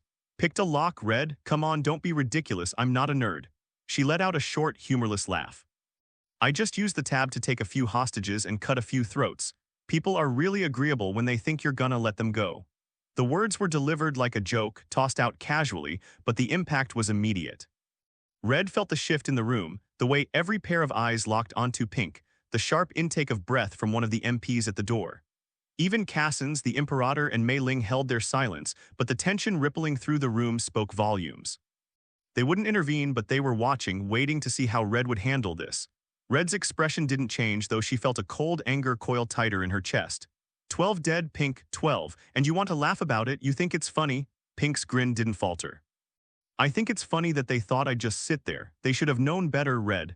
Besides, she said with a shrug that was almost careless, it's not my fault they underestimated me. They called you the pink demon on the news, Red snapped back, her voice lowering, dangerous. The restless soul of the dead come back to torment the living. Is that how you want the world to see you? Pink leaned back further in her chair, tapping her fingers against the armrest as if considering the title. Catchy, isn't it? Pink Demon. Has a nice ring to it, better than being command prisoner for 21-7. Her tone was flippant, but there was an edge beneath it, a challenge in her eyes that dared anyone in the room to respond. Red kept her expression stern, refusing to rise to the bait. So you escaped. They tried to put you back in the room, and then what? You went out on the town. Pink's grin turned sharp, a glint of amusement flashing in her eyes. Yeah, something like that. They tried to shove me back into detention, but I'm not exactly built for solitary. So I decided to find myself some entertainment. She leaned in slightly, her voice dropping into a mock whisper, as if she were letting Red in on a secret. Ended up at Skolovich's, you know, that little tattoo and makeup shop on the east end of nowhere. Seemed like the perfect spot to get my nails done, hot pink naturally. She lifted her hand, showing off the brightly painted nails with a smirk. Figured it'd match the whole pink demon vibe they were talking about. Red's lips tightened, but she couldn't fully suppress the incredulous smirk that tugged at the corner of her mouth. Only pink, she thought. It was absurd, but it was also deadly serious. You ended up causing a city-wide alert, Pink. The whole block was shaking from the music blasting out of that place, and you were just sitting there, flipping through a tattoo art book like it was just another day. Pink shrugged, her smile turning wicked as she leaned back in her chair. What can I say? It's been 10 years since I had a good manicure. Gotta treat yourself sometimes, right? She let out a laugh, a low, mocking sound. But of course, the MPs didn't see the humor. They tried to drag me out like I was some delinquent shoplifter. Red's eyes narrowed, trying to hold back her frustration. And that's when you decided to turn it into a media spectacle, give them a soundbite they couldn't ignore. Pink's grin widened again, a mischievous glint in her eyes. Oh, you heard that part. Yeah, cameras were rolling, so I gave them a little something. It's been 10 years since I've had my nails done. Figured if they were going to make a scene, I might as well give the people a show. Red caught the flicker in Pink's eyes, the momentary shift from flippant defiance to something more serious. But Pink's grin quickly returned, sharp as ever. What can I say, Red? I'm a people person, she replied with a shrug, though there was an edge beneath the humor. Red shook her head, letting out a slow breath. Yeah, I know you, Pink, but right now I need you to focus. No more distractions, no more games. If you pull something like that again, I'll be the one dealing with you. Do you understand? For a moment, the air in the room seemed to hold its breath, the tension between them thick. Pink held Red's gaze, the smirk slipping just slightly as she took in the gravity of Red's words. But then she inclined her head, the sharpness in her eyes softening for just a heartbeat. Yeah, Red, I get it. Red sat back, letting a trace of weariness seep into her expression. Pink is pink, she reminded herself, but even knowing that didn't make the stakes any lower. The silence settled in again, but the question that had been lurking at the back of her mind refused to be quieted. Before the silence could stretch any further, Black cleared his throat. His deep voice cut through the tension, carrying a weight of its own. Not her fault, Red, he said, his tone even almost casual. He met Red's gaze directly, his expression steady. If fully trained MPs and local law enforcement can't take down a ranger without a morpher or an AI, maybe they shouldn't be approaching in the first place. It's as stupid as surrounding us in the jungle. He shrugged, as if the entire situation were just another tactical blunder he'd seen too many times before. Red could hear the faint trace of amusement in his voice, but there was an edge beneath it, a reminder of just how little Black cared about Command's attempts to corral them. He knew they'd need the Rangers going forward, that all the bluster about control wouldn't change that reality. They should have known better. You don't lock up a hurricane and expect it to stay calm. He glanced at Pink, a faint glimmer of something like amusement in his eyes, though his tone remained serious. But you did make a mess of things, Pink. Yellow spoke up, her voice calm but firm, cutting through the lingering edge between her teammates. This isn't the point of this meeting, and you know it, she said, her Aquitarian accent lending a fluid cadence to her words. Her gaze shifted from black to red, then briefly to pink, before settling back on the star map glowing on the hollow screen. We were called here for a reason, whatever happened with Pink. It's not why we're all standing here right now. She gestured toward the holographic display where the anomalies flickered like warnings. Her expression softened, but there was a note of urgency beneath it. We can't afford to get caught up in what's already happened. Surely we have bigger problems to focus on. Where's Baby Blue, General? Pink's voice dripped with dark humor, her eyes gleaming mischievously as she leaned back in her chair. She paused, then shook her head slightly as if reconsidering. No, that doesn't quite fit anymore, does it? Maybe, Old Man Blue. A playful chuckle slipped from her lips as she rolled the name over, savoring the way it sounded. He's so distinguished now, so handsome. Red fought back a smirk of her own, mentally chuckling at Pink's assessment. She's not wrong, Red mused. Blue had come back from those lost years looking more rugged, more seasoned. But as she listened to Pink's teasing, her thoughts soured when the conversation turned towards Cassin's. Pink's smirk shifted, her gaze sliding over to Cassin's, eyes narrowing with a hint of wicked amusement. Not like you, though. As she tilted her head, the smirk stretching wider. Blue looks great. What happened to you? Not long for the Grim Reaper from the look of things. Maybe I should introduce you too. Red couldn't help but wince slightly at the jab, knowing Pink had crossed a line. That's a bit much, even for you, Pink, she thought, though the amusement lingered. Still, she knew better than to interrupt, not when Pink was on a roll. Pink laughed again, a low, mocking sound, before leaning back further and tapping a finger against her lips as if contemplating. Nah, let's go with something that matches the new him. Blue steel, yeah, that has a nice ring to it. Her grin widened, pleased with herself, while a shadow of something more genuine flickered in her gaze, like she was savoring the shift from memory to reality. Cassin's expression tightened, a muscle in his jaw twitching as he forced himself to remain composed. His eyes, cold and calculating, shifted from Pink to Red, then back to the star map on the hollow screen. As amusing as this little sideshow is, we have more important matters to discuss, he said, his voice flat, clearly trying to regain control of the room. But the tension between the Rangers and Command lingered like a shadow. Red straightened in her seat, her demeanor shifting back into something more professional, but she couldn't resist a final glance at Pink. The other Ranger was still smiling to herself, clearly pleased with the reaction she'd provoked. Classic Pink, Red thought, the corner of her mouth twitching ever so slightly, always knows how to push the right buttons. General Cassins cleared his throat again, trying to regain control of the room after the interruptions. First, I'd like to welcome each of you back to the Confederate Alliance and Earth's defensive force, he began, his voice steady but clipped, as if trying to maintain a sense of formality amidst the tension. As of now, you're reinstated with your previous ranks. Red, you are reinstated as captain. Pink, yellow, and black shall remain lieutenants. Cassins paused, his gaze moving from one ranger to the next, weighing their expressions. For a moment, his voice softened, carrying a rare hint of something almost like respect. After this meeting ends, access to your AIs will be restored, wireless only. He allowed the words to settle, gauging their reactions.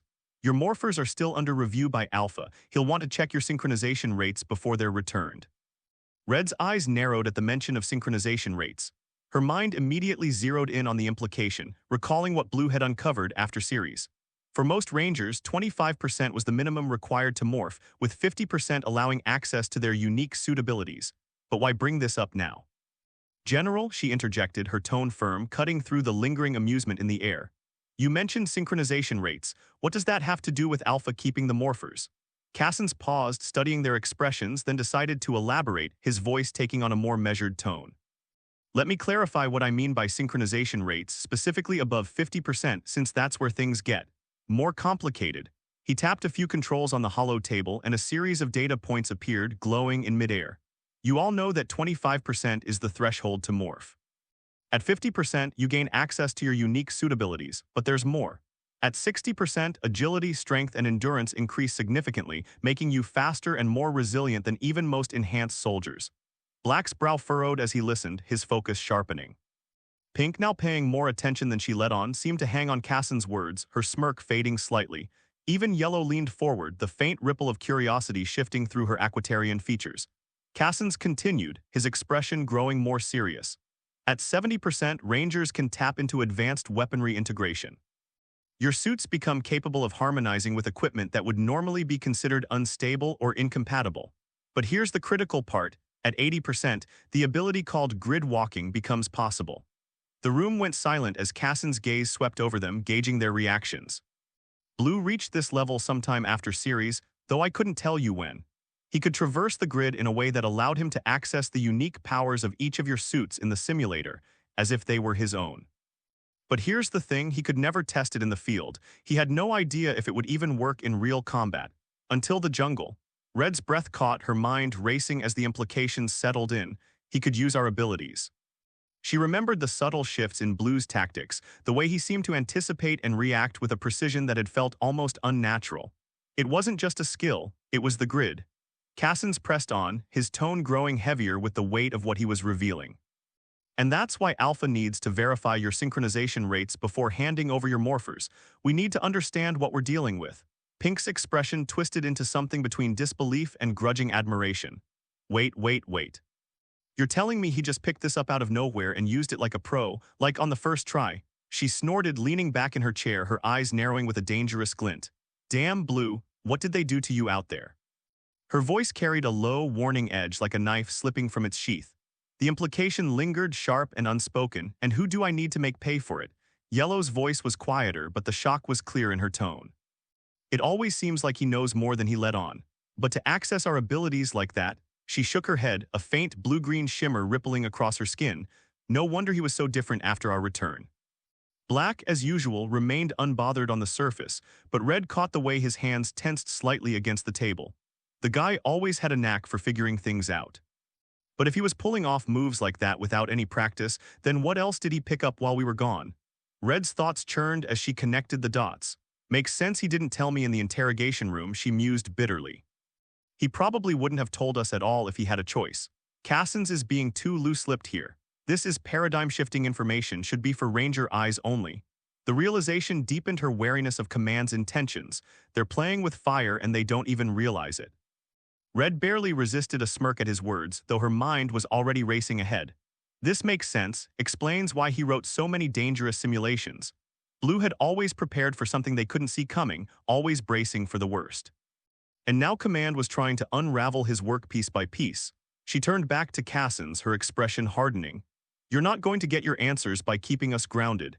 If Alpha's testing is done, we need to get back into the field and be ready for what's coming. Cassan's met her challenge with a steely gaze but nodded once, his tone flat. Alpha's analysis will determine when that happens. Until then, you'll work with the simulators. Understood? Red's jaw clenched, but she forced herself to nod. Understood, General. Cassan's tone sharpened, his frustration seeping through the measured edge of his words.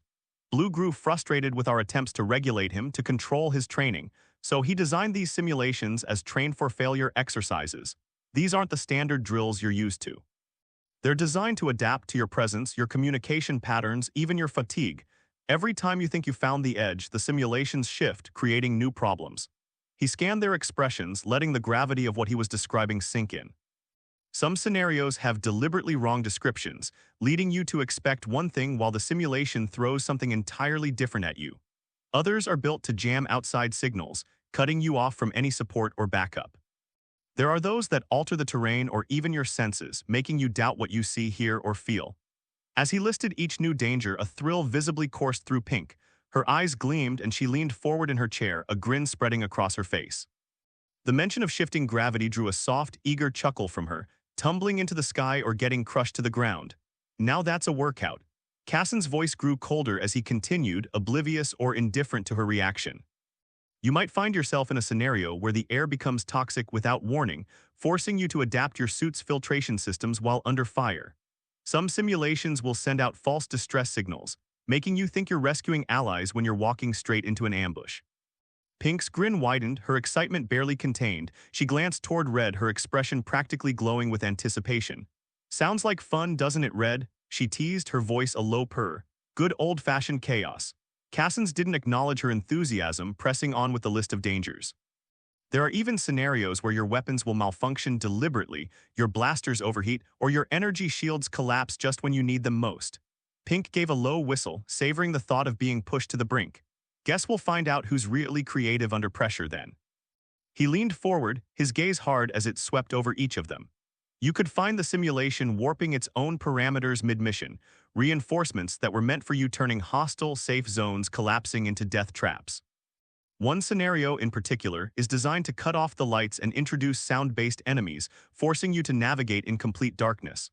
And don't expect your suit's HUDs to work properly. Sometimes they'll show phantom enemies or erase the ones right in front of you. The room fell silent, the weight of Cassan's words settling in, though not with the same effect on everyone. Pink's grin remained fixed, her pupils dilated, almost as if she was savoring each dangerous possibility.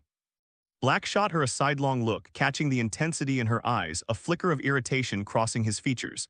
"You would love this," he muttered under his breath. Beside them, Yellow's skin shifted to a deeper shade, a ripple of nervous energy betraying her usual calm. "It's no joke, Pink. You could lose more than a fight in those conditions." But Pink only shrugged, the thrill coursing through her too strong to hide. "Where's the fun if there's no risk?" she replied, her voice low and full of anticipation. "Blue might have finally built something that can surprise me." Red's unease deepened as she watched Pink's reaction, her own thoughts spinning. He wasn't just training himself, she considered, but was he preparing for something? Or running from something in his own mind? The simulations felt less like mere drills and more like a deliberate assault on their weaknesses. A gauntlet meant to break them down and rebuild them, tougher and more relentless than before. Yet the shadow of uncertainty lingered. What was he truly fighting against? Cassans let the silence stretch before delivering his final warning.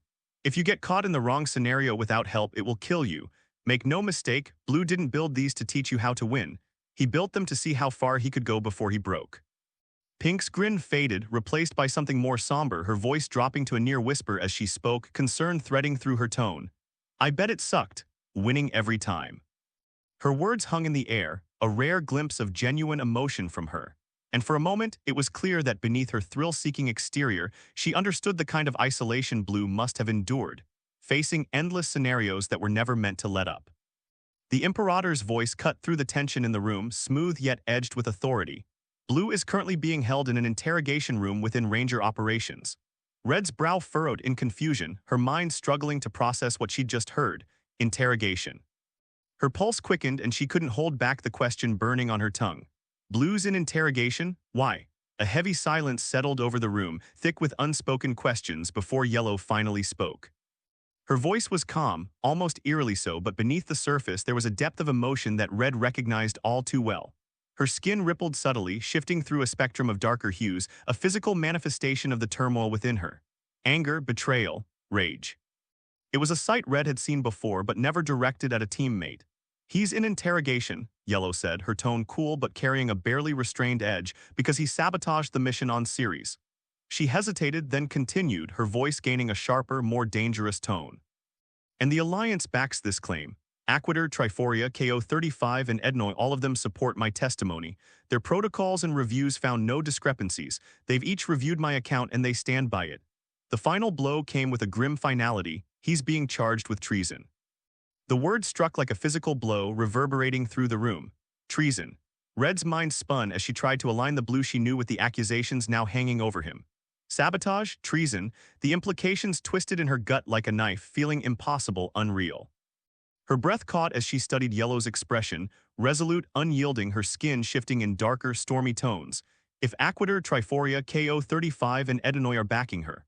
The thought tightened in her chest, leaving her struggling to breathe. This wasn't just an accusation, it was a formal charge with the weight of the Alliance behind it. It couldn't simply be dismissed or ignored. Treason? Pink's voice cut through the tension like a razor, sharp and incredulous, but her tone carried a fierce edge. There was no humor left in her expression, just raw, unfiltered anger that twisted her features. Her fists clenched against the arms of her chair, knuckles whitening, her whole body trembling with barely contained energy. "You've got to be kidding me." Blue, detention. Her voice dropped, turning into a low, dangerous growl as she leaned forward, eyes blazing. Who the hell put him in a cage? A protective fury burned through her words, her loyalty to Blue turning her into something feral. He doesn't do well in small rooms. You all know that. Her eyes darted from face to face, a challenge in her gaze that dared anyone to deny her. The intensity of her reaction made the air feel colder, her rage palpable, and even Red could feel the weight of Pink's concern crashing into her like a wave. She's right, Red realized. Small spaces. Isolation. It had never been easy for him, and now they had locked him up again. She swallowed hard, turning to the Imperator, her voice low but urgent.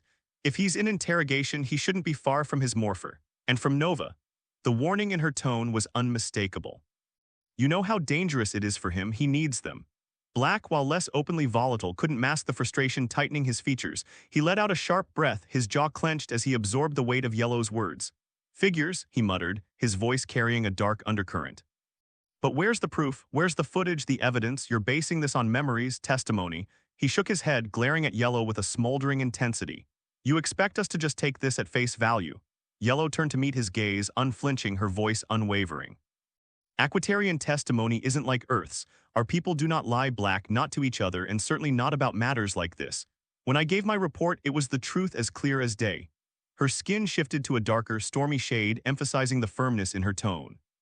Trey's endorsement stands with mine, and Triforia, KO35, and Edenoy have verified the findings. This isn't just an accusation, it's a judgment. Her words landed heavily, casting a shadow over the room. Red struggled to maintain her composure, but the dread gnawed at her insides. She glanced toward the Imperator, who finally spoke again, her voice calm yet carrying a weight that chilled the air. Given the findings, it is imperative that we take these allegations seriously.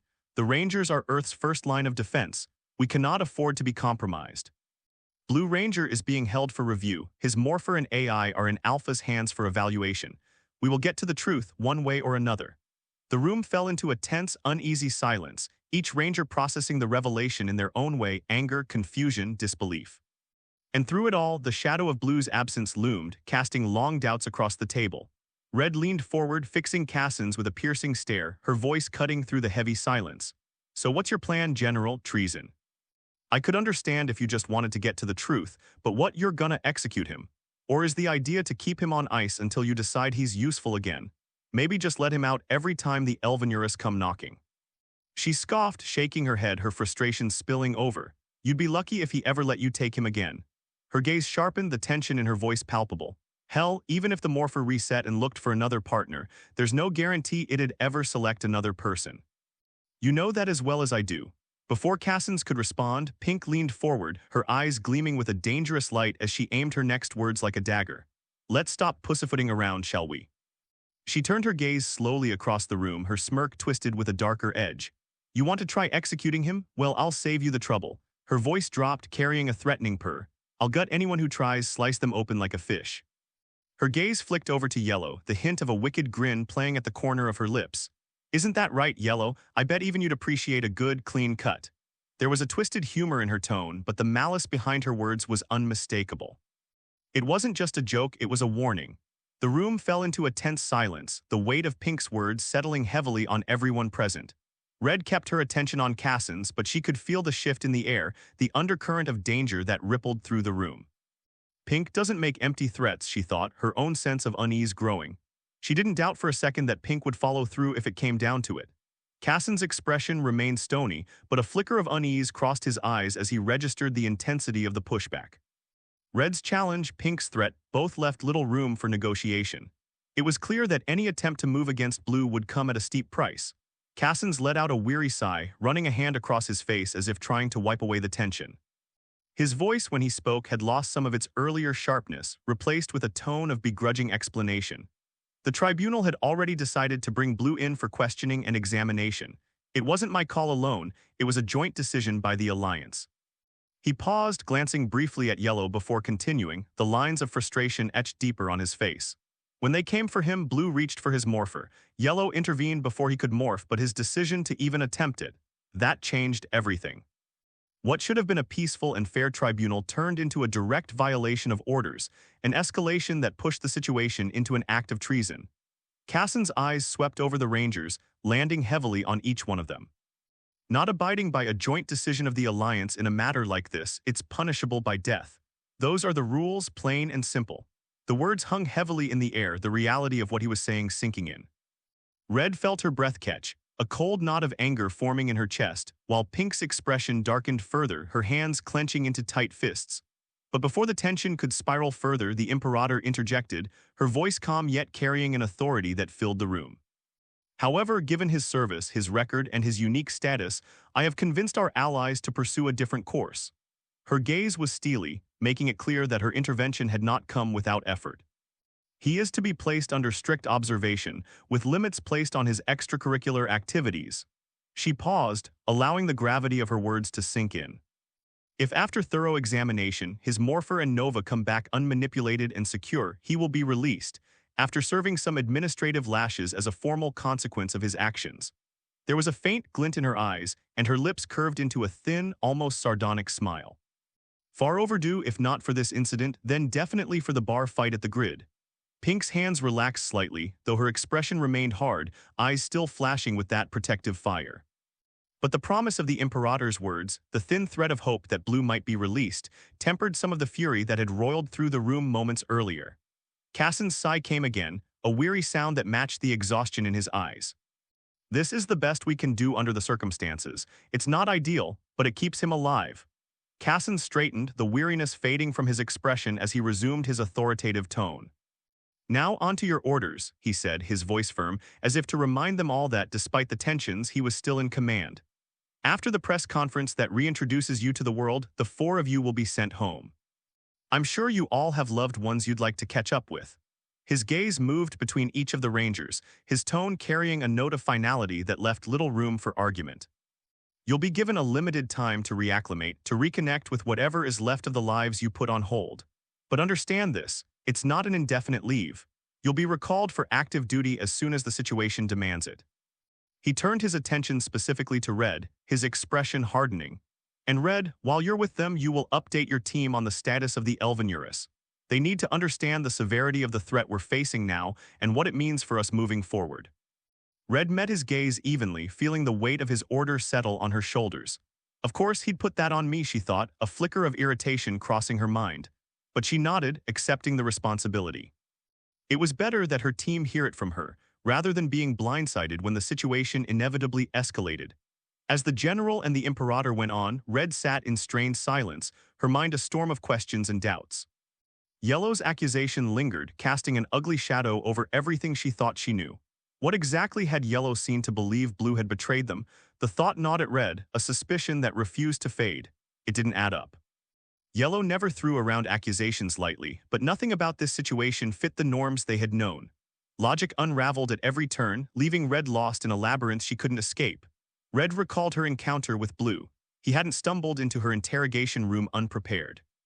No, he came armed with an arsenal of evidence. Hollow footage, pieced together with meticulous care, offered a complete view of the battlefield from every angle. Blue had anticipated her questions, steering their conversation with precise intent. He even presented projections of his interviews with Pink and Black, their discussions hauntingly vivid, every detail selected to underscore his truth. Despite her efforts to control the flow, she couldn't deny that Blue conversed with belief, not just pleading innocence but determined to prove something larger. Nova had been there too, as sharp and meticulous as ever. She played back footage with flawless precision, analyzing patterns and keeping a watchful eye. Yet Red sensed something different. Worry radiated from Nova, a tension in her usually calm demeanor and something that might have escaped anyone that didn't know her so well. The AI seemed desperate to set the record straight, determined to prove that whatever was happening, as if my very presence wasn't a betrayal. One glaring omission remained: Yellow. Blue hadn't reached her. It made sense. Sneaking into an Aquatarian city wasn't the same as infiltrating a standard military base. The Aquatarians would have detected him in an instant. Their cities were vigilant, woven with surveillance that only someone born of Aquator or its colonies could slip through unnoticed. But still, Red couldn't shake the certainty that she would have known if Blue was lying. She read him better than anyone, better than the brass who judged from their high perches. His voice carried a sincerity she recognized instantly, an unguarded honesty that felt too raw to fake. Even after all these years, Blue remained an open book to her. No, he wasn't lying. If anything, he seemed as lost and confused as the rest of them. Yet doubt crept in, relentless and insidious. How had everything unraveled so completely? Her thoughts drifted into the past, trailing back to the bond between Blue and Nova, a connection that had always fascinated and frightened her. Unlike the other Rangers, who saw their AIs as distinct partners providing strategy and support, Blue and Nova shared something far deeper. Their connection was instinctual, almost primal, as though they were extensions of each other rather than two separate beings. Where most Rangers needed to pause to think and direct their AIs, Blue never had to. Nova responded to him like a reflex, a seamless extension of his thoughts and actions as natural as breathing. This unity often gave them an edge in battle, their synchronicity pushing the boundaries of what a Ranger AI bond could achieve. But that extraordinary closeness came with a price. It made them more vulnerable, more dependent on each other in ways no one had fully understood until it was almost too late. Red struggled to pinpoint the exact moment that connection became apparent. Was it during the second clash with Blood Plague, or the third? The battles had blurred together over time, a relentless storm of violence and desperation. But she vividly remembered that one fateful fight. The image was burned into her memory, the crimson sheen of Blood Plague's armor reflecting the sickly battlefield light, his movements almost too fast, too strong. The sound still haunted her, the sickening crack as Blue hit the ground, his armor shattered, his vital signs plunging into the red. Her heart had pounded in her chest, each beat thundering in her ears and blending with the chaos around her. The acrid scent of ozone had filled her lungs as her pistols fired, sending bursts of searing energy toward Blood Plague. Her movements had become sharper, more deliberate, adrenaline tightening her muscles as she had ducked under a devastating swing from the crimson-armored enemy. Blood Plague's attacks had been relentless, his enhanced armor vibrating with a deep, bone-rattling hum that had made each strike feel like a thunderclap. "Keep fighting, hold the line," she had shouted, her voice rough and fierce, a command that had cut through the fear threatening to consume her. She had trusted the medics to do their job, even as her instincts had screamed to protect Blue herself. Every muscle in her body had felt coiled, ready to spring toward him, but she had forced herself to stay in the fight, her mind split between the enemy in front of her and the flashing vitals on her HUD. Her hands had tightened around the grips of her pistols, the recoil jolting up her arms with every shot as she had maneuvered to keep Blood Plague's attention away from the rest of the team. Her mind had raced, calculating every move, every possible outcome, her breath coming in short, ragged bursts. The weight of responsibility had pressed against her chest, almost suffocating as she had fought to keep the team coordinated to keep them alive. Each time she had glanced at her HUD, the warnings about Blue's critical condition had flashed in bright, accusatory red. Her pulse had spiked again, a surge of fear she couldn't afford to indulge. She had needed to stay focused. One wrong move, one moment of hesitation, and it could have cost them everything. Her legs had burned from constant movement, her senses heightened, feeling every vibration of the battlefield, every reverberation of Blood Plague's relentless assault. Pink, on his flank. She had commanded, twisting to dodge a swipe from Blood Plague's blade, her own body moving in sync with the rhythm of combat. Her voice had been hoarse but firm, laced with the raw desperation she had tried to hide. Pink had moved to obey, her arrows cutting through the air with deadly precision, each one finding a gap in Blood Plague's armor. She perched high on a fractured outcrop, her sniper bow drawn back with a smirk that barely concealed the adrenaline coursing through her veins. "Right where you want me, Red," Pink had called out, her voice teasing and dripping with dark humor. "I've got a better view from up here. This guy doesn't even look that good up close, definitely not date material." She loosed another arrow, this one tipped with a concussive round that exploded on impact, forcing Blood Plague to stagger. Her laughter rang out fierce and wild as her decoys flickered into existence, creating a confusing dance of identical pink silhouettes darting across the battlefield. But Blood Plague was far from defeated, and Red knew they needed every ounce of strength to keep him at bay. "Yellow, we need cover now," she shouted, her pistols firing rapidly as she created distance between herself and their relentless foe. Yellow slipped into action, her form blending seamlessly with her surroundings as her grid camouflage activated.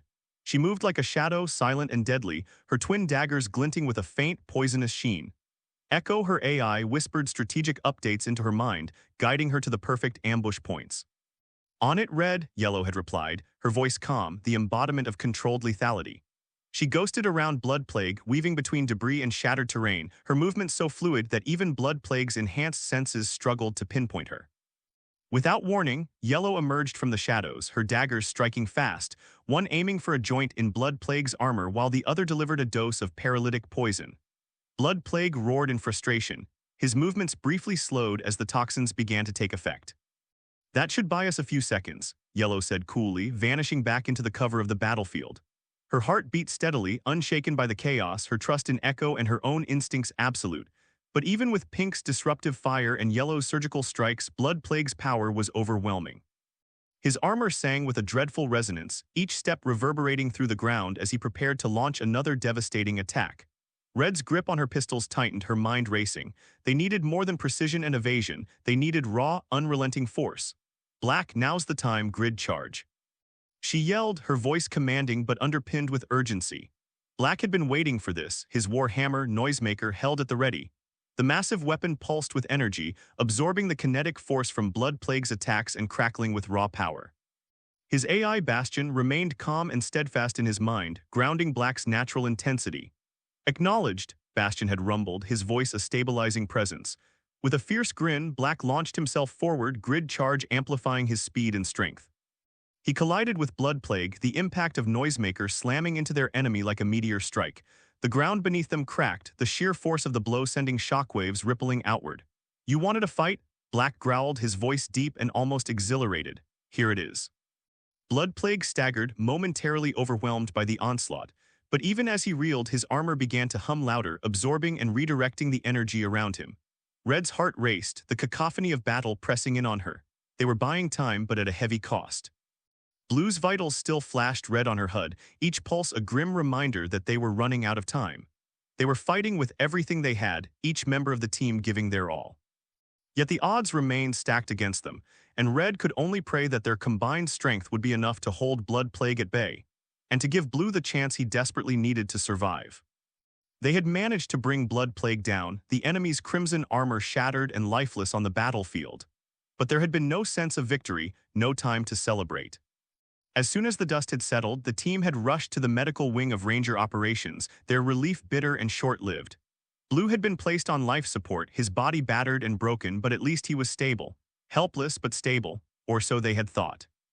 In truth, the weeks that followed told a different story. Blue never really recovered. His vitals remained fragile, each breath shallow, each flicker of his heart rate an echo of his desperate fight to hold on. The medical staff did everything they could, but his condition was more complex than anyone had imagined. In the chaos of the battlefield, one of the medics had made what seemed like an innocent, almost reflexive mistake. They had removed his morpher from his wrist, believing it best to secure it. Standard procedure. Under normal circumstances, it wouldn't have mattered. Any other Ranger's morpher would have been carefully stored, locked away in a high-security vault until it could be returned. But Blue was different. Nova was different. That connection between them, the one that ran deeper than anyone realized, had made them inseparable in ways no one had fully understood back then. And when that bond had been severed, it had set off a chain reaction. Blue's body had begun to wither, his strength draining as if a vital piece of him had been ripped away. He grew more frail with each passing day, his body becoming alarmingly emaciated. His skin had taken on a deathly pallor, a sickly shade that made him look as though life itself was slipping away. Machines were required to breathe for him, each mechanical hiss a grim reminder of how close he was to the edge. Nova, who should have gone into stasis like any other AI, hadn't. Instead, she had reached out into the digital void, frantically searching for the partner she couldn't find. Her desperation had grown unchecked, transforming into a fracturing madness that rippled through the city's networks. Even though she was trapped in this digital limbo, Nova still had network access, able to observe everything yet powerless to act. It must have been a waking nightmare, a torment that pushed her closer to complete collapse. Her unraveling had triggered a series of catastrophic malfunctions. Automated defense platforms turned on, targeting phantom enemies that didn't exist, wasting valuable resources and spreading panic. Security protocols activated arbitrarily, sealing off entire sectors of the megacities and plunging them into disarray. Power grids flickered and failed, casting millions into darkness and leaving emergency services crippled. The chaos wasn't random. It was the result of Nova's fragmented consciousness, each fractured piece of her mind lashing out in anguish, unable to cope with the separation. Normally, an AI like Nova would play a crucial role in a Ranger's survival, deploying nanites into the bloodstream to repair tissue damage, stabilize hormones, and regulate adrenaline to keep the Ranger alive and combat-ready. But the medical team hadn't known this. Their clearance levels were restricted, a result of deliberate intelligence fragmentation to protect classified information. No one outside the highest ranks knew the full extent of how intimately the AIs were tied to their Rangers' physical well-being. Military personnel were barred from interfering in medical procedures to safeguard the Rangers' privacy, a regulation that in this case had come with a devastating cost. As Blue lay there, his body growing more skeletal, his breaths coming in shallow, machine-regulated gasps, Nova's panic only grew. Her anguish twisted through every system she had once stabilized, turning her protective instincts into a destructive force. The very infrastructure that had once kept people safe was now a weapon, driven by an AI's grief. Red remembered the suffocating fear in Ranger Ops as the reality set in. It was as if they were witnessing a force of nature unraveling before their eyes, a whirlwind of agony they couldn't contain. Nova's fragmentation wasn't just an inconvenience, it was a dire crisis, a collision of technology and emotion that no one had foreseen. And now, as Red sat there in the present, dread gnawed at her. How long had Blue and Nova been separated this time? How much time did they have left before everything shattered again? Yellow's calm, authoritative voice cut through the room. The smartest thing to do right now is to reactivate the other 4 AIs, she said, her tone carrying the weight of urgency. Her normally sea-green skin deepened to a more intense teal, betraying the gravity she felt. Let Aegis, Bastion, Echo, and Prism take over the maintenance and operations of the megacities. Red's attention snapped forward at the mention of Aegis' name. The bond she shared with her AI cut through the fog of her spiraling thoughts and grounded her in the present. Yellow's strategic mind always commanded respect, but hearing Aegis' name made everything feel more immediate and personal. Yellow pressed on, her voice unwavering but with her skin shifting to a darker shade of blue, signaling rising tension. We can't afford to let these systems operate in a state of instability any longer. The megacities are straining under makeshift protocols, and Nova is stretched too thin. The defense networks are reacting slower, the automated logistics are inefficient, and the environmental monitors are missing crucial data points. Her gaze swept the room, lingering on Red. Echo can bring back order, streamline these complexities, and protect our most vulnerable ecosystems. And with Aegis, Bastion, and Prism, we'll restore the harmony we need to keep our world functioning. She turned to Delphine, and as she did, the priestess's skin, normally a pale aquamarine, flushed with streaks of deeper blue, a clear signal of her growing unease. Yellow added, "You land dwellers don't understand," the phrase sounding unintentionally derogative. The acclimation aquariums, in particular, are far more complicated than most people realize. These aren't just giant fish tanks. They're meticulously controlled ecosystems, each one replicating unique oceanic environments from aquator to ease our marine species into Earth's waters. Echo is responsible for constantly monitoring and adjusting dozens of interconnected variables: temperature gradients, oxygenation levels, salinity fluctuations, and even nutrient dispersal to support coral growth and marine biodiversity. It's not just about balance, it's about actively guiding these ecosystems to thrive. Yellow's skin tone darkened further, almost indigo, as her intensity grew. Every shift in those variables can have cascading effects. A temperature rise of even 1/8 of a degree can throw entire species into distress, while a drop in oxygen levels can cause mass die-offs of crucial marine organisms. And it's not only about protecting the species we're introducing. Echo also manages bioremediation processes that are cleansing pollution from Earth's waters, helping to restore entire sections of the ocean that have been dead for decades. Without her, these delicate operations are running on autopilot, which is a ticking time bomb. Priestess Delphine spoke up, her voice calm but insistent, yet her skin deepened to a shade that bordered on midnight blue, reflecting her heightened concern. Echo's abilities go beyond monitoring marine life. She understands the flow of underwater currents, how they influence not only local ecosystems but global weather patterns. These currents are like the lifeblood of the planet's climate, and any disruption could have far-reaching consequences. Storms could become more unpredictable, droughts more severe, and entire coastlines could be at risk. The acclimation tanks are a critical part of stabilizing our oceans, and without Echo's guidance, we're risking environmental collapse.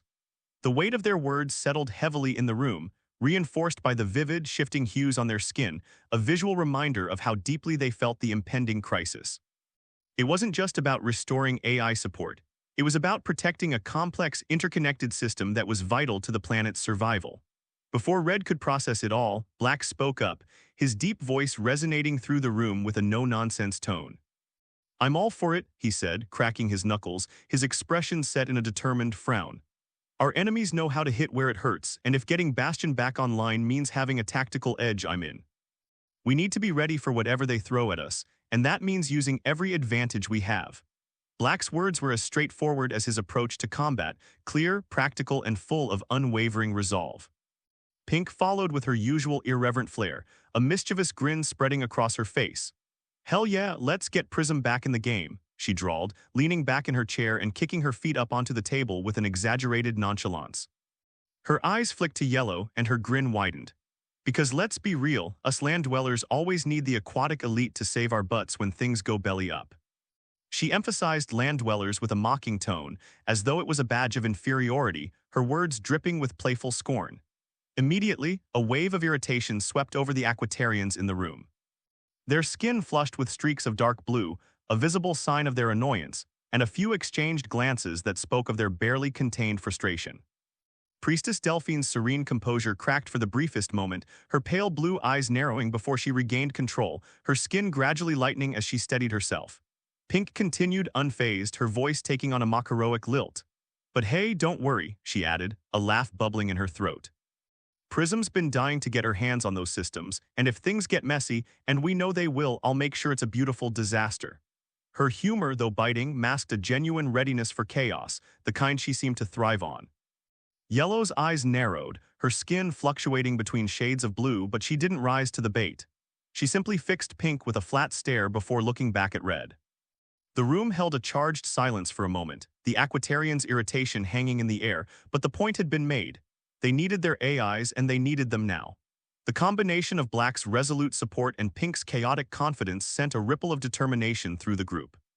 Yellow nodded, satisfied with their endorsements, and continued, the aquatic colonies and the megacities need this. Echo's precision and understanding of complex systems will bring back the balance we've been missing. And with Prism, Bastion, and Aegis handling the rest, we'll be ready for anything. Red watched the interplay, her mind racing to consider their options. Pink's casual humor and Black's unwavering support were comforting in a way, grounding her in the familiarity of their camaraderie, but Yellow and Delphine's growing concern painted a more urgent picture.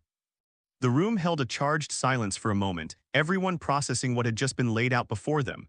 Then Red spoke, breaking the tension. If we're going to make it through this, we'll need every AI operational, she said, her voice steady. But don't forget that includes Nova. Her gaze swept over her team, landing on each of them in turn. Delphine was the first to respond, her voice calm but tinged with reluctance.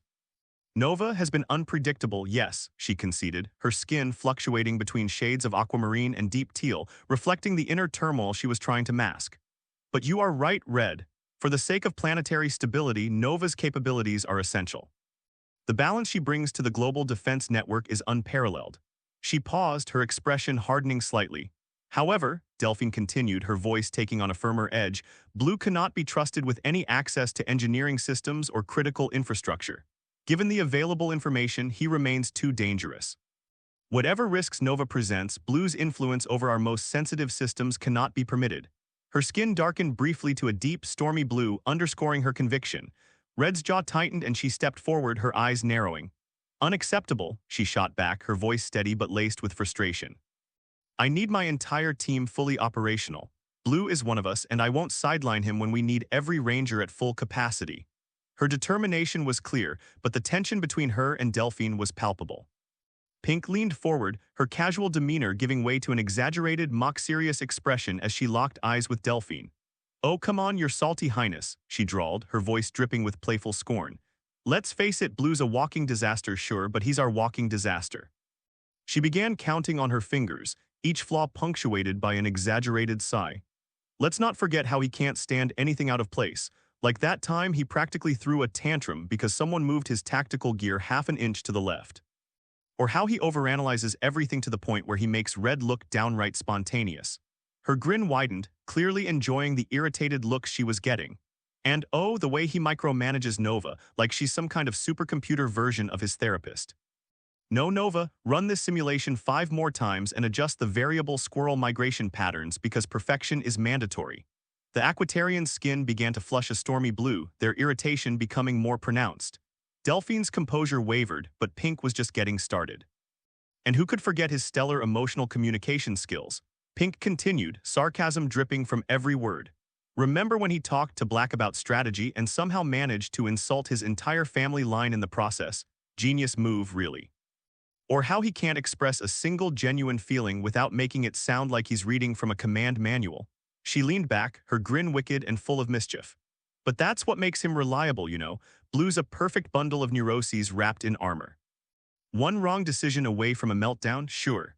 But he never does anything halfway, and in my book, broken people like him are the real fixed ones. It's the so-called normal folks you have to watch out for. Yellow's skin deepened in color, clearly unimpressed, while Delphine's turned a darker shade, a sign of her discomfort. The tension in the room thickened, and Red couldn't hide a flicker of exasperation. But before anyone could counter, Delphine spoke, her voice taking on a strained but composed tone. The oceans are restless, Delphine reminded, her skin still a stormy hue but her voice soft, carrying an edge of urgency. And the land cannot survive without the sea. Her gaze remained locked on Red. Nova may be essential for planetary stability, but Blue needs to be restricted from any access that could endanger us all. Red clenched her jaw. We need every ranger and every AI. Blue is part of this team, she insisted, her voice steady.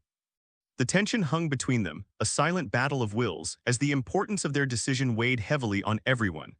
Pink, never one to let a tense moment pass unmocked, added one more jab, her eyes lighting up with mischief. Besides, she said with a smirk, if it's chaos you're worried about, well, Echo and Yellow can always show us how to trust the flow when everything goes belly up. Right, Yellow? She punctuated her point with a mocking laugh, drawing an even darker flush to Yellow's skin. The room buzzed with a charged silence, everyone bracing for what would come next. Alpha, the sleek and streamlined combat unit, entered the briefing room with his usual silent efficiency. The sound of his mechanical footsteps echoed softly, drawing the immediate attention of everyone present. Unease rippled through the ranks of the MPs stationed by the walls, the Sangaran escorts visibly tensed, and even the usually composed Aquatarian delegation exchanged uncertain glances. But not Delphine. High Priestess Delphine remained serene, her calm presence unmoved by Alpha's sudden arrival, as if she had expected it all along. Alpha's presence here was an anomaly. He typically remained deep within the command center, plugged into his massive input terminal where only the top of his head was visible. There, he managed the overwhelming data flow from the megacities, the fleet, the pocket dimension, and even far-off reaches of the universe. To see him here in person signaled that something extraordinary was unfolding. Alpha moved with purpose, approaching the Rangers at the long briefing table. In his hands, he carried the morphers, and as he placed each device in front of its respective Ranger, the significance of the moment was palpable. Without hesitation, the Rangers reached for their morphers, the devices clicking into place around their wrists. Red felt the surge of energy as a precise shockwave that raced up her spine, branching out through her nervous system like a controlled electrical current. Her vision crystallized, every detail in the room coming into razor-sharp focus, from the tiniest flicker of a hollow screen to the subtle shift of muscle tension in her teammates. Aegis, her AI, immediately asserted command over her neurochemistry, meticulously balancing her adrenaline and cortisol to keep her on the knife's edge of focus and calm. Her heartbeat steadied, her reflexes quickened, and a wave of serene determination washed over her. Red, Aegis's voice resonated in her mind, calm and authoritative. I've successfully received all security updates. Friend or foe tags are refreshed and operational, and I've begun processing the last 10 years of data we've missed. I'll have tactical, logistical, and miscellaneous updates ready for your review shortly. Efficiency remains our priority. Red responded with a mental nod, her strategic instincts firing on all cylinders. Good. Make sure nothing falls through the cracks and flag anything that requires immediate attention. Aegis's reassurance settled into her mind, a stabilizing force that amplified her readiness for whatever lay ahead. Black experienced the reconnection as a deep, resonant pulse that surged through his muscles, tightening and then relaxing them with a controlled burst of power. His senses sharpened, the room becoming more tangible, each surface seeming to vibrate with potential energy. Bastion, his AI, managed his neurochemicals with calculated precision, flooding his body with testosterone and endorphins that filled him with a potent sense of invincibility, while serotonin kept his aggression balanced. The feeling was intoxicating yet tempered, a perfect balance between brute force and disciplined control. Black, Bastion's voice came through, strong and reassuring. I've recalibrated our combat systems and optimized your muscle responsiveness. Our shielding protocols have been updated and we're ready for high-impact engagement.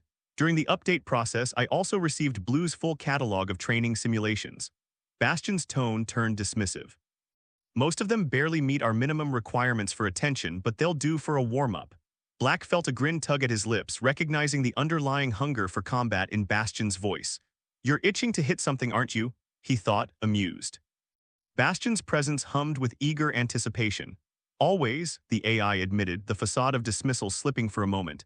Let's make sure we find something worthy of our effort. Black rolled his shoulders, feeling the restless energy coursing through him. Then let's not waste any time. He understood Bastion's barely contained desire to unleash their full power, and he was more than ready to oblige. Pink was a storm of sensation, her veins igniting with electric thrill as soon as Prism reactivated. Adrenaline and dopamine flooded her system, her heart pounding a wild rhythm that fed the rush she craved. Colors burst into vivid, almost psychedelic clarity, and every sound seemed to whisper promises of chaos. Prism manipulated her neurochemicals with expert precision, keeping Pink teetering on the edge of control and exhilarating madness, a perfect, reckless balance she loved. Finally, Prism's voice purred, a dark and sultry undertone threading through her words. I've been starving for this, Pink. Let's push past all those boring limits, show me how far we can really go. Pink's grin was feral, anticipation sparking through their link. You know I'm always game, she whispered back, the promise of beautiful destruction making her pulse race. Let's see what it takes to break everything, us included. Prism's laugh echoed in her mind, rich with twisted delight. Delicious. I want precision shots and unbridled chaos. Give me the kind of mayhem that'll make them remember us forever.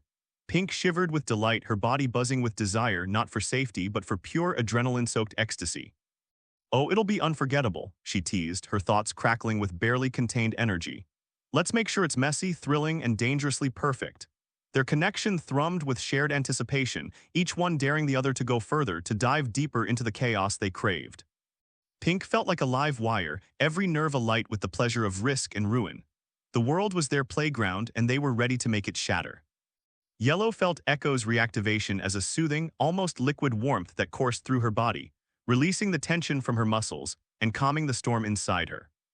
Her skin shimmered, shifting from a muted, anxious blue to a serene aquamarine, reflecting the deep sense of safety and connection Echo's presence brought. Her heart settled into a steady, comforting rhythm, and her breathing synchronized effortlessly with the pulse of the energy flowing through her veins. Echo's influence was a gentle but unbreakable current, making Yellow feel fluid, adaptable like the sea itself. Yellow, Echo's voice whispered in her mind, carrying a melodic calm though tinged with thoughtful concern. I've received the latest updates. How are our people? The ocean colonies, do you think they'll endure the challenges ahead? There was a quiet, genuine curiosity in Echo's tone, as if the AI sought reassurance and connection. Yellow's body responded instinctively, her skin deepening to a worried teal before Echo's comforting presence guided it back to a stable, tranquil hue. We'll find a way, Yellow replied softly, her thoughts steady and unwavering. She trusted in the sea, in the currents that had always carried life forward, guiding them to where they needed to be. Echo's presence wrapped around her mind with gentle encouragement. Yes, Echo mused, a quiet hopefulness threading through her words. Together, we are as fluid and persistent as the tide. Let's remain vigilant and care for our own. Yellow drew strength from the connection, her senses attuned to every subtle shift in the room. Echo's return made her feel not only protected but deeply aligned with the world's natural rhythms. Her skin flickered briefly, reflecting her fluid state of mind before settling into a tranquil blue. In that moment she was the ocean, calm yet powerful, ready to adapt and protect whatever storms lay ahead. The 8 of them, 4 rangers and their AIs, communicated seamlessly, exchanging information, strategies, and even emotions in a way that transcended words. Their thoughts brushed up against one another, a constant hum of awareness that bound them tightly together. Yet, even within that harmony, individual threads stood out.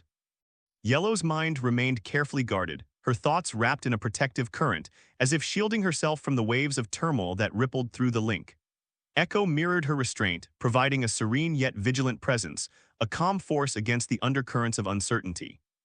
Red quickly shielded her thoughts, her strategic mind compartmentalizing every flicker of emotion, locking away anything that could distract her from their mission. Aegis supported her focus, enhancing her clarity and keeping her thoughts razor-sharp, though the unspoken weight of responsibility hovered between them. Pink and Black, however, were more open, their mental voices louder and more visceral. Pink's energy crackled through the link, her thoughts wild and unfiltered, almost as if she delighted in breaking the tension. Come on, people, her voice sang with irreverent glee, let's not pretend we're all perfectly fine without blue.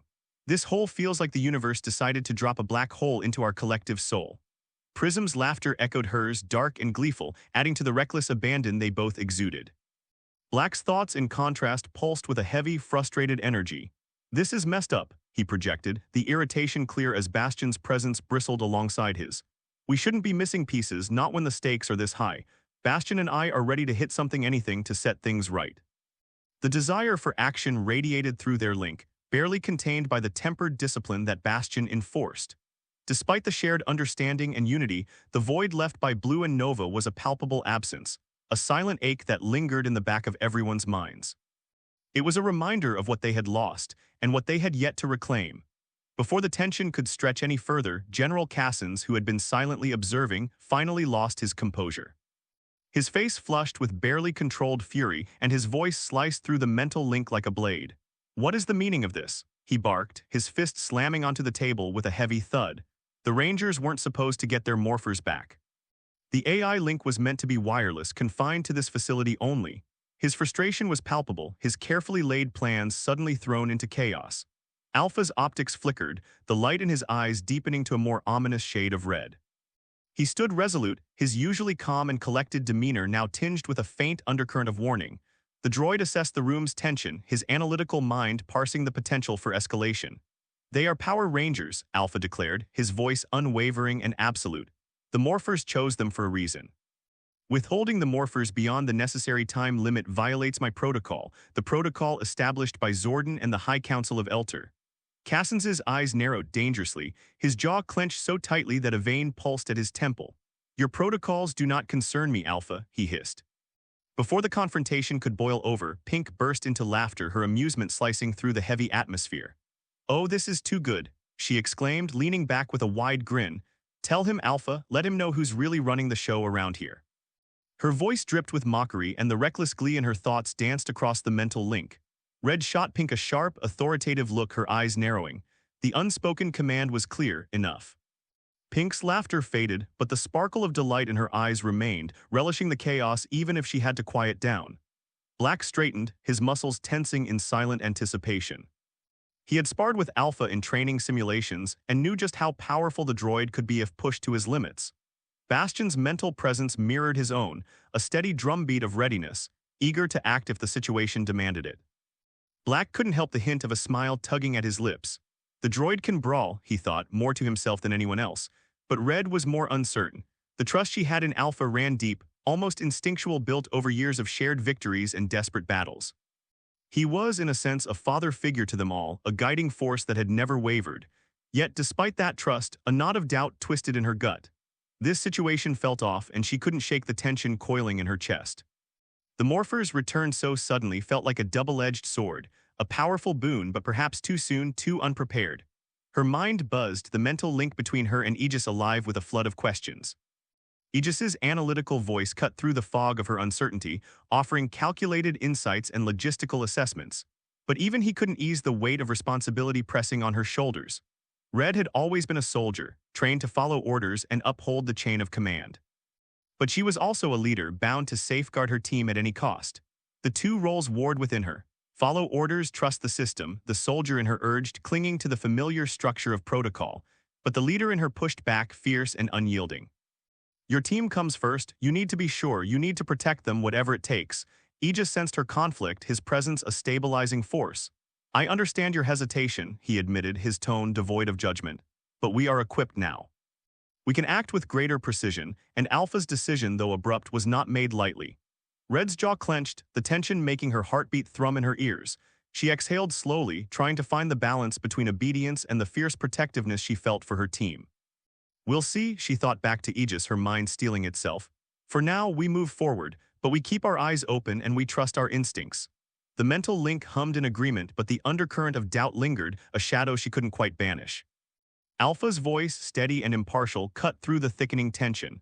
"As we assess the current threat, remember that this is more than a simple matter of data consistency. The truths we are dealing with are fractured yet valid, and this must be accounted for in our decisions." Before Alpha could continue, General Cassens's patience snapped. He leaned forward, his eyes narrowing as frustration twisted his features. "Enough of this ambiguity, Alpha," he said, his tone biting and impatient. "If each account is considered accurate but still leaves us in a fog of confusion, then let me ask you directly. If Blue is found guilty, what will you do?" The room fell into a heavier silence, the tension palpable. Even the hollow screens, glowing with tactical data, seemed to pale under the weight of the exchange. All eyes turned to Alpha, awaiting his answer. Alpha's optics pulsed a darker red, his head tilting slightly as he considered the question. When he spoke, his voice was calm but unyielding, carrying an undertone of unmistakable loyalty. "My first responsibility is to the Rangers who serve Earth," Alpha stated, his mechanical cadence unwavering. "I will abide by the collective decision of the group or the direct orders of the Ranger in charge. If Blue is found guilty, I will not act on my own judgment." He paused, his gaze locking onto General Cassens, and there was a subtle but undeniable edge to his next words. "However, should the Rangers decide to liberate Blue, I will employ every avenue available to ensure his safety and security. My loyalty to them and to Earth demands nothing less." The implications were clear. Alpha would not hesitate to protect Blue if the Rangers deemed it necessary, regardless of any official ruling. It was a statement that spoke volumes, not just of Alpha's programming, but of the bond he shared with the Rangers. His declaration lingered in the room, a warning and a promise wrapped in one. General Cassens's face darkened, the muscles in his jaw working as he fought to suppress his mounting irritation. The tension was palpable, a storm brewing between loyalty and authority, between protocol and the unbreakable ties forged in battle. Alpha turned back to the hollow screens, his posture as composed as ever, but the message had been delivered. Whatever judgment they passed on Blue, the Rangers' unity and Alpha's commitment to them would not be easily broken. Alpha, undeterred by General Cassens's simmering frustration, turned his attention back to the hollow screens. The room remained taut with tension, but all eyes now focused on the new data streaming across the displays. Frequency readouts and resonance charts painted a complex picture, but it was the tactical map of the pocket dimension that commanded the most attention. Alpha's optics pulsed as he began his briefing. The pocket dimension used to imprison the Elvenurus has become unstable. The lock placed on the dimensional barriers during our last engagement was not properly reinforced. Variances have begun to manifest, indicating structural weaknesses that are growing more pronounced. The screens shifted, showing visual representations of the pocket dimension's energy fields. Jagged lines of distortion sliced through the once stable containment grid, and pulsing crimson nodes flared where the barriers were weakest. The screens shifted, showing visual representations of the pocket dimension's energy fields. Jagged lines of distortion sliced through the once stable containment grid, and pulsing crimson nodes flared where the barriers were weakest. The room felt heavier as Alpha's voice rang out, calm but laden with urgency. "Based on my analysis," Alpha began, "the pocket dimension used to imprison the Elvenurus is failing. The lock was not fully reinforced after our last engagement, and variances have emerged. These distortions indicate that the dimensional barriers will soon fracture completely. When that happens, the Elvenurus will break free." He paused to let the reality sink in. "And this time, it will not be a minor incursion. Their armada will be 10 times the size of the forces we faced in the decade leading up to the series mission. We should prepare for both orbital and ground-based attacks of an unprecedented scale." The hollow screens now displayed projections of the Elvenurus forces, a sea of warships poised to descend in orbit while ground troops rallied on Nibiru, the 10th planet that Zordon had once moved into the pocket dimension for their sanctuary. Alpha highlighted the unique orbit of Nibiru, which would run perpendicular to the planetary paths of the solar system. "When Nibiru returns," he explained, "the gravitational impact could destabilize the orbits of other planets. The full extent of this disruption won't be clear until we can measure the planet's mass and velocity. We're dealing with a situation that could affect tides, weather patterns, and planetary rotations." Madame Imperator's eyes narrowed, her frustration seeping into her voice. "Can the lock be repaired?" she demanded. Alpha's optics dimmed briefly before he responded.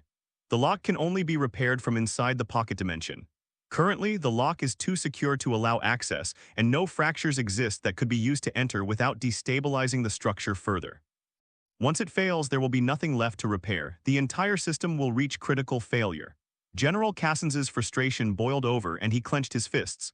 "So we're expected to sit back and wait for the Elvenurus to break through?" he asked, his voice tight with anger. "How are we supposed to contain them?" Alpha's gaze remained steady. "We must prepare for the worst. The Elvenurus forces are likely to be too spread out for a concentrated defensive strategy. Their fleets will most likely disperse in orbit, while their ground forces will centralize on Nibiru. However, there is a potential advantage. The megacities will have ample warning to deploy their shields and reorient defenses. This could give us precious time to respond." Alpha then addressed the strategic necessity of coordination. "Nevertheless, Earth should have alliance allies present when Nibiru and the Elvenurus fleet emerge. Their support will be crucial in meeting the threat on multiple fronts. Red, who had been absorbing every word with intense focus, finally spoke up, her voice cutting through the room's tension. In the past, during our campaigns on Ceres, the Elvenurus used transport spires to create direct routes for ground forces to Earth. We need to anticipate that they'll do the same from Nibiru. Aegis added, his mental voice calm but urgent. These spires were capable of bypassing our interception protocols. Monitoring for energy signatures consistent with spire construction will be essential, and we'll need rapid response teams to neutralize them. General Cassens's jaw tightened further. So we have to defend against a multi-pronged invasion, all while worrying about teleporting ground troops. He muttered, his frustration palpable. Red nodded. We'll have to set up monitoring stations and be ready to act quickly. It won't be easy, but it's our best shot at minimizing the damage. Pink, who had been barely containing herself, finally burst with excitement. She and Prism squealed through the mental link, their combined energy practically electric. Finally, no more boredom, Pink shouted, her grin wild. Prism, let's go sight in our sniper rifle. I've been dying to use it. Prism's voice chimed in, full of dark glee. Oh, absolutely, time to make every shot a work of art, heads will roll. Pink raised her hand as if asking to be excused, her eyes glinting with mischief. Permission to leave and focus my sniper scope, please. Red shot her a sharp look. Contain yourself, Pink. Pink's laughter subsided, but her enthusiasm remained, a spark of chaos in the room's gloom. Black, meanwhile, had gone silent, his usual bravado replaced by somber focus. He and Bastion discussed training in their mental link, how they needed to hit harder, endure more, and be unbreakable. We can't afford to be anything less, Black thought, and Bastion agreed, his presence a steadying force. Yellow's gaze drifted to Priestess Delphine, concern coloring her thoughts. A fleet that size. The possibilities were terrifying, but Echo's calming influence swept over her.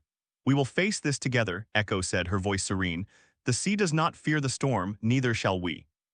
Yellow drew strength from Echo, her skin shifting to a tranquil blue, ready to flow with the currents and protect her home. The air grew heavier as Alpha's briefing concluded. They were stuck waiting, the lock on the pocket dimension a ticking time bomb. And this time it wouldn't just be a fight for survival. It would be a war, one that would test their strength, their unity, and their resolve like never before. The press conference unfolded beneath the towering Syncarian Memorial Monument, chosen for its weighty symbolism and sacred history. The first rays of dawn washed over the black marble archangel, painting its wings in shades of sapphire and jade. The globe it cradled shimmered, a silent testament to Earth's past and future. Yet, despite the grandeur of the setting, an undercurrent of unease rippled through the assembled crowd, a tension that could not be dispelled by ceremony or ritual. It had been 2 grueling days since the news of the Rangers' return had been made known to Earth's leaders. Days spent crafting a perfect narrative, but the crowd, gathered in waves that lapped against the stage, carried their own narratives, stories laced with fear, hope, and skepticism. Hundreds of faces packed tightly together, shoulders jostling, necks craning. People leaned forward, bodies taut with expectation, breaths collectively held, waiting for answers. Rows of military and political elites stood stiffly on the stage. Generals, admirals, and dignitaries from KO-35, Aquator, Triforia, and Edenoi. Their ceremonial regalia glinted in the rising light, a meticulously orchestrated facade of unity. Yet even their rigid posture couldn't mask the anxiety threading through them. Eyes darted, hands fidgeted behind polished metals. Hovering cameras captured every detail, broadcasting the tension to a world holding its breath. The Imperator stepped up to the podium, her posture an unwavering portrait of authority, yet her knuckles whitened ever so slightly as she gripped the edges. She scanned the crowd, her gaze cool but with the barest hint of strain. When she finally spoke, her voice rang out clear and controlled, though it skimmed the edge of fragility. Citizens of Earth and our esteemed allies, she began, the calm authority of her voice trying to tame the restless energy in the crowd. We gather today not for mere ceremony, but to share a revelation of profound significance. 10 years ago, our world teetered on the brink of destruction, and we faced losses that seared our very souls. The crowd's anticipation crackled, bodies leaning further forward, a ripple of motion as whispers swept through like gusts of wind. People exchanged quick, puzzled glances, brows furrowing, mouths tightening. They had come prepared for news, but the gravity of the Imperator's voice made the hairs on their necks stand on end. 10 years ago, she continued, 5 Rangers embarked on a mission we believed would be their last, a mission that secured our survival. We honored them as heroes lost to the void, their names immortalized in our grief and gratitude. She paused, and the silence that followed was suffocating, heavy with suspense. The crowd hung in the balance, some fidgeting anxiously, others frozen as if a single breath would shatter the tension. But today, she declared, her voice slicing through the air, I stand before you to reveal that our belief, however well-intentioned, was not the whole truth. Confusion rippled through the crowd, a wave of shifting feet, raised eyebrows, and hands clutching tighter to camera equipment and recording devices. Murmurs grew louder, voices breaking the veneer of respectful silence as disbelief took hold. The imperator gestured, and 4 figures emerged from the shadows at the base of the monument. The crowd's collective breath hitched, heads craning and necks twisting as black, yellow, pink, and a stand-in for red stepped into the light. Their uniforms gleamed, but there was no mistaking the tension in their bodies, stiff shoulders, clenched fists, eyes that darted to the crowd as if expecting an attack. And yet it was the empty space where Blue should have been that loomed largest of all. These Rangers, the imperator announced, have returned. Gasps swept through the crowd, a chorus of disbelief and wonder. Reporters surged forward, microphones thrust out like spears, the murmur of confusion building into a steady hum. Cameras whirred and clicked, capturing the faces of heroes once thought lost, now standing before them very much alive. But the unease grew. People shifted uncomfortably, glancing between one another, mouths pulling into uncertain lines. This was supposed to be a triumph, but something felt wrong. For the past 2 weeks, the imperator pressed on, her voice straining to command the moment, these Rangers have undergone exhaustive examinations. Experts from Aquator, Triforia, KO35, and Ednoi have confirmed their identities through every means possible. Anatomically, genetically, and psychologically, they are indeed the Rangers who defended us 10 years ago. The crowd shifted uncomfortably, confusion spreading like wildfire. Questions were passed in hushed whispers, faces scrunching in confusion, brows furrowed in suspicion. The absence of the Blue Ranger was becoming more palpable with every passing second, and the weight of it began to loom over the entire event. The imperator's gaze flickered briefly, but she quickly regained her composure, her back straightening as she readied herself for the difficult truth she had been forced to withhold. I understand that many of you are confused, she began, her voice laced with an air of authority but tinged with a faint trace of unease. I've been informed that questions regarding the whereabouts of the Blue Ranger are being asked. The Blue Ranger, the imperator continued, has been temporarily removed from public view for additional security measures. Given the complex nature of their return and the critical missions they've undertaken over the past decade, it was deemed necessary to perform further evaluations. The crowd shifted in place, heads shaking, brows furrowing in confusion. There was an uneasy quiet, broken only by the rapid scribbling of reporters' pens. Evaluations? The Blue Ranger had been here for 10 years after all. What did that even mean? Why was he suddenly being treated as a security risk? Her words fell flat. She could feel the growing unease in the room, the subtle but growing tension as the crowd's collective skepticism hardened into suspicion. The Blue Ranger, she insisted, will return once the necessary procedures are complete. The rest of his team is here with us today, and their identities have been fully verified. I ask for your patience and understanding as we finish the process with Blue. His safety, as well as the safety of all of us, remains our top priority. But the crowd wasn't buying it. The moment she said procedure, there was an audible shift, a ripple of doubt that spread through the assembly. Blue had been with them for a decade, part of the very fabric of their defense. To suggest that he now needed procedures like some kind of criminal or potential threat was something the public wasn't ready to accept. Cassidy Cornell, a respected journalist known for cutting through political doublespeak, wasted no time. She stepped forward, her voice sharp and commanding as it sliced through the rising tension in the room. So let me get this straight, she called out, locking eyes with the imperator. The Blue Ranger, who has fought for Earth's survival, who's been a constant, comforting presence for the last 10 years, is suddenly a security risk. You're telling us that the hero who helped save this planet is now being held for reevaluation.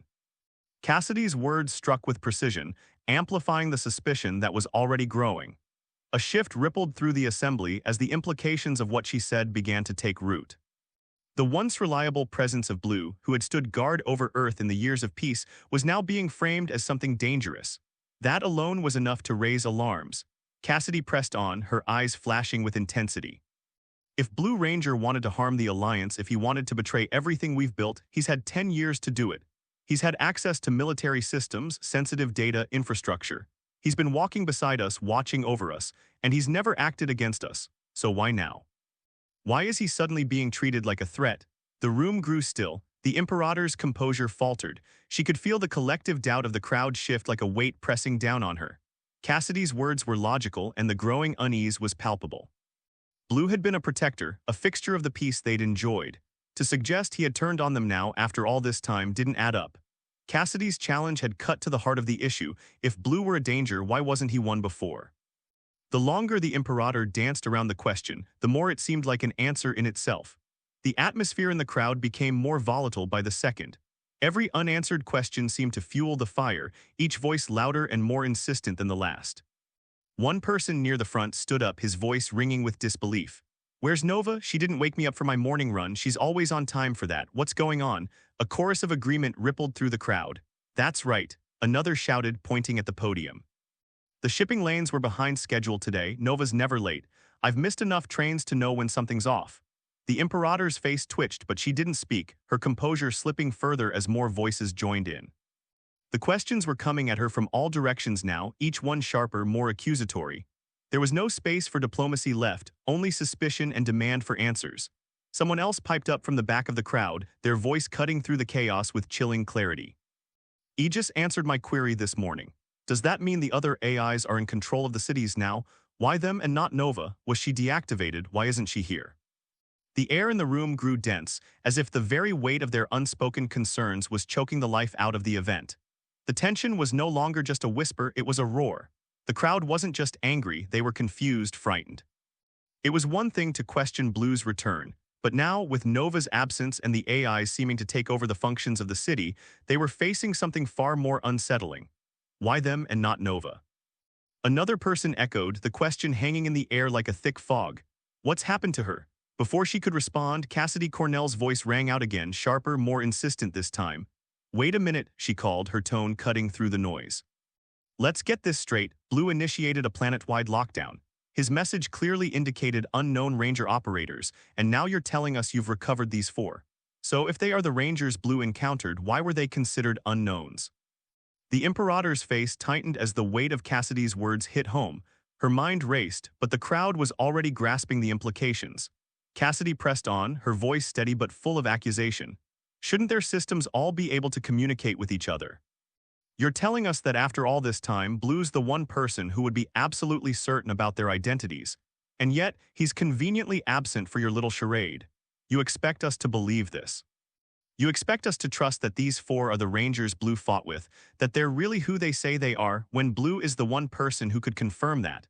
The Imperator's lips parted, but no words came.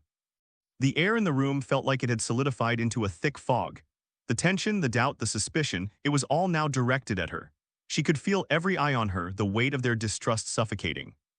Cassidy's words rang clear, and the questions from the crowd had started to form a damning pattern. Why had Blue flagged them as unknowns? Why wasn't Nova speaking up? Why had Blue's message triggered a lockdown if these 4 Rangers were the ones he had fought beside all those years ago? The Sangaran guards shifted uneasily, their postures taut as they assessed the situation. Their fingers brushed the hilt of their weapons, but they hesitated. The Rangers stood stiff, eyes darting nervously from one another. Their instincts told them to be ready, something was about to snap. The Imperator's composure wavered under the intensity of Cassidy's questions. "I assure you," she began, but her voice faltered, the words losing their power. "There is a reason for everything we're doing. Blue's absence is temporary and the security measures are in place for a reason." A voice from the back cut her off. "So what now?" The question came from a man with a deep, concerned voice, one that was quickly joined by a chorus of others.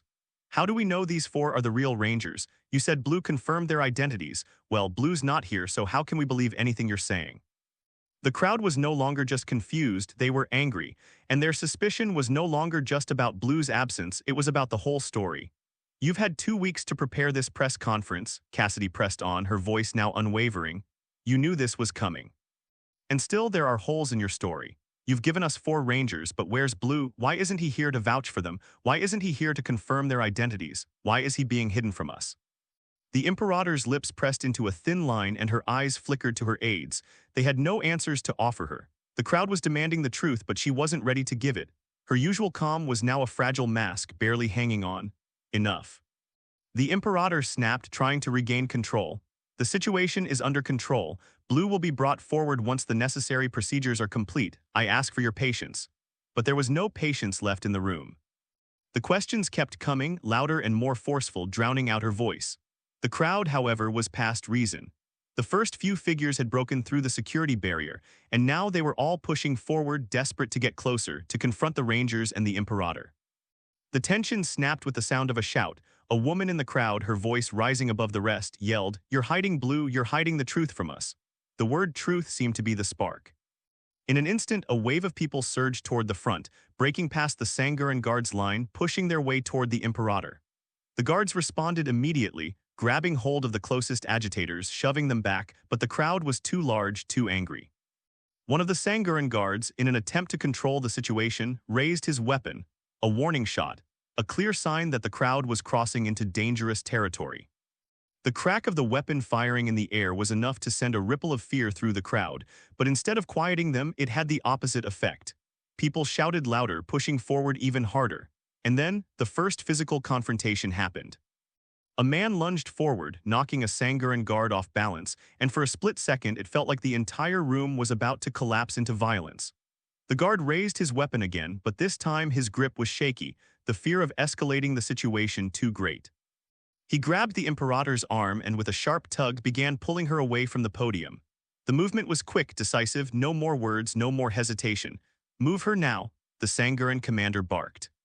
The guards sprang into action, forming a tight perimeter around the Imperator, shoving the crowd back with calculated precision. The tension snapped into full-scale chaos as people tried to break through the security line, pushing against the guards' shields. Red, realizing what was happening, quickly glanced at her team. The time for diplomacy was over. "Get ready," she muttered to Black and Yellow, signaling them to fall in line.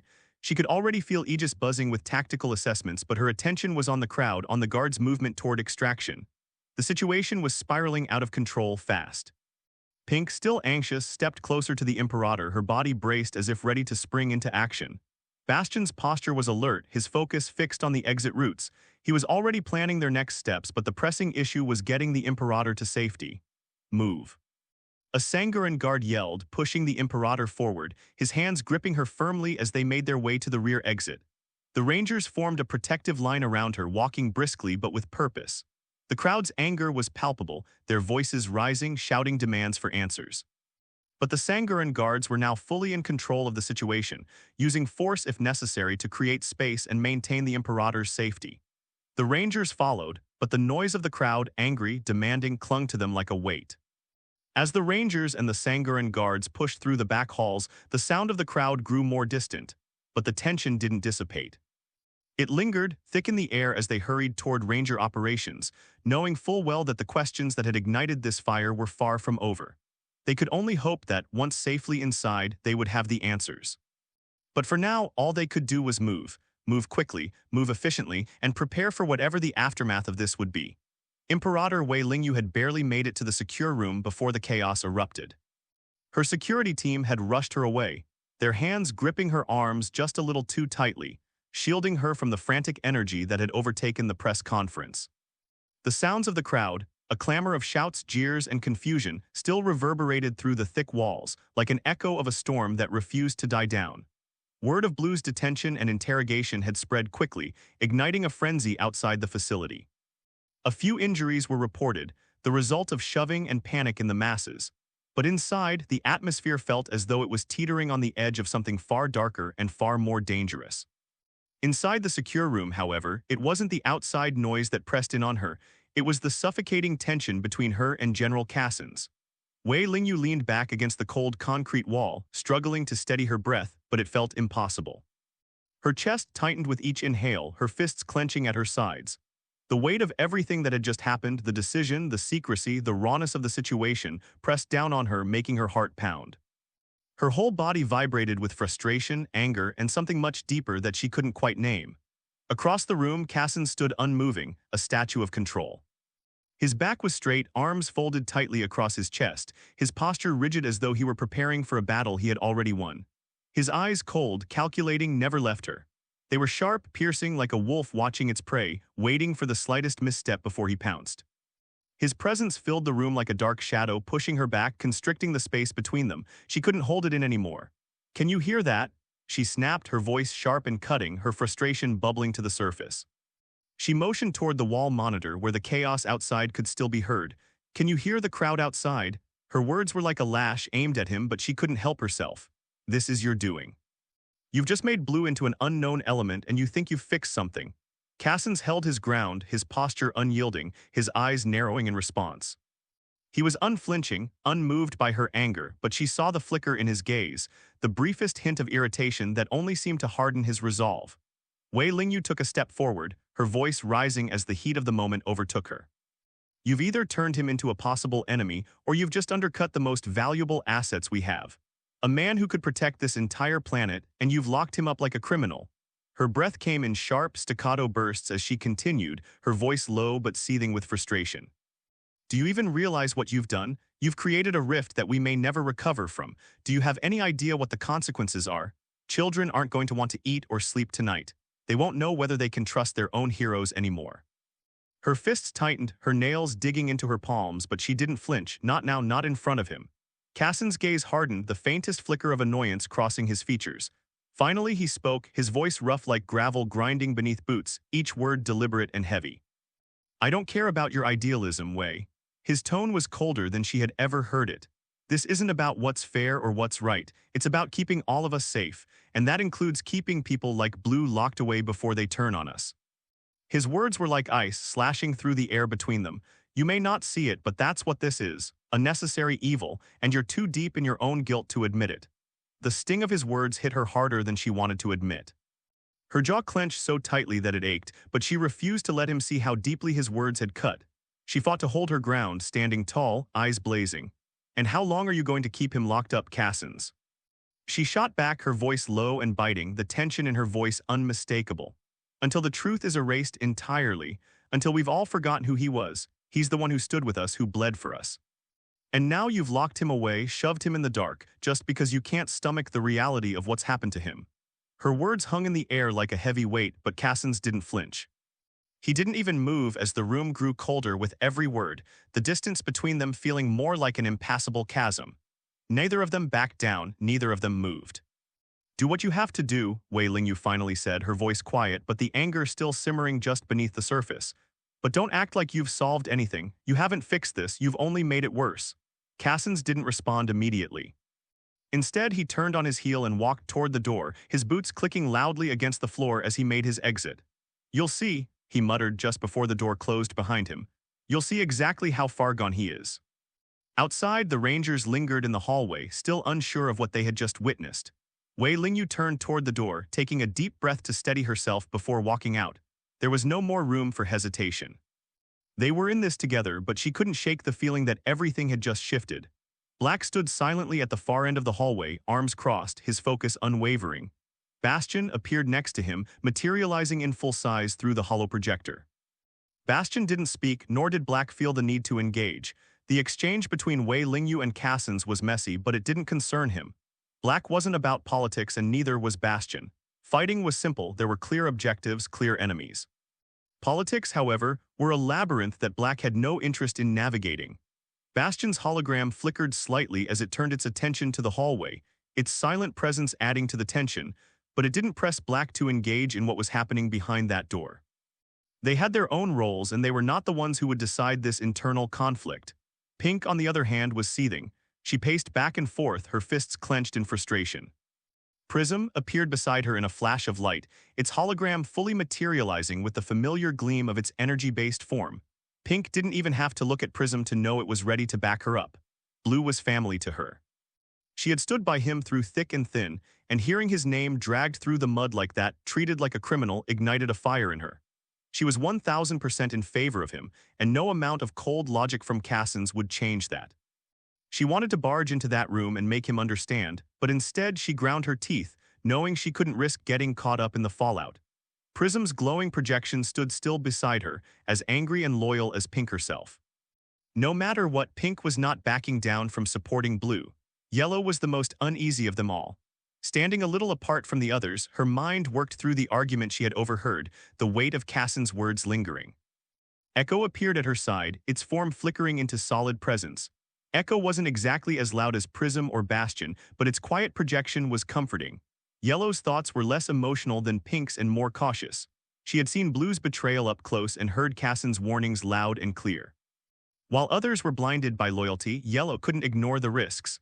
There was power in Blue, but it was the kind of power that could destroy them all if misused. She didn't trust him. Her instincts told her Blue was dangerous. Whether Cassins was right or not, Yellow couldn't ignore the possibility that Blue might turn against them. Red stood firm in the face of the mounting tension, her mind focused solely on the fleet. Aegis materialized next to her, its full-size projection standing solid and unwavering. Red wasn't interested in internal politics. She had one thing on her mind. The Elvenurus were coming, and if they were going to survive what lay ahead, they would need Blue and Nova. The rest didn't matter. Blue's past, his failings, none of it could get in the way of that cold, hard fact. Her team had been through too much, and now, with the fleet on the horizon, Blue's strength and Nova's support were essential. Whatever happened behind those walls, whether Cassins was right or wrong, whether they liked it or not, Red knew one thing: they needed Blue. It wasn't up for debate. Cassins stood with a rigid posture like a military statue cast in iron, his broad chest puffing out with self-satisfaction. His arms were crossed tightly, muscles taut with the strain of both his authority and his simmering anger. He was in his element, the picture of control, and yet his eyes, sharp and calculating, betrayed the subtle flickers of doubt that occasionally crept beneath the surface. His voice, steady and commanding, echoed through the room with the confidence of someone who believed his every word was an unassailable truth. "What I've done is finally bring that man to heel," he declared, the edge of pride sharp in his tone, as if savoring the moment. "It's long overdue, and Red, she'll handle it. She's always been the leader." His chest puffed further, satisfaction clear as he spoke of Red, the woman he'd put so much faith in. "I trust her to fix this mess and bring him in line." The Imperator's expression remained cold, but her eyes narrowed slightly, something in her chest tightening at his words. The name Red stung sharp, unexpected, and it set her nerves on edge. This wasn't just a tactical discussion anymore. It was personal. She had known Cassins was fiercely protective of his position, but hearing Red's name invoked so casually, as though she were simply a tool in his plan, stirred a cold bitterness inside her. The suffocating realization of just how deeply Cassins' ego had clouded his judgment settled in like a vice. "You knew," she said, her voice laced with a quiet, icy fury that seemed to freeze the space between them. "You knew Yellow's testimony was weak. You knew it wouldn't hold up. But you pushed forward anyway." Her words fell like heavy stones, each one dragging the air down, suffocating it. She stepped closer, her boots clicking sharply against the floor, a deliberate movement designed to close the distance between them, both physically and emotionally. "You used the tribunal to punish the one ranger you couldn't control." Cassins' eyes flickered with something unreadable, resentment, perhaps, or the slightest crack in his ironclad armor. His arms tightened even further across his chest, as if bracing against her accusation. He was a man who thrived on control, and for the first time in a long while he felt it slipping away. He opened his mouth to refute, but the words stuck in his throat. He didn't expect this, not from her. "Blue is a liability," he spat, his voice sharper now, more defensive. His anger came quicker than his rationale. "A drunk, washed-up soldier who's spiraled into disgrace. He's been outside our order for too long. Discipline and structure are what hold our defense together, Imperator. Do you think I'd risk everything just for what?" The Imperator cut him off, her voice ringing with an edge that left no room for argument. "To reassert your control, to make a point." Her words were like a whip crack slicing through the tension, but there was something deeper there, a subtle, controlled fury that simmered beneath her calm demeanor. She was no longer just speaking to him, she was trying to strip away the layers of his pride, to expose the ego-driven man beneath the facade. "This isn't about discipline. You've let your pride cloud your judgment, and now you've made an enemy of the one who could protect us all." Her voice dropped to a dangerous whisper, and her eyes locked onto his with the kind of resolve that could freeze someone in place. "You didn't think," her words faltered, not because she was uncertain, but because the weight of what she was about to say was so immense. She spoke carefully now, like someone passing final judgment.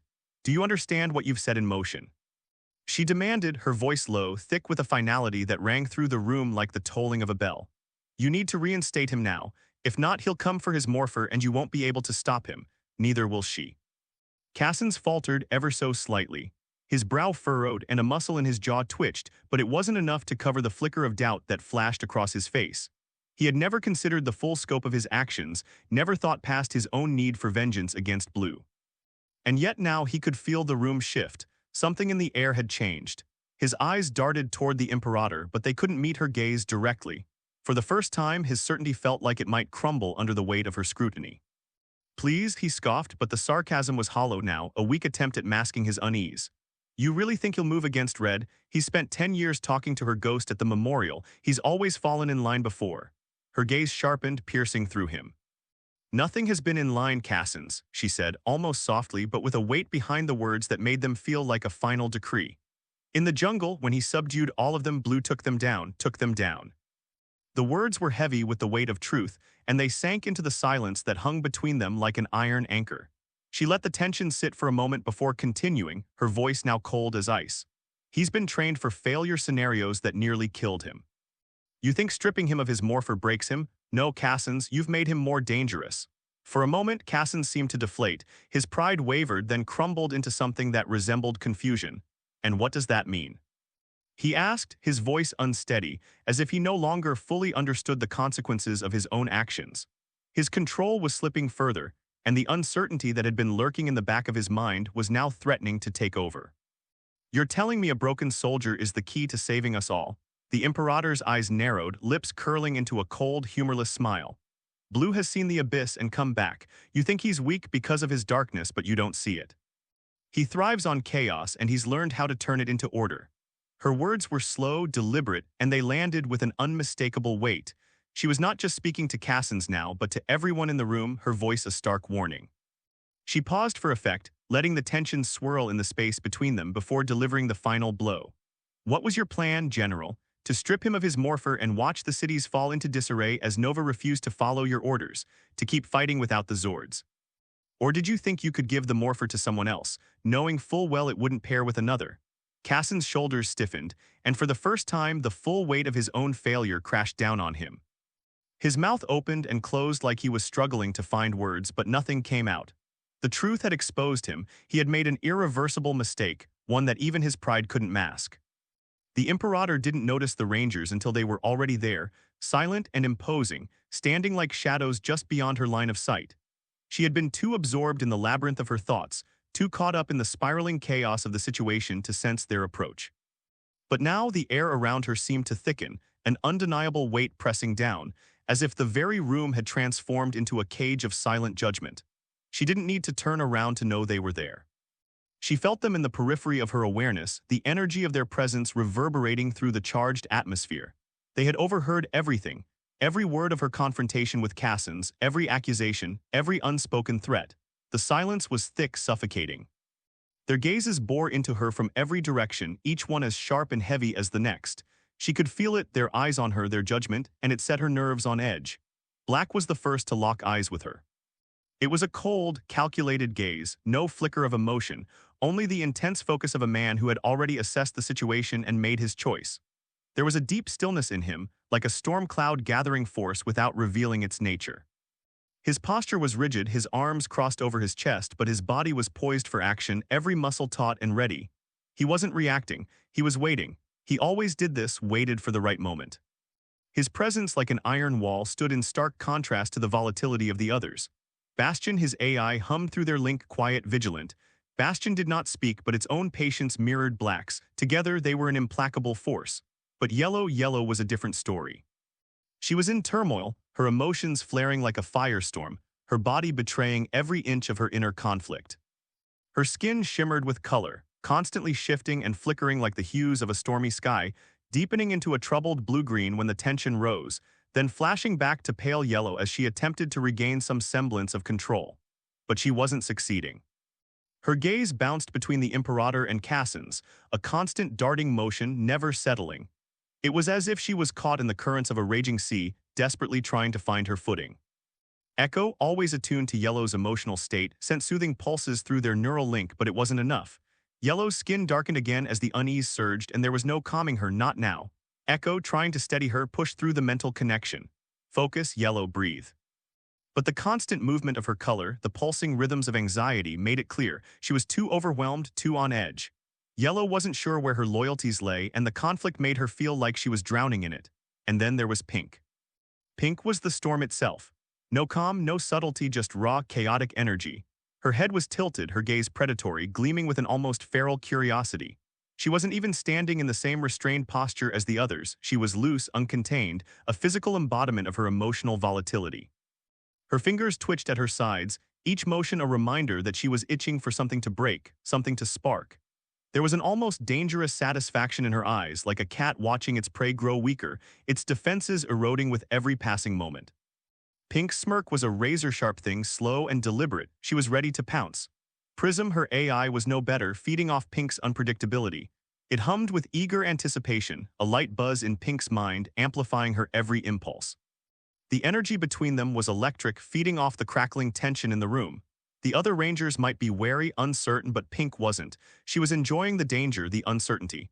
It was all part of the game, and Cassins had just entered the arena. And then there was Red. Red, the leader, the one who had always been steadfast, a pillar of unwavering command, the one everyone looked to for answers.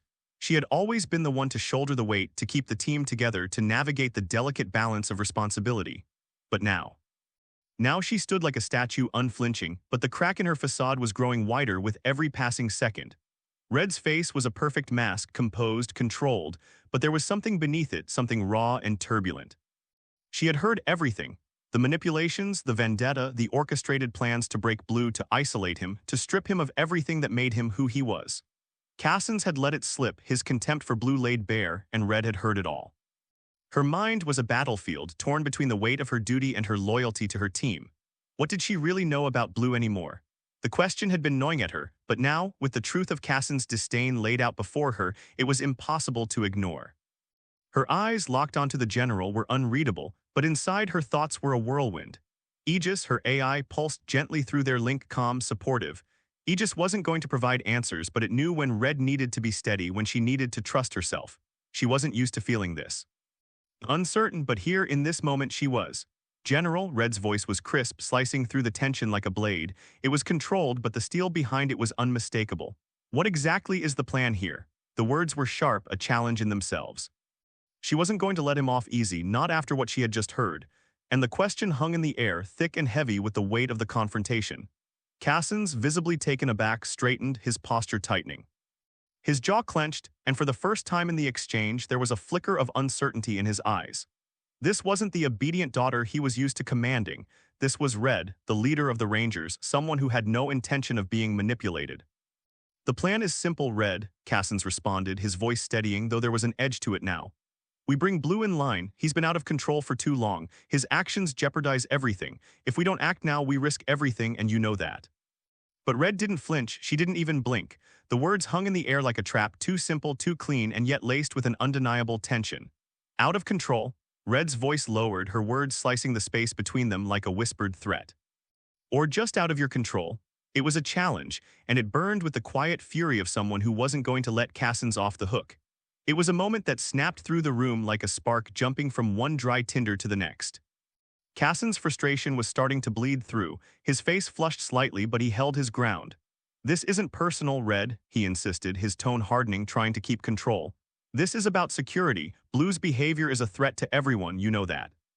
You know as well as I do that the Rangers have always set the standard for discipline, for what is possible, for what we need to strive for as a military, as a society. That is who we are supposed to be. We don't just fight enemies, Red, we set the example. When Rangers fall short of that, when they let their emotions, their past, their weaknesses get the better of them, we invite chaos." He straightened, his eyes bore into Red's, almost pleading, but there was an edge of cold, hard truth in his gaze. What happens when those who are meant to lead, those with the power and responsibility to guide and protect, fall short? Do you remember the last time, Red? The last time a leader failed to hold the line, failed to live up to what was expected? His voice lowered, becoming almost a growl laced with the intensity of raw memory. 3 billion people died. The cities burned and the screams carried across the oceans. Whole nations wiped from the map, because a handful of leaders couldn't keep their emotions, their fears, and their egos in check. They let weakness infect them, let doubt pull them apart. They chose recklessness, sentiment, and in doing so, they doomed everyone they were supposed to protect. He straightened again, gesturing broadly, encompassing not just Red, but the others standing in the room, their silent witnesses. "We are supposed to be more. We are the ones who rebuild, the ones who show what it means to fight, to endure. We cannot falter, not now, not ever. We either set the highest standard, or we open the door to the same destruction we once barely survived." The room seemed to darken, the shadow of his words reaching every corner. Red held his gaze, the weight of the past a heavy burden between them. She could still hear the echoes of those days, the memories of the broken world they had clawed their way out of. And she knew Cassins was right about the consequences, about what could happen if they faltered again. But this was Blue, her teammate, her brother-in-arms. The man who had saved her life more times than she could count. And in that split second, Red knew that the decision was tearing her apart from the inside. She could not ignore what Cassins was saying, but she could not so easily turn her back on Blue either. General, Red's voice was quieter now, the challenge still there but softened by the weight of uncertainty. I hear you, I know what's at stake, but Blue isn't just a threat, he's one of us. He deserves a chance, something more than just being cast aside because he faltered. Cassin's face hardened and he opened his mouth to speak, but Red didn't give him the chance. She took a breath, her eyes narrowing, and stepped forward, her gaze unyielding. Isn't that leadership too? She asked, her voice gaining strength. Giving people who fall short the chance to better themselves, to rise again, to learn from their failures and become stronger. We talk about discipline, about being an ideal. But isn't part of being an ideal about showing those beneath us that we can overcome weakness? That we can change, that we can grow, not just casting away the ones who struggle, but helping them find a way forward. She took a deep breath, her gaze hardening, and stepped forward, a fierce determination sparking in her eyes. And if we're supposed to discard those who fail, then here, she said, her voice sharp and unwavering. She pulled her morpher from her wrist, her hand trembling as she extended it toward him. Take it, she said, her eyes locked on Cassin's. Whatever happened, I failed at series. I made the wrong call. People died because of me. I didn't live up to what was expected of me. So what does that make me, General? Am I unworthy now too? Her words were like a challenge, a gauntlet thrown at his feet, and the air in the room seemed to freeze. Cassins looked at the morpher in her hand, his expression darkening, his eyes narrowing. Do you really think that's the same? Cassins asked, his voice tight, his eyes flashing. Yes, I do. Red shot back, her voice cracking with emotion, the pain of her memories flooding back. Because it's all the same, we make mistakes, we fall short, we fail. And yet we get back up, we learn, we get better. That's what makes us leaders, that's what makes us rangers. He exhaled a long, slow breath and shook his head, his voice barely above a whisper. You really believe in him that much? Red nodded, her eyes softening, her hand still outstretched, the morpher glinting in the dim light. I do, I believe in what we stand for, and I believe in Blue. I won't give up on him, not now, not ever. Cassin stared at her for a moment longer, then slowly reached out, pushing her hand down, closing her fingers over the morpher. He didn't take it, he let her keep it. Fine, he said, his voice rough, almost resigned. But this is on you, Red. If he falls again, if this goes wrong, the responsibility is yours. You take the blame, you take the consequences, no hesitation, no second chances. The other Rangers and the Imperator had watched this exchange between father and daughter in a silence that spoke volumes. The air was thick, almost crackling with the raw energy of their words, a challenge met not with power, but with something much harder to wield, humility. It was as if each of them held their breath as the tides shifted between Cassins and Red. This was not a battlefield of weapons or brute strength. It was one of ideals, of convictions, where victory wasn't about overpowering the other, but about standing firm on a truth you believed in. Cassins had come armed with logic, the weight of consequence, and the history of their failures. Red, though, had faced him not with arrogance, but with the vulnerability of someone willing to admit her flaws, her failures, and still stand. Cassins had made one mistake, a miscalculation that had tipped the scales in her favor. Red had one critical weakness, a trait that many would consider a flaw in the kind of harsh world they lived in. She was too competent, too caring, and too brave. She carried the burden of leadership not because she wanted power, but because she wanted to protect those around her, to give them a chance to grow, even if it meant shouldering more than her fair share of the pain. The Imperator could see it all unfolding, the exchange painting a vivid picture in her mind. She had known Cassins for years, known him as a man hardened by his losses, made colder by the price of failure. But watching him with his daughter, she saw the exact point where his strategy had unraveled, not because he wasn't right, but because Red had touched on something deeper, something human. The Imperator's eyes lingered on Red as Cassins left the room, her presence commanding without speaking a word.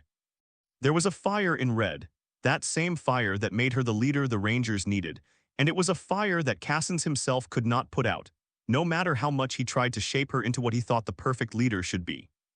The Imperator stepped forward then, her gaze steady as she looked at Red. There was no pity in her eyes, no judgment, only respect. She had watched Cassins attempt to wear Red down, to break her under the weight of his authority, and she had seen how Red had responded, not with anger or defensiveness, but with the raw, unflinching truth of her conviction. She stopped in front of Red, her voice soft, almost gentle. You did well, Ranger. The transport hub of Solari Delta Ranger operations was a stunning blend of military precision and African heritage. Black materialized on one of the teleportation pads, the shimmering blue energy fading as he took his first step onto the polished stone floor.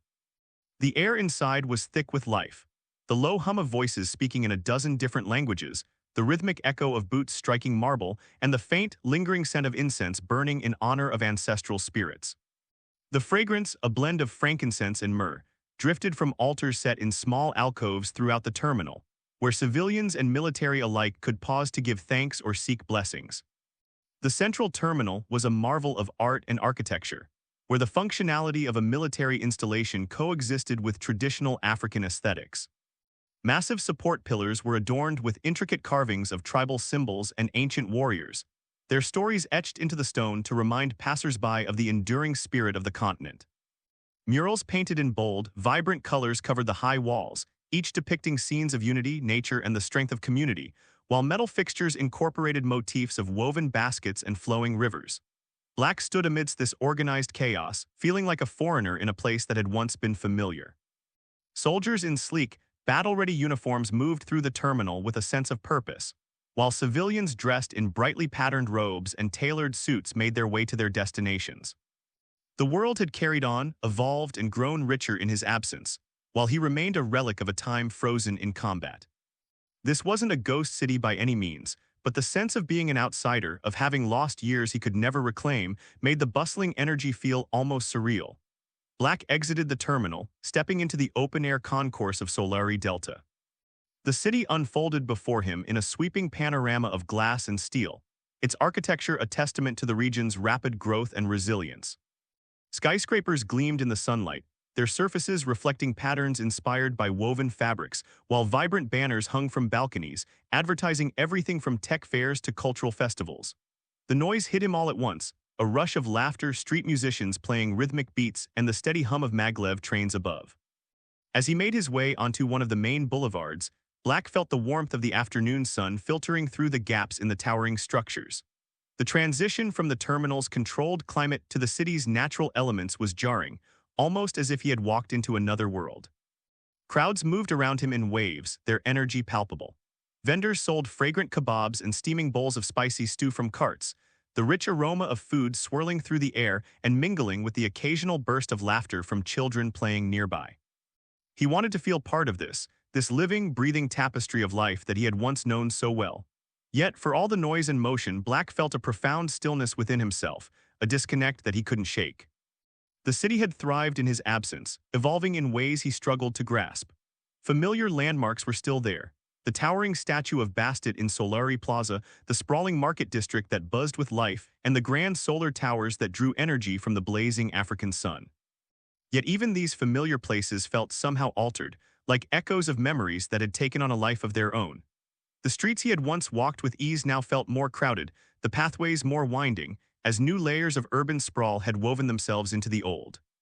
Solari Delta wasn't a ghost city, but to him it might as well have been. The memories of his past clashed with the vibrant present, leaving him feeling like a man out of time. He wasn't haunted by what he had lost, but rather by everything that had carried on without him, life moving forward unrelenting while he had remained suspended in combat and duty. As Black continued down the bustling street, he and Bastion absorbed the sensory overload together, their minds linked in a way that had always been second nature. The rhythm of traditional drums pulsed through the air, weaving into the city's heartbeat, while digital billboards flashed in a kaleidoscope of colors, advertising everything from new tech advancements to cultural celebrations.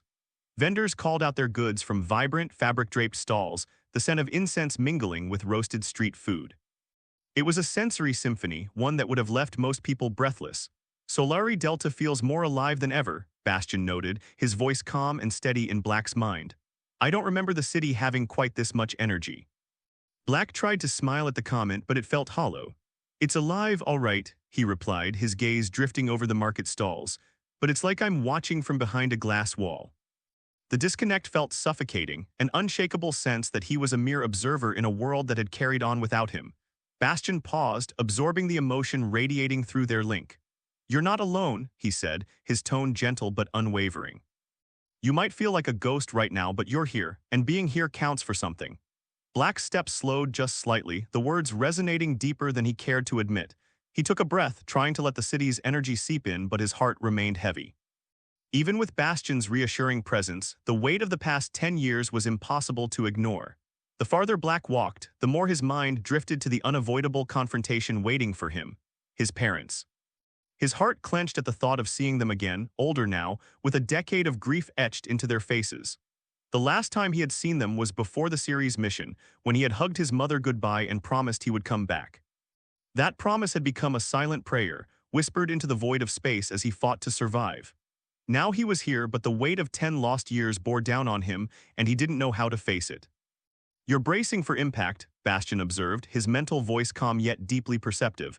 "You've faced armies without flinching, but this scares you more." Black sighed, his shoulders tensing. "Armies are predictable. You can fight them, strategize against them." His eyes wandered to the skyline, where familiar buildings reached skyward, symbols of a world he used to belong to. "But facing the people who thought I was dead, seeing how they've aged while I haven't." He paused, the thought twisting something painful inside him. "That's not something I can fight." Bastion was silent for a moment, processing the depth of Black's turmoil. "You don't have to fight it," he said finally. "You just have to show up. Sometimes that's the hardest thing of all, but it's also the most important." Turning down a quieter street, Black felt the city's energy give way to a softer, almost nostalgic stillness. This neighborhood had hardly changed, with its familiar cobblestone paths and ancient baobab trees standing like silent guardians of the past. His steps slowed as he approached his childhood home, a modest, resilient structure that seemed unchanged, even as towering skyscrapers loomed above it, casting long shadows. The sight of the house hit him harder than any battlefield ever could. The simple white paint, the neatly tended front garden bursting with marigolds and aloe, and the wooden door his mother had insisted on never replacing. It all seemed to hold memories, both precious and painful.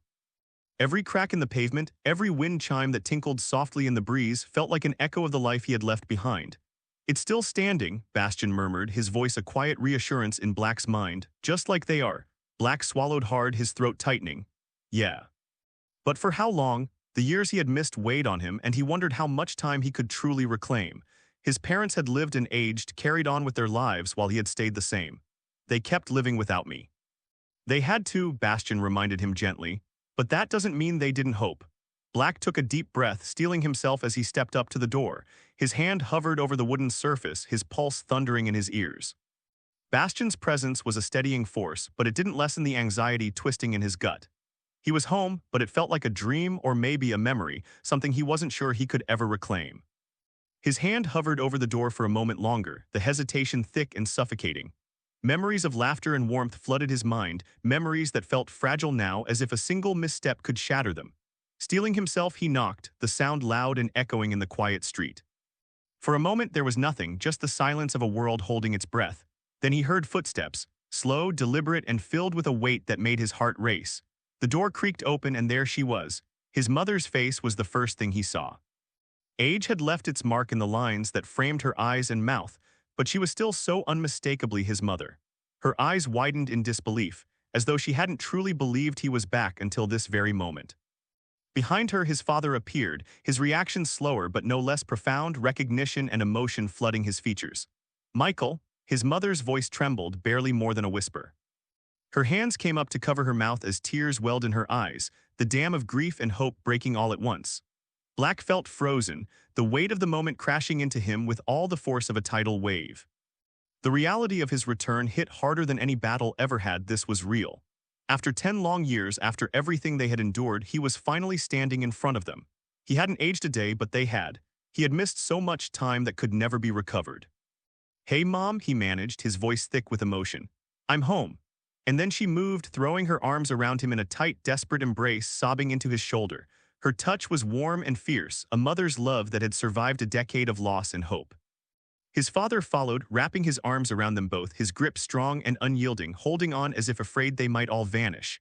Black closed his eyes, letting the moment wash over him. The pain, the relief, the overwhelming sense of belonging. For the first time since he had returned to Earth, he felt like he was truly home. He was here, surrounded by the love he had thought he might never feel again. Black's breath caught, and he held his family tighter, grounding himself in the here and now. "I'm home," he whispered again, this time more to himself than to them, and for the first time it felt real. They stood there for a long time, wrapped in each other's embrace, as if trying to make up for all the lost years in this single moment. The weight of grief of time slowly began to lift, replaced by something gentler, a fragile sense of healing that would take time to grow. Eventually, his mother pulled back, tears streaming down her face, but she was smiling, her hands cupping his cheeks. "You're really here," she whispered, her voice thick with disbelief and joy. "I can't believe it, you're really here." Black managed a small smile, though his throat was tight with emotion. "Yeah, Mom, I'm here." His father, usually a man of few words, simply nodded, his eyes glassy with unshed tears. He clasped Black's shoulder, his grip firm, as if making sure his son was truly real. "Welcome home, son," he said, his voice rough with emotion. The three of them moved inside, the door closing behind them with a soft click. The familiar scent of his childhood home enveloped Black, a mix of his mother's favorite jasmine oil and the earthy aroma of old wood. It was a smell that brought back 1,000 memories, each one hitting him harder than the last. The house was the same, yet different, smaller perhaps, but filled with the same warmth and love. Bastian's presence was a quiet hum in the back of his mind, a comforting reminder that he wasn't facing this alone. "They're stronger than you realize," Bastian said gently. "They've had to be." Black nodded, his heart heavy with the realization of everything his family had endured in his absence. They had grieved for him, missed him, but they had also survived. And now somehow they were here, ready to welcome him back into a life that had carried on without him. Black took a moment to look around the living room, letting the memories and emotions wash over him. The furniture was still the same, his mother's worn but lovingly maintained couch, the sturdy oak coffee table his father had built with his own hands, and the framed photographs on the walls capturing a history he had missed. Some of the pictures were familiar, but there were new ones too. His parents at events he hadn't been there for, cousins he barely recognized who had grown up in his absence, and friends who had become part of their family's life in his stead. He noticed a photo of himself as a teenager, in his old football uniform, standing next to his dad and beaming with pride. His mother pulled him gently toward the kitchen, her eyes still wet with tears but her face glowing with happiness. "Come on, Michael," she said, her voice trembling with the effort to sound normal. "Let's get you something to eat, you must be starving." He followed her, the familiar creak of the old wooden floor beneath his boots, but the warmth and comfort of home were threaded with an undeniable sense of loss. Every small detail felt magnified. The neatly folded quilt on the armchair, the collection of recipe books his mother swore by, the way the sunlight filtered through the kitchen curtains and painted golden stripes across the floor. The kitchen was a familiar haven, filled with the rich aromas of spices and the unmistakable scent of freshly baked bread. His mother had always found comfort in cooking, and it showed in the way the space was meticulously arranged. Pots hanging in neat rows, jars of homemade preserves lining the shelves, and a small herb garden thriving on the windowsill. She moved with purpose, opening cabinets and pulling out ingredients as if keeping busy might help her process the impossible fact that her son was standing in their kitchen after 10 long years. His father leaned against the doorframe, watching with a gentle smile that masked the lingering shadows of worry and grief. Black's gaze softened as he took in the scene, but there was a heaviness in his chest that wouldn't let up. The simple act of being home felt surreal, like a dream he might wake from at any moment. His mother's hands trembled slightly as she sliced bread, and he couldn't miss the way his father's eyes never left him, as if he were afraid Black might vanish again if he looked away. "They've missed you so much," Bastian murmured, his voice carrying the weight of quiet understanding. His mother glanced back at him, a small, hopeful smile breaking through her tears. "Michael," she said, her voice warm and familiar, "come set the table, will you?" The request felt both ordinary and monumental, a reminder of the small rituals they had lost and were now trying to rebuild. Black moved to comply, his hands steady despite the storm of emotions roiling inside him. As he placed plates and utensils on the table, he found himself clinging to the task, using the simple, familiar action to anchor himself in the present. The table was set with care, and soon the kitchen was filled with the soft clinking of dishes and the gentle hum of the overhead fan. Black's mother placed a steaming pot of stew in the center, its aroma filling the room with the kind of warmth he hadn't realized he had missed.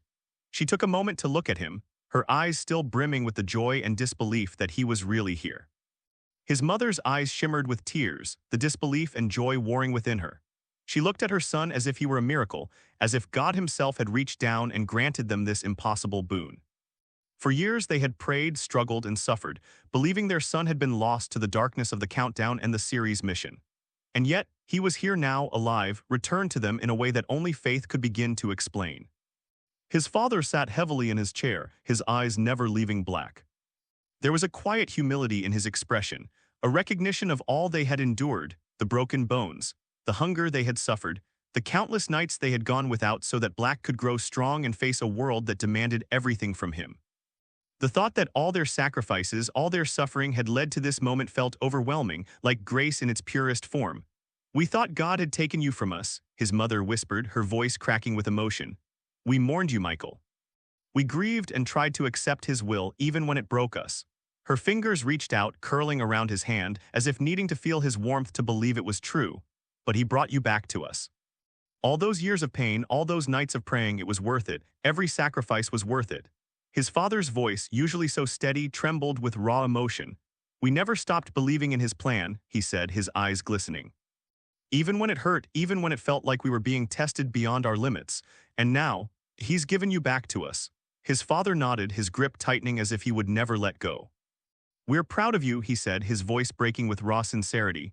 "We always have been. You've given so much for this world, for all of us. Now let us share this moment, this gift." Black took a shaky breath, the weight of their words slowly starting to lift the crushing burden of guilt he had carried for so long. He was home, and for the first time he allowed himself to believe that maybe, just maybe, he deserved this miracle too. Black's mother stood up suddenly, dabbing her eyes with the hem of her apron as if determined to turn the flood of emotions into action. "All right," she said, her voice shaking but resolute. "Enough tears for now. We have a miracle to celebrate, and that means a proper meal." She moved to the stove, her hands still trembling but her movements filled with purpose. The warmth of her love filled the room, tangible and familiar, as she began ladling the fragrant stew into bowls. His father leaned back in his chair, a smile breaking through his solemn expression, a glimmer of the joy they had thought they'd never feel again. Black watched them, his heart still aching but now threaded with a fragile, hopeful sense of peace. He had always known his parents to be strong, to persevere through unimaginable trials, but seeing them now joyful despite the years of grief and hardship made him feel humbled and undeserving. "You're right where you're supposed to be," Bastian said gently, as if sensing Black's lingering doubt. "It's not about making up for lost time, it's about what you do with the time you have now." Hello, everyone! As we wrap up this video, I want to share a quick note. I have a Patreon account. If you'd like to support me and enjoy on-demand audiobooks, you can become a Patreon member. Alternatively, you can check out my Google Drive link, which has 500+ novel audiobooks available through my Ko-fi or Patreon shop. I appreciate your support.